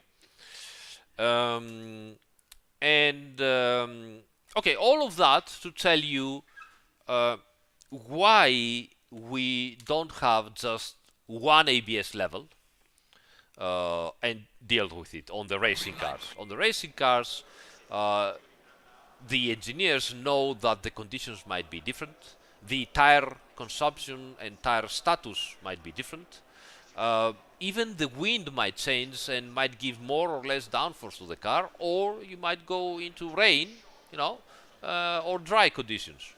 And most importantly, the driver can also decide to have a much less engaging ABS and decide on its own how much pressure he wants to apply on the brakes. Or on the other way around, it might be too aggressive and just, trust the ABS to do all the work for him, even in situations like when you're turning through the turns, you go for the turn in, and so on and so on. That's why on racing cars we have the little manettino, as we say, and you can change the level of ABS and find the one that suits you better. Yeah. Okay. Yeah, I generally just go with like the default of around 3 or 4 for a dry track, and that seems to work out. When I play with traction control, I feel like I'm more in tune as to the effect of what that's doing, and if I get kick out on acceleration, or if I just feel like I understand what traction control is doing. On ABS, I don't really mess with it, because I can't tell if it's helping or not, and so I just kind of leave it where it is. But I want to make sure I'm not leaving any time on the table by not playing with it. Of course. So, again, sorry for the long introduction, but at least you have a better idea what's going on with ABS. Why you don't understand so well what is going on with the ABS? Well, first of all, traction control is easy to understand. You either step out the rear end at the exit or not, and then you just find out a compromise between them and see what's going on. It's relatively easy to understand. During braking is much more complex situation. You have to brake in a straight line, and you have to make that very short, and then the real party, starts, where you have to start turning in and modulating the brake and trying to get as much lateral grip as you can while still decelerating, and at the same time rotating the car and rotating just the right amount of rotation before going too wide and then having to overcorrect and lose time and so on and so on. So, as you can understand, it is very complex by itself, which means that every time you try to do it, a lot of the end result is in your control. So even without touching the car on the same corner with the same car, one lap you're gonna do it in one way, on the next lap you're gonna do it in a slightly different way, on the next lap again on an even different way. Yeah, hardest part of driving to get consistent, I find. Exactly. That is something that unfortunately doesn't let you understand what the setting, being the setup or the setting on the ABS, is making a difference or not, because your own inputs make a bigger difference than the setup or the ABS setting. Right, that's what I'm seeing. Yeah. I just can't tell because I'm too inconsistent. Yeah. So here we have to address two things. First of all, how you can become faster and why the aliens manage to brake so late, and still make the turn. And the second one is, okay, can I use a ABS to take off some of the hard work from me? Right.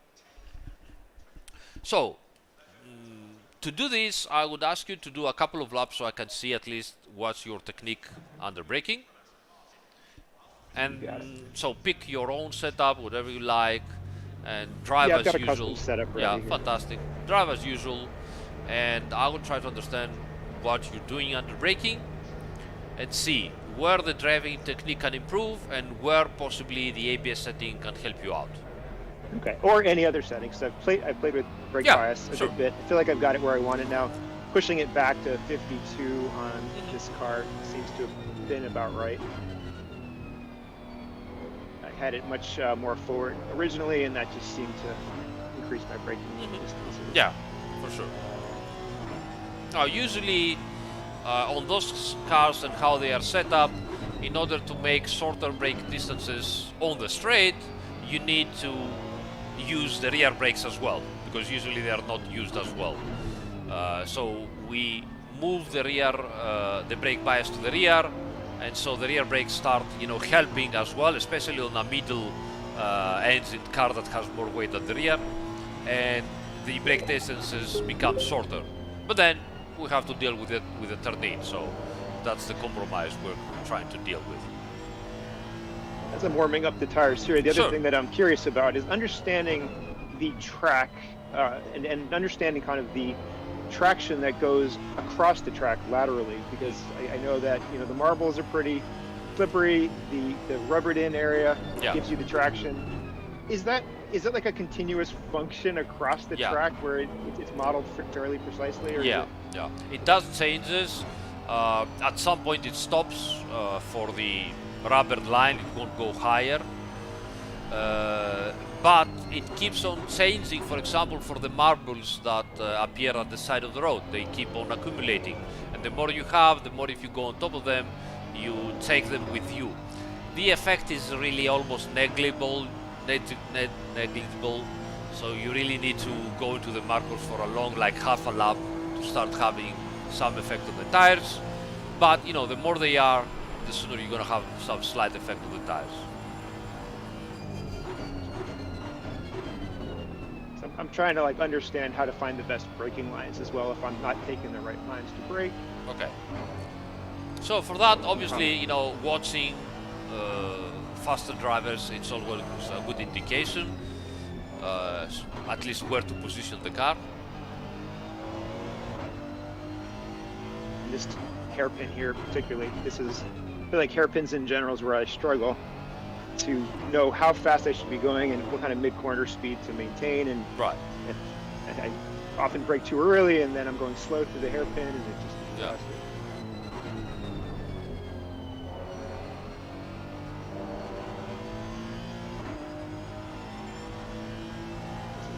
Too.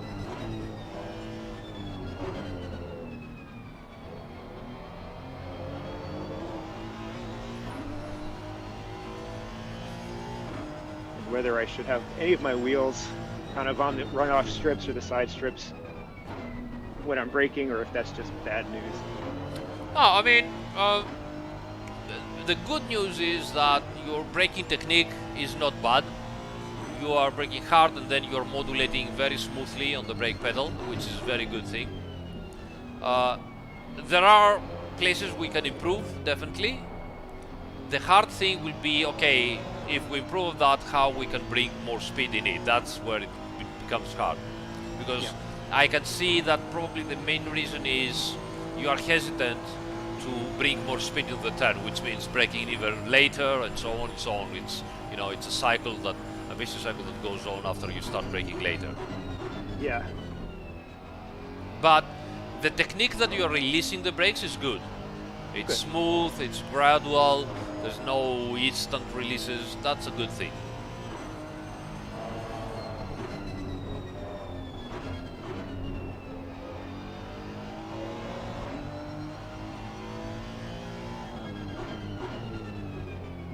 Okay, here's what we're gonna do now. We're gonna do a test. So you keep on driving as you do, and put your ABS to 1.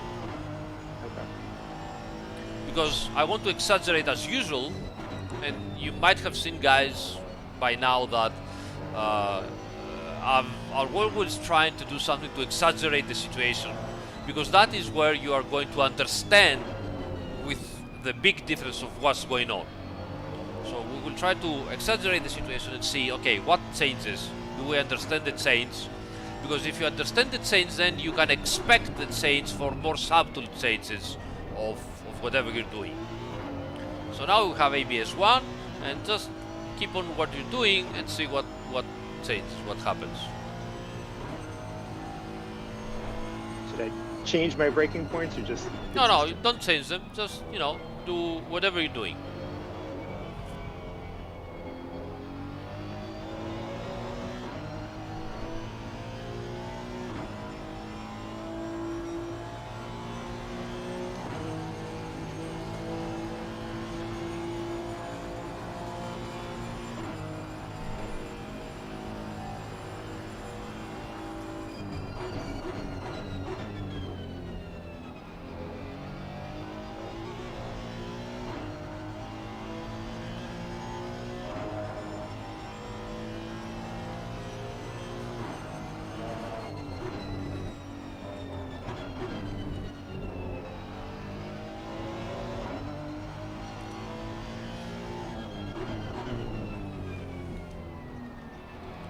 Wide there.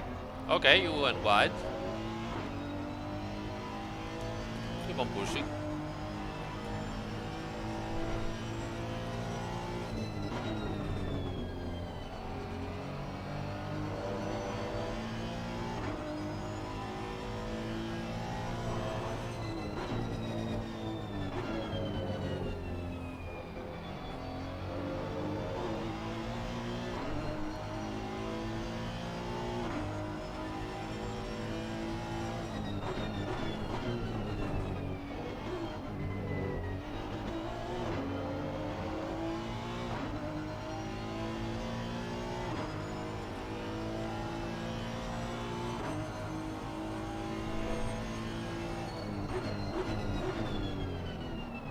Wide again, right? Yeah.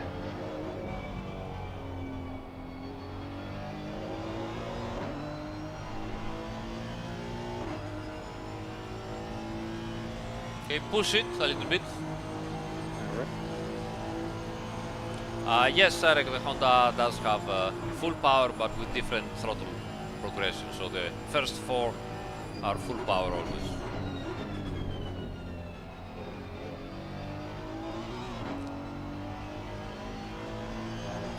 The reason I chose map 3 is that it kicks out with it being too progressive.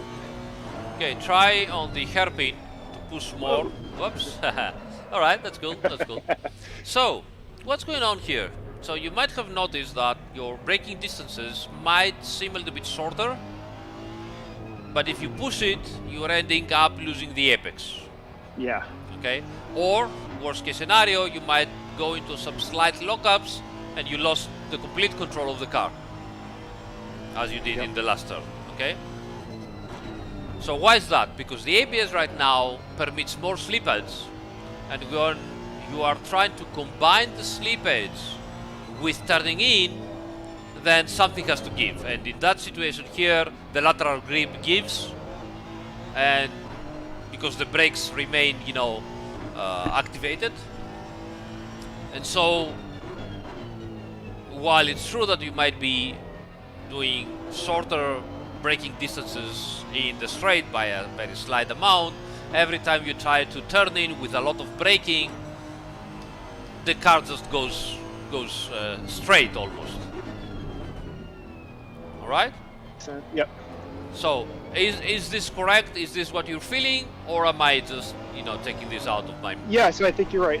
Okay. When I'm at the turning point, then I'm a little bit more out of control. All right. So let's crank it up to level 6 or 7. Yeah. Sure. And try that. 7 might be too much because we're going into the wet territory, but let's try that. Okay, try again to push a little bit the braking zones. So brake later. Yeah, just a hint,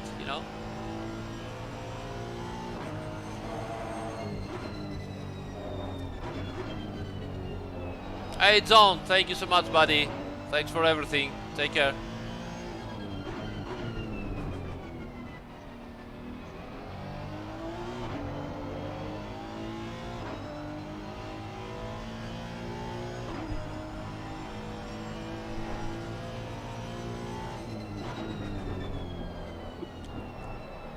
You see how you even got into an oversteer because the front end still had a lot of turn-in lateral grip. Yeah.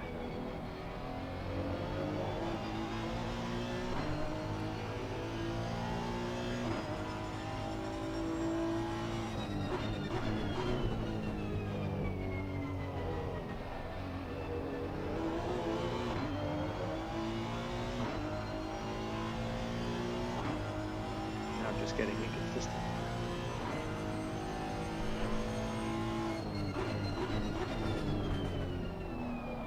You see again? Oversteer. Yeah. Okay. So why this oversteer is happening right now?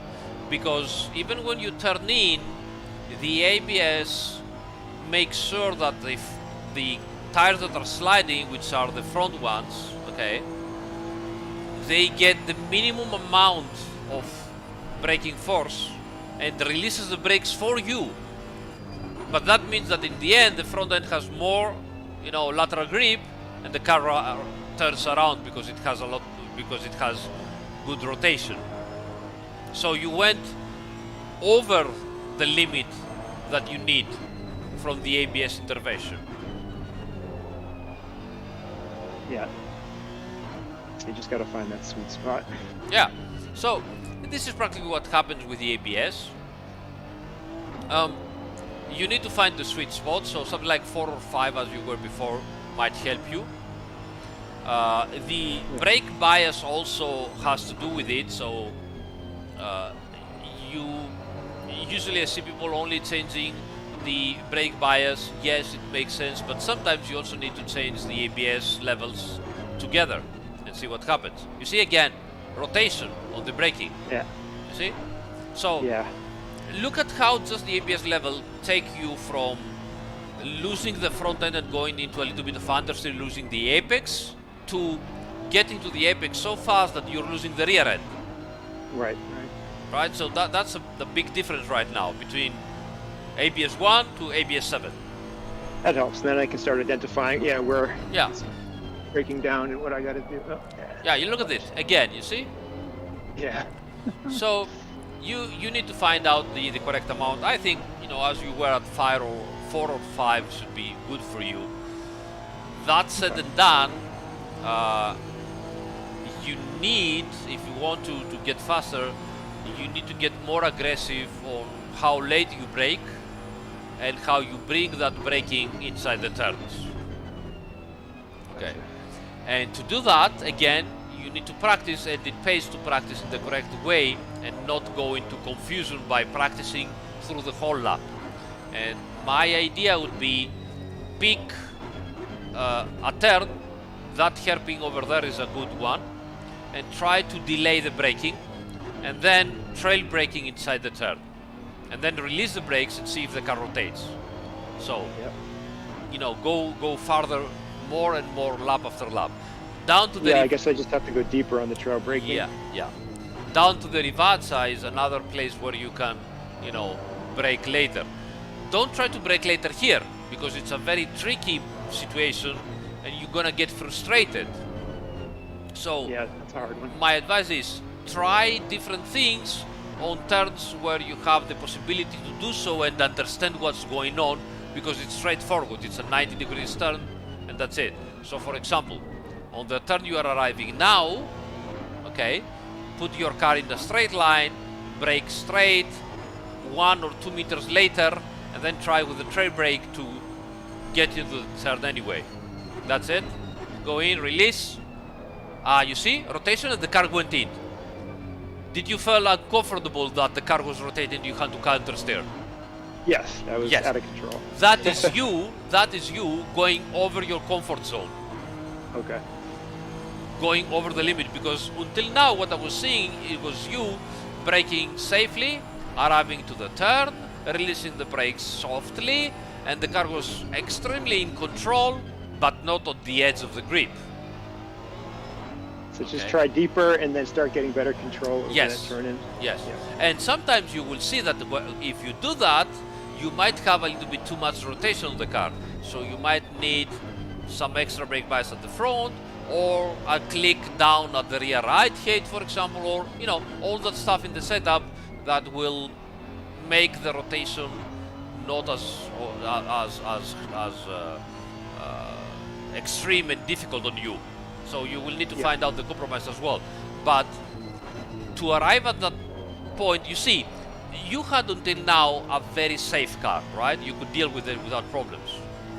And now you pushed it into a couple of turning, and you're pushing it also into other braking zones. And now the same identical car that you had before is not so safe anymore. You know what? Because now you are driving a different car. It's not the same car anymore. It's a different car because your inputs are different. So try again to push the car into the braking zone here. Usually I brake just before the 100. Try to brake at or just after. Release. But yeah, too deep. You have to go into the turn a bit sooner and releasing sooner. Okay? So don't do it on the hard turn. So don't do it here. Don't do it on the second chicane. Do it on the hairpin. Easy to predict, easy to understand what's going on. Okay. So don't do it here. Here, normal braking. Do your line. Fantastic. Let's do that. Wonderful. We don't care about the lap times right now. We are trying different things on our driving. Again, don't do it here. Here, stay safe. Not safe. Yeah, that's okay. Gotta be too safe, maybe. Yeah. Not fast enough to really test this. Yeah, so you know here, you just weren't fast enough at the straight line. So next lap. So you're gonna need more fuel. Yeah. You go back to the garage. Okay. Whenever you want. So here's the situation. You need to try new things, but you need, and we address this problem and practice strategy with other sim races as well. You need to try new things in turns that are predictable to understand what's going on. If you do it at Aurus, you'll never understand what's going on. It's an extremely difficult turn. If you do it here at the Prima Variante or whatever the name is, I don't remember, so the first chicanes, you will never understand what's going on. It's very difficult. So first you're gonna do it at the hairpin, and then you're gonna do it at the downhill at Rivazza. And every time you're gonna do a mistake, you will have a very clear idea of, okay, what happened here, why I ended up doing a mistake. You know, here, push it, brake later, go in, release. Oh, you made it, you made it. So maybe you have to release sooner. You see? Yeah, yeah. I felt like I trail brake deeper into it, but then you were afraid. You see, you were afraid because of the speed, the car was going wide. Okay. Yeah. So you kept on braking. Maybe you need to release to stay on the limit and make the turn. So let's try it again at the downhill for Rivazza. Okay.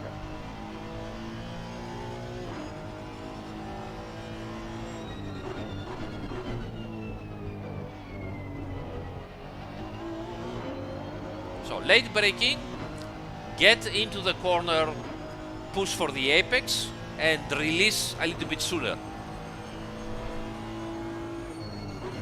Go, go, go, go, go. Sooner, sooner on the... Don't focus on, oh my god, I'm not gonna make it. Focus on the apex. Where is the apex? So now you know what happened there.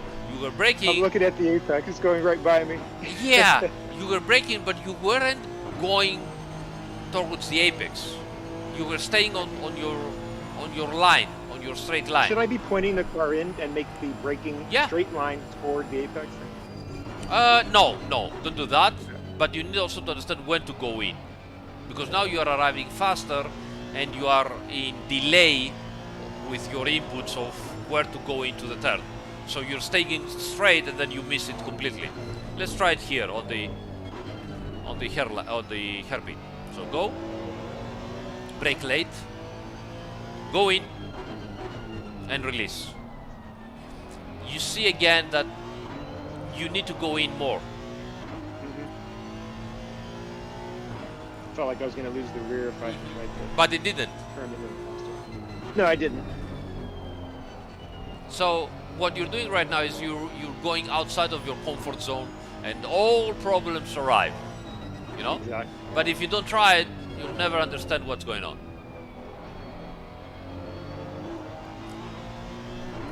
So again, let's try to brake as late as possible, but this time turn, you know, forget about the brakes and just turn the steering wheel towards the apex, and just before the apex, release the brakes completely.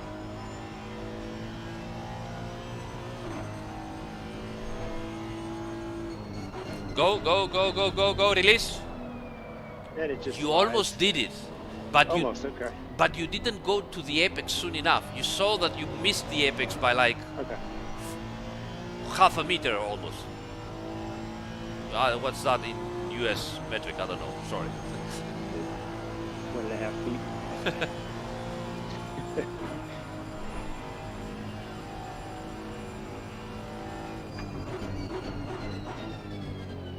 What about toe in and camber? How much is that going to affect my braking? Not that much right now. Might be a little bit more interesting later on, but not that much right now. So I wouldn't go crazy about it. And in any way, release. That's it. That's it. That's it. You see? And you should have gone to the accelerator now sooner, because the car was turning. Yeah. Okay, so it might be important to maybe, you know, experiment with less camber, but by just a tiny bit, on very long braking zones like the ones at Monza. But pretty much everywhere else, almost everywhere else, like here, the braking zones are so short that it wouldn't make a big of a difference. Okay, focus, try again. Try to go on the curb on the inside. And just before hitting the curb, release the brakes and get ready to go to the accelerator. Oh my god, so fast. You saw that? Yeah. Just thinking about that while I was coming to the last turn there. Yeah. Yeah, I did feel that. So now you have an idea of what it means to brake late. Yeah. Okay? So there's a lot of wheel scrub on that. Is that okay? I mean, I feel like that wheel Well, scrub is you know, wearing down my if you tires. want to go fast, you're gonna use the tires. You're gonna scrub the tires, you're gonna abuse the tires, you're gonna do all of that. Once you learn how to go fast, then we can come back again and see, okay, can I use a little bit less scrub? But that's the next level. So one level at a time, you know? Try again. Oh, look at this. Yeah. Look at that. That was it. You gain like 4/10 of a second in a single turn. Felt a bit out of control, but at the same time, I could control it. Like I felt I was going. Yeah. I was going to lose control, but. Yeah. You were probably worrying too much about the scrub of the tires all this time, and you were trying to, you know, stay just a hint before that, but maybe you overdid it. And now you see that if you abuse, then you go faster. At some point, we will arrive at the point that, okay, now I'm exaggerating, I'm scrubbing way too much, you know, and how can I improve the scrubbing and get the same fast as before. But that's the next level. One step at a time. Okay, now again. To the curb. To the curb. Release. Go. Yeah, that's it. That's it. Ah! Yeah, I messed up there. That's okay. That's not the braking part. That's okay. You can usually get that right. Yeah. So, Fantastic. did you saw that? Yeah, Look I felt at, it. I'm starting to feel. Yeah, how much later you started to brake instead of all the other times. Yeah. Sorry. I try it here too sometimes, just to brake late, but then. Yeah. You need to go into the curbs more. Your inner tires have to touch the sausages. Yep.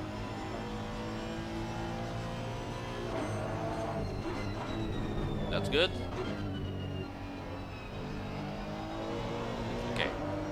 Okay, let's go. Go. Faster on the accelerator, faster. You need to be aggressive now. This is the time to try things, to get out of the comfort zone. It doesn't matter if you get slower because you didn't manage to control the car, but try it, you know, see what happens. Luckily, we're not... That's what happens. Yeah, it's okay, it's okay. Luckily, we're not into reality, so you don't have to pay for any damage. So try it.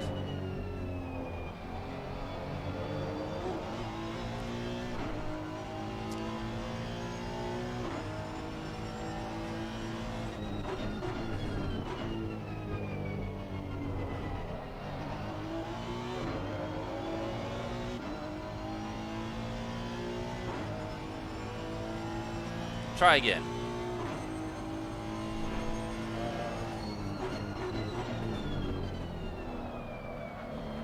Too much. Fantastic. No, actually, it wasn't too much. So let's think about something now. Okay? So, as you see, now that you're pushing the car harder, the car starts to rotate more than before, and you didn't even know that that rotation was there. So, right now, you are driving a different car than what you were driving before. And at this point, you are having problems dealing with the over-rotation because you keep the tires more at the limit, and when the tires go over the limit, the first thing that happens is that the car over-rotates. So, if I was you, I would try to do some slight modification on the setup to make the car rotate less. Why is that? Because you want to, you know, be aggressive on your driving instead of trying to control the car. Because right now, when you try to be aggressive, every time you try, the car bites you back. Yeah. Okay? So maybe now that's the opportunity to say, you know what, maybe I should start making the car more predictable so I can push it more. I can do that. Yeah. Start playing around to get the predictability. Yeah. Maybe a slightly lower differential preload. I don't know what setup you're driving and how the setup is made. Fair enough, yeah. But I would suggest try to see if you can make the car rotate less when you release the brakes, which means at the apex when you are coasting. So having some stability at the rear when you are releasing and you're just coasting around so that the car doesn't over-rotate and you can go on the accelerator faster, because as you are right now, you need to wait for the car to stabilize and then go to the accelerator, which wasted you time. Yeah, so I can play with that. I think I'm getting the feeling of where I need to be in terms of Yeah, kind so of the tire scrub and the level of control of the car. exactly, you saw that before, that it goes too much. You just arrived Yeah. and practically almost half span on the apex. So that was too much. So now a step behind and try to be smooth. Now it's the time to see, okay, I know when it is too much, I know when it is too little. Can I nail it and at the same time being smooth through the apex? The being smooth through the apex will let you tackle the accelerator sooner. If the car over-rotates through the apex, that means you need to wait for the car, deal with the stability, and then go to the accelerator. And that is wasting time. Yeah. And I've got a overheated right rear, so Yes. that's not helping. Yeah, so that's not helping for sure. And it's also worn out because how many laps have you done by now? So all that stuff doesn't help. Yeah, for sure doesn't help. What about downshifting? How much does that affect the braking performance? When should I be downshifting?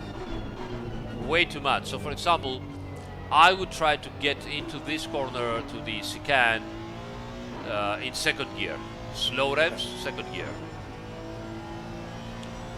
Downshifting, maybe try to end the downshift before going into the corner. That's it, wait, that's it. Look at that. It's safer now and the delta's going down. So instead of downshifting on the apex or on the touching the curb, you downshift a little bit sooner and then you go in low revs inside the turn. That protects you from over-rotating. Here, second gear, not first gear. That's it, and then you go.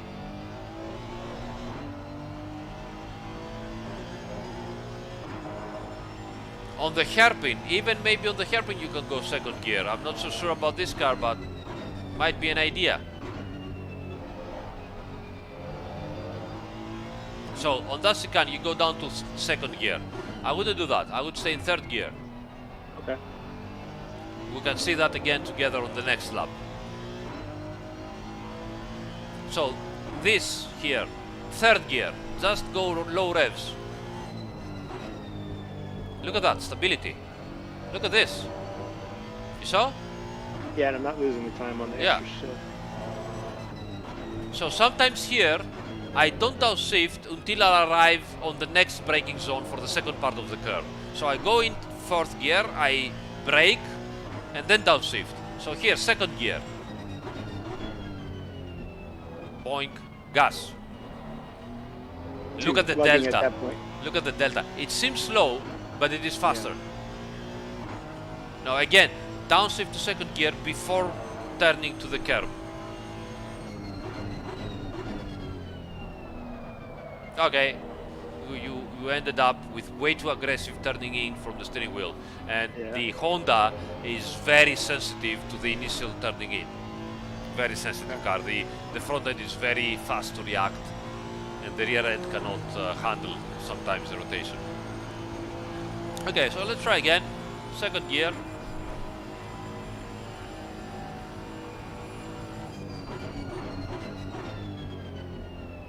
That's it, let's go. Flat that time, that sounds good. So, first gear for the first part and third gear for the second part. No. Oh, wait. Yeah, see, every time you go down to you third want gear. third gear there? That's to be third?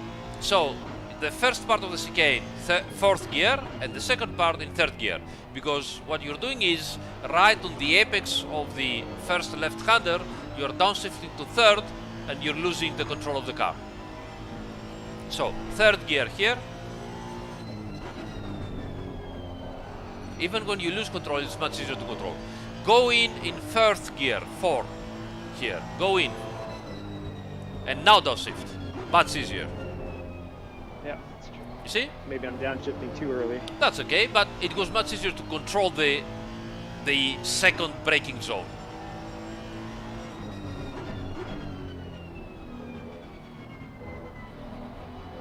Look at the delta, how it goes down.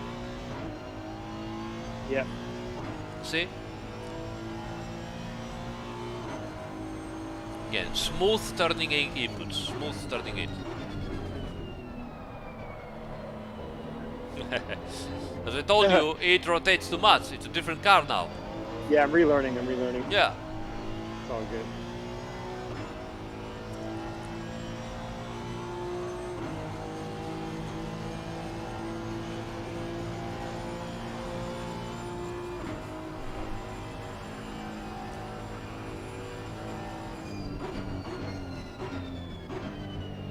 Nice.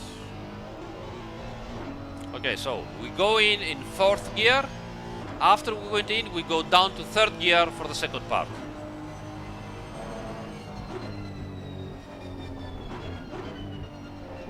Fine, fine. Much easier than before.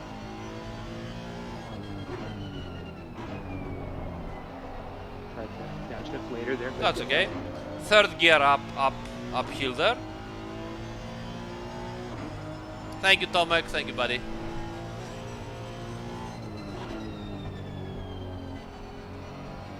We go in fourth gear and then down 2 gears.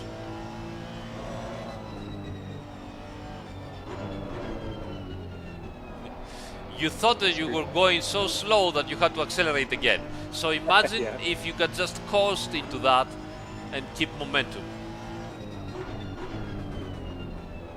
I think I've been doing that just to try to give it a little stability, kind Yeah, of get yeah. a little more weight on the rear end. But maybe I don't need to do that if I'm coming in fourth. So programmed in your head, the gears that you want to be in, it's hard to relearn. Yeah. I mean, it's very hard now because you're relearning so much things and you are driving a different car right now under your control, so it's very hard. But as you can see, there are so many turns that even though you have made some errors somewhere else, you are taking down like 3 or 4 tenths of a second on every single turn when you're nailing it properly. And you're doing all that with even easier control on some of those turns that you had issues before. Yeah. Yeah. That's great advice. Okay.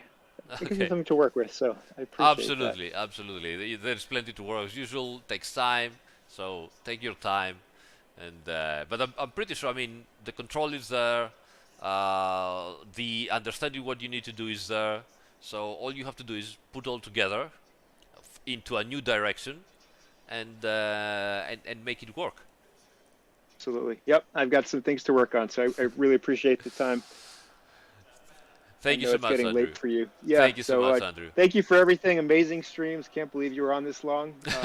Very, very addictive game. Keep up the great work. I'm sure everyone that's been watching has been super appreciative of these streams. So thank you again. Fantastic. Thank you so much for joining from so far away as well. Half a planet not at all. almost. Yeah, actually half a planet. So thanks again, and see you soon. Hopefully much faster than before. Have a good night. Thank you so much. Take care. Have a good night.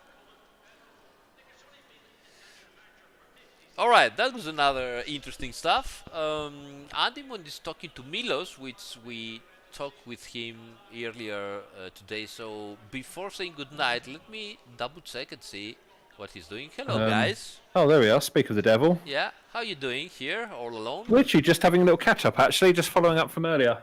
Milos, unfortunately, his server's run out of time now, so he can't show you what he's learned. But I think he's got some screenshots of his progress. Oh, that's and we was fantastic. having a fascinating discussion Really? on how agnostic some car setups are with the wing when how it generates downforce, like the McLaren, for example. Yeah, absolutely, absolutely. absolutely. Chewing the cud, basically. So did you manage to improve, Milos? Yes, yes and no. It depends how how you look at it, because I absolutely. I found the time by sectors, but not the complete lap. So my best lap time was 23.002. Oh, so close. So close. But if you combine the sectors, it will be 22.8. Wow, fantastic. And, This is the condition where I usually leave everybody that makes a coaching session with me, because you show them new things, they know what to do now, they start trying, but then it's difficult to put all together because it's a new condition, and so it's difficult to put all the lap together and make it so. yeah, because that thing with the steering wheel finding the grip, it's so hard for me to nail it. But when I do, I can see the time is there. So Yeah, absolutely, absolutely. Sorry for interrupting you. I really have to thank Andrew. Another one went completely out of his mind. Wow, what a donation! Thank you so much, Andrew. I mean, highly appreciate it. I mean, honestly, I don't. I'm without words, guys. Thank you so much. Andrew was actually driving earlier. I've forgotten what his name was in the server. I think he was one of our drivers. Andrew is the last guy I was doing right now. Yep, that's right. Yep. Yeah, so he was driving with the Honda at Imola, and we were trying to find out, lap time from using the correct gears and pushing the brake distances even farther forward. Yeah, yeah. It was a good stream, that actually. Good, it's interesting. Yeah. So yeah, that's where we are. And Andrew actually is at the same condition as you, Milos. He's making some of the turns and gaining massive amount of lap time, massive, like one turn like 0.3 of a second lower or 0.4 of a second lower, and then obviously he's mistaking and doing some big mistake and losing 1 second on just a single turn. So what now he has to do is practice, and make it work all together and place himself into a situation where he's safe enough to drive the car, but he's driving a new car now. The same setup, the same car, but it's a new car because his inputs are different now, so the car behaves differently. yeah, you manipulate the car differently. It's the same setup. I didn't change anything, but I was doing different things, and the car behaves a little bit different. So. Absolutely, this is one of the most important truths and things that a driver has to learn. So the car behaves depending on what you're asking the car to do, and the same car, same setup, same track can feel completely differently depending on your inputs. Same car, same setup, completely different behavior because your inputs are now different. So this is one of the most important things to learn and understand. And when you understand that, you also understand that yes, setup is important, whatever, etc., etc. But in the end, the setup, makes the car behave because I'm asking things from the car in one way or another. Can only really support what you're doing. It's not going to override it or magically make you faster. Yeah. It's part of the whole package. Yeah, it's part of the package. It's not in a vacuum. Absolutely, certainly not. Yeah. Anyway, so what time did we did? Except if Milos has some extra observation to do. Sorry. No, I just want to say thank you one more time, and thank you for the Konos team for the game. So we have so many hours of fun. Absolutely, absolutely. We wouldn't be here. Thank you very much for that and your time and everything. Thank you, Milos, so much. And absolutely keep pushing for the next. Yeah, we will try to do it. We might be able, we might decide and do one of those things every month or every 2 months, something like that. We'll see. It certainly seems that it is very interesting for everybody, so we might stick to it and keep on doing it. And most importantly, as you said, yeah, very important. Thanks to all my colleagues at Kuno Simulazioni. We wouldn't be here if it wasn't for the whole team doing 100% effort every single time. I can assure you for that. So here we are, and yeah, I will leave you guys and say goodbye and good night to the chat, and see you next time. So thanks again, Milos, and see you next time, buddy. See you. Bye. All right, so Jose, my God, thank you so much, guys. Honestly, today it's been very special. So thank you so much, guys, for your support. It's been amazing. It means a lot to see so many people connected for so long time. It means a lot to see so many people, participating, trying hard live stream to do their best to improve and follow the directions. It's not easy. I know it's not easy at all. So what can I say? I would say big thanks to the moderators, big thanks to the community, and big thanks to Andimon. Guys, Andimon plays. There is the link in the Discord description. There is a link in the video Discord on his YouTube channel. From there you can see his streams and you can see his merchandising. Support the guy. He's giving the best he can. He might not be here talking and making the smart guy as I do all the time, but he's doing much more important effort behind the scenes. So absolutely go on and support him as well. Buy him a coffee, whatever. Buy his merchandising. It's important, and it is something that I truly believe, and I will always do that myself as well. So what can I say? Again, thank you for joining, and see you in the next live stream. Probably a nice, community race to relax a little bit. And then we will try to see if we can keep on with the format and make you a better sim racer for 2023. Good night, guys. Thank you.